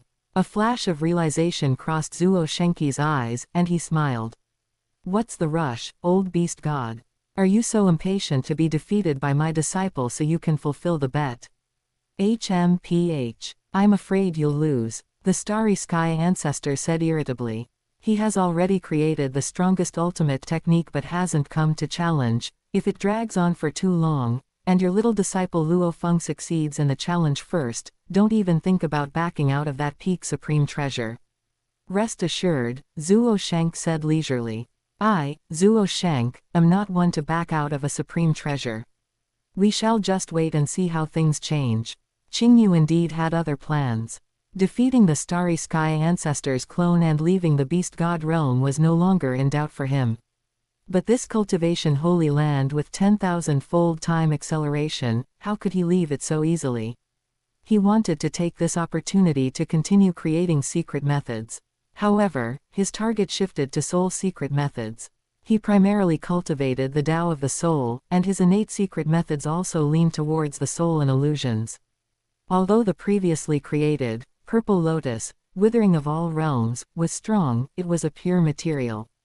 Telekinetic attack. He needed a move that could match his soul attainment and complement his innate secret methods like, a thought becomes nothingness, in the future, or even be a more powerful soul attack method. The idea he referred to was the famous soul secret method he had created back in the World Lord period and later perfected during the Undying stage, Void Lotus Flower. He wanted to create the ultimate upgraded version of Void Lotus Flower. But the difficulty of this goal was much higher than simply pursuing an increase in power. Because this required that when exploring the combination patterns of secret pattern diagrams, he not only had to filter out those combinations that could produce powerful force, but also precisely locate those specific types that leaned towards the soul attack direction after being combined. This was equivalent to not only finding pearls in the vast ocean but also finding pearls of specific colors and shapes. Qingyu began a new and even more arduous exploration. The first step was a massive amount of screening and classification. He disassembled, combined, and tested the 16 basic secret pattern diagrams, not pursuing power but only observing the tendency after the secret method took shape. He even divided the complete basic secret pattern diagrams into fragments and experimented with these fragmented secret patterns. Even if he created soul secret method prototypes at the World Lord rank or even Territory Lord rank, he would carefully record their secret pattern combination methods. This process of collecting massive, despair-inducing basic data and groping for patterns alone took him a full 20 million years. The second step was to use the screen secret pattern combination templates that might lead to soul secret methods to start trying to create soul secret methods with actual power. In the first 10 million years, the results were disastrous. The soul secret methods created had clumsy structures and low effects, not even as good as the Void Lotus Flower he had perfected during his Undying period, being all style and no substance. In the second 10 million years, things began to improve. Through fine-tuning and optimization, he successfully created a soul secret method at the peak universe exalt level, which was considered a formal entry. Starting from the third 10 million years, the progress fell into a period of stagnation. Until the fourth 10 million years passed, Qingyu's attainment in soul secret methods still remained within the scope of peak universe exalt. Although the created secret methods became more and more exquisite with more variations, the level consistently failed to break through to the universe overlord level. He felt as if he had encountered an invisible barrier. Qingyu realized where the problem lay. In his subconscious, he always used Void Lotus Flower as a blueprint. The exquisiteness of Void Lotus Flower lies in that it is not a single soul attack, but a composite soul secret method that integrates single and group illusions, soul annihilation, and soul enslavement. Comprehensive functions and unpredictable variations. But with his current mastery of the combination patterns of soul secret patterns, wanting to maintain such comprehensive and complex functionality while pursuing high-level tiers was an almost impossible task. A choice had to be made. Qingyu pondered for a long time. Illusion attacks are the most common means for a soul master, suitable for most combat scenarios. Soul enslavement is extremely difficult to take effect in high-level duels, requiring a massive gap in willpower between the two parties. While soul annihilation is the most direct, most violent, and most testing way of the absolute strength of a soul attack, I possess two great innate secret methods, and in the future, I am very likely to obtain that soul-type ultimate supreme treasure. Qingyu's gaze gradually became firm. Then, let's pursue the ultimate destruction. Use the purest and most domineering soul annihilation as the ultimate spearhead of my soul attack system. After selecting the direction, progress suddenly accelerated. In the fifth 10 million years, a massive accumulation broke through. Qingyu finally successfully created the first soul annihilation secret method at the ultimate universe overlord level. In the sixth 10 million years, pursuing the victory, a peak universe lord soul annihilation secret method was born. In the seventh 10 million years, everything fell into place. The soul annihilation secret method at the ultimate universe lord level was created by Qingyu. Its condensed soul attack blade light was already able to pose a threat to some universe lords. Chapter 221, Fulfillment. When Qingyu and Luo Feng had been in the beast god realm for a total of 160 million years. In the primordial universe, within the divine realm of Qingyu, the Qingyu Ning main body suddenly opened his eyes. Qingyu slowly stood up and took a step, having already left the palace and appearing in the deep space interlayer filled with endless space fragments and chaos chi. Qingyu stood in the air, his perfect humanoid Qingyu Ning main body as steady as a rock amidst the chaotic energy flow, his crystalline hair moving without wind. The ghostly flames burning in his eyes grew increasingly intense, gradually transforming into two slowly rotating weeping blood-red lotuses, as if outlined by the purest soul origin. Red Lotus, Soul Ashen Burial. A whisper, like a sigh from the 9 netherworlds. The phantom red lotuses in his eyes suddenly detached and bloomed before him. At the same time, with Qingyu as the center, within a vast space interlayer of several million kilometers in radius, countless equally eerie and beautiful red lotuses bloomed silently in the void. Trillions of red lotuses appeared out of thin air, layered upon one another, instantly transforming this chaotic and violent space interlayer into a tranquil, beautiful, yet endlessly eerie and deathly silent, red lotus world.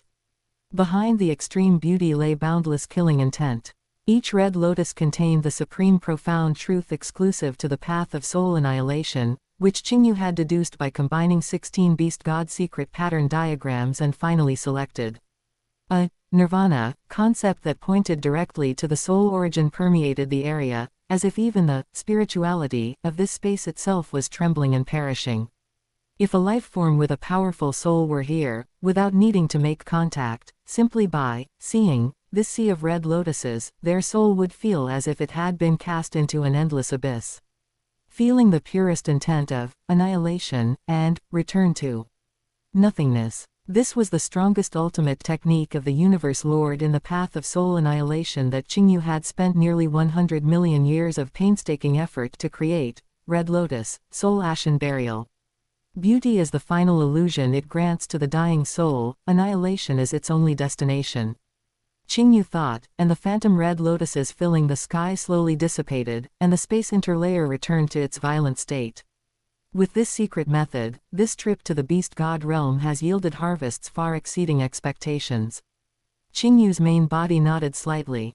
Meanwhile, inside the beast god realm, at the same time that Qingyu's main body was testing the soul ultimate technique, on the other side of the plane, under the statue of the gold beast god, Luo Feng sat cross-legged, having maintained this posture for who knows how many tens of thousands of years. His entire mind was immersed in the vast world of the 8 basic secret pattern diagrams of the gold beast god, deconstructing, combining, and deducing, over and over again. Long-term, extremely focused study allowed him to have an extraordinary immersion and resonance with the concept of the gold beast god. At a certain moment, it was as if inspiration had struck, or perhaps it was just the natural result of his efforts. Luo Feng's consciousness suddenly hummed and broke free from the concrete secret pattern structure, leaping to a more macro and essential level.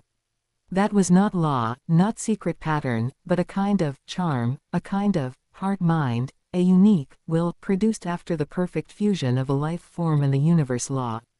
Beast God Heart. For powerhouses walking the path of the way of the beast god and fusion laws, it was the most important and most elusive bottleneck. It was unexpectedly comprehended by Luo Feng during these long years of single-minded study of the secret pattern diagrams. Once this profound threshold was crossed, it meant the cultivator had truly moved from imitating the beast god's form and power to the realm of understanding, and even resonating with the beast god's essence. On the path to breakthrough from Universe Exalt to Universe Lord in the future, one of the biggest obstacles had been cleared, and the road ahead would be much smoother. Luo Feng fell into a deep state of slumber, his consciousness faintly merging with the ancient will of the gold beast god, experiencing that unique heart. After an unknown amount of time, Luo Feng slowly woke up.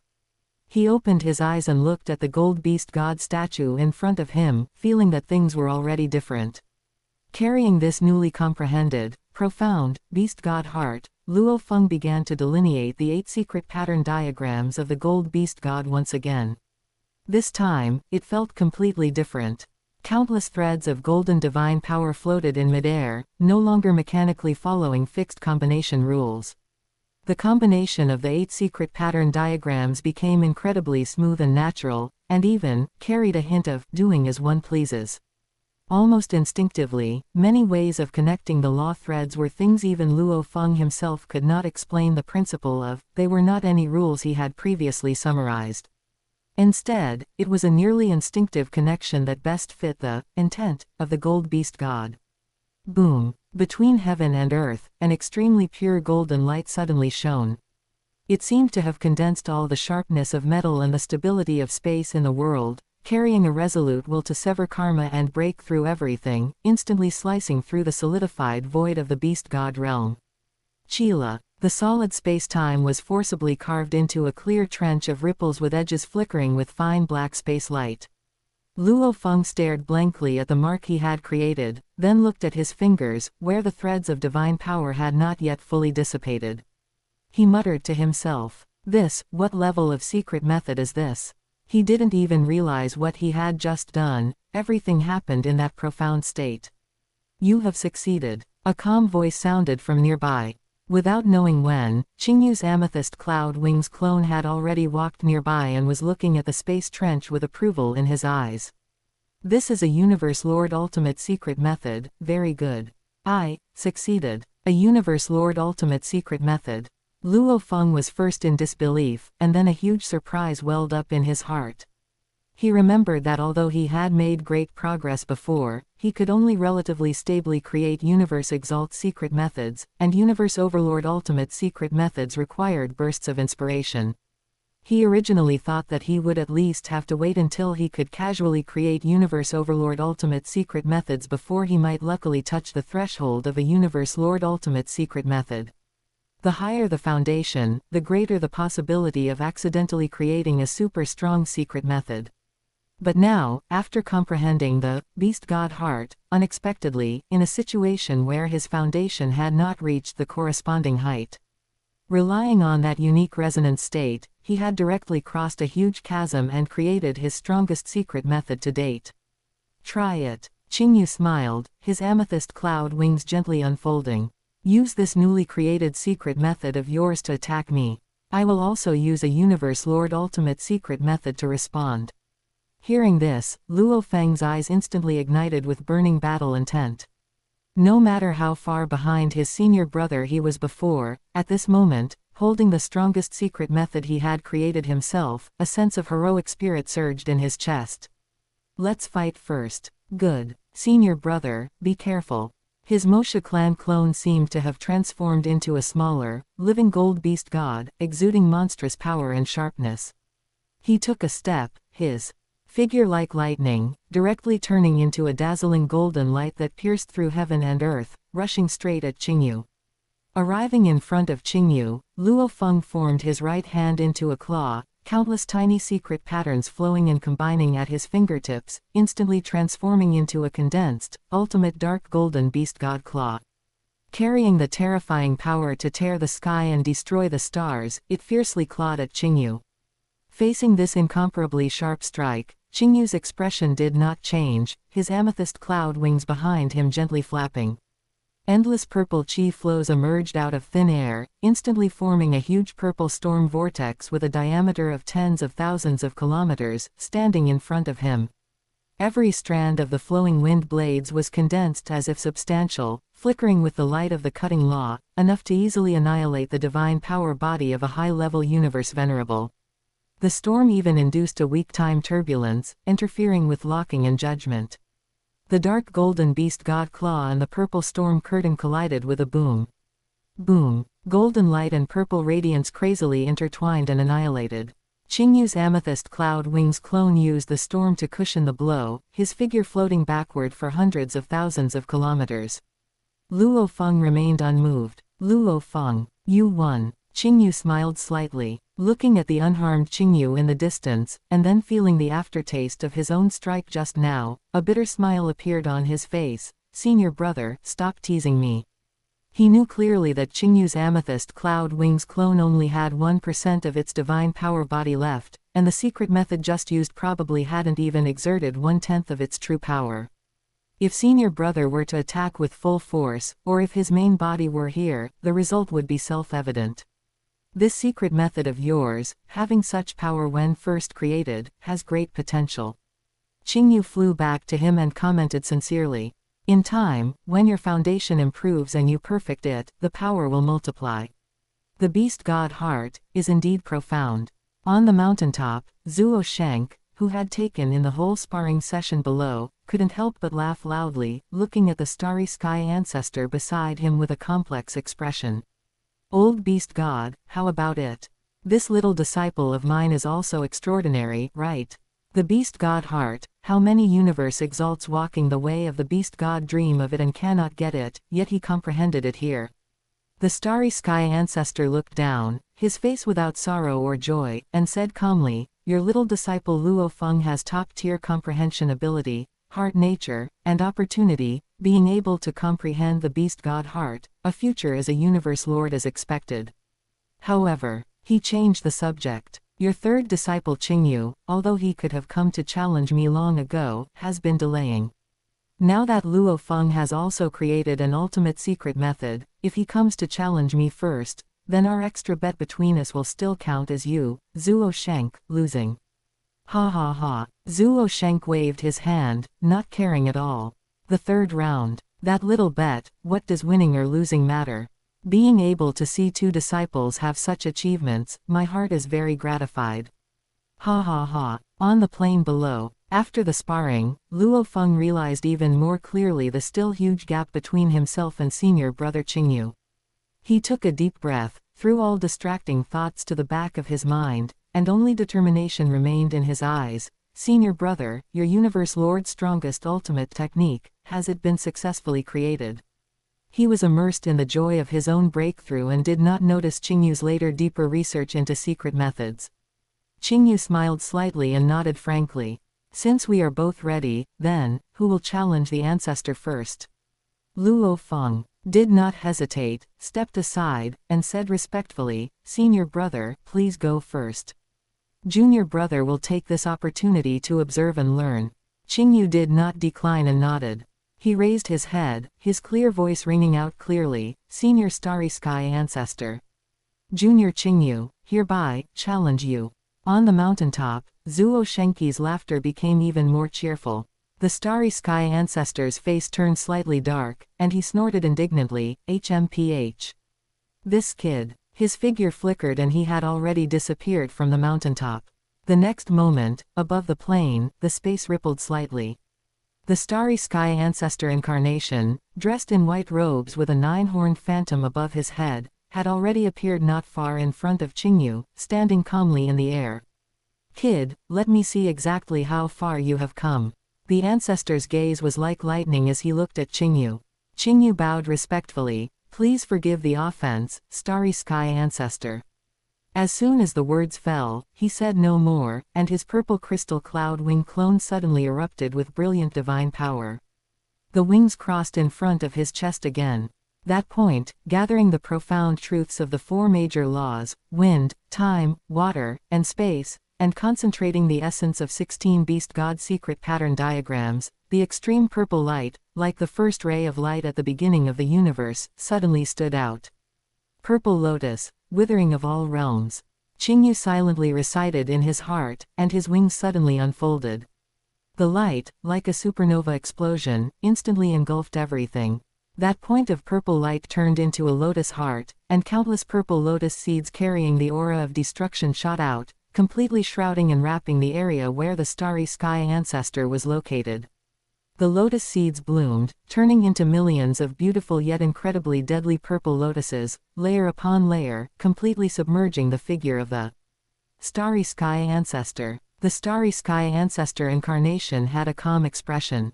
Facing this sweeping spectacle of lotus flowers, he just gently raised a palm and pressed it forward into the void.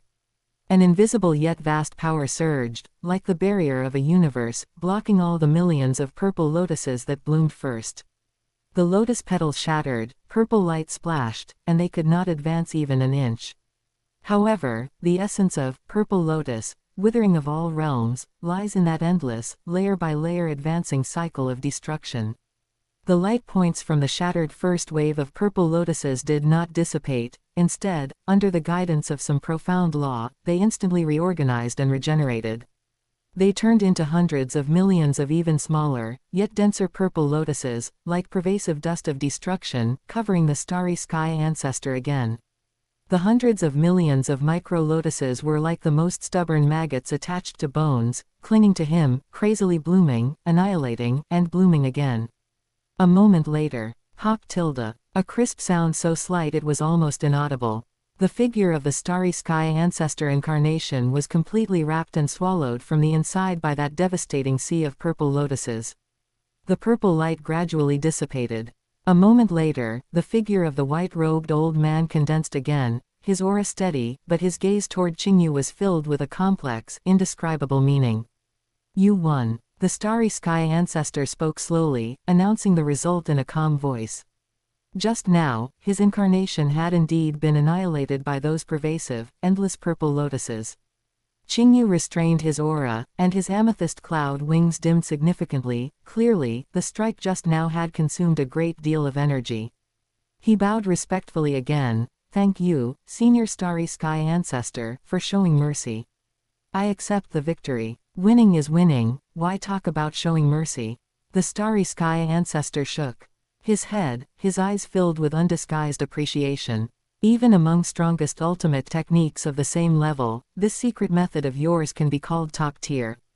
To be able to create such a secret method at the Universe Exalt stage, Zuo Shenk has truly found a treasure. Qingyu said sincerely. The junior was able to gain something entirely because the ancestor opened the secret land and bestowed the opportunity to observe these supreme secret pattern diagrams. This favor, Qingyu will remember. The starry sky ancestor smiled slightly, said no more, and turned his gaze to Luo Feng on the other side. It's your turn, little guy. Luo Feng took a deep breath. He did not feel stage fright because of Qingyu's excellent performance, instead, his battle intent burned even brighter. The bet between his teacher and the ancestor, and his senior brother's glorious victory, all turned into invisible motivation. Luo Feng had already created a Universe Lord ultimate secret method. Winning against the starry sky ancestor, who was at the same level of divine power but could only use a peak secret method, was naturally not a problem. The starry sky ancestor looked at Luo Feng, who was panting slightly but had excited light flashing in his eyes, and nodded slowly. Not bad. This battle, I count as you passing. Hearing this, Luo Feng hurriedly bowed respectfully. Thank you for the guidance, ancestor. The starry sky ancestor's gaze swept slowly over Qingyu and Luo Feng, his aged eyes revealing undisguised emotion. Putting it back 160 million years ago, when you first stepped into this place, I would never have believed that you could truly achieve this step. You have also opened my eyes. Ha ha ha. Zuo Shenk, with crystal clear horns on his head and wearing simple green robes, walked over with a big laugh. In a few steps, he landed on the plain and stood in front of Qingyu and Luo Feng. He looked at his two disciples with burning eyes. After 160 million years of bitter cultivation in the beast god realm, these two disciples in front of him were completely different from when they first entered, having undergone a heaven-defying transformation. Their strength had made a qualitative leap. Teacher. Qingyu and Luo Feng hurriedly bowed respectfully when they saw Zuo Shenk. Zuo Shenk nodded to the two disciples with a smile, then turned his head to look at the starry sky ancestor on the side, teasing, "Old beast god, how is it? The witnessing is over, and the winner and loser have been decided. Now, it's time to honor the bet, right? You, the ancestor of the Starry Sky Beast Alliance, a famous existence in the Universe C, surely wouldn't renege on the debt, right?" The Starry Sky ancestor was a bit annoyed by Zuo Shenki's smug look and snorted, "What are you smug about?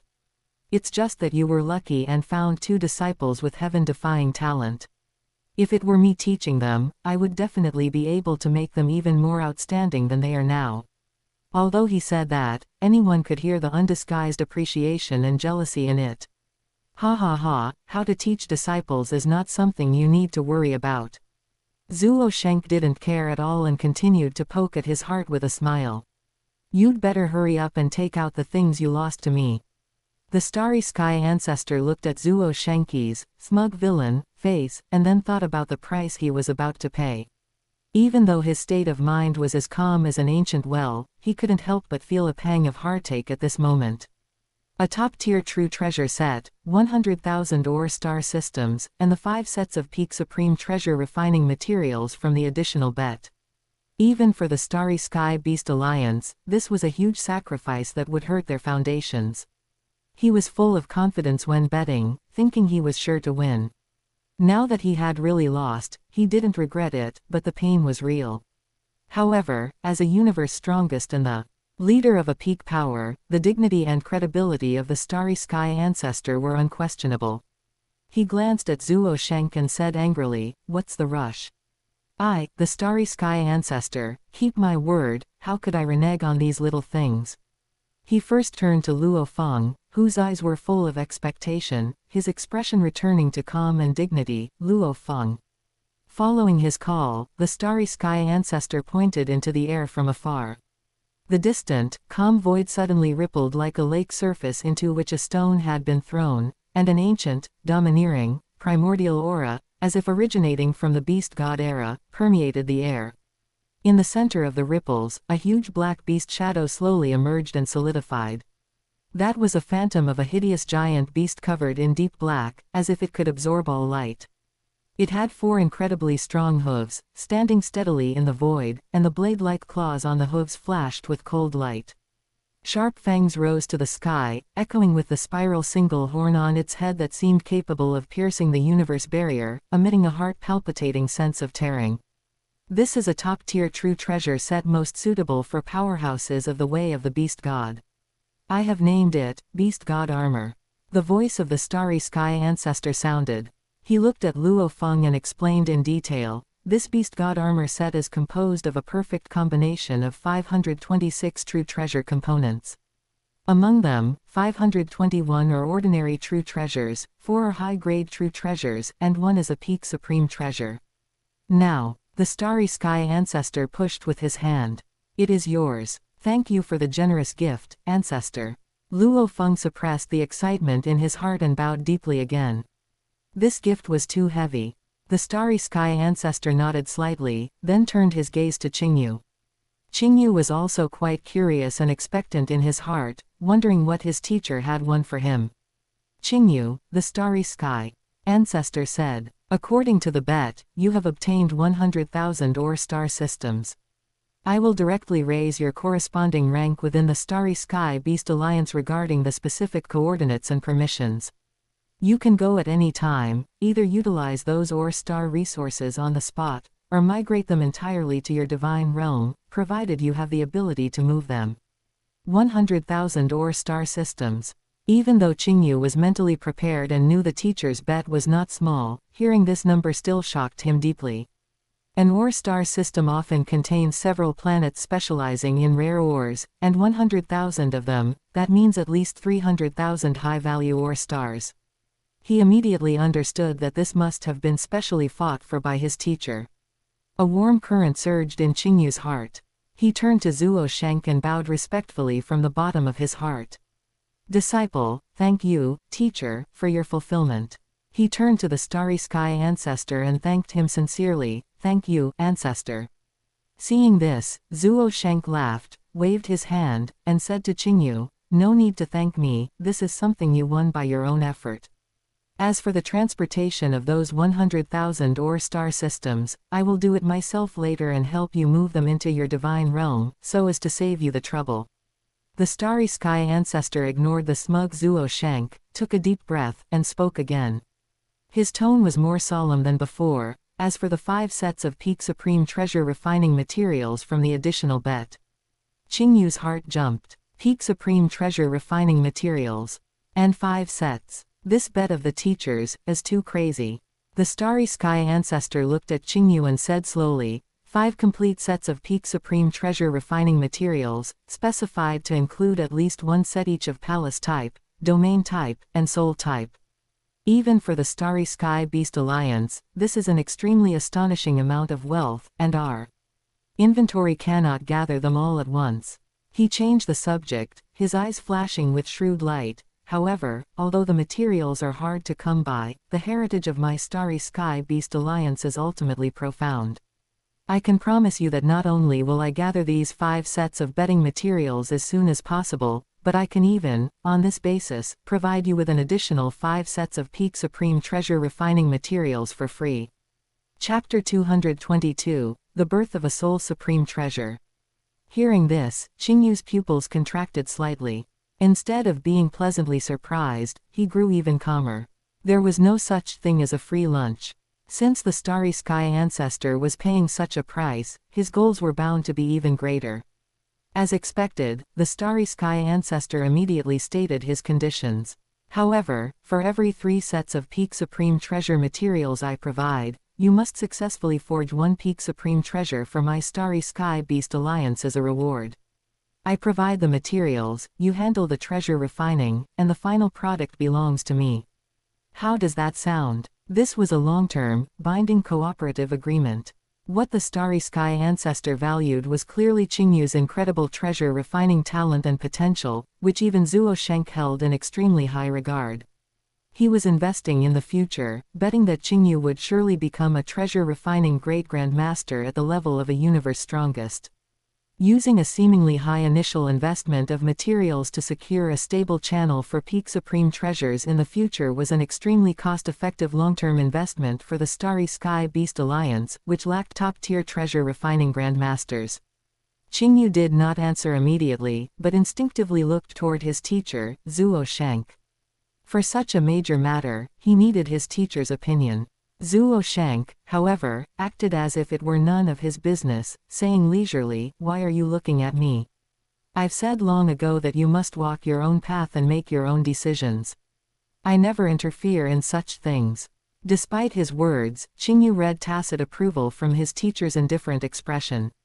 Establishing deep cooperation with a peak power like the Starry Sky Beast Alliance, especially this kind of mutually beneficial binding relationship, had 100 benefits and no harm for his future growth and safety.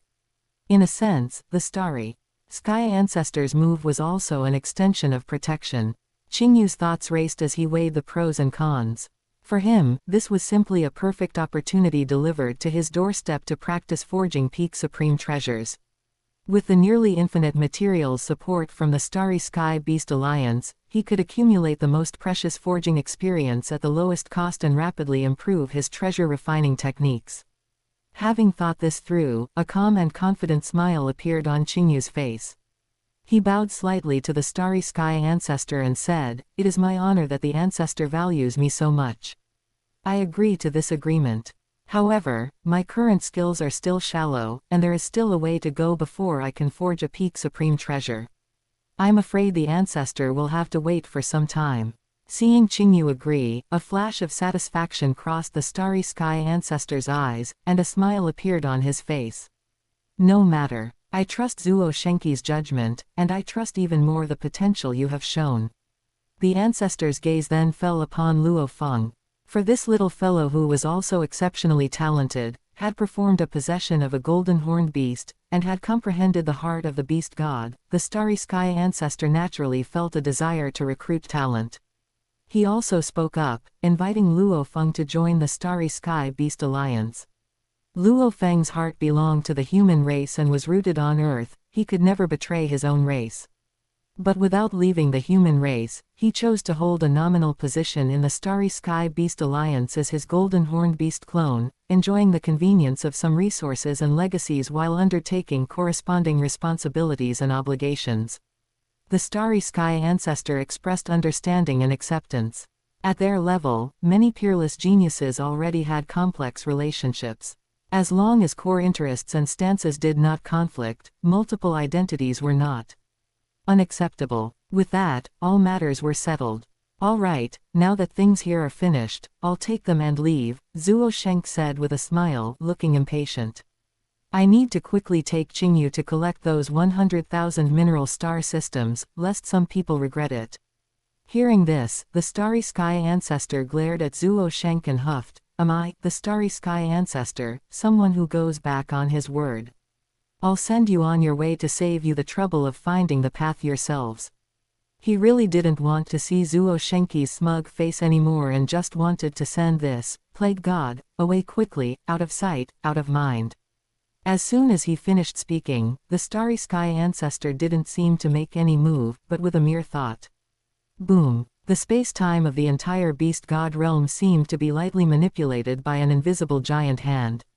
In just a moment of days, the scene before them had completely changed. It was exactly the star domain that Qingyu and Luo Feng had seen when they first entered the core area. Countless star systems were arranged densely and orderly, forming various profound patterns, a natural manifestation of a massive convergence of rare mineral veins. We've arrived, the Starry Sky ancestor said calmly. Collect them. We agreed on 100,000, not one more, not one less. The Starry Sky ancestor emphasized, his eyes fixed on Zuo Sheng. Ha ha ha, the old beast god is indeed straightforward. Then I won't be polite. Zuo Sheng laughed heartily. Without any hesitation, he reached out his right hand and made a grasping motion toward the vast sea of stars ahead.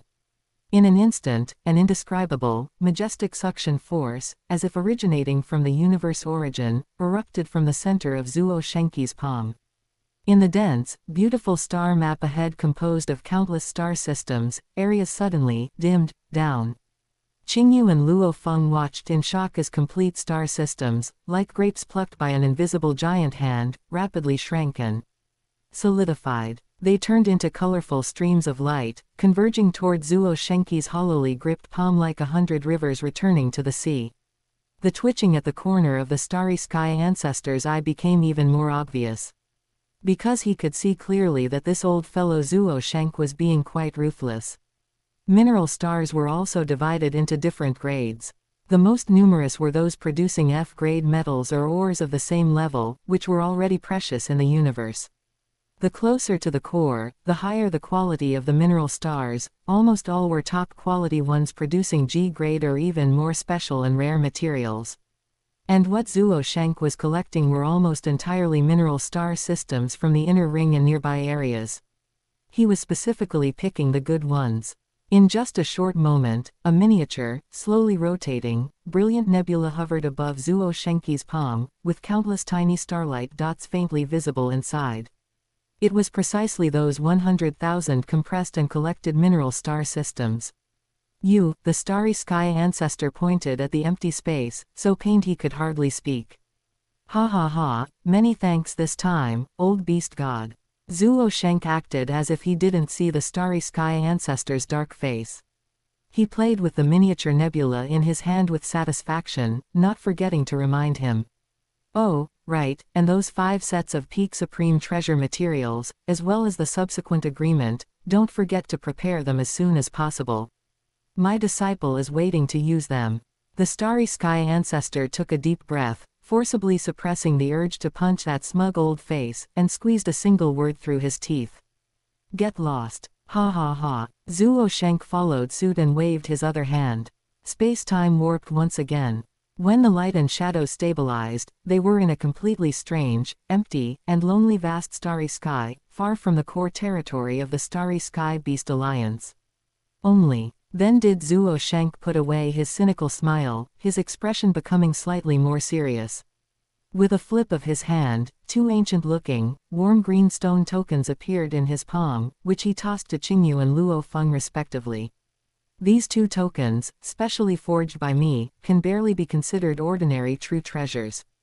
Zuo Shank explained. If you need to contact me in the future, just immerse your consciousness into the token to send a message.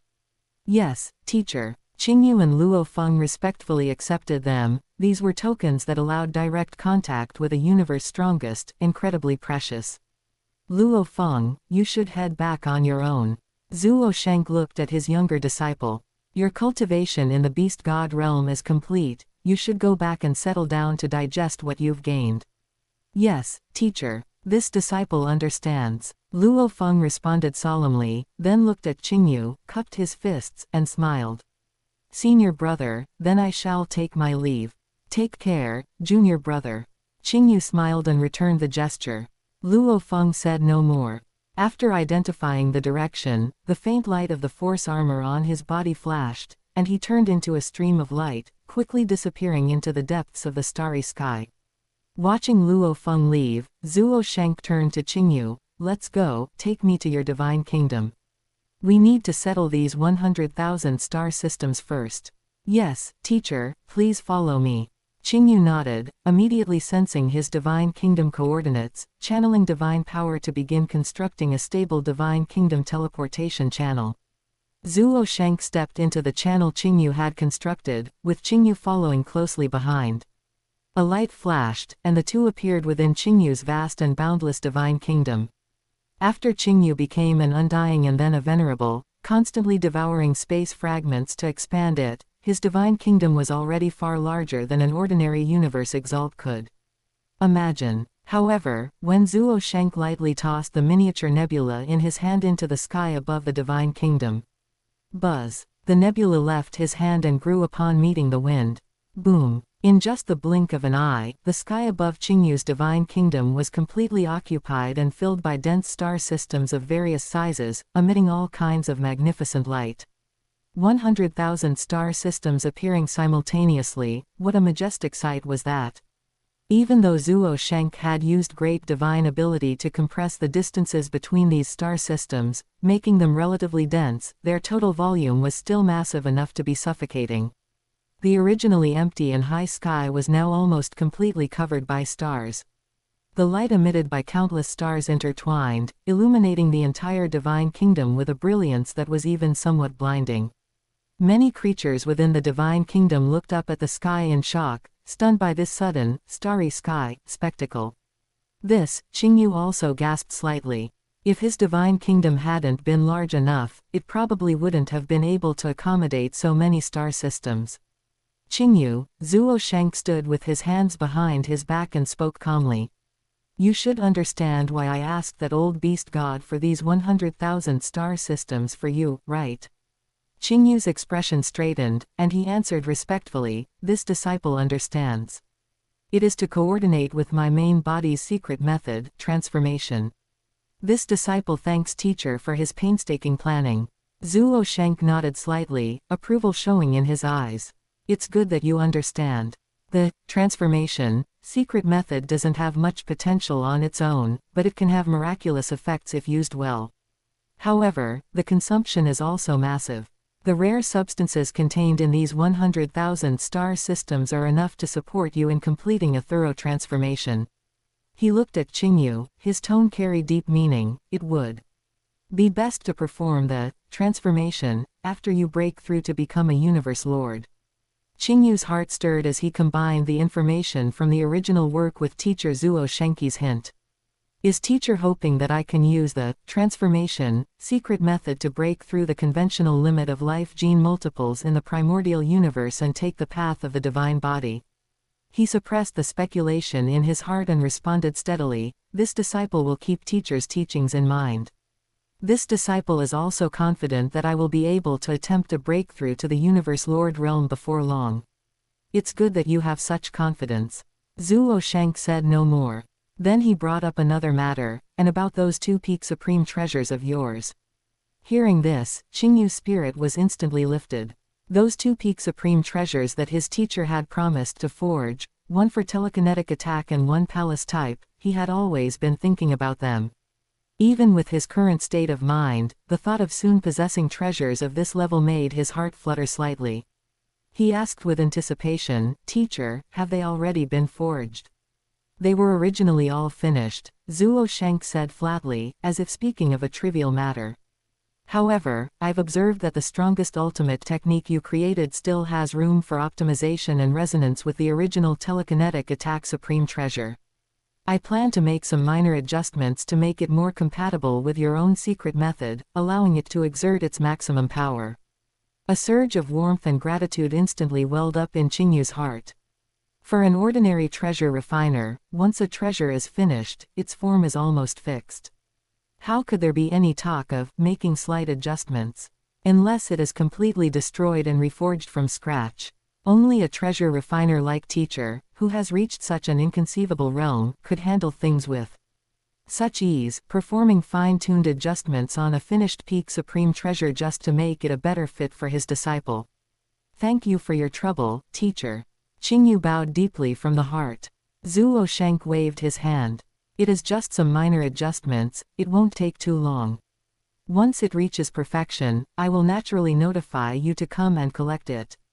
He paused. He added meaningfully, "By then, I also hope that you have already successfully forged that sole ultimate supreme treasure." Qingyu replied solemnly, "Your disciple will certainly work hard and not fail teacher's high expectations." Zuo Sheng said no more, and his figure began to slowly fade away.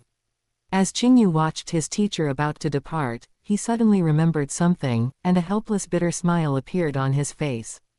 "Teacher, you should at least give your disciple that palace supreme treasure you already finished." That was a peak palace supreme treasure, after all, a life-saving sharp weapon. Wouldn't having it in hand first provide a bit more confidence? However, Zuo Shengqi's figure had already rippled away like water, dissipating completely without a trace, as if he had never appeared. "Qingyu." He shook his head, tossing aside that small bit of regret. In any case, his main energy going forward would be focused on comprehending the law to achieve a breakthrough to Universe Lord, as well as researching the treasure refining of soul supreme treasures. He had no need for combat in the short term. It would be just as well to collect both treasures together when the time came. In the Divine Kingdom, only Qingyu remained, along with that exaggeratingly vast starry sky overhead. He took a deep breath and withdrew his gaze from the starry sky. His cultivation in the beast god realm had lasted 160 million years, corresponding to about 16,000 years in the primordial universe, and the harvest surpassed his imagination.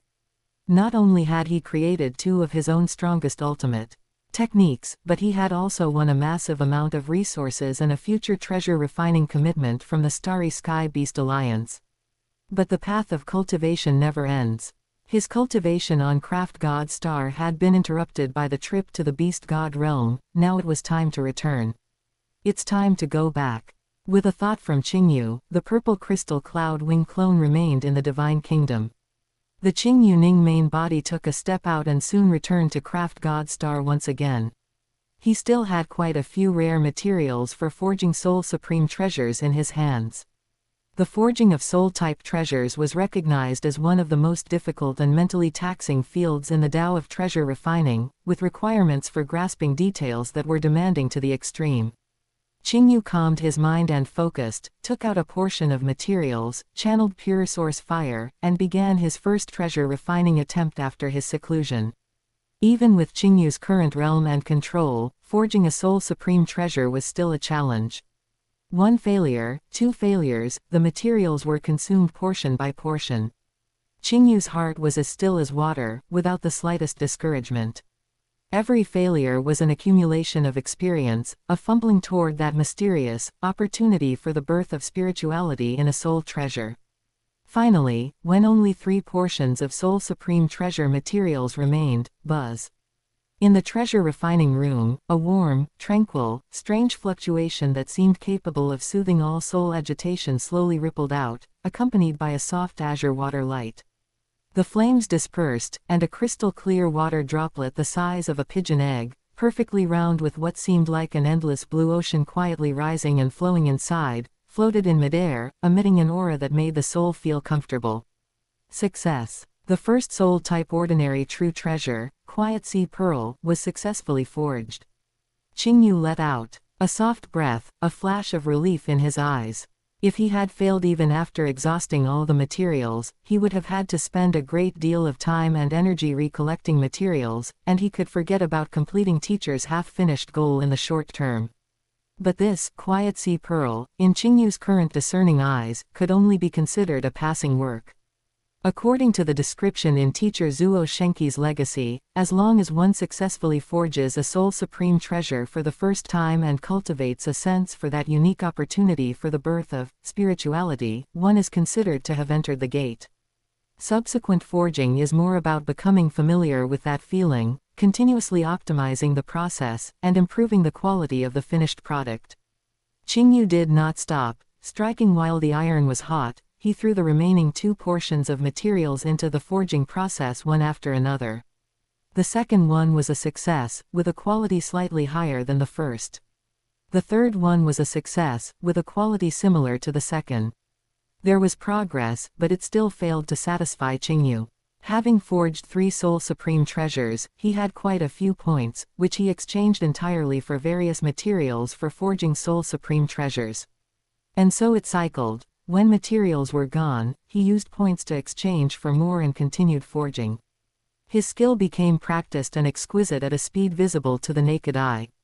When the number of brand new soul supreme treasures in his hands accumulated to 17, Qingyu stopped his actions. Qingyu did not continue to exchange for materials. The master of the artisan god's points exchange rules were originally intended to cultivate disciples, supporting their growth in a manner that was almost like a subsidy. Soul materials were already scarce and difficult to collect. He couldn't drain the pond to catch the fish by sweeping the relevant materials in the treasury clean, as that would be unfair to the other disciples. 17, plus the 3 from before, that makes 20 ordinary soul supreme treasures. Looking at these results, there wasn't much of a ripple in Qingyu's heart. He did not keep all these supreme treasures for himself. He selected 17 of the soul supreme treasures and left them in the treasure trove hall of Artisan God Mountain. He kept 3 for himself, these 3 being the finest among the 20 supreme treasures. Having forged 20 soul supreme treasures in one go, Qingyu's techniques were now incomparably practiced, reaching a level of consummate perfection. I can also go down the mountain to fleece some wool. The corners of Qingyu's mouth curved slightly, a flash of craftiness in his eyes. With a thought, the Qingyu Ning main body turned into a stream of light, leaving the scorching treasure refining space and following the winding mountain path of Artisan God Mountain toward the vast platform at the foot of the mountain where experts from all races in the universe gathered year-round. Before he had even fully landed, his unique aura and appearance, crystal hair, dark flame eyes, and perfect form, had already been recognized by many sharp-eyed experts at the foot of the mountain. It's Great Master Qing Ning. Great Master Qing Ning has come down the mountain. Great Master Qing Ning, I have collected some nether soul iron and void illusion crystals. Could I please ask you to take action and forge a soul-heavy treasure for me? The reward is negotiable. In an instant, the hundreds of experts from different races and of various forms at the foot of the mountain, who had been sitting quietly waiting or talking in low voices, all became restless. Many figures took to the air, bowing respectfully toward Qingyu, their eyes filled with eagerness and expectation. Qingyu slowly landed in a relatively open area in the center of the platform. Facing the many experts crowding around, his face bore a faint, spring breeze-like smile. He did not immediately respond to those requests for forging heavy treasures, but instead flipped his palm. Buzz, buzz, buzz. 3 warm, tranquil halos that seemed capable of washing away soul fatigue, accompanied by strange law fluctuations, appeared simultaneously above his palm. They were precisely 3 ordinary soul supreme treasures. Everyone, Qingyu's voice was calm, yet it clearly entered the depths of the soul of every expert present. These are 3 ordinary soul supreme treasures. The words, ordinary soul supreme treasure, were like 5 claps of thunder exploding over the platform. After a brief dead silence came an even more violent uproar and the sound of sharp intakes of breath. There was no lack of widely experienced universe overlords present. They might not have soul supreme treasures themselves, but their perception and eyesight were still there. The unique soul fluctuations emitted by those 3 pearls, that natural law charm, that feeling that made the soul involuntarily feel peaceful and comfortable, every bit of it proved that what Qingyu said was true. These really were soul supreme treasures. Great Master Qingning, are you going to sell these 3 supreme treasures? An alien universe overlord of towering stature, covered in crimson scales with giant curved horns, was the first to react. His voice trembled slightly with excitement, and his massive eyes stared fixedly at those 3 quiet sea pearls, filled with the greed of one determined to obtain them. I, Venerable Flame Armor, want them all. Flame Armor, what big talk. You want them all. Aren't you afraid of choking to death? Another universe overlord, shaped like a shadow with an erratic voice, immediately shouted sternly. Great Master Qingning, I am willing to trade 1 high-level attack supreme treasure plus 3 ordinary domain supreme treasures for one of them. I offer. In an instant, several wealthy universe overlords, with deep backgrounds, were arguing until they were red in the face, their auras faintly clashing, and the atmosphere on the platform suddenly became tense. The other high-level venerables and king-level immortals didn't even dare to breathe loudly, only able to watch with wide eyes, their hearts filled with extreme envy and jealousy. Such treasures were simply not something they could hope for at their level. Just as the argument was intensifying, Qingyu smiled slightly, and with a flash of light in his palm, he put the 3 soul supreme treasures away again. The fierce arguing came to an abrupt halt. All the experts looked at Qingyu in bewilderment, not understanding what he meant. Could it be that he wasn't selling? Everyone. Qingyu looked around, his gaze calmly sweeping over those few still somewhat unwilling universe overlords. His voice remained peaceful, yet it carried a hint of unquestionable authority. Such treasures are not easy to forge, consuming countless mental efforts and rare materials. I have no intention of selling them for now. Not selling. Then what were you showing off for? Many experts muttered in their hearts but did not dare to say it out loud. Qingyu's next words, however, instantly sent them from the abyss of disappointment to the clouds of wild joy. Those 3 soul supreme treasures just now, Qingyu spoke slowly, every word like a heavy hammer striking the hearts of the experts. Were forged by my own hands. Forged by his own hands. After a brief daze, a shockwave even more violent and unbelievable than before swept through everyone's minds. Great Master Qingning can actually even forge soul supreme treasures. A treasure refiner grandmaster capable of forging soul supreme treasures, his status and value would instantly leap to an unimaginable height. I'm afraid even many universe lords would have to be polite to him. Silence. Just as the crowd was getting excited and the clamor was rising again, Qingyu suddenly frowned slightly and gave a light shout. This voice was not particularly loud, yet it seemed to contain a strange soul rhythm, like cool spring water, instantly drenching every restless soul. All the experts, including those few universe overlords, felt their minds clear and involuntarily closed their mouths. The noisy platform instantly became so quiet that a pin drop could be heard. The way they looked at Qingyu, besides the previous awe and eagerness for a treasure-refining grandmaster, now had an added layer of deep dread and shock. With just a light shout, he could influence the moods of so many experts present, making them submissively comply. This great master Qingning's soul attainments are terrifyingly high. Chapter 223, Success of the Soul Ultimate Supreme Treasure. Everyone was awestruck, and only then did Qingyu unhurriedly state his true purpose.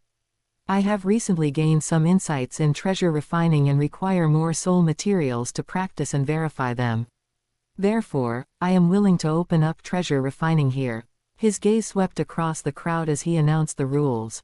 Anyone who can provide 3 sets of complete primary materials required to refine an ordinary soul supreme treasure, Qing, can take action for them once. 2 sets of materials will serve as payment, and the remaining set will be used to attempt the refinement of 1 ordinary soul supreme treasure. As his voice fell, the eyes of all the experts on the platform instantly became incredibly fervent, like hungry wolves seeing the most succulent meat. An opportunity. A once-in-a-lifetime opportunity. Using 3 sets of materials for the possibility of obtaining a long-dreamed-of soul supreme treasure. This was simply a deal where one couldn't lose. The only threshold was those 3 sets of complete, precious soul supreme treasure materials. Great Master Qingning, is this true? Venerable Flame Armor's voice was trembling. Great Master Qingning's word is as good as gold, how could he be joking? Another universe overlord immediately chimed in, then without hesitation, began pulling things out of his world ring. I have 2 complete sets of nether soul crystals, 1 void tear gold, and half a set of soul eroding gloom jade. Great Master, look, can these count as 3 sets of materials? The other universe overlords also reacted, one after another starting to take stock of their family assets, bringing out the rare soul-type materials they had collected over many years. The treasures they had kept at the bottom of their trunks. They weren't worried about Qingyu deceiving them or running off with the materials, with the soul supreme treasure and unfathomable strength Qingyu had just displayed. There was simply no need for him to do so. For them, they had come to seek treasures in the first place. Materials left in their hands were just materials. If they could exchange them for a finished soul supreme treasure, even paying double materials as remuneration was a massive profit. Soon, several universe overlords had pulled together a total of 24 complete sets of soul supreme treasure primary materials. These floated before Qingyu, their treasure light faint and laws intertwining, creating a dazzling sight. Meanwhile, those high-level venerables and king-level immortals were as anxious as ants on a hot griddle. Many of them couldn't even scrape together a single complete set of materials, let alone 3. But the opportunity was right before them, how could they miss it? Thus, for a time, the platform turned into a bustling marketplace. I have 3 portions of illusion dream sand, I'll trade for that piece of soul-snatching obsidian in your hand. My nether yin iron only needs star essence liquid to be tempered into a primary material. Who has star essence liquid? I'm willing to trade a heavy treasure for it.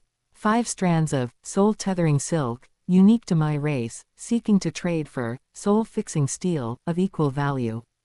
To scrape together 3 sets of materials, these experts were truly going all out, not hesitating to bring out other precious treasures or even promising future benefits to trade and swap frantically with those around them. Various soul materials that were rarely seen on ordinary days were now being laid out like radishes and cabbages in a vegetable market to be haggled over. Qingyu was in no hurry, standing with his hands behind his back, watching this scene with great interest. About 3 days later, the clamor gradually subsided. Those slightly weaker experts, after a round of trading and consolidation that almost amounted to scraping the earth bare, had actually managed to piece together 18 complete sets of soul supreme treasure materials. Although some of the material combinations looked rather strained and novel. As a result, the total number of materials before Qingyu reached a staggering 42 sets. Qingyu was quite satisfied in his heart. In his hands, these 42 sets of materials would eventually become 42 ordinary soul supreme treasures. Deducting the 14 items that needed to be delivered to the material providers, he could still make a net profit of 28 finished products, along with a massive amount of practice experience. It was worth it. He was just about to wave his hand to collect these mountain-like piles of precious materials and return to the mountain to begin his closed-door treasure refining when, hey, you guy, an ethereal and pleasant voice, carrying obvious coquettishness and dissatisfaction, suddenly came from the side. Qingyu was slightly startled and looked toward the source of the sound. He saw a faint flash of starlight, and a tiny figure about the size of a human palm, as exquisite as a work of art, flew before him, flapping translucent wings dotted with starlight, looking quite angry. It was a humanoid little sprite with skin so fair it was nearly transparent and features of peerless delicacy. Her large, amethyst-like eyes were filled with grievance and discontent. A faint, dreamy starlight naturally surrounded her, rippling slightly along with her fluctuating emotions. It was the special life form he hadn't seen for a long time, Luli. Qingyu had a very deep impression of this little one. Back when he first arrived at the craft god star and was lost and confused, it was this innocent and naive little sprite who had taken the initiative to guide him and led him to the artisan god mountain. Life forms in the universe capable of maintaining such a pure heart nature were truly as rare as phoenix feathers and unicorn horns. Seeing Luli with her cheeks puffed out and her wings flapping rapidly to express her dissatisfaction, Qingyu's state of mind, which had become somewhat flat from handling many affairs, couldn't help but ripple with a hint of pleasure. In this universe filled with the exchange of interests and the play of power, such a piece of innocence was instead quite precious. Luli, it's you, little one. A genuine smile appeared on Qingyu's face, and his voice unconsciously softened a great deal. Of course it's me. Luli flew to a height level with Qingyu's gaze, hands on her hips, her tiny nose wrinkling. You clearly promised you would come play with me. And then, you disappeared for so long.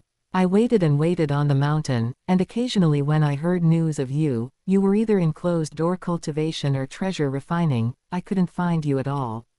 I really hate you. She grew angrier as she spoke, the starlight around her flashing rapidly as if venting her owner's resentment. Qingyu laughed in spite of himself. Thinking back, he indeed had casually promised this little one. It was just that he later became immersed in treasure refining and cultivation, and after experiencing the long years in the beast god realm, he had long forgotten about it. Now that the person involved had come to his door to complain, it made him feel a bit sheepish. He hadn't expected the little one to still remember. Looking at Luli's puffed-up little face that seemed to have suffered a great grievance, Qingyu's heart softened slightly. He extended his index finger, the tip swirling with a gentle amethyst luster, and lightly tapped her smooth, slightly cool little cheek. This is indeed my fault. Qingyu's tone carried an apology and a hint of coaxing. I was only concerned with my own cultivation and forgot about you. How about I make it up to you? The sensation on her face made Luli startle slightly, and then an imperceptible blush flashed across her face. She batted away Qingyu's finger, gave a huff, and turned her little face away. Make it up? How? Just saying it isn't enough. Seeing that little look that was clearly expectant but pretending not to care, Qingyu gave a hearty laugh. The slight fatigue in his heart seemed to be cleansed by this pure emotion. After a moment of thought, he turned his hand and took out a weapon he had used in his early years but had long since been phased out as his strength increased, the 9 luminaries' star wings. This pseudo-treasure could change its size at will. Qingyu thought that such a dazzling and fun object should be able to please this little one. Here, take this to play with. Qingyu handed over the star wings, which were now only palm-sized and still flowing with brilliant colors. Luli glanced at them, her amethyst eyes blinking, but her little mouth puckered slightly. No, they're not pretty, just bare wings. Then what do you want? Qingyu asked with some amusement. You are a great master of treasure refining now. Luli flew a bit closer, her eyes bright with a hint of cunning and expectation. I want you to, specifically refine a treasure for me. As she spoke, her little hand touched the world ring she wore as a bracelet. With a flash of light, several items floated before her. Qingyu's gaze swept over them, and he was slightly surprised. Oh, I didn't realize you, little one, had such a substantial collection. Floating in the air were several materials flashing with strange lusters and emitting unusual fluctuations.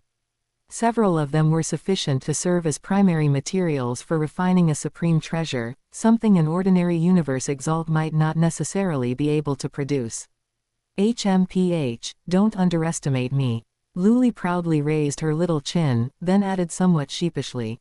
I've stayed on the craft god star for a long time, and after saving and saving, I have these. What do you want me to refine for you? Luli's large eyes instantly curved into crescent moons. She flew forward, gesturing with her little hands, her voice filled with longing. I want a pretty little dress. Like it's woven from starlight and moonlight, it should sparkle when worn, and be very light and comfortable. Hearing Luli's childlike yet specific request, Qingyu couldn't help but smile. All right, I promise you. Qingyu nodded readily. After carefully examining the materials, Qingyu planned to refine them into an ordinary supreme treasure. These materials were still slightly lacking and required the addition of a few auxiliary materials. Qingyu naturally didn't mind this small gap. He already quite liked this innocent little one, so a few auxiliary materials were not worth mentioning. Go play on your own, I'll give it to you when I've refined it. Qingyu rubbed Luli's little head. Returning to the treasure forging space, Qingyu did not immediately deal with those 42 heavy sets of soul materials, but first set about refining the little dress for Luli. To him, this process was more like a form of relaxation and creative fun. After a few months, a magnificent and artistic miniature dress armor was completed. Qingyu also conveniently used some leftover scraps to refine a tiny gemstone necklace. The pendant was a small blue crystal, which was a soul-heavy treasure. When Qingyu handed these two small gifts to Luli, the little one's surprise and joy were about to overflow. She held the new dress and necklace, unable to put them down, and sweetly said, "Thank you." Then she couldn't wait to go change into them, flying around Qingyu like a happy starlight butterfly, showing off her new outfit. After handling this little interlude, Qingyu officially began his closed-door cultivation. Set after set of soul materials turned into finished products under the forging hammer. Time flowed silently in his concentration. Time on the artisan god mountain seemed to quicken its pace, and in the blink of an eye, 5,000 years had passed. When the last wisp of treasure light slowly withdrew in the treasure refining room and the 42nd soul supreme treasure was perfectly formed, Qingyu let out a soft breath. His eyes held neither joy nor sorrow, only a deep, pond-like calm. 5,000 years of continuous refinement had allowed his crafting of ordinary soul supreme treasures to reach an inconceivable realm of following the natural Tao. At this moment, if he were so inclined, he even felt he could attempt to challenge the threshold for refining a high-level soul supreme treasure. But he temporarily suppressed that thought. It's time. Qingyu was already a little impatient. Qingyu first delivered 14 of the soul supreme treasures to the foreign powerhouses waiting anxiously at the foot of the mountain. The powerhouses who received the treasures were naturally full of gratitude and excitement, and the fame of Great Master Qingning also spread along with the distribution of these 14 soul supreme treasures. Having settled these trivial matters, Qingyu's expression turned solemn as he headed straight for the massive cave where the master of the artisan god usually resided. "Senior brother artisan god, Qingyu has come to disturb you," Qingyu's voice echoed in the empty cave. The master of the artisan god, as towering as a mountain range, slowly opened his massive single eye, his gaze falling upon Qingyu. After a moment of silence, that booming voice asked directly, "Are you confident?" Qingyu faced him calmly, his gaze clear and firm. "I can now forge ordinary soul supreme treasures with ease. Using this as a foundation to attempt the final step left by teacher, it should be enough." The master of the artisan god's massive head moved slightly, light swirling within his single eye. "Then let us begin." As his voice fell, Qingyu felt the surrounding space-time suddenly shift. In the next moment, he found himself in an incredibly scorching world of billowing flames. Looking around, there were endless, terrifying divine fires of various colors rolling in. Burning, each wisp of flame containing enough power to incinerate a universe exalt. This was the very bottom of the treasure forging space, the inner world of the mystic fire spirit furnace, the black gourd that appeared only 3 meters tall but contained a vast universe within. Qingyu's purple crystal cloud wing clone had once ventured in to help Luo Feng retrieve a treasure and knew well the terror of the flames here. But now, under the control of the master of the artisan god, the destructive flames around them receded like submissive subjects, leaving an absolutely safe zone about 1,000 meters in diameter. The terrifying flames roared outside the area but could not intrude in the slightest. The figure of the master of the artisan god also appeared within this safe zone. With an incredibly solemn expression, he carefully took an object out from his inner world. It was a pearl about the size of a fist, its entire body a deep ink jade color. It floated quietly in the air, emitting no startling energy fluctuations. Instead, it had an extreme, introverted depth, its color so profound it seemed it could even swallow light. Staring at it for too long gave one the illusion that even their soul was being sucked in. This treasure, the master of the artisan god's gaze lingered obsessively on the ink jade pearl, his voice carrying an irrepressible wonder and a hint of complex envy. It has already been forged to a perfect, embryonic state by teacher. Even if it's missing the final step, it is already a unique masterpiece among peak soul supreme treasures. Junior brother, I truly envy you. Qingyu looked at the ink jade pearl and could feel the vastness and mystery contained within. He said sincerely, "Senior brother is a natural genius. In the future, you may not be unable to forge your own peak masterpiece." The master of the artisan god slowly shook his head, saying no more. He buried that envy deep in his heart, and his expression turned serious. Begin. This final step seemingly differs little from forging an ordinary soul supreme treasure. The only and most important requirement is, you must infuse your soul, spirit, and will into it throughout the entire process. Qingyu took a deep breath, suppressing all stray thoughts. He solemnly extended his hands, using divine power as a guide to carefully draw the ink jade pearl before him. With a thought, that handy set of 19 true treasure refining hammers whistled out, hovering around him and flashing with ready-to-go treasure light. The final forging was also the most critical master recognition ceremony. The initial stage was unexpectedly calm. Qingyu controlled the forging hammers. This process was delicate and slow, requiring absolute focus. But for Qingyu, who had long since made forging soul supreme treasures an instinct, there was no hesitation. It truly felt like the beginning of forging an ordinary soul supreme treasure. However, starting from the 100th year, when Qingyu's forging hammer fell again, a sharp pain that seemed capable of piercing the soul exploded from its depths without warning. It acted directly on the level of will, like a red-hot iron, branding itself fiercely and precisely onto the essence of Qingyu's soul. Moreover, with every rise and fall of the forging hammer, this sharp pain would intensify by a degree and add another layer. How fast was the frequency of Qingyu's forging hammers? In a single breath, there were thousands of strikes. This meant that every second, he had to endure hundreds or thousands of increasingly strong soul brandings. During the first 10 years, this pain was still within a controllable range. Like continuous needle pricks, Qingyu's brow didn't even twitch. After 100 years, the sensation of pain was like an endless tide crashing against the dam of his will, and Qingyu finally frowned slightly. But his movements were not in the least bit disordered. He simply blocked out all external perception. Entirely. Precisely controlling the trajectory and force of each forging hammer, and, enduring that seemingly endless, layer upon layer intensifying soul agony. 500 years passed. Even with Qingyu's terrifying will, which had reached the limit of a third-tier universe lord back when he was a universe exalt, one could see the immense pressure he was under from the occasional slight trembling of his eyelids. From the slight, intermittent tremors throughout his body that were difficult to fully suppress, one could glimpse how enormous the pressure he endured was. It's actually this difficult. Qingyu was awestruck. He had originally thought this final step mainly tested the precision of treasure refining techniques, but he had not expected that the true obstacle would be this torture of will that nearly crushed the soul. If even someone with his strength of will felt such a strain, anyone else would likely have had their will collapse and the forging fail long ago. Just then, the ink jade pearl, which had been silent all along, emitted a hazy emerald green light from the inside out. This light was not dazzling, yet it seemed to possess life, transforming into billions of green rays 10 million times thinner than a hair.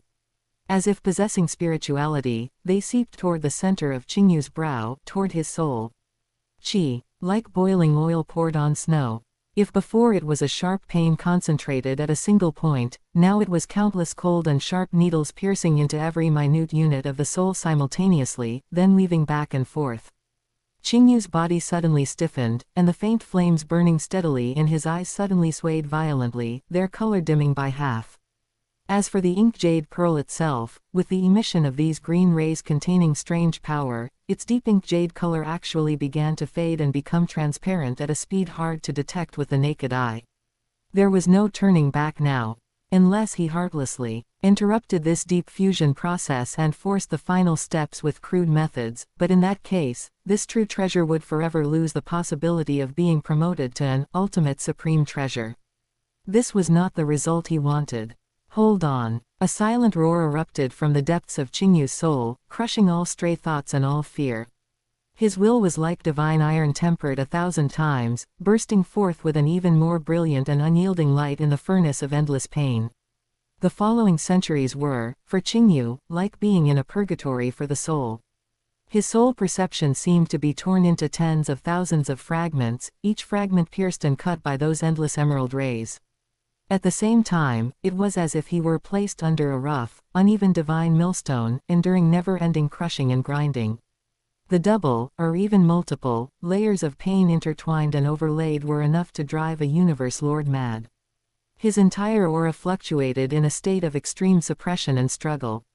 The master of the artisan god nearby, although he did not personally endure that terrifying impact on his will, but just through the aftershocks of the light emitted by the ink jade pearl, and Qingyu's painful reactions that could not be fully hidden despite his best efforts to restrain them, he could clearly feel how terrifying and cruel that power was. The birth of an ultimate supreme treasure, indeed requires enduring tribulations unimaginable to ordinary people. The master of the artisan god sighed inwardly, his gaze toward Qingyu filled with admiration alongside his worry. This junior brother's resilience of will far exceeded his estimates. When time reached the 1,000th year, the ink jade pearl on the outside had now become nearly completely transparent. Like an illusory bubble, its existence could only be confirmed by the slightly distorted space around it and a trace of residual fluctuation. All the strange emerald light contained within the pearl had fully merged into Qingyu's soul. The most dangerous moment had passed, but it was also the moment of final formation. In the deepest part of Qingyu's consciousness, a dark green, full moon, was gradually moving from illusion to solidity, its outline becoming clearer as it followed the rhythm of the forging hammers and the infusion of soul power. When that extremely transparent phantom of the pearl outside, as if drawn by an invisible force, slowly floated up and finally merged lightly and without hindrance into the center of Qingyu's brow, that dark green full moon suddenly erupted with light. A gentle yet vast soul brilliance, like the first ray of light at the dawn of the universe, instantly illuminated Qingyu's entire soul world. All residual pain, fatigue, and impurities vanished like melting snow under this light, swept completely away. At the same time, Qingyu's tightly shut eyes snapped open. Boom! 2 clusters of faint flames erupted from his eyes, carrying an indescribable depth and majesty. Deep within the faint flames, a faint dark green brilliance flashed and vanished. Just a trace of the residual charm naturally leaked when he opened his eyes, swept over the master of the artisan god nearby. The master of the artisan god's massive single-eye pupil suddenly contracted. He felt his consciousness actually vibrate uncontrollably for a fraction of a second, as if lightly brushed by an invisible force field. Although he recovered immediately, this momentary lapse caused a massive wave of shock to rise in his heartbeat. Success. The master of the artisan god suppressed his horror, immediately understanding the result. Just a trace of the residual prestige naturally emitted upon successful master recognition and preliminary fusion could affect a universe lord like him. Chapter 224, Peak Supreme Treasure completed. Qingyu closed his eyes, focusing his mind as he carefully comprehended the message left within the treasure by his teacher, Zuo Shank. Linglong Heart. This was the name of this ultimate supreme treasure that had already merged with his soul, becoming inseparable. First, and most fundamentally, was the soul protection. As an ultimate supreme treasure specialized in the soul domain, the protective capability of the Linglong Heart had already reached a conceptual extreme. As long as the intensity of the enemy's soul attack did not exceed a terrifying threshold, one so high that it would make the vast majority of universe's strongest despair, Qingyu's soul would not suffer the slightest intrusion, nor would it sustain any substantial damage. Secondly, regarding attack power.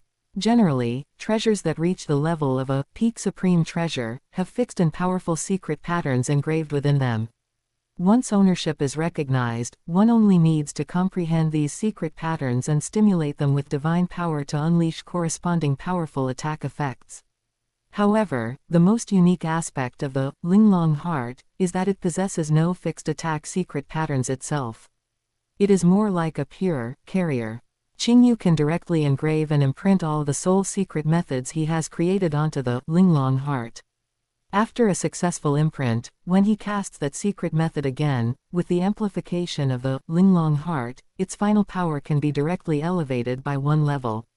For example, his self-created soul-destroying secret method at the strongest Universe Lord level, Red Lotus Soul Ash Burial. If cast through the Linglong heart, its power would boldly leap to the fusion's strongest secret method level, which is the 5th tier Universe Lord level. Perhaps at first glance, many top-tier peak supreme treasures also possess triple secret patterns, and activating the 3rd tier can often reach 5th tier power. Does it seem like the Linglong heart, as an ultimate supreme treasure, is the same as a peak supreme treasure? That would be a huge mistake. This is only because the highest soul secret method Qingyu has currently created is only at the 4th tier level. If one day he creates a 5th tier secret method, and casts it through the Linglong heart, the power would be 6th tier. If he can create a 6th tier one, that would be 7th tier power. And so on. This is the terrifying aspect that an ultimate supreme treasure should have. Its upper limit is bound to the growth height of the user themselves, providing a terrifying amplification of a complete tier. Having no ready-made secret patterns actually means infinite possibilities. Secret patterns created by oneself are the most comfortable to use. This is actually better. Qingyu realized, a surge of strong satisfaction and anticipation rising in his heart. He immediately decided to imprint the Red Lotus Soul Ash Burial, his currently strongest soul secret method, first.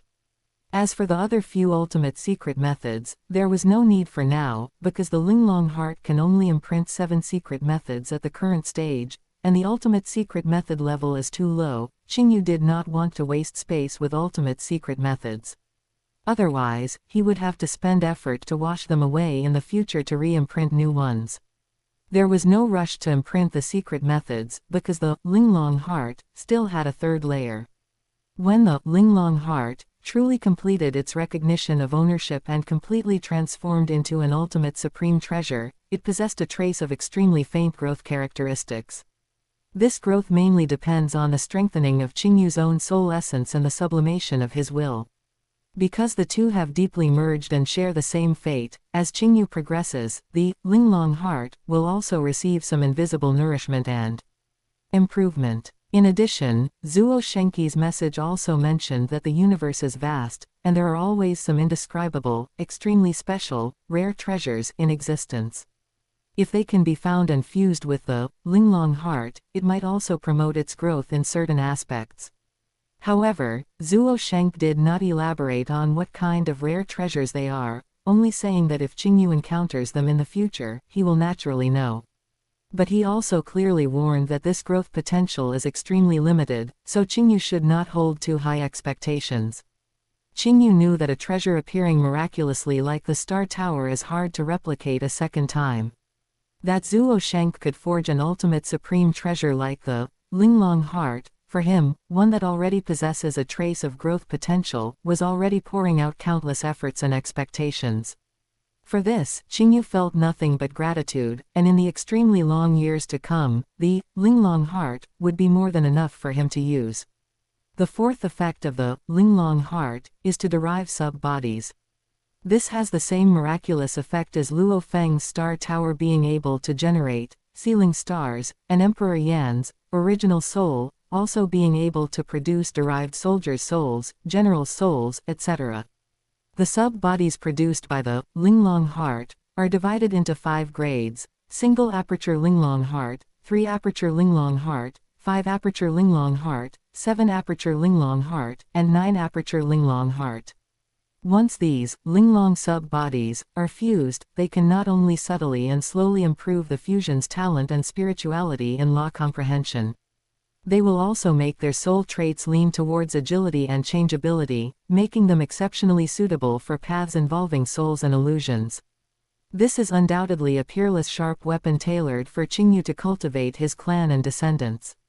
With these sub-bodies, he will have an incomparable advantage in cultivating the Azure Scale clan elites in the future.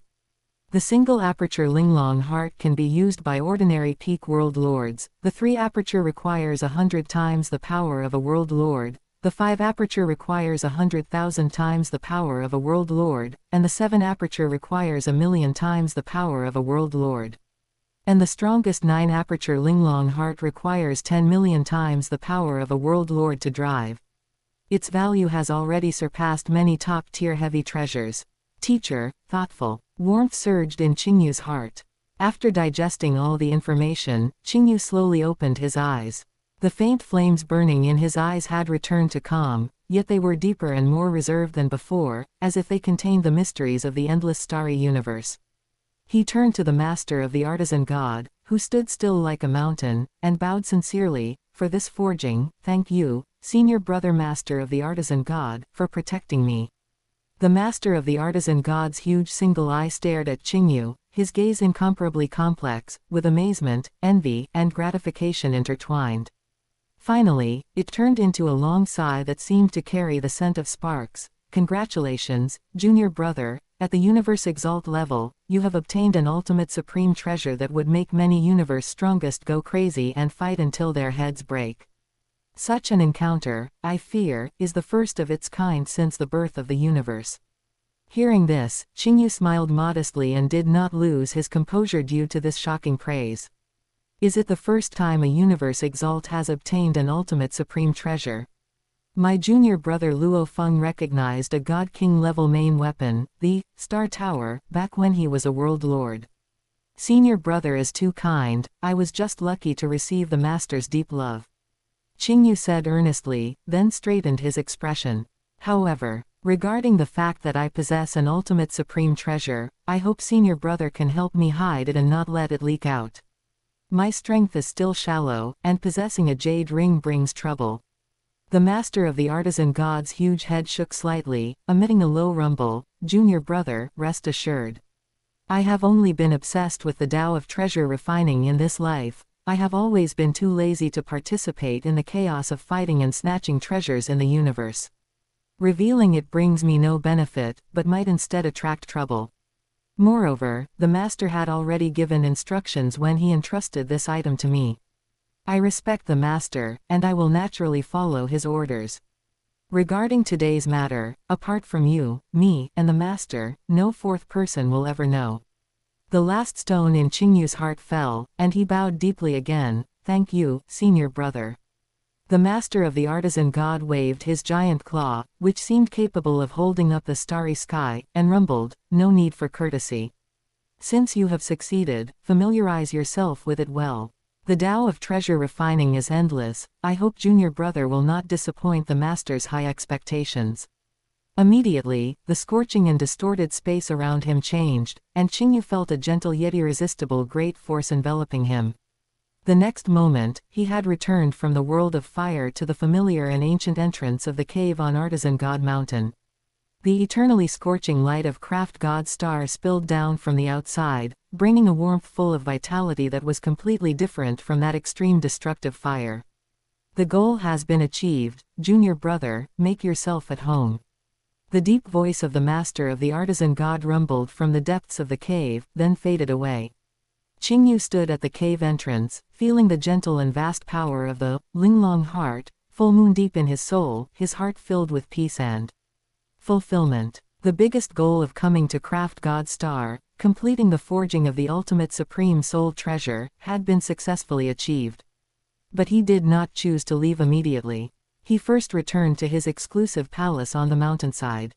In the quiet room, Qingyu sat cross-legged, his consciousness sinking completely into the depths of his soul.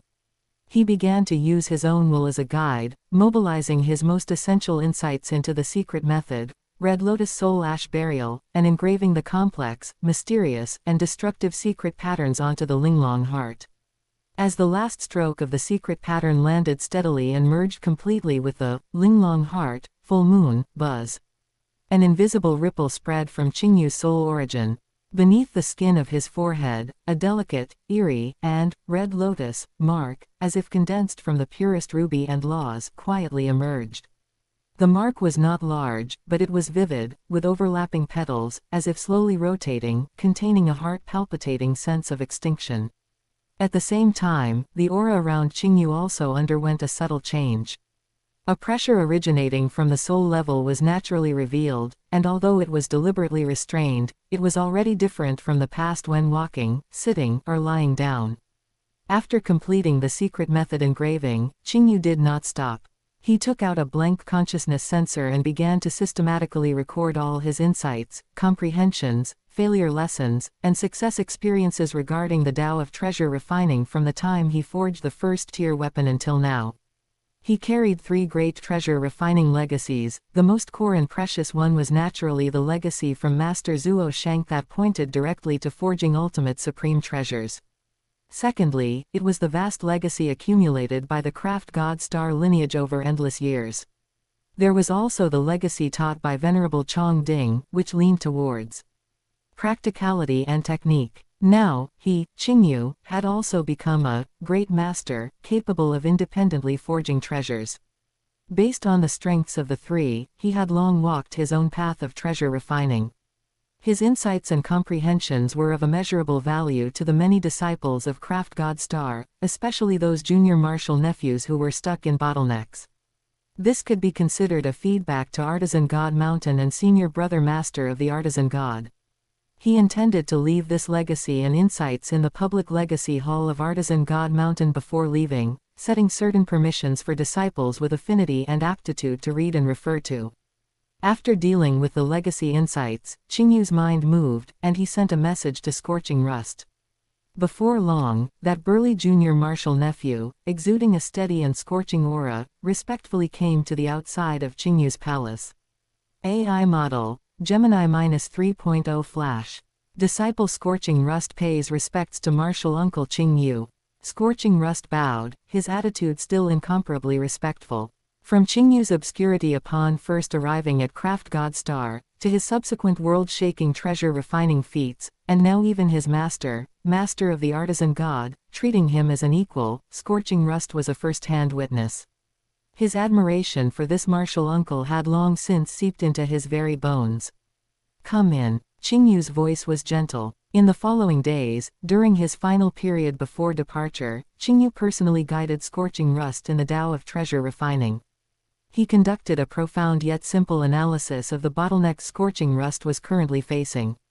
He didn't just explain the principles, he personally demonstrated, using the simplest basic materials to outline complex secret pattern combinations, allowing Scorching Rust to intuitively grasp the key points. Being able to receive personal guidance from a treasure refining great master was a heavenly opportunity for Scorching Rust. He absorbed it hungrily. Many doubts that had plagued him for years were suddenly resolved, and his treasure refining skills improved visibly. 10 years passed in the blink of an eye. On this day, Qingyu stood atop the main peak of Artisan God Mountain, his azure robes fluttering without wind. Facing the direction of the cave where Master of the Artisan God resided, he cupped his hands and said loudly, "Senior brother Artisan God, I have troubled you for many years and gained much. Today, I take my leave."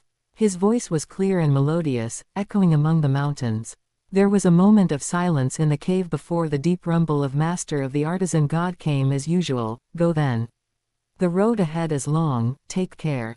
Take care, senior brother." Qingyu no longer hesitated, turned, and took a step forward. With just this simple step, a strange phenomenon suddenly occurred.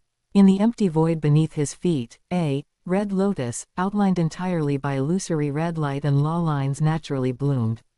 The red lotus solidified for a moment, supporting his step, and then slowly dissipated after he left, leaving behind faint traces of light and shadow. A lotus blooming with every step. Not only that, as Qingyu walked through the starry sky, thousands of red lotus phantoms of various sizes, flickering in and out of existence, began to spontaneously emerge in the void around him.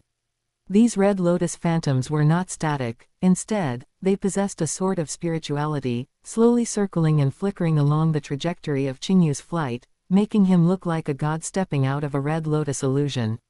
This was the Tao rhyme, naturally manifested after the red lotus ash soul burial. Secret method was successfully inscribed into the exquisite heart, perfectly combining the secret method's concept with the soul aura of the ultimate supreme treasure. It wasn't something Qingyu actively performed, but merely the unconscious radiation of his Soul's afterglow into reality. These red lotus phantoms were beautiful and dreamlike. If an ordinary life form were to catch a glimpse, their soul would be involuntarily attracted and immersed. It was as if the layers of petals contained the ultimate temptation and peace of the world, making one's mind relax and forget all vigilance and worry. However, behind this beauty lurked a deadly killing intent.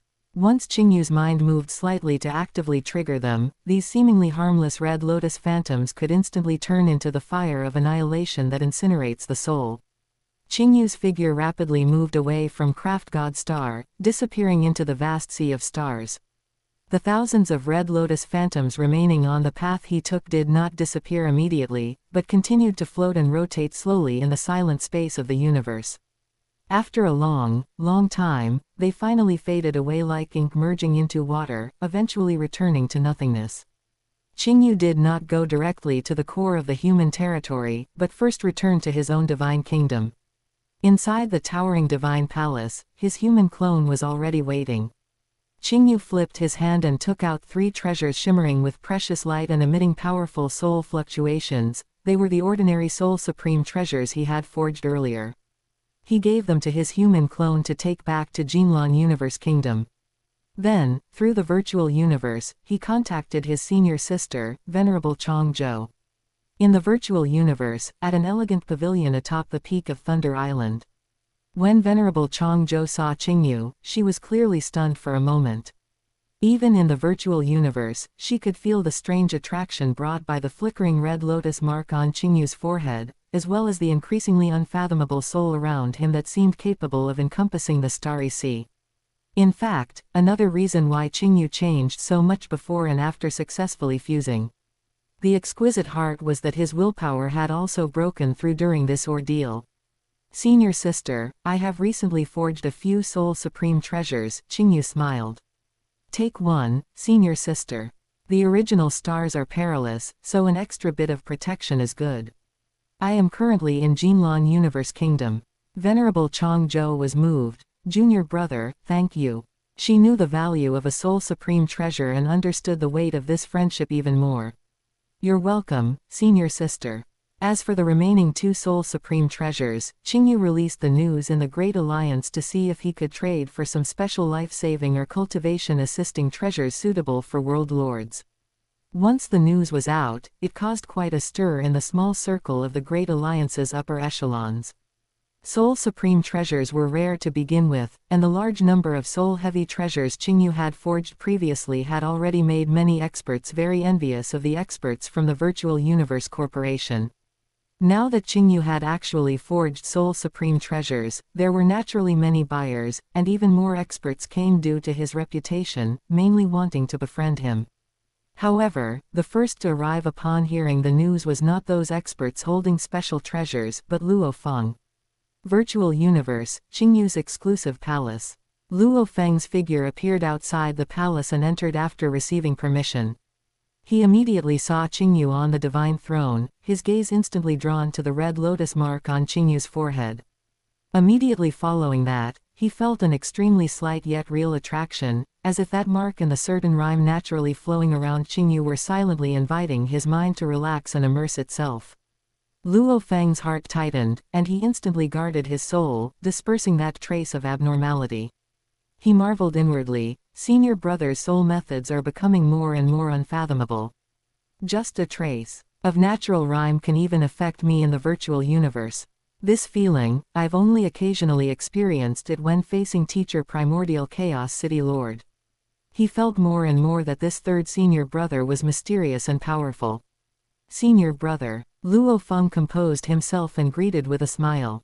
I've come to bother you again. Qingyu motioned for him to sit and smiled. Have you come for the news circulating in the Great Alliance? Luo Feng nodded, his expression slightly solemn. Exactly. To be honest, besides congratulating senior brother on your treasure refining perfection, I do have something to discuss. He organized his words slightly and explained the reason. It turned out that in the early stages of the opening of the original stars, another of Luo Feng's senior brothers, the disciple of Primordial Chaos City Lord, Venerable Gui Yi, had come to find Luo Feng, hoping to borrow his soul-type treasure for protection.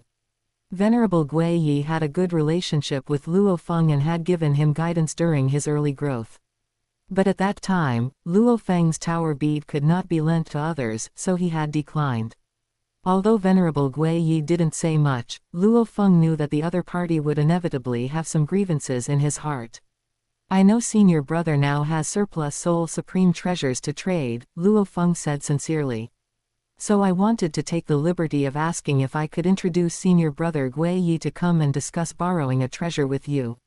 Of course, the terms for borrowing will follow senior brother's rules, and I won't make things difficult for you. After hearing this, Qingyu nodded understandingly. He didn't mind, he already intended to dispose of the 2 soul supreme treasures, and keeping one to exchange for needed special treasures would be enough. I see. It's no problem. Just have Venerable Gui Yi come over. I was planning to trade them away anyway, so lending one to Venerable Gui Yi is fine as well. Qingyu agreed readily. Hearing this, a look of relief and gratitude appeared on Luo Feng's face. Thank you, senior brother. Soon, under Luo Feng's introduction, the virtual projection of Venerable Gui Yi also appeared in Qingyu's palace. Venerable Gui Yi was a bald man wearing a fiery red battle robe. He had a faint smile on his face, and his whole being appeared very serene. He was very polite to Qingyu, clearly knowing Qingyu's weight. The conversation between the 2 sides went very smoothly. Venerable Gui Yi directly proposed his intention to borrow a treasure and proactively promised to provide 3 ordinary true treasures as compensation for this loan. The loan period would last until the end of the current opening cycle of the original stars, and if the treasure was damaged in the middle, he was willing to compensate with a higher value. Qingyu nodded in agreement. Venerable Gui Yi was a universe overlord. As long as he wasn't extremely unlucky on the original stars, Qingyu wouldn't lose out by lending to him. Once the transaction was concluded, Venerable Gui Yi clearly breathed a sigh of relief, thanking Qingyu repeatedly and casting a grateful look at Luo Feng. The small grievance in his heart due to the previous refusal to lend a treasure completely vanished. When Luo Feng and Venerable Gui Yi left together, their gratitude toward Qingyu was beyond words. Qingyu's move had helped him resolve a potential conflict between fellow disciples. Not long after, Qingyu's other soul supreme treasure was also successfully lent out. The other party was an alien universe overlord in the Great Alliance with a rich collection. He provided 3 treasures with special effects, plus a good quality ordinary true treasure as compensation. Each of the 3 special treasures had its own unique characteristics. Although they didn't have the effect of enhancing law talent like the Purple Gold Spirit Furnace and Saint Silver Spirit Furnace given to Qing Feng and Qing Yi. Before, they each excelled in life-saving capabilities. They were all extremely rare wonders in the universe, essentially providing 1 or even several extra lives for world lords and even undying. Qingyu was quite satisfied with the transaction results. He didn't lose out in terms of value. He immediately gave the 3 treasures to Yumeng and his parents respectively. Yumeng was now at the peak of the World Lord level, and her law comprehension had reached the peak of the Marquis level. By fusing this treasure, her life-saving ability after breaking through to undying in the future would be greatly enhanced. Although his parents' cultivation talent was ordinary, with these treasures protecting them, Qingyu could feel more at ease. Just as this matter concluded successfully and Qingyu was preparing to continue immersing himself in the comprehension of the final mysteries of the time law, the simple, bluestone token, given to him by his teacher Zuo Shank, which he carried with him, suddenly vibrated slightly and emitted a warm glow. A majestic thought was transmitted directly into Qingyu's mind through the token. Qingyu, the 2 supreme treasures are finished. Come and get them. A string of cosmic coordinate information was attached. Chapter 225, Mountain and River Palace and the Wanxiang Bracelet. Qingyu's spirit suddenly jolted, the faint flames in his eyes blazing bright. 2 peak supreme treasures had finally finished being forged. Your disciple obeys, I will come at once. He suppressed the excitement in his heart and responded respectfully with his thoughts. Without any delay, Qingyu's original body set off immediately. The coordinates were extremely remote, over 90 billion light-years away from the territory of the human race. He first used divine kingdom teleportation through one of his soul slaves, an undying who possessed coordinates for a remote divine kingdom, to arrive at a relatively close region. Then, after performing multiple long-distance teleports and spending quite a few days, Qingyu finally arrived at the location indicated by the coordinates. This was a void land that made one's heart tremble. No stars, no planets, no nebulae, not even a trace of wandering meteorites or interstellar dust could be found. Only a pure, deep darkness and silence that seemed capable of swallowing all light and sound eternally shrouded this vast void realm. Qingyu floated in this absolute void, waiting quietly. The red lotus mark on his forehead emitted a faint red glow in the darkness, and tiny phantoms of red lotuses flickered in and out of existence in the surrounding void realm, becoming the only dynamic presence in this deathly silent world. A moment later, "Qingyu, over here." His teacher Zuo Shenqi's familiar voice rang out as if right next to his ear. Whoosh! Without any warning, a speck of golden light suddenly lit up in the dark void realm directly in front of Qingyu, then rapidly extended and spread out. A bridge of indescribable magnificence and delicacy was constructed out of thin air. One end connected to the void, while the other extended into the unknown depths of the darkness, like a path leading to the gods. His teacher, Zuo Shenq, was at the other end of the bridge. Qingyu composed himself, his figure drifting upward as he landed gently on the surface of the bridge. The moment his feet touched the bridge, a strange spatial ripple surged through. Qingyu stepped forward, and with every step he took, the surrounding scenery underwent subtle, unspeakable transformations. Although the bridge beneath his feet felt solid, every step he took seemed to cross an endless distance across the starry sky. The place where teacher lives is truly secretive, Qingyu thought to himself, gaining a deeper understanding of Zuo Shenqi's inscrutable methods. If not for his teacher's guidance, even a universe strongest would likely be unable to find the entrance. Qingyu walked across the crystal bridge, which appeared to be only a few hundred meters long, step by step. When he finally stepped onto the other end, his perception of time and space quietly returned to normal. His current position was already countless billions of light-years away from that land of absolute void.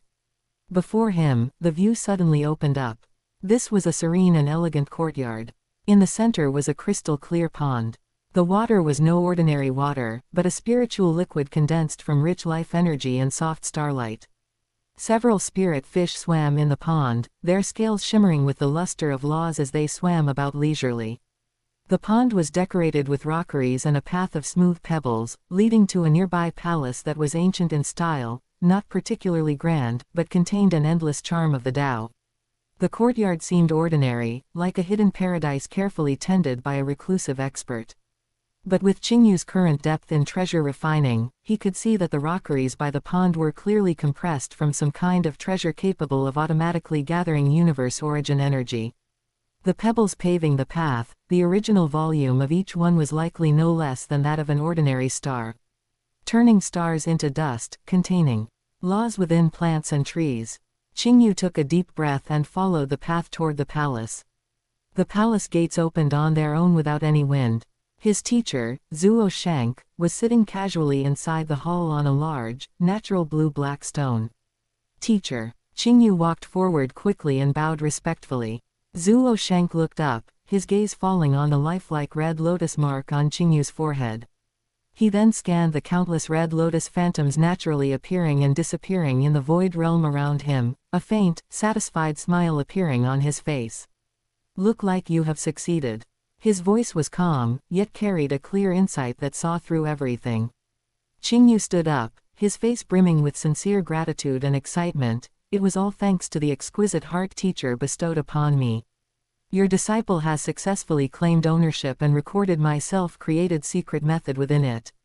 This treasure is perfectly compatible with your disciple's soul, as if it were made by heaven itself. Thank you, teacher, for your generous gift. These words came from the bottom of his heart. Zuo Shenq nodded slightly. It's good that it's compatible. Although the exquisite heart is good, it is merely a replica of an even more ancient and powerful treasure. His tone was flat, as if he were speaking of something insignificant. If you find the opportunity in the future to find some truly rare treasures to fuse with it, the exquisite heart might even have the possibility of taking a step further. Taking a step further. Although Qingyu already knew, he timely showed a well-timed look of confusion and asked cooperatively. Teacher, isn't the ultimate supreme treasure, the peak of all known treasures? Could there be something even stronger? Zhuo Sheng only smiled slightly, appearing profoundly mysterious. The wonders of the universe are endless. Above the peak, there may not necessarily be no further scenery. You will naturally learn of these things in the future. There is no use thinking too much about it now. He was unwilling to say more on the subject. He stood up and flicked his sleeves. Come with me. The 2 treasures prepared for you are over here. Qingyu responded respectfully, yes. Following Zhuo Sheng through several corridors, they arrived at a more open hall. The style of this hall was completely different from the elegance of the courtyard outside. It was filled with an ancient, heavy, and even murderous aura. The walls on both sides of the hall were not smooth, but were covered with dense reliefs of varying depths. These reliefs depicted various subjects, each one was lifelike and emitted a terrifying pressure of varying intensity, all of which made one's heart tremble. Staring at them for long, one could almost hear the cries of antiquity and the rise and fall of civilizations. Within the hall, various implements were placed, hung, or leaned against casually: sabers, spears, swords, halberds. They were of all different shapes. With a rough scan, there were at least several thousand of them. Everything placed in this hall are true treasures, though ordinary true treasures make up the vast majority. Zhuo Shengqi's flat voice sounded, as if he were introducing ordinary iron tools piled up in his warehouse. Even though Qingyu was mentally prepared, witnessing this scene of a forest of true treasures, with his own eyes still left him feeling a suffocating shock. Teacher, the number of true treasures you have here is probably far more than the treasuries accumulated by many powerful races with their entire strength. Hearing this, Zhuo Sheng shook his head slightly, not caring at all. Just little playthings I forged on a whim.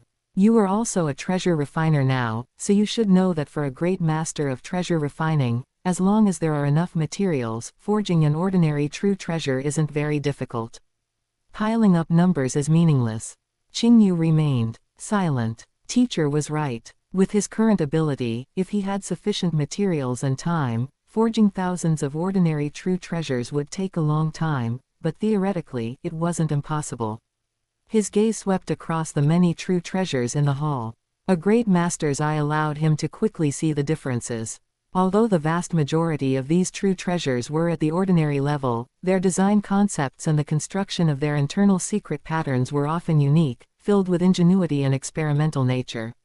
Most of these are probably works teacher created over the long years to verify a certain treasure refining hypothesis, try out a new school of thought, or purely as practice during his leisure time, right? Qingyu understood in his heart. For an existence like teacher Zhuo Sheng, the value of an ordinary true treasure no longer lay in its power, but in the ideas and possibilities contained within. Amidst his shock and emotion, Qingyu's mind was soon pulled back to reality by an even stronger sense of anticipation. He looked at Zhuo Sheng, his eyes shining with a burning light. Teacher, those 2 peak supreme treasures of mine. The corners of Zhuo Shengqi's mouth curled up. He walked to a seemingly ordinary stone platform on one side of the hall and casually wiped its surface. Buzz, buzz. 2 light orbs of different colors, both containing heart-trembling fluctuations, slowly rose from the stone platform and floated in midair. One was a mix of gold and silver, with the phantom of a palace pavilion faintly sinking and floating within. The other was ever-changing, brilliant and radiant like shifting stars. Take them. Zhuo Sheng waved his sleeve casually.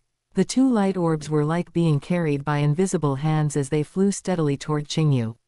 Qingyu hurriedly reached out both hands to catch the 2 orbs of light. Feeling the terrifying energy and law fluctuations within the light orbs, as vast as a sea of stars and as heavy as a galaxy, he couldn't help but blurt out, "Teacher, these are peak supreme treasures." His tone carried a hint of reproach, as if saying he was being too casual.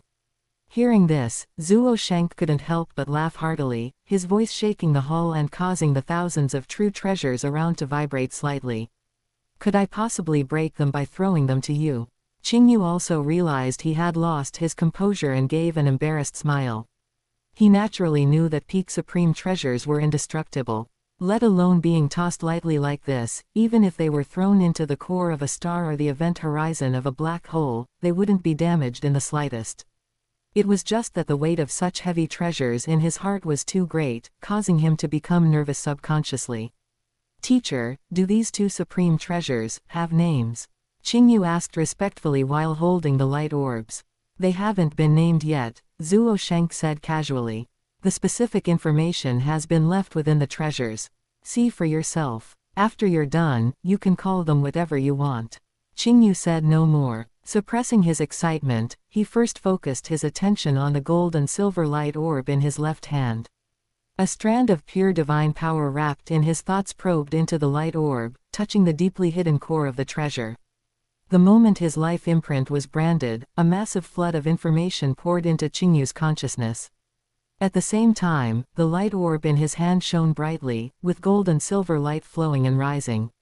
It was an exquisite and beautiful model of a 9-story palace pavilion. The entire palace pavilion displayed an alternating color of ancient, noble dark gold and cold, mysterious lunar silver. The two colors flowed and merged slowly on the surface of the palace like living things, forming profound patterns. Layers of eaves curved high, their corners stretching out like phoenix wings, as if wanting to pierce the sky. The walls of each floor were not smooth, but were covered with incredibly fine reliefs that contained the charm of the Tao. There were rolling mountains and lands that bore all things, there were surging rivers, lakes, and seas that nourished the planet. There was also a grand, ancient battlefield where countless blurry figures fought. Although the aura of slaughter had settled over long years, it still seeped through the walls, making one's heart tremble. And beneath each layer of the flying eaves hung sculptures of exotic beasts in various forms, some majestic, some ferocious, some divine, and some mysterious. All sorts of miraculous life forms that existed only in legends were carved upon it with incredible technique, appearing lifelike. In the mouth of every exotic beast was a slowly rotating, miniature star, emitting a soft starlight. The light from these stars interlaced, forming a hazy and brilliant, stellar gauze, around the entire 9-layered pavilion, with starlight flowing like a dream. Qingyu's consciousness rapidly digested the information left by his teacher, Zuo Sheng, and an uncontrollable ecstasy surged in his heart. A top-tier peak supreme treasure. A so-called top-tier peak supreme treasure referred to those at the very pinnacle even within the level of peak supreme treasures, with power reaching the extreme. It was only one step away from an ultimate supreme treasure. This palace-type treasure naturally had a basic defense that reached the top level of peak supreme treasures. Moreover, its most special and precious aspect was that it wasn't merely a turtle shell. It also possessed powerful suppression and sealing capabilities. Normally, palace-type treasures focused on defense and flight, while sealing-type treasures were a separate major category specializing in trapping and sealing enemies. This treasure also had sealing functions. In the future, Qingyu could directly seal away enemies he couldn't kill. In addition, the treasure contained 3 complete sets of offensive secret patterns, which worked in tandem with the reliefs on the hall walls and the beast statues under the eaves. When the first layer of secret patterns was activated, it could drive portions of the mountains, rivers, and stellar phantoms to manifest attacks, with power reaching the top level of a Tier 4 Universe Lord. When the second layer was activated, more reliefs would come to life, and beast phantoms would roar forth, attacking with the power of the stars, jumping to Tier 5 power. The third layer of secret patterns was a full power activation, where the entire treasure transformed into an exotic beast to crusade against powerful enemies, with the starry sky crashing down and power approaching the top of Tier 5. Teacher, this treasure, it's wonderful. Your disciple likes it very much. Qingyu praised sincerely. He paused slightly, as if thinking of something, and said with a hint of playful regret, the only minor flaw is that it doesn't seem to actively weaken or defend against soul attacks, but since your disciple already has the exquisite heart to protect my soul, it's not a big problem. Hearing this, Zuo Sheng glanced at him and laughed. You boy, you're quite greedy. A flying palace treasure should naturally focus on physical defense. Incorporating those rare materials that can weaken soul attacks would be a case of doing twice the work for half the result. With those materials, it would be better to forge a separate soul treasure for its specific purpose. Qingyu nodded repeatedly, deeply agreeing. The reason soul-type materials were precious was that their unique resistance to ethereal divine power was extremely rare. Incorporating them into a palace treasure would certainly bring a slight soul defense bonus, but the effect would be limited and would greatly waste the core characteristics of the materials. He toyed with the 9-layered pavilion in his palm, which seemed to condense the mountains, rivers, and stars of the universe, unable to put it down. The more he looked at it, the more he liked it, feeling that its grand and all-encompassing concept faintly resonated with the Tao path he pursued. From now on, I shall call you the Mountain and River Palace, Qingyu whispered, bestowing a name upon this top-tier peak flying palace treasure. Qingyu shifted his anticipation to the second ball of light. A strand of divine power carrying his intent, like reaching into an unknown sea of stars, gently and firmly imprinted onto the core of the light ball. The moment the life imprint fused, a flood of information completely different from the Mountain and River Palace poured into his consciousness. The glow quietly dissipated, revealing the true form of the treasure within. A look of surprise couldn't help but flash in Qingyu's eyes. It wasn't any form he had expected, but rather a mass of matter. A mass about the size of a fist, constantly writhing and changing its form in a strange existence. Its entire body displayed a multicolored brilliance that couldn't be described with a single color. It had no fixed shape, sometimes stretching like a ribbon, sometimes curling like a nebula, and sometimes pulsating slightly like liquid stars. Its surface was as smooth as the most extreme mirror, yet as deep as a black hole, with what seemed like countless miniature galaxies being born and dying inside, starlight flickering on and off. Despite its indefinite form, the pressure it emitted was as vast as an abyss and as majestic as the sea, not at all inferior to the Mountain and River Palace from just now. It was also a top-tier peak-level supreme treasure. Qingyu quickly digested the message left by teacher Zhuo Shank, and the surprise in his eyes rapidly transformed into unspeakable joy. This supreme treasure was also inscribed with 3 layers of offensive secret patterns. When the 3rd layer was fully activated, the power it could unleash also reached the terrifying top level of a Tier 5 Universe Lord. However, its most unique and heart-stirring characteristic for Qingyu lay in its method of use. It was not a traditional telekinetic weapon or a melee weapon that required the user to divide their attention and precisely control it with divine power. It could directly and perfectly fuse into the user's divine power, becoming indistinguishable from it. Using it was just like controlling one's own divine power, truly achieving, moving as the arm dictates, arriving as soon as the thought arises, without any lag, heart and mind in sync. This characteristic meant unparalleled flexibility, concealment, and instantaneous explosive power. Let's try it. Qingyu's thought moved slightly. The mass of multicolored matter hovering above his palm seemed to be a part of his own divine power, and following his will, it instantly began to flow and take shape. Silently, a lifelike and crystal-clear purple lotus bloomed above his fingertip. The lotus petals were distinct, the texture delicate, surrounded by a faint amethyst luster and profound secret patterns, emitting a pure and sharp aura. Interesting. A sharp light flashed in Qingyu's eyes as his intent changed again. In an instant, with him as the center, thousands of identical purple lotuses bloomed in the void. Densely packed and covering the sky, each one was lifelike, emitting sharp law fluctuations. Thousands of lotus shadows drifted, illuminating this palace space with brilliance. That wasn't all. According to the information left by teacher Zhuo Shank, the point that surprised Qingyu the most was that it could even fuse perfectly with ethereal divine power. Ethereal divine power was, in fact, soul attacks.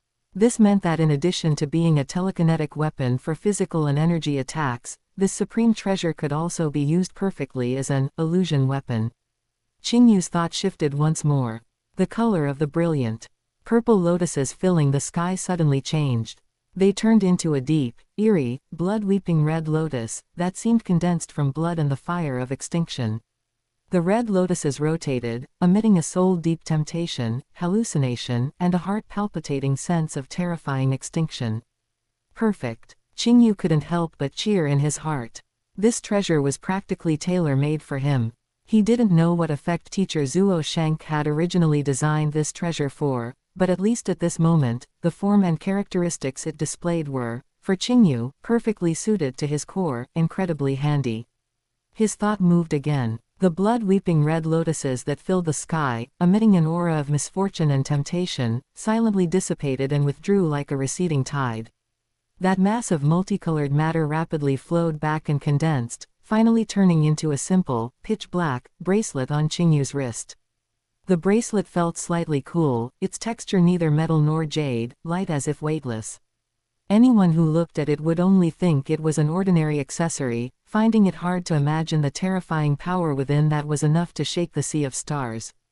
Ever-changing, with no fixed form, all-encompassing, ultimately returning to the profound, Qingyu stroked the black bracelet on his wrist. Feeling the power within that was as vast and deep as the universe yet calm, he said softly, "From now on, I shall call you the Wanxiang bracelet." "How is it? Are these two supreme treasures to your satisfaction?" Teacher Zuo Shenki's voice rang out at the right time. Qingyu turned around to face his teacher, his gratitude and excitement unconcealed, as he gave a deep bow. Teacher's treasure refining skills have reached the transcendent realm. Every item produced is a peerless treasure rarely found in the universe. Your disciple is very satisfied. These words came from the bottom of his heart. With two top-tier peak supreme treasures in hand, although his overall strength hadn't increased, it filled some of his shortcomings. "In that case, you may leave now." Zuo Shenk nodded, his tone flat as he directly started to shoo him away. The smile on Qingyu's face froze, and he hurriedly said, "Don't, teacher. Although your disciple has obtained two heavy treasures, my full outfit is still far from complete. Not to mention a domain-type supreme treasure, I don't even have a decent armor-type supreme treasure. I'm practically bare." He put on an, "I am very poor," expression. Hearing this, Zuo Shenk shook his head, unmoved. "You are now a great master of treasure refining. Whatever treasure you want, just forge it yourself. Why bother coming after my pile of junk?" His gaze swept over the thousands of supreme treasures in the hall, his tone carrying a hint of teasing. "Besides, except for the two I just gave you which were specially prepared for you, the others here are either not at the right level or not suitable for you. Taking them would be useless." Qingyu naturally knew that his teacher was right. But the Tao of treasure refining required, first, a massive amount of precious materials, and second, for one's own treasure refining realm to continuously improve. Although he could now forge ordinary true treasures, if he wanted to forge peak armor or domain treasures suitable for himself, he not only needed the corresponding precious materials but also needed his own treasure refining skills to further settle and break through. And his current primary goal was to break through to Universe Lord as soon as possible to enhance his fundamental strength. Treasure refining could only serve as an auxiliary means, and he couldn't devote all his energy to it. Chapter 226, Another Assassination Attempt. With a flicker of his eyes, Qingyu recalled something and said tentatively, "Teacher, I remember when I first became your disciple, we had an agreement. As long as I could slay enough powerful enemies of significant weight, you would perform treasure refining for me. Unfortunately, I grew too quickly during the World Lord and Undying stages, and I never had the chance to accumulate many battle achievements. Now that I have been promoted to an Exalt, I wonder, if I wish to request your help again, what conditions must I fulfill?" His eyes were filled with anticipation. Zuo Shenk shook his head again, a helpless yet all-knowing smile appearing on his face. How could he not be clear about Qingyu's current strength? In the realm of a Universe Exalt, relying on various methods and ultimate supreme treasures, his combat power was already approaching the limit of a Universe Lord. And he primarily cultivated the soul path. Those Universe Lords with slightly weaker wills, regardless of the size of their divine bodies or whether they had clones, basically could not escape Qingyu's killing hand. This was the terror of a powerhouse on the soul path. For such a prodigy, setting a test of slaying enemies in exchange for treasures would be child's play, wouldn't it? More importantly, in the depths of Zuo Shenki's heart, he viewed Qingyu as the reincarnated body of a god king, possessing infinite potential. Since he had already accepted him as a disciple and helped Qingyu get started, he had already fulfilled his responsibility as a guide. Too much interference and gifting might instead affect his own tempering and growth trajectory. He preferred to let Qingyu rely on himself to roam and acquire. He only needed to provide the most necessary guidance and support at critical moments. Qingyu's wings were already full, and his strength was heavenly. Setting such tests again was no longer necessary. Seeing teacher Zuo Sheng smiling and shaking his head, Qingyu also understood his teacher's meaning, feeling a bit of regret in his heart. He was not an insatiable person who relied on external things. His heart nature was firm, and he quickly adjusted himself. Treasures are good, but they are ultimately external objects. One's own strength is the foundation. With his current abilities and opportunities, why should he worry about not having suitable treasures in the future? It was my greed, Qingyu said respectfully, his expression returning to calm. Seeing Qingyu adjust his mindset so quickly, a trace of approval flashed in Zuo Shengqi's eyes. However, if you happen upon extra, useless ultimate supreme treasures while traveling the universe in the future, you can bring them to me. I can exchange them for some treasures that are more compatible with you. Upon hearing this, Qingyu hurriedly bowed. Thank you, teacher. Go then, cultivate well, and do not be slack. Zuo Sheng waved his sleeve. I shall take my leave, teacher, take care.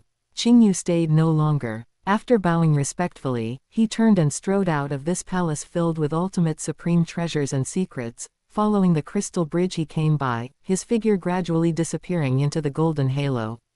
Back in his own divine kingdom, within the quiet room of the towering divine temple, Qingyu sat cross-legged, the Wanxiang bracelet on his wrist and the mountain and river palace within his body resonating slightly, emitting a reassuring and majestic aura. He immediately began a period of closed-door cultivation to charge through the final barrier of the time law. At the same time, he first diverted a portion of his mind to immerse himself into the internal worlds of the two newly acquired ultimate supreme treasures, beginning to comprehend and familiarize himself with those 3 layers of incredibly profound offensive secret patterns. Especially the Wanxiang bracelet, its secret patterns were closely related to morphological changes and the conversion between void and reality. Comprehending it held a unique wonder, giving Qingyu a new understanding of power control and the application of laws. With the deep accumulation of his 2 self-created, Universe Lord's strongest ultimate techniques, serving as a wind vane and reference system, the speed at which Qingyu perceived the final mysteries of the time law was faster than could be imagined. In fact, not long after leaving the Starry Sky Beast Alliance, the last of the 3 ultimate mysteries of the time law, time reversal, had already been quietly comprehended by Qingyu. That mysterious and grand power that allowed local areas to have their time reversed and scenes reappeared was already under his control. What stood before him now was no longer any single mystery, but the complete connection and fusion of the 3 ultimate mysteries: time pause, time acceleration, and time reversal. To comprehend the complete time law, this was the most critical and difficult step for a universe exalt to become a universe lord.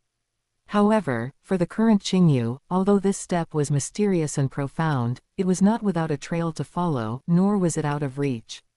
The threads of the 3 time mysteries became clearer and clearer in his consciousness, and the keys to their connection and transformation were gradually outlined like connecting stars. Soon, it will be faster than expected. Qingyu could clearly feel it. While Qingyu was in his divine kingdom, single-mindedly comprehending the secret patterns of the ultimate supreme treasures and knocking on the final gate of the time law. On the original star, which countless universe powerhouses flocked to, intense competitions and slaughters were taking place. Among them, one name was repeatedly mentioned, tugging at the nerves of countless alien powerhouses: Luo Feng. Luo Feng was merely an undying spiritual god. However, he possessed several powerful ultimate supreme treasures. In the eyes of many alien powerhouses, such a weak, yet dripping with wealth, human undying was simply a mobile treasury. Naturally, it attracted countless covetous eyes and pursuits. Was Luo Feng someone to be easily dealt with? Hundreds of millions of years of bitter cultivation in the beast god realm had long allowed him to create his own universe lord ultimate secret method. Facing sieges and pursuits, by relying on the advantage of his golden horned beast clone and coordinating with several ultimate supreme treasures, he actually killed several long-famous universe exalts in succession.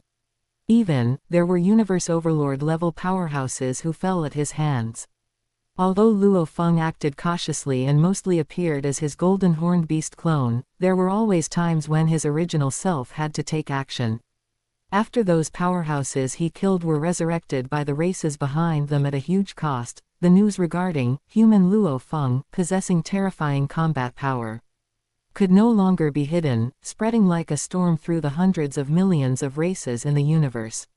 The shock caused by this news was even more intense than when Qingyu rose on the outside territory battlefield back then. After all, the matter of Qingyu killing the evil wing cult master back then was tacitly suppressed by the high levels of the insect race, monster race, and automaton race, so it was not widely known. But Luo Feng publicly killing a universe overlord on the original star was widely circulated and was now known to almost everyone. An undying, reversing the tide to kill a universe overlord. No race or power was willing to see the human race continue to grow stronger. Universe resources are limited and territories have boundaries. A strongly rising human race inevitably meant the squeezing of the living space and the loss of resources for other races. Among them, the insect race, monster race, and automaton race, who had the deepest grievances and most intense struggles with the human race, reacted most strongly and were the most anxious. First there was Qingyu, and now there is Luo Feng. How can the human race produce such prodigies one after another? Qingyu has already come into his own, and now an even younger Luo Feng has emerged. Given time, once they fully grow up, what place will there be for our race to stand? They must be suppressed, at all costs. Within the high levels of the three races, similar words of worry and determination echoed constantly. They knew very well that once the human race's strength skyrocketed because of this, the first to be liquidated would surely be the insect race, monster race, and automaton race, who had the deepest accumulated enmity with them. The three races spared no expense to keep an eye on human Luo Feng's whereabouts. Once discovered, they would report immediately and gather strength as much as possible to surround and kill him with thunderous momentum, never allowing him to continue growing. However, Luo Feng himself, who had caused such a massive wave, after performing several major deeds that shocked the universe, extremely low-key, disappeared. He no longer appeared on the original star and quietly returned to his own divine kingdom. Not only that, shortly after he returned to his divine kingdom, another major event that shook the universe occurred. The Star Tower, which suppressed the outside territory battlefield and was the only known masterless, ultimate supreme treasure, in the universe, actually disappeared into thin air. The shock and speculation this caused among the universe's high levels was not in the least inferior to Luo Feng killing a universe overlord. All parties searched frantically but had no clues, and it became a cold case. Who could have imagined that this treasure, which even the universe's strongest coveted, had already been taken by Luo Feng? And at this moment, Luo Feng, who was at the center of the storm and being searched for by countless forces with gritted teeth, was safely hidden under the protection of the elder god cult, cultivating diligently on Bohemia Island as if all the disturbances of the outside world had nothing to do with him. Luo Feng's silence did not alleviate the anxiety of the three races in the slightest. Instead, it was like adding oil to the fire. The high levels of the insect race, monster race, and automaton race were anxious. In the vast universe, a desolate and secret starry sky. Three majestic intentions containing supreme dignity, as if piercing through layers of space-time barriers, boomed down here. Hazy lights and shadows intertwined, vaguely revealing three heaven-propping phantom figures. One phantom was beautiful beyond compare, emitting a charm that intoxicated the soul and a supreme coldness. Around her slender figure, countless worlds seemed to be born and destroyed, the Zerg Queen. A huge, oval-shaped black sphere phantom, the mechanical race father god. The final phantom was surrounded by 10 million twisting and dancing snake shadows. In the center was an incredibly huge snake head with scales flashing with cold silver light, the monster race's dream monster ancestor. Years ago, it was these three existences standing at the peak of the primordial universe who first gathered because of Qingyu to discuss an assassination.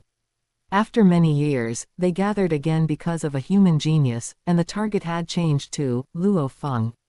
Everyone, the speed at which this human kid named Luo Feng who has emerged as improving is obvious to all. The mechanical race father god's voice was the first to sound. In a short time, he can kill an overlord. Such potential is rare throughout the ages. And he is now always holed up on the Elder God Cult's Bahinia Island, protected by the Elder God Cult. If he is allowed to cultivate so peacefully, given time, the human race will surely have another super existence capable of stirring up the winds and clouds. At that time, our three races situation. It did not finish, but the meaning was self-evident. He must be eliminated. The Zerg Queen's voice, filled with endless charm yet bone-chilling cold, rang out. This child must not be left alive. I also agree, the huge silver snake head spoke. My monster race also wants to eliminate this heart's bane as soon as possible. But the problem is, how to eliminate him. The Elder God Cult is not a place where we can act wildly as we please. The mechanical race father god's voice sounded again. It is precisely because we must learn from previous lessons. Back then, the assassination of that Qingyu was because of insufficient importance attached in the early stages, and the actions repeatedly met with setbacks. By the time his wings were full, it was already too late to act, and instead, we lost quite a bit of strength. With this Luo Feng, we must never repeat the same mistake. This time, we must use thunderous means to ensure nothing goes wrong. We must make Luo Feng fall completely. The phantom of the Zerg Queen looked toward the black sphere. Mechanical, since you say so, you must already have a plan in mind. Speak directly. My idea is. The voice of the mechanical race father god was steady and clear. To dispatch a powerhouse to enter the heart of the Elder God Cult, Bahinia Island, to carry out an assassination. Bahinia Island, under the shroud of the five-colored Aurora Lake. Dream monster ancestor's silver snake head swayed, cold light flickering in its vertical pupils. That is the Elder God Cult's home base, suppressed by the five-colored Aurora Lake. Unless a universe strongest arrives in person. The Zerg Queen interjected, her tone carrying a hint of gravity. Only a universe strongest has the possibility of a successful assassination. Exactly. The mechanical race father god affirmed. My proposal is to invite a lone universe strongest to act. The price won't be small. The Zerg Queen's voice carried a hint of consideration. To move a lone universe strongest to offend the Elder God Cult while simultaneously making an enemy of the human race, the required payment would definitely be an astronomical figure. The price is high, but it's worth it. The mechanical race father god's voice rose a few notches. Deeply penetrating the heart of the Elder God Cult to assassinate the future pillars of the human race is itself a mad act that offends both the Elder God Cult and the Great Axe. As leaders of our races, we are too heavily involved and cannot go personally. Only those lone universe strongests who have no attachments, act as they please, and possess sufficient strength are the most suitable candidates. Furthermore, my intention is not just to assassinate Luo Feng. The mechanical race father god continued, since we are to move a universe strongest at a huge cost, we should naturally include that Qingyu on the assassination list as well. The Zerg Queen and Dream Monster ancestor were both moved. Years ago, assassinations targeting Qingyu had failed repeatedly. Later, Qingyu's whereabouts became elusive, and he hadn't even shown his face after the original star opened. Forced by circumstances, the three races had temporarily ceased their overt activities. But in their hearts, when had they ever truly abandoned their killing intent toward Qingyu, a human genius with infinite potential who had already displayed terrifying combat power? They simply lacked a suitable opportunity and certainty. Now, if they could move a universe strongest to eradicate these two most dazzling and threatening geniuses of the human race in one fell swoop. Even if the price doubled again, it would be entirely worth it. Dream Monster ancestor's silver snake head nodded slowly. Good. Kill two birds with one stone, ending the trouble forever. I agree. The Zerg Queen was silent for a moment, then her exquisite phantom also sent out a message of affirmation. Agreed. But, mechanical, Qingyu has been missing for a long time, and his whereabouts are a mystery. Even if we move a universe strongest, what if we can't find him? He cannot stay hidden forever. The mechanical race father god's voice was certain. As long as he appears, with a universe strongest personally acting, how could he have any reason to survive? Hearing this, the Zerg Queen and Dream Monster ancestor no longer questioned it. Indeed, a universe strongest was an existence standing at the very peak of the primordial universe, their words becoming law, controlling time and space. Though Qingyu was strong and could slay a universe overlord, before a true universe strongest, the gap was still that of an ant to a dragon. If a universe strongest was determined to kill him, he had absolutely no chance of survival. Very well, we shall do as you say, the Zerg Queen finally said. Mechanical, who do you plan to ask to act? And what price are you prepared to pay? You need not ask specifically who. Just each prepare 3 top-tier supreme treasures and hand them to me to operate. If we ultimately fail to move a suitable universe strongest, I shall naturally return these treasures in their original form. I wouldn't go so far as to covet these 3 top-tier supreme treasures of yours. The Zerg Queen's exquisite phantom was silent for an instant, then sent out a cold and decisive thought. Good, 3 top-tier supreme treasures, my Zerg race will provide them. To eliminate those 2 disasters, 3 top-tier supreme treasures are worth it. My monster race also agrees. Dream Monster ancestor's silver snake head nodded slowly, a fierce light flickering in its vertical pupils. Very good. The mechanical race father god's phantom seemed to fluctuate with satisfaction. Then, it is settled. Await the news. As the words fell, the phantom of the giant oval black sphere first became blurred and transparent, then completely vanished as if merging into the void realm. Immediately after, the Zerg Queen's faint, graceful figure and the Dream Monster ancestor's silver snake head phantom surrounded by countless snake shadows also faded and dissipated, as if they had never appeared here. This desolate starry sky chosen for the meeting returned to its eternal darkness and silence. Meanwhile, Qingyu, who was in seclusion within his god country, was completely unaware of this. His entire mind was immersed in that infinitely profound ocean of the time law. The strands of the 3 ultimate profound mysteries, time pause, time acceleration, and time reversal, were like 3 brilliant silver rivers spanning the starry sky, shining together in his consciousness, the barriers and partitions between them growing thinner and thinner. The feeling of being about to touch the complete law origin was incredibly clear and intense. Just one last line, poke through this layer of paper, and it will be a whole new world. Qingyu could feel the space-time around his god country trembling slightly, as if welcoming a soon-to-be-born universe lord. The breakthrough would be soon. In the vast universe, in an unknown void. A faint gray mist permeated this place. Deep within the mist, a figure that was not particularly tall sat quietly in meditation. He had a human form but possessed a pair of curved antennae that looked like withered branches, his back was slightly hunched, and he wore an ancient-styled gray robe with heavily worn edges. He was one of the infamously fierce lone universe strongests in the universe, Void True Demon God. Having stepped into the realm of the universe strongest through the illusion stream, his attainments in soul attacks had reached the peak, striking terror into the hearts of countless universe lords. Suddenly, as if sensing something, he raised his deep eyes and looked toward a certain void beyond the mist. His voice was raspy and calm, mechanical. To run all the way to this desolate land of mine, for what purpose? Where his gaze landed, the void rippled slightly, and an oval black sphere phantom emerged silently. It was a projection of the mechanical race father god's consciousness. One does not visit a temple without a reason. The mechanical race father god's grand voice echoed in this strange void, not causing much fluctuation in the mist. I have come this time to ask you to kill 2 little fellows. 2 little fellows. The hunched figure of the Void True Demon God moved slightly, letting out an ambiguous low chuckle. Let me guess, 2 little fellows.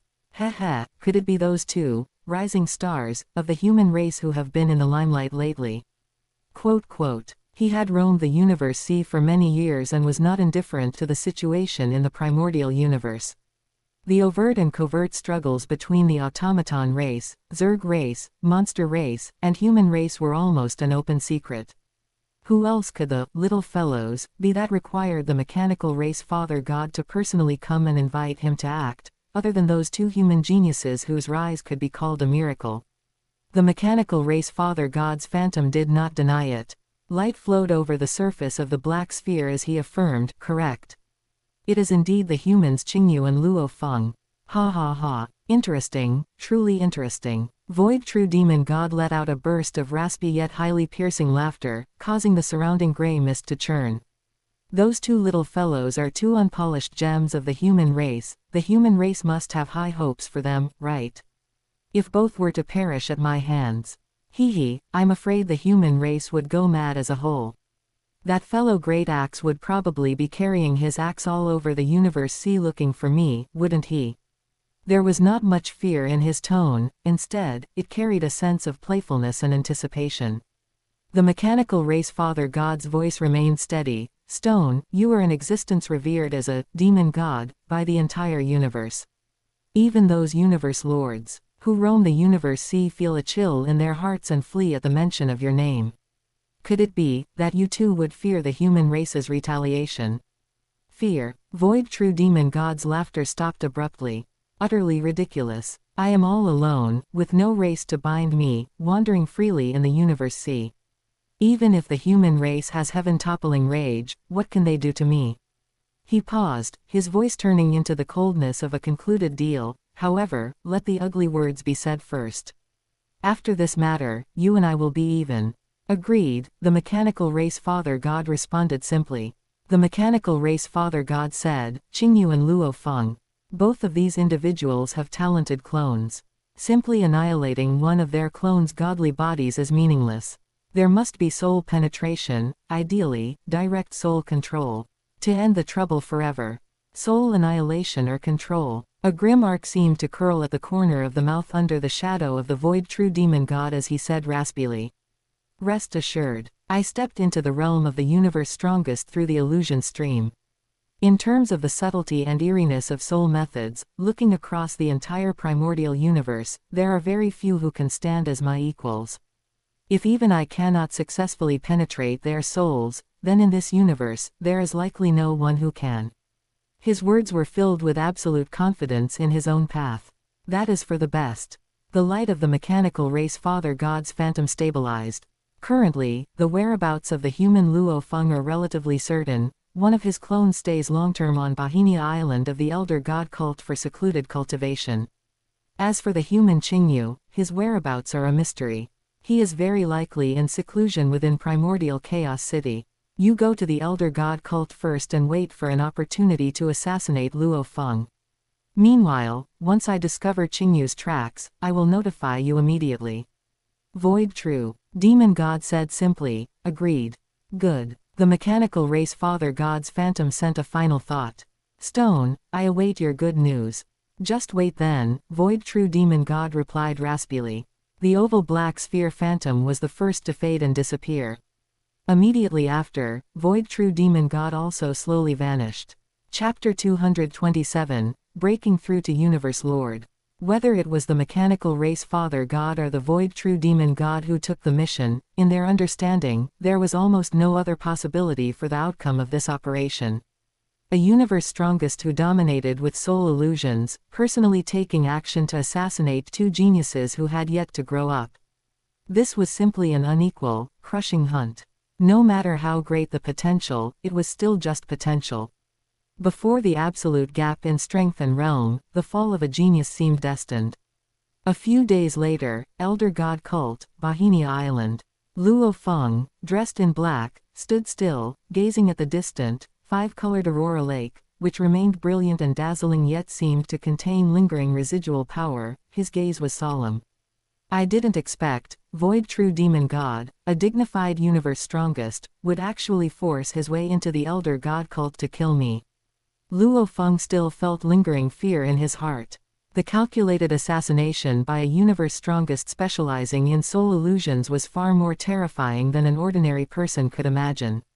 Even if Luo Feng's soul was special, his will resilient, and he had the force armor and Tower Pearl for protection, he could still have perished before such a being. The assassination ultimately ended in failure. Under the suppression of the primordial universe's origin will, the Void True Demon God could only exert top-tier Tier 6 strength, Facing the fully activated 5-colored Aurora Lake domain, it was difficult to achieve his goal. Seeing that the matter was impossible, the Void True Demon God decisively retreated, vanishing without a trace. How could the abnormal fluctuations of the Elder God cult's guarding supreme treasure be hidden from the many inheritors from various races on the island? The news quickly spread like it had wings, flying to all parts of the universe. Human Race Virtual Universe Headquarters, the summit of Thunder Island. The figure of the primordial Chaos City Lord was like an ancient divine mountain. A phantom of Luo Feng appeared before him. After listening to his disciple's detailed report, a look of shock and lingering fear rarely appeared on the face of this pillar of the human race. Void True Demon God, to think he personally took action. The primordial Chaos City Lord's voice was heavy. Fortunately, the Elder God cult intervened in time and you are safe. It is truly a great blessing. Thoughts raced through his mind. To stifle the human geniuses, the three races actually spared no expense to invite such a notoriously fierce lone universe strongest. The strength of their determination and the ruthlessness of their methods were evident. Luo Feng, do not easily reveal your whereabouts next, there's no guarantee he won't strike again. The primordial Chaos City Lord cautioned, then frowned slightly. Since they moved against you, there's no reason they would let Qingyu go. At this thought, the primordial Chaos City Lord's heart suddenly tightened. Qingyu. His movements were even more elusive, even he didn't know his specific location. At Qingyu's current realm, the externalized laws and chaos tablets in primordial Chaos City could no longer provide assistance. I must notify Qingyu immediately. The primordial Chaos City Lord dared not delay and immediately sent a communication request to Qingyu via the virtual universe. Qingyu's Divine Kingdom, in quiet cultivation. The virtual universe communication prompt rang softly in his consciousness. It was a contact from the primordial Chaos City Lord. Qingyu separated a sliver of consciousness to connect. City Lord. Qingyu's phantom appeared at the summit of Thunder Island. Qingyu. The primordial Chaos City Lord's expression was serious. Without pleasantries, he said directly, just a moment ago, the Void True Demon God forced his way into the Elder God cult's Bohemia Island to assassinate Luo Feng. Void True Demon God. Assassinating Luo Feng. Qingyu's phantom raised an eyebrow, the faint flames in his eyes flickering slightly. Fortunately, the double-faced ancestral god used the 5-colored Aurora Lake in time, and Luo Feng is safe. The primordial Chaos City Lord quickly summarized the situation, his tone carrying worry. Since the three races could invite the Void True Demon God to strike at Luo Feng, it's highly likely they've also put you on the assassination list. Where are you now? You must be careful. A universe strongest's methods are unpredictable, especially since the Void True Demon God excels in soul illusions. It's impossible to guard against. After listening, Qingyu's expression didn't show much panic. Instead, he appeared quite calm. He nodded slightly. Thank you for the reminder, City Lord. I am currently cultivating within my divine kingdom. Even if that Void True Demon God wants to kill me, he won't be able to find me. After ending the call with the primordial Chaos City Lord, Qingyu's consciousness returned to his main body in the divine kingdom, and he slowly opened his eyes. The faint flames in his eyes burned calmly, but a sharp light flashed deep within. Has the Void True Demon God already assassinated Luo Feng? It's come to this point in time. He muttered to himself. According to the style of the three races, it is indeed highly likely they have also prepared a big gift for me. However, the corners of Qingyu's mouth curled up slightly, revealing a hint of a half-smile. If he really comes looking for me, perhaps I can give him quite a surprise. Fear, worry, these emotions didn't arise much in Qingyu's heart. He had a clear understanding of his current strength. With his soul guarded by the ultimate supreme treasure, exquisite heart, he was already in an invincible position. For physical defense, he had the top-tier peak supreme treasure, mountain and river palace. For attack, he had the infinitely changing, Wanxiong bracelet, and his own secret method realm had long since reached the level of a universe lord's strongest ultimate technique. More importantly, his comprehension of the time law had reached the final critical point. That thin membrane could be pierced at any moment. Once he broke through to Universe Lord, his life gene level would leap, and his basic divine body would undergo a qualitative leap. Coupled with his existing methods and supreme treasures, even when facing a universe strongest who could only exert top-tier Tier 6 power in the primordial universe, he had the confidence to maneuver or even contend with them. Universe strongest, I haven't truly fought one yet. A hint of anticipation flashed in Qingyu's eyes. Within the primordial universe, everyone can only exert top-tier Tier 6 strength at most. I'd like to see just what kind of methods this void true demon god has. Instead of being afraid, he was faintly looking forward to this possible clash. Just as Qingyu and the primordial Chaos City Lord expected, after the failed assassination of Luo Feng, the void true demon god immediately informed the mechanical race father god of the result. The elder god cult intervened, the double-faced ancestral god activated the 5-colored Aurora Lake, so I failed to succeed. The void true demon god's voice came through a special method, devoid of much emotional fluctuation. The mechanical race father god's consciousness fell silent for a moment.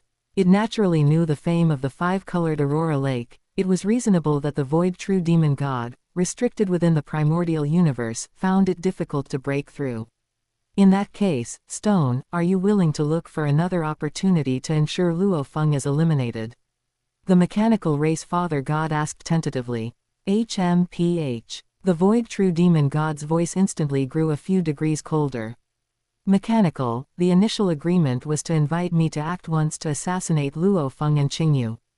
It didn't say I'd keep trying. Until they were dead. The elder god cult has already become vigilant toward me because of this. The 5-colored Aurora Lake is hanging high at all times.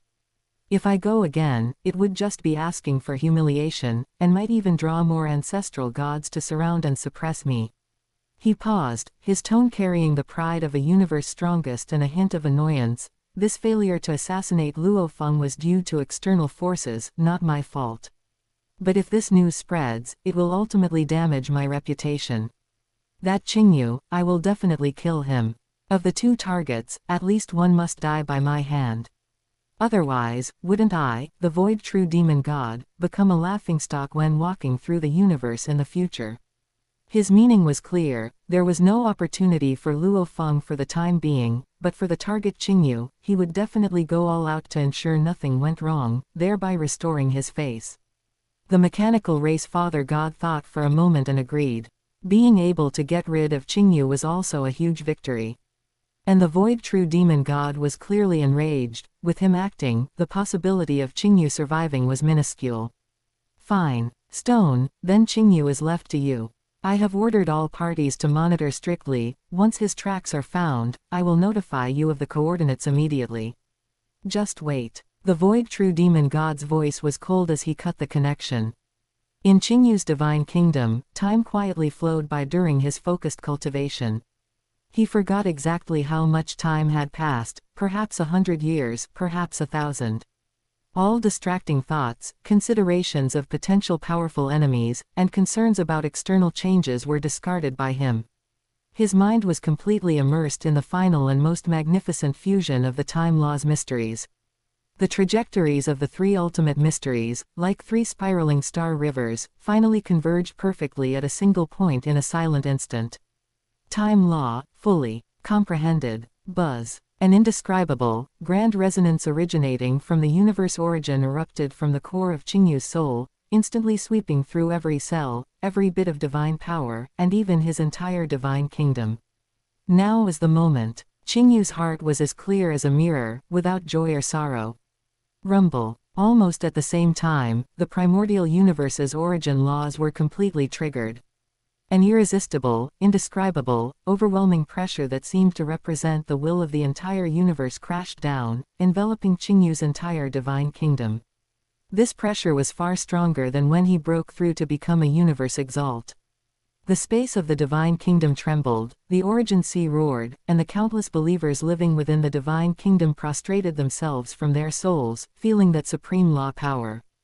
Qingyu's main body and his 3 clones, all his divine bodies, appeared autonomously at this moment, their life auras climbing frantically, leaping toward a brand new, higher-level essence. Above the divine kingdom, the originally calm void was forcibly torn and twisted. An unimaginable, massive colored vortex with a diameter of over 100 billion kilometers was born out of thin air. This vortex rotated slowly, its center incredibly deep, connecting to the most mysterious and primal place in the universe, the Law Ocean.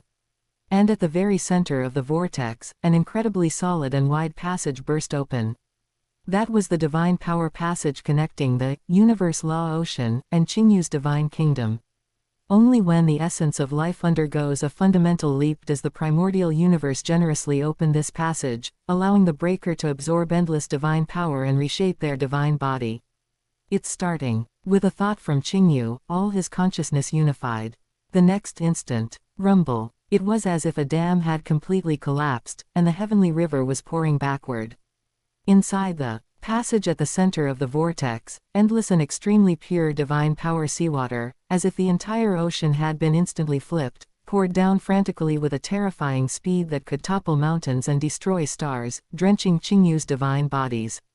Qingyu's main body, Nether Sea clone, purple crystal cloud wing clone, and human clone simultaneously erupted with brilliant divine light, as if turning into four bottomless black holes, opening their arms to meet the pouring torrent of divine power. The frantic devouring officially began. Every drop of his divine power was cheering, every cell was jumping for joy, greedily absorbing the purest power from the origin of the universe. The moment each pouring torrent of divine power touched the clone, it was efficiently converted. Reorganized into more pure, condensed, universe-lord divine power, that contained higher-level law fluctuations. The conversion process was not equal. The Nether Sea clone had the largest volume. Thanks to the origin true treasure, he had refined earlier continuously drawing energy from the universe's origin, it had already expanded to the limit of Qingyu's current realm, a diameter of 2.5 billion kilometers. A true ocean of divine power. Even if its divine power purity was far lower than the Qingyu Ning main body, this terrifying total volume allowed its total absorption and output of divine power to reach a shocking level. Nearly 90% of the divine power pouring from the Law Ocean was absorbed by this endless Yuhai. A massive volume also meant a dilution of the conversion ratio. When the Law Ocean channel began to slowly shrink and the pouring speed slowed down, it finally closed completely. Qingyu examined himself. The human clone and purple crystal cloud wing clone had relatively small divine bodies and instantly completed 100%. Of their divine body conversion, their entire bodies flowing with pure and powerful universe-lord divine power, their auras. Profound. The Qingyu Ning main body had converted about 91%. As for the endless Yuhai, that majestic ocean with a diameter of 2.5 billion kilometers, its final divine power conversion rate was only 23%. Just right. While the divine kingdom is naturally evolving because of me, I'll use the origin true treasure to completely convert the divine power of my main body and the Yuhai. He stood in the center of the divine kingdom, his consciousness overlooking that endless Yuhai, which, even though only 23% converted, still emitted divine power fluctuations that would make an ordinary universe lord tremble. A diameter of 2.5 billion kilometers was a colossus beyond the imagination of most lifeforms in the primordial universe. Qingyu sighed softly and muttered to himself, truly small. His point of comparison was naturally not an ordinary universe lord, but the lord of 9 nethers and Luo Feng. Compared to them, 2.5 billion kilometers could indeed only be considered a corner of water. Qingyu did not have a heaven-defying secret method like the 9 Tribulations secret tome. But now that he had stepped into the Universe Lord realm, the shackles of the primordial universe's restriction on life gene levels had been completely opened for him. There were many precious resources that could raise the life gene level. However, looking at the terrifying volume of the Nether Sea clone, Qingyu gave up the idea of using resources after a rough calculation. The wealth required, even with his current deep pockets, felt like a heavy burden, and the efficiency was low, not worth the cost. In that case, why not find another way? Faint flames burned in Qingyu's eyes, flickering with the light of wisdom and ambition. Only a universe lord can truly set foot on the divine power path. This path does not rely on external objects but entirely on one's own analysis and reconstruction of the essence of life. Starting from the most basic level, step by step, let the divine body undergo a fundamental transformation until reaching the perfect gene, and even surpassing perfection. Qingyu would start from here. I'll start trying from this most basic 300-fold gene level. Relying entirely on the Nether Sea clone's talent, I will analyze the life gene map and drive the divine body's autonomous evolution. Qingyu made up his mind. Once the Nether Sea clone successfully analyzes and evolves, raising its gene level, the human clone and purple crystal cloudwing clone, as life cores of the same origin, will naturally have their life gene levels synchronized. This was equivalent to using the Nether Sea clone as a life laboratory and evolution source to lead all clones toward a higher life level together. This will be my first attempt on the divine power path. Qingyu smiled slightly. He knew of this path's existence, and the Nether Sea clone's talent, creation, was also naturally suited for it. But if there were a more systematic and profound legacy guidance regarding the divine power path, it would undoubtedly yield twice the result with half the effort and avoid countless detours. This kind of legacy can only possibly be found in the Universe Sea. First, go to the original star to settle some old grudges. After that, it will be time to venture into the Universe Sea. Withdrawing his thoughts, Qingyu felt the surging new power within him, and a sense of control arose spontaneously. He briefly recalled the time he had spent along the way. Counting from when I left the Starry Sky Beast Alliance until now, it has only been over 10,000 years. Even Qingyu himself found it somewhat unbelievable. Over 10,000 years, from a universe exalt to understanding the time law and breaking through to universe lord.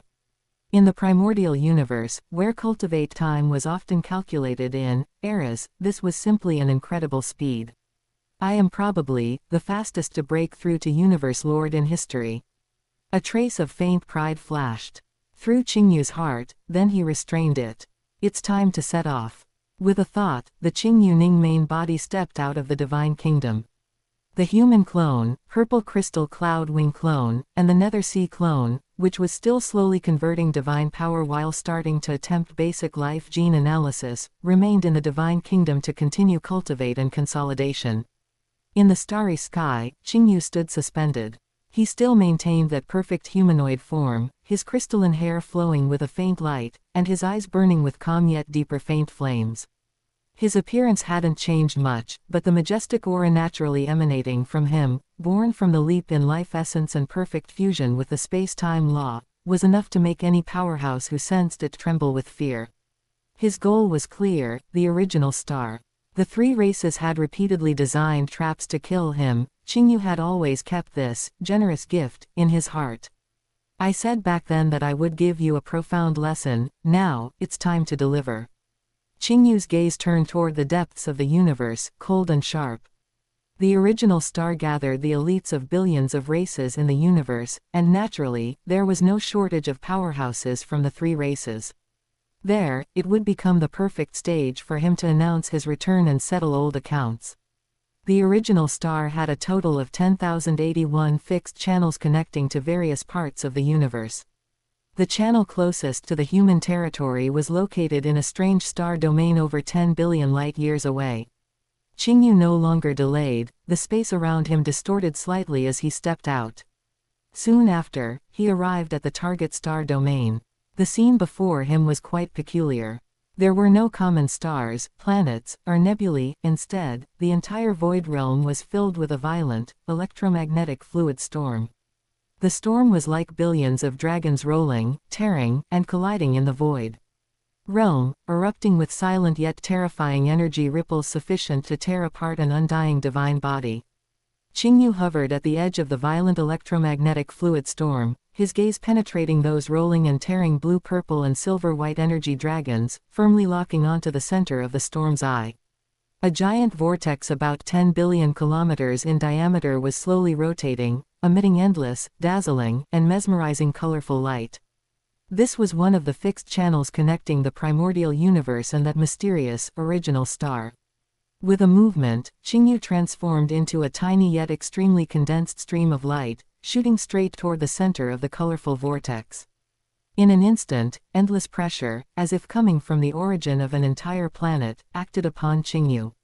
The terror of this gravity far exceeded that of ordinary life planets by billions of times. Not only that, the space fluctuations of this world were completely frozen. Not only was teleportation impossible, but Divine Kingdom teleportation was also completely ineffective. This was precisely one of the most dreaded characteristics of the original star, and an important reason why even Universe Overlord level powerhouses could fall here. Once trapped in a desperate situation or encountering an irresistible enemy, even escaping became a luxury. The ground beneath his feet was a dark metallic color, incredibly hard, with lawful secret patterns faintly visible. From now on, in Qingyu's eyes, faint flames burned silently as his cold gaze swept across this vast and heavy land. Every powerhouse of the three races, Camp 1C, I will kill.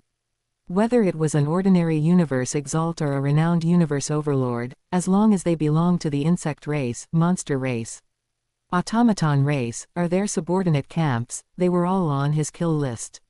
He wouldn't feel the slightest shame in bullying the weak. Had the three races been soft when they tried to kill him back? Then, with a slight thought, control space-time. Buzz. Centering on Qingyu, an invisible yet vast space-time fluctuation instantly spread out, covering the entire massive original star with a diameter of 100 billion kilometers. In his perception, every mountain and river on the planet, and even the aura of every powerful life form active upon it, was as clear as the lines on his palm. On this planet, there were no violent energy fluctuations caused by the birth of a supreme treasure. At this time, the powerhouses of various races hiding, exploring, and waiting for potential treasures across this original star felt their hearts sink at almost the same time. A supreme will, as if representing the dominator of this world, had descended. The subtle changes in the surrounding space-time told them clearly, a universe lord had personally arrived here. A universe lord has descended. What's going on? We didn't sense any fluctuations of a supreme treasure appearing. Which great being is it? Passing through. Or, careful, restrain your aura, do not attract attention. The 97 powerhouses hidden across the planet were filled with doubt and uncertainty, becoming more cautious and even somewhat terrified. Most of them were high-level universe venerables from different races, forming small teams to adventure on the original star in hopes of obtaining an opportunity. Before a universe lord, they were no different from ants.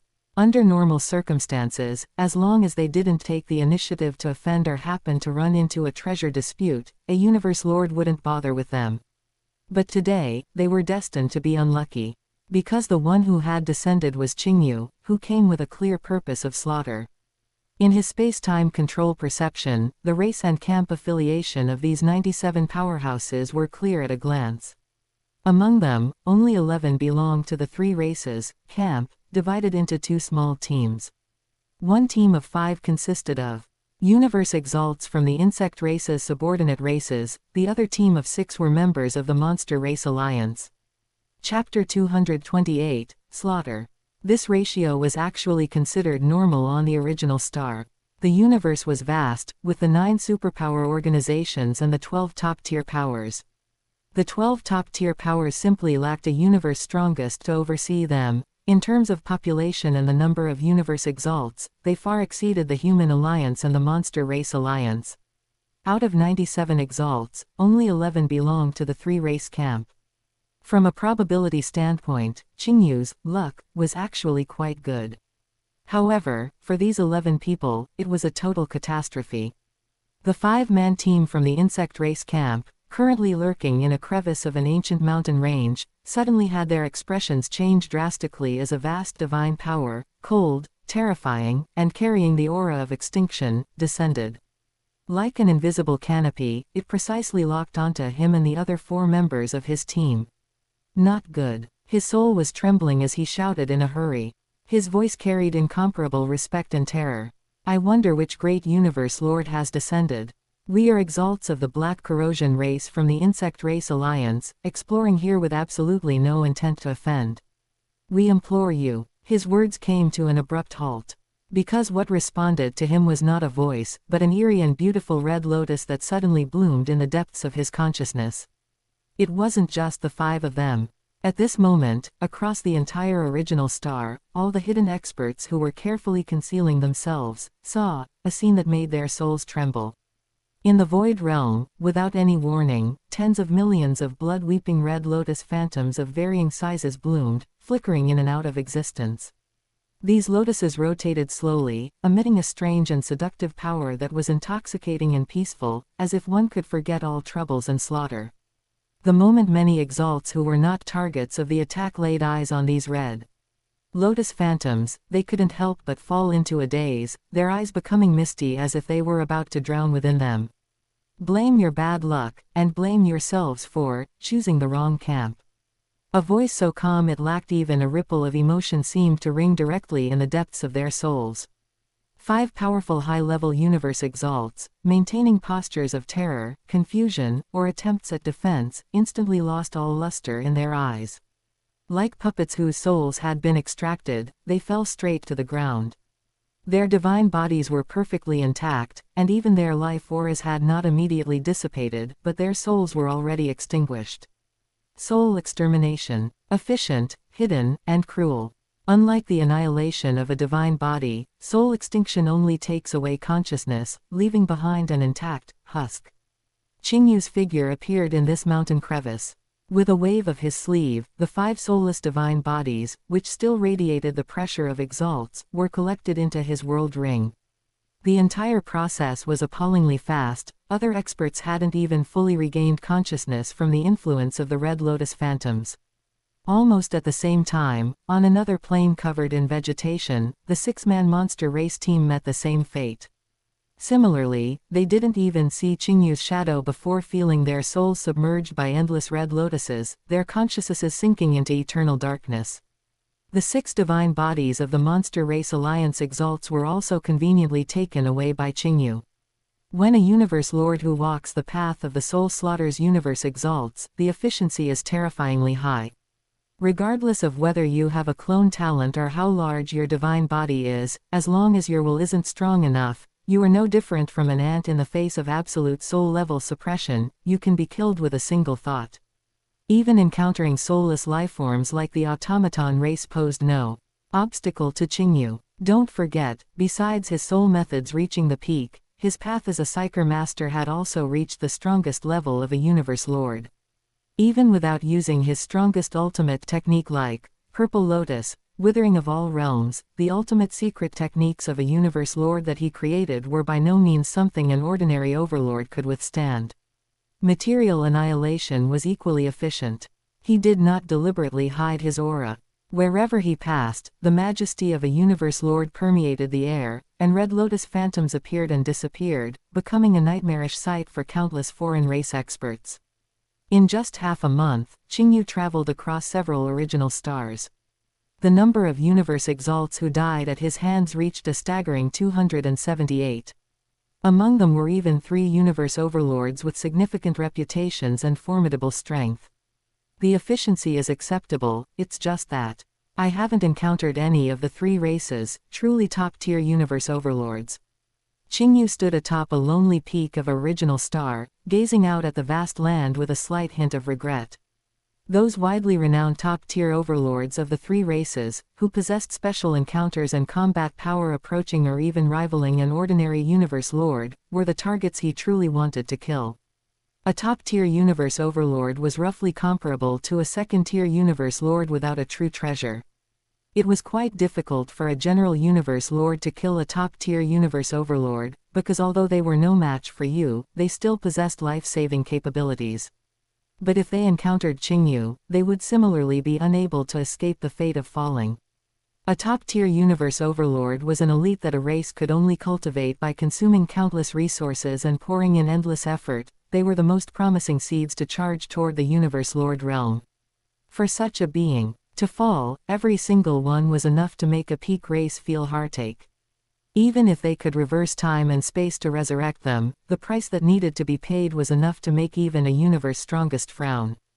Qingyu's half-month of slaughter was merely a small test for him, the beginning of settling old scores. However, his seemingly casual hunting had quietly stirred up a wave on the original star and even throughout the entire universe. Although the original star was dangerous and the falling of universe exalts or even overlords was not uncommon, the frequency usually followed a certain pattern. Most of the time, when experts from opposing camps encountered each other and a conflict erupted, getting injured or having one's divine body damaged was the norm. True death usually occurred during the scramble for heavy treasures or true treasures. But in this past half-month, the situation was clearly abnormal.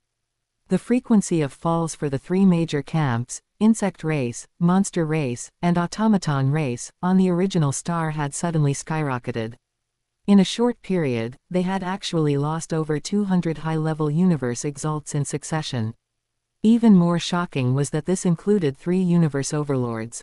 This was not normal, extremely abnormal. One must know that every time the original star opened, the period when treasures appeared most densely and competition was most brutal was usually the first 10 or 20,000 years after opening.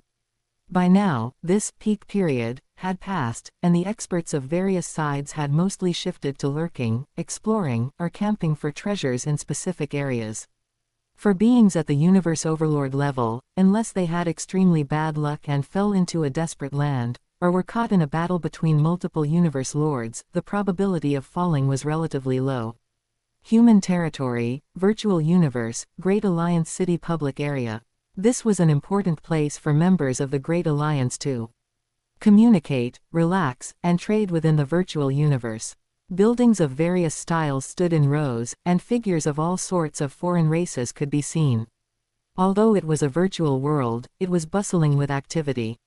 Many Great Alliance experts were gathered in groups of 2s and 3s, either talking in low voices or drinking and resting. Qingyu Venerable was leaning against a bar counter, holding an ancient wine flask and taking a swig from time to time. He was an exalt from a human vassal race known for having wide connections and being well informed. Take my advice. Qingyu Venerable put down his wine flask. His voice wasn't loud, but it carried a tone of great importance as it reached the ears of several familiar exalts nearby. In this recent period, it's best not to go to the original star to join the fun. Something big is going to happen. Oh. An exalt next to him, covered in green scales and resembling a lizard, turned his head and asked curiously.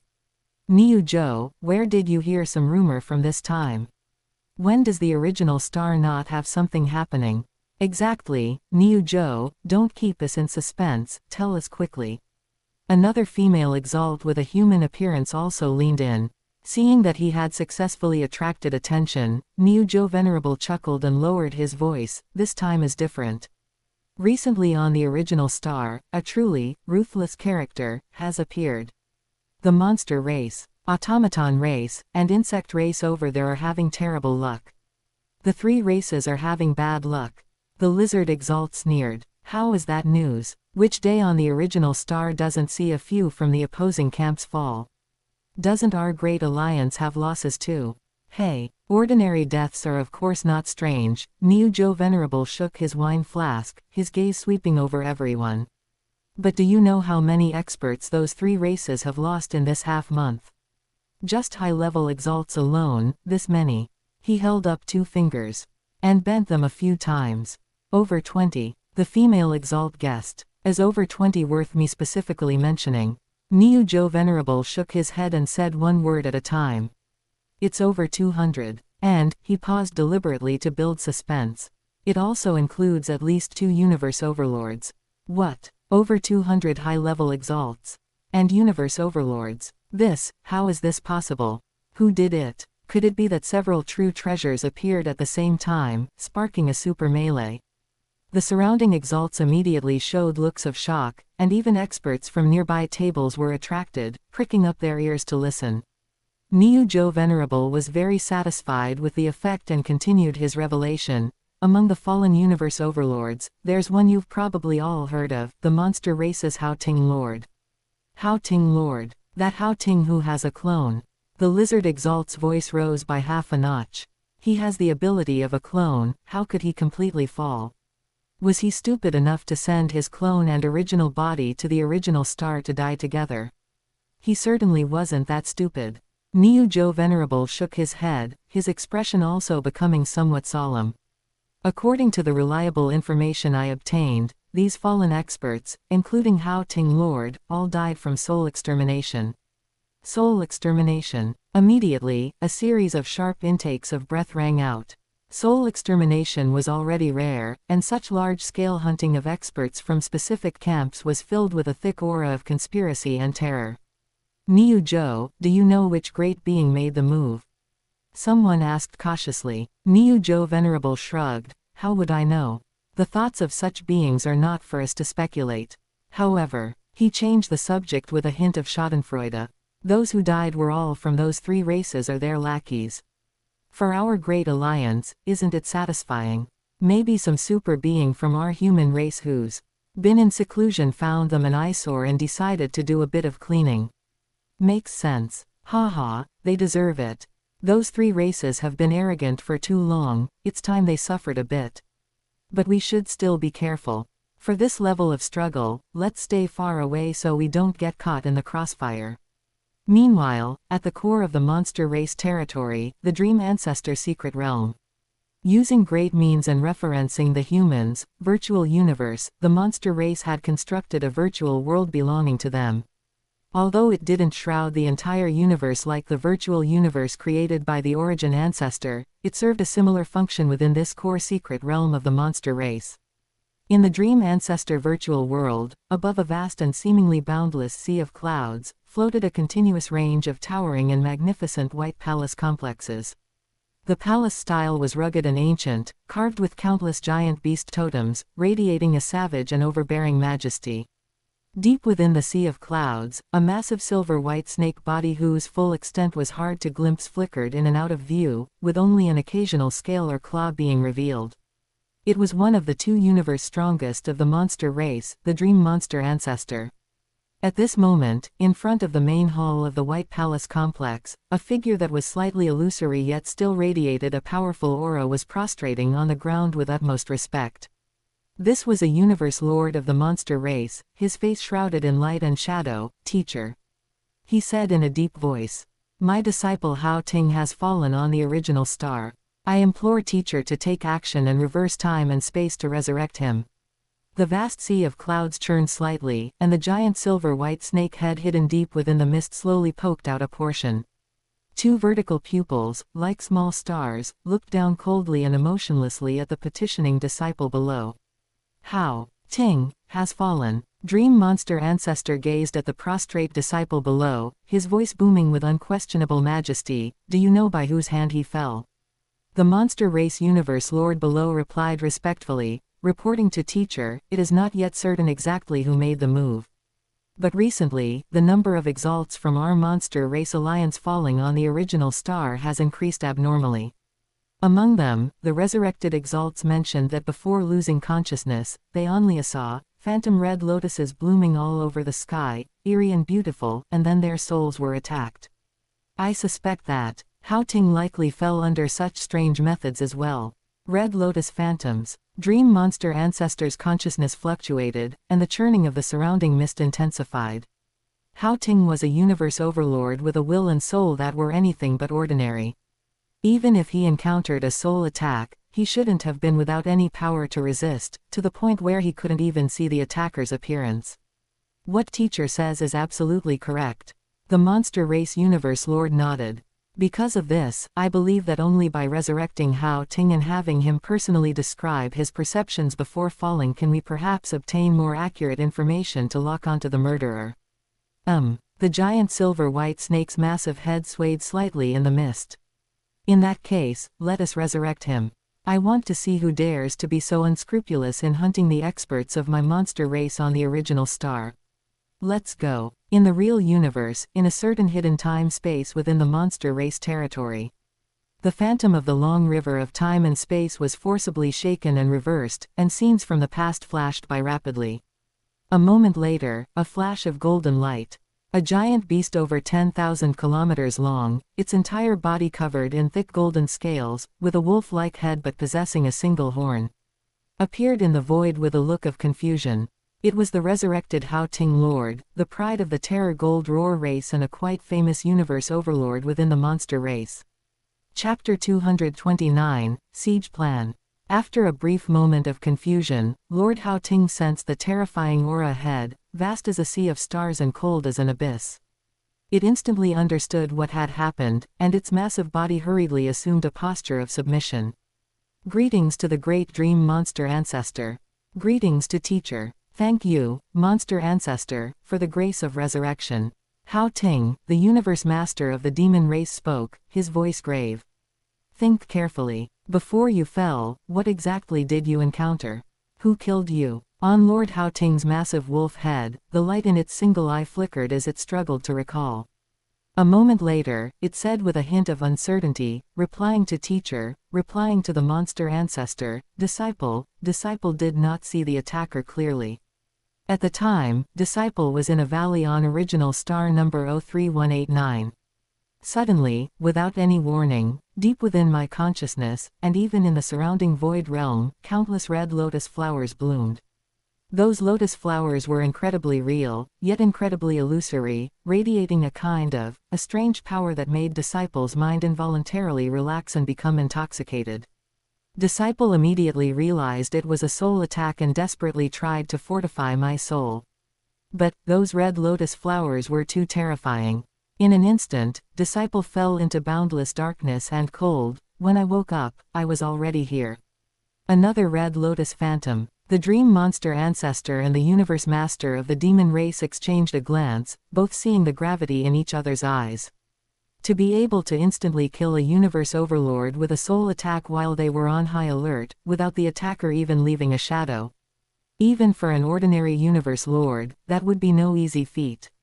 A red lotus phantom, is it some unique treasure manifestation? Or the characteristic of some powerful soul secret method? The universe master of the demon race muttered to himself, searching through his long memories. The famous soul path powerhouses in the universe do not have such characteristics, nor does it seem I have ever heard of any powerhouse whose attacks are accompanied by a red lotus manifestation. Investigate. The dream monster ancestor's cold voice ordered directly. Search for information on powerhouses related to red lotus characteristics. Especially any entity that has appeared on the original star recently and might be targeting our monster race. Yes, the universe master of the demon race acknowledged the order. Soon, a top-level directive was transmitted to all powerhouses traversing the original star or those in the monster race camp. All powerhouses traversing the original star must pay close attention to any manifestations related to the red lotus. Once discovered, regardless of the cost, report it through the virtual universe immediately. The insect race and the automaton race, the two other peak races, also made similar reactions. Their respective intelligence systems also captured the anomalies on the original star, especially the eerie intelligence regarding their subordinates falling bizarrely and seeing red lotus flowers before death. Investigate with full force, lock onto the target. Although the monster race does not have a virtual universe that covers the entire universe like the human race, a universe exalt can enter the virtual universe as long as they leave a divine power incarnation in the dream ancestor secret realm. Any powerhouse who discovers traces of the red lotus can upload the information in an instant. Even if they fall the next second, it would be enough to expose the general location of the murderer. However, reality dealt the three races a heavy blow. For the next period, on the original star, the rate at which powerhouses belonging to the three-race alliance fell did not slow down, instead, it intensified. The powerhouses of the monster race and insect race, even while remaining vigilant and staying connected through the virtual universe, found that Qingyu's soul attacks were simply too fast and too bizarre. The Red Lotus, Soul Burial of Embers, technique, amplified by the exquisite heart, to reach Tier 5 peak power, combined with the terrifying will of Qingyu, who was now at the Universe Lord realm. It was almost impossible to trace. Many powerhouses of the three races might have sensed their souls being invaded by an invisible force in the last 0.001 seconds of their lives, seeing that fatal red lotus blooming in their consciousness. But at most, they could only hastily send a fragmented message of coordinates, making it impossible to figure out Qingyu's identity. The situation for the automaton race was slightly better. Because they do not have souls, but Qingyu used material attack secret methods to deal with them. Using the Purple Lotus, Withering of All Realms technique, the strongest ultimate technique of a universe lord, executed through the Wanxiang bracelet, the power also reached Tier 5 peak. Dealing with these universe exalts and universe overlords was simply like crushing dry weeds and smashing rotten wood, a dimensional reduction strike. The automaton race powerhouses also did not have time to transmit clear images of the attacker. The number of fallen powerhouses from the three races climbed at an alarming rate. In a short time, the three-race camp on the original star lost a total of 941 universe exalts. 34 universe overlords. This was not ordinary friction, not an accidental conflict, it even surpassed intense treasure hunting slaughter. This was a targeted massacre with clear goals, brutal methods, and amazing efficiency. Those who died were exclusively powerhouses from their three-race alliance camp. Others like the Human Race Alliance, Crystal Race Alliance, Prison Race Alliance, Northern Border Alliance, and even some lone powerhouses remained almost unscathed. This kind of precision itself spoke volumes. The human race. It must be the human race. Within the high echelons of the three races, angry roars and cold killing intent echoed. The motive, the ability, the beneficiary, all signs implicitly pointed to the human race, which had the deepest grievances with them and produced many a genius. But suspicion is suspicion, and anger is anger, they just couldn't produce solid evidence. Until now, nearly 1,000 powerhouses had fallen, including many universe overlords, yet they hadn't even confirmed the true identity of the murderer. Only that damned, nightmare-like, Red Lotus Phantom became the only vague characteristic. This made the three races feel even more humiliated and stifled by being fooled and looked down upon. Just at this juncture where they were burning with anger but had nowhere to vent, another piece of news that made the high echelons of the three races tense up suddenly arrived. Luo Feng of the human race had appeared on the original star. And he was suspected of already possessing the combat power of a universe lord. Monster race territory, Dream Ancestor secret realm, virtual space. In the main hall of the rolling white palace complex, the atmosphere was heavy.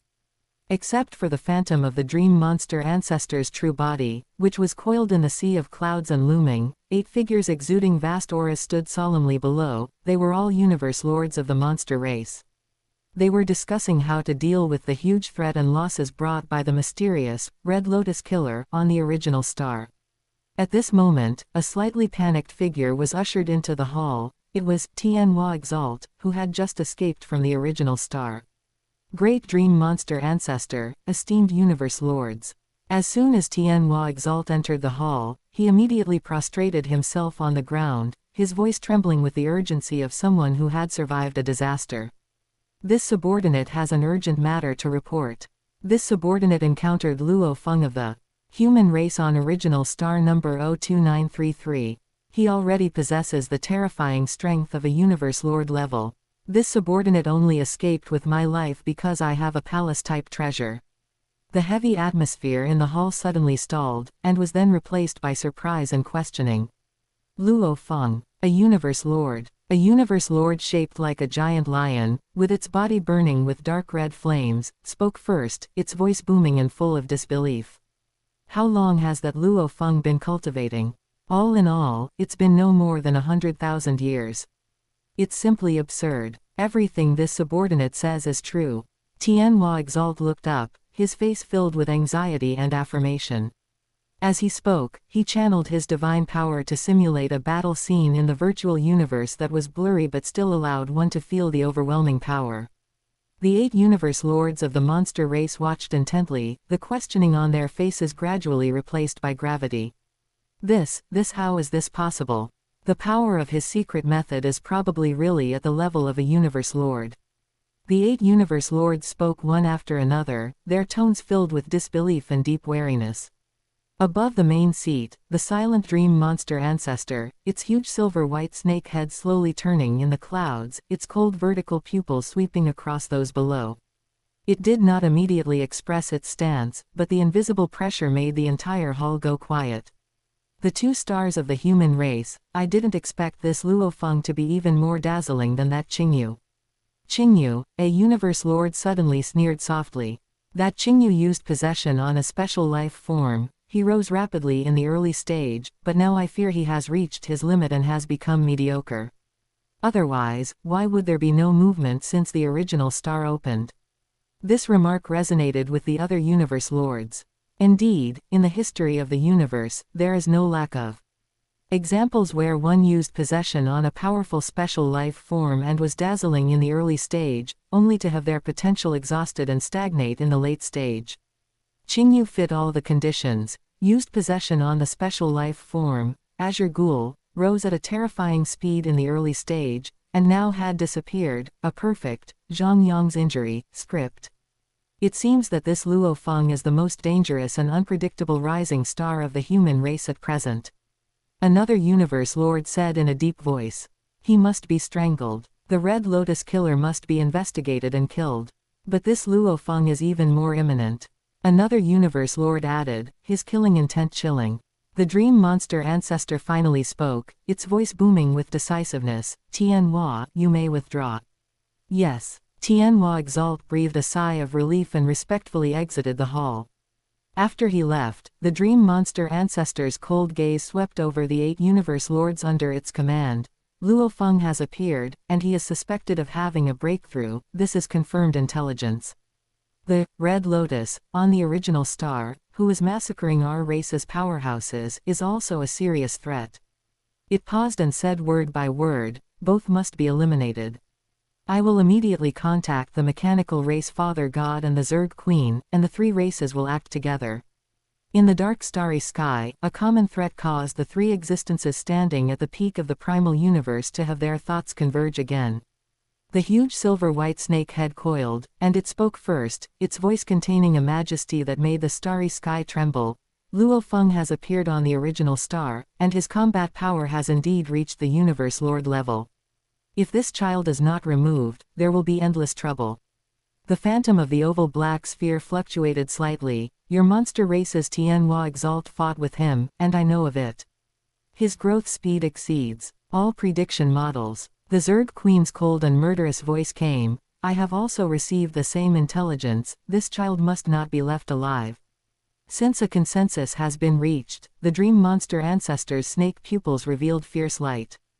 Then there is no need to say more. The opportunity is rare. Luo Feng is on the original star right now, which is the best time to eliminate him. And that Red Lotus, hiding in the dark, who has slaughtered nearly 1,000 of our 3 races, powerhouses, must also pay the price. I agree.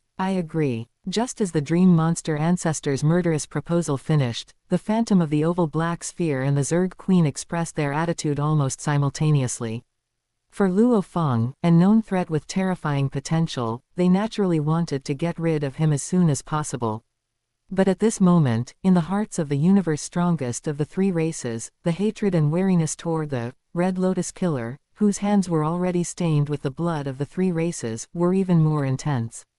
Although Luo Feng was a genius of heavenly talent with a huge future threat, as of now, the direct losses he had caused to the 3 races were still within an acceptable range.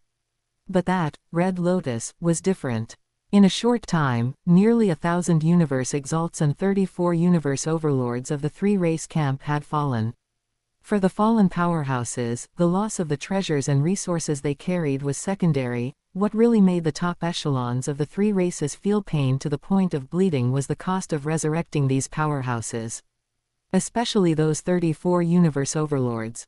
Universe overlords can only be resurrected by the universe's strongest personally acting to reverse time and space, and every resurrection requires enduring non-negligible time-space backlash. Resurrecting multiple overlords in a short period of time would make even the universe's strongest feel immense pressure, and even suffer serious injuries, if the number of deaths were higher, or if the frequency of resurrection were higher. I fear the 3 races themselves could not bear it and would have to pay a greater price to invite other universe strongest to act and help. How could the leaders of the 3 peak races not hate this? How could they not be gnashing their teeth? Since the goal is the same, then I think our 3 races should each send 3 universe lords. The 3 parties combined will be 9 universe lords. 9 universe lords, entering from different original star passages, arriving at the target original star area to form a siege and carry out the hunt. 9 universe lords. This lineup was enough to set off a catastrophe in the primal universe that would sweep across several star domains. But neither the mechanical race Father God nor the Zerg Queen had any objections. Can. Agreed. If it were just for Luo Feng, the insect race and the automaton race might still hesitate about whether to send 3 of their own universe lords at once. After all, universe lords are the strategic pillars of a race, and their numbers are scarce. Every dispatch requires weighing. But adding that mysterious, Red Lotus, powerhouse who had already caused heavy losses and was a huge threat, this price seemed worth it. If they could wipe out both hidden dangers at once and deter the petty, the joint operation of 9 universe lords was the most effective and safest choice. Just as the 3 races were busy deploying troops and weaving a death net. Original star, number 02189. In a forest up to tens of thousands of kilometers high, the branches and leaves were like sharp alloy blades, exuding a cold aura, forming a vast and dangerous metal jungle. At this moment, above the jungle, a figure in green robes floated quietly. He had a perfect figure, crystal hair flowing with a faint light, his eyes burning with deep faint flames, and a red lotus mark on his forehead. Vivid and lifelike, it was Qingyu. He had just finished clearing out a few small teams of the 3 races nearby.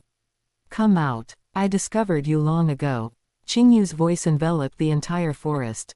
Deep in the forest below, a powerful aura erupted, locking onto Qingyu.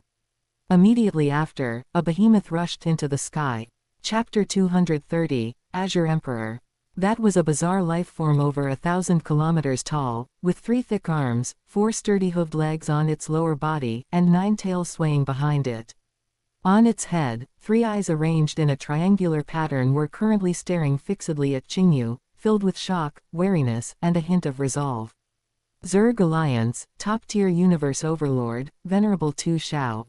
Red Lotus Demon Lord. I didn't expect, it was actually you. Qingyu of the human race. Venerable Tu Shao's divine power transmission echoed in the void like metal scraping, filled with disbelief. What bullshit, Red Lotus Demon Lord. In midair, Qingyu frowned slightly, his voice calm yet carrying an unquestionable majesty. Remember, I am the Azure Emperor. Qingyu's voice was flat, yet it carried a majesty that seemed etched into the laws of the universe, echoing over the jungle. Azure Emperor, Venerable Tu Shao looked at Qingyu calmly with his 3 eyes, chewing over the title. No one would have thought that the Red Lotus Killer, who had stirred up a bloodbath on the original star and struck terror into the 3 races, was actually the long-missing Qingyu of the human race. Moreover, he had actually already achieved a breakthrough to Universe Lord. The moment he recognized Qingyu, Venerable Tu Shao did not hesitate in the slightest. While locking onto Qingyu, he had already used the Zerg Alliance's virtual network. He sent out the shocking intelligence that Qingyu is the Red Lotus Killer, along with his precise current coordinates. He knew that he was likely doomed, but he had to send this news back. Seeing me, you didn't immediately self-detonate or flee. Qingyu's gaze fell upon Venerable Tu Shao. This was the first top-tier universe overlord he had encountered since stepping onto the original star. Normally, once such an existence confirmed his identity and knew they were no match for him, their first reaction should be to immediately self-detonate to cut off any possibility of being soul-controlled or having their memories searched, or to attempt to flee using some special life-saving means. But this Venerable Tu Shao, although prepared for battle, seemed to have no intention of immediate self-destruction. I know that if Your Excellency Azure Emperor wants to kill me, I am certainly doomed. Venerable Tu Shao's voice carried a metal-scraping calmness. Since I cannot escape, there is no need for futile struggle. I might as well, personally witness exactly what methods the Azure Emperor, who has caused the 3 races to lose nearly 1,000 experts and struck terror into everyone, truly possesses. It can be considered, not having wasted my endless years of bitter cultivation to reach the rank of top-tier overlord. There was actually a hint of challenge in his tone. I shall satisfy you, Qingyu thought slightly. The air above the forest was silent, yet it felt as if an invisible heartbeat was thrumming in the void. The red lotus mark on Qingyu's forehead suddenly lit up with a deep red glow, and the faint flames in his eyes seemed to turn into burning lotus hearts. Red lotus, soul burial of embers. Fully amplified by the soul supreme treasure, exquisite heart, the ethereal divine power reached the level of a 5th-tier top-tier attack. Like the most subtle and lethal poison, it instantly descended and permeated Venerable Tu Shao's massive divine body. Ah! Venerable Tu Shao let out an uncontrollable groan of pain. His 3 eyes instantly widened to the limit, bloodshot and filled with extreme agony and struggle. His 1,000-kilometer-tall divine body trembled violently and uncontrollably, his 9 tails wildly lashing at the void and the ground. However, he did not fall. Though his soul was enduring torture as if being pierced by billions of red-hot steel needles and crushed by an invisible millstone, it still stubbornly existed. A layer of flexible, stable pale gold soul halo firmly guarded his soul, death blocking the red lotus fire, which was enough to instantly extinguish an ordinary universe overlord, on the outside. Oh! A flash of genuine surprise crossed Qingyu's eyes, and he slowly withdrew his soul attack. It turns out, you possess a soul supreme treasure for protection, and it's at least a high-grade soul supreme treasure. Ordinary soul-type true treasures would also find it extremely difficult to so firmly withstand his 5th-tier top-tier soul attack amplified by the exquisite heart. This Venerable Tu Shao had extraordinary luck. Heh. Venerable Tu Shao panted heavily, the intense pain in his soul making it almost impossible for him to remain standing. But he forced a twisted smile into his 3 eyes, staring fixedly at Qingyu. I didn't expect I would become the first to survive, under the Azure Emperor's hand. It is truly an honor. Even though he had blocked the fatal blow, the pain brought by the soul attack did not diminish in the slightest. Like maggots on a bone, it continued to torture his will. But he was still laughing, with a near-manic excitement. Do you think you can survive like this? Qingyu tilted his head slightly, looking at the pain-enduring Venerable Tu Shao, his lips curling into a flat yet spine-chilling arc. It was common knowledge in the universe that a soul path expert's strongest method was often their soul attack. Once the soul attack was blocked, their threat would be greatly reduced. Venerable Tu Shao might also be harboring such a hope at this moment. Unfortunately, he had encountered Qingyu. Qingyu didn't even make any extra movements, he just gently waved his right hand. The simple and unadorned black bracelet on his wrist, the Wanxiang bracelet, quietly slipped off as if it had a life of its own, hovering in front of his palm. The next moment, buzz! The black bracelet instantly transformed into a purple stream of light, its magnificence and destruction beyond words. This stream of light was not massive, yet it seemed to contain a concept that could cause the entire world to wither, silently slicing through the void. Wherever the light passed, space was no longer simply torn or shattered, instead, it was like a fading painting or burnt-out ashes. It presented a terrifying scene where existence was fundamentally erased and returned to ultimate nothingness. Laws wailed and matter disintegrated, all colors and forms lost their meaning before that purple light. Purple Lotus, withering of all realms. Executed through a top-tier peak spirit reader weapon true treasure, its power similarly reached 5th-tier top tier. What? The pain in Venerable Tu Shao's 3 eyes was instantly replaced by boundless horror. He felt it. That pure and extreme, terrifyingly ultimate power. Roar. Under the shadow of death, Venerable Tu Shao let out his final and most brilliant roar of life. His entire divine power burned like a star. The light from the ancient dark gold armor on his body surged to the extreme, countless secret patterns wildly racing across it as he pushed his defense to the limit. At the same time, the 3 faint blue spear true treasures held tightly in his 3 arms also turned into 3 beams of destruction that seemed capable of piercing through a galaxy. Carrying his lifelong insights and death-defying will, he fiercely met that purple stream of light. Boom! A terrifying energy storm, 10 million times more violent than a supernova, completely bloomed above the jungle. A moment later, the light subsided slightly. Venerable Tu Shao's massive body, like a broken doll, was sent flying backward at an incredible speed. With just one strike, his divine body was actually annihilated by a full 7%. His true treasure armor was a high-grade true treasure armor. And his divine body was not small. How is it possible? How is it possible? In Venerable Tu Shao's 3 eyes, his final pride and battle intent were completely crushed. Leaving only boundless horror. His high-grade true treasure armor could weaken attacks to 1/10,000th, but Qingyu's attack had clearly exceeded the limit his true treasure armor could withstand, and by far. The true treasure armor had at most only weakened the power by 1/10th. He finally understood that the gap between himself and Qingyu was an insurmountable chasm. The opponent was not only a peak existence in the soul path, but his material attacks were also terrifying to a degree he could not comprehend. He had absolutely no chance of survival. Any struggle was futile. He finally looked up at the green-robed figure still floating indifferently in the distant sky, his three eyes reflecting the demonic red lotus mark on the other's forehead.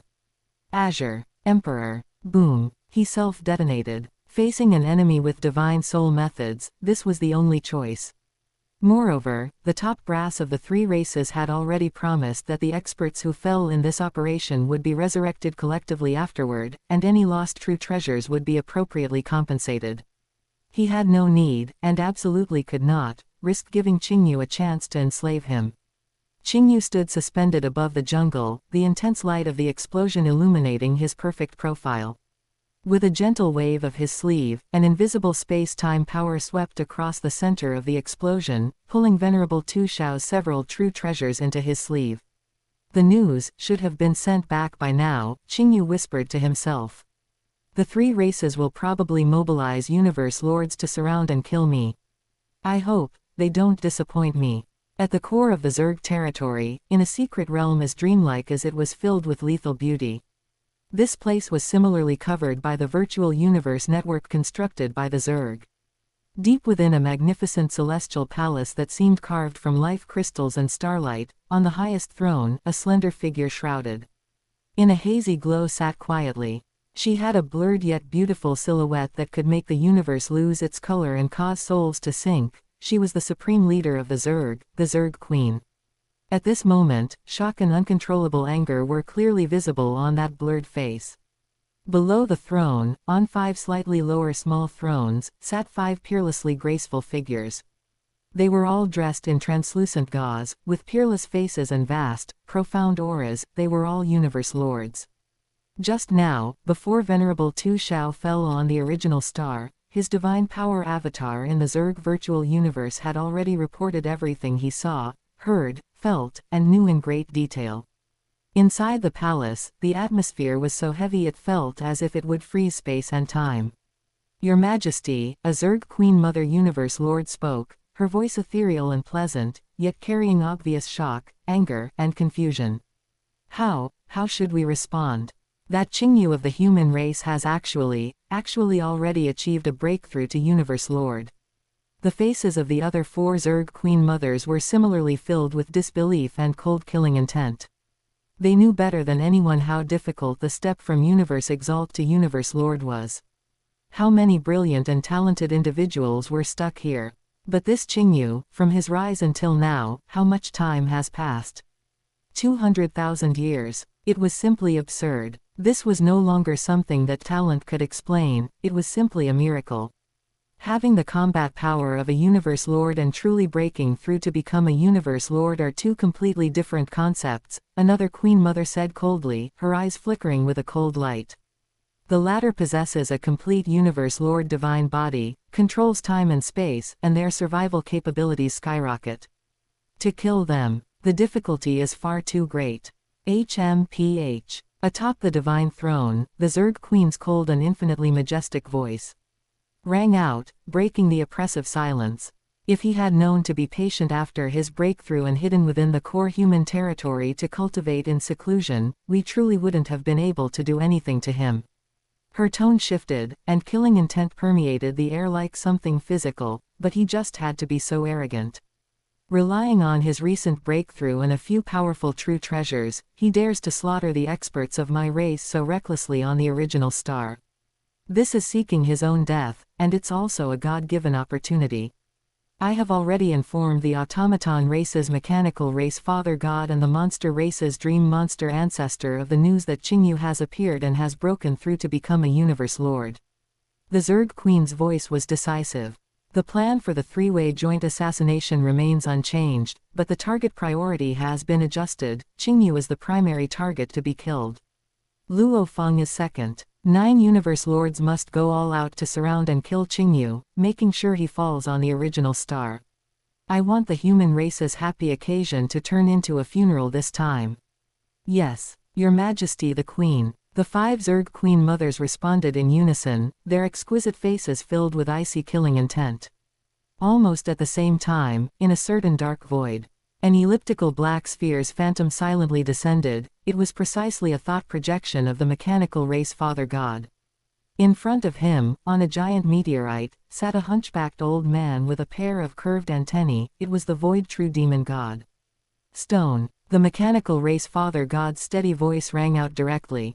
The human race's Qingyu has appeared on the original star. It's time to fulfill your promise. Where is he? The Void True Demon God didn't even open his eyes, his raspy voice sounding like 2 rough stones rubbing together. Original star number 02189. The mechanical race Father God paused slightly and added.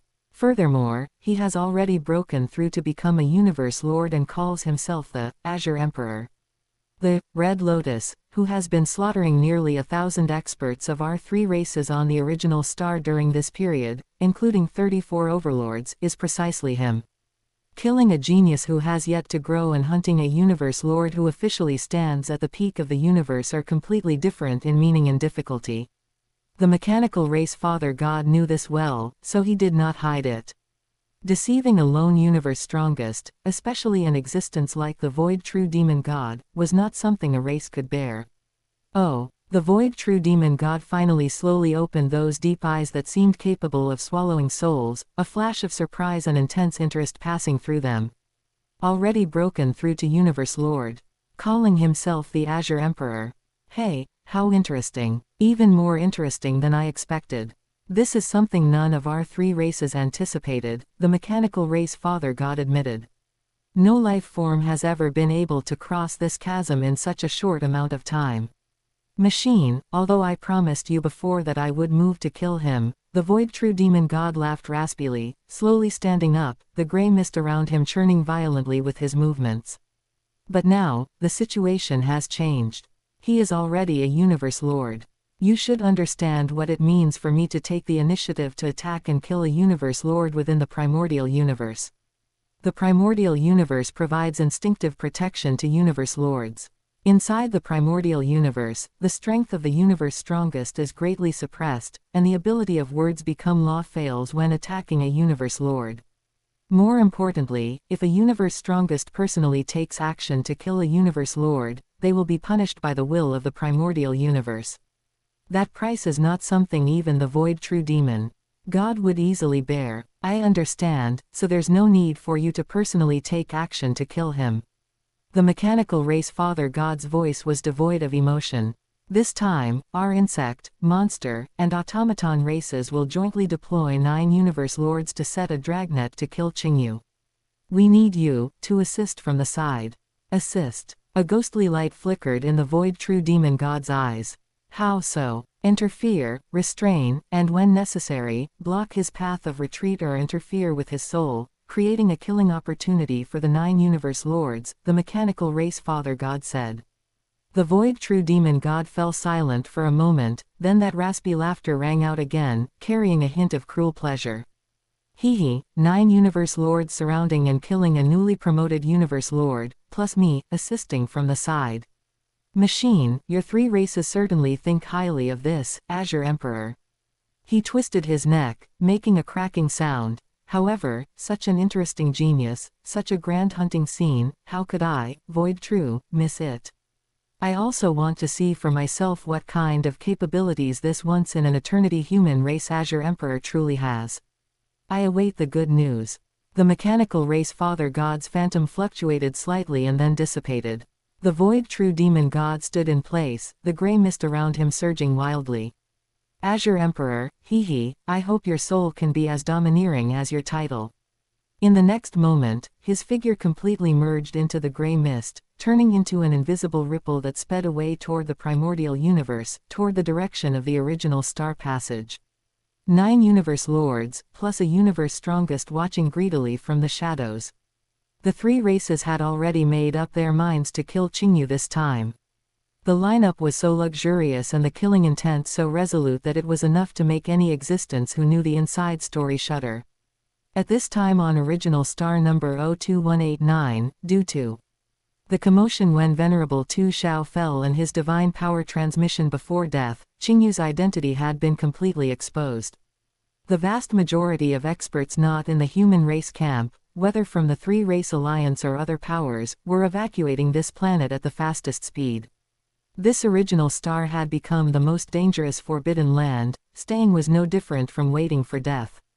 Only a few auras belonging to the human race camp, instead of moving away, carefully approached the area where Qingyu was previously located.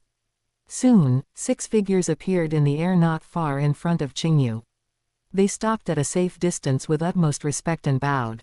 "Greetings, Azure Emperor." Leading them was a female human exalt dressed in a plain white robe with a cold, moon-like temperament. Behind her, a pair of illusory white phoenix wing shadows faintly appeared. She was precisely a universe overlord of the human race's Great Axe battleground lineage, Exalt White Phoenix. The other 5 were in a squad, including 2 humans and 3 other alien experts from the Great Alliance. They looked at the green-robed figure floating quietly in the distance, seemingly merging with this world of destruction, their hearts filled with unspeakable shock, excitement, and awe. Qingyu, no, Azure Emperor. He broke through to Universe Lord in such a short time, and as soon as he did, he announced his existence to the entire universe in such a harsh and domineering manner. This made the experts of the human race camp feel their blood boiling. "Leave immediately." Qingyu didn't even turn around, his flat voice rang out directly in their consciousness. "This place will become a battlefield, not somewhere you can set foot." "Yes, Lord Azure Emperor." Exalt White Phoenix and the others didn't dare to hesitate for a moment and quickly responded respectfully, but their hearts were shaking. Lord Azure Emperor actually doesn't intend to leave. He clearly knows his identity is exposed and that the 3 races will never let it go, and will surely mobilize countless experts to surround and kill him. Is he going to use himself as bait and face them head-on? This thought made their scalps tingle, yet they couldn't help but feel a strong sense of admiration and anticipation. This is the domineering aura a top expert of the human race should have. Not daring to say more, the 6 bowed respectfully again and then quickly turned into streaks of light, racing toward the nearest original star passage. At this time, Qingyu's virtual universe account had long begun to give off crazy notifications like an explosion. The number of unread emails was in the hundreds and increasing every second. The notification sounds for communication requests were even more continuous. Almost every second, several powerful existences tried to contact him. Qingyu split off a thread of consciousness and quickly scanned through. The emails were mainly from the Virtual Universe Corporation lineage's Primordial Chaos City Lord, Master of Longxing, Ice Seal Lord, and Lord of Yuho. The contents were mostly the same, all urgently asking about his situation on the original star, confirming if he had truly broken through, and strongly requesting him to immediately evacuate the original star and return to the human territory. Most of the communication requests also came from these existences. With a thought, Qingyu connected to the communication request from the Primordial Chaos City Lord. In the virtual universe, at the peak of Thunder Island, in the towering palace shrouded in endless chaos airflow. As soon as Qingyu's phantom solidified, he saw that besides the Primordial Chaos City Lord, there was another figure standing nearby with an even more domineering aura, like a prehistoric giant beast.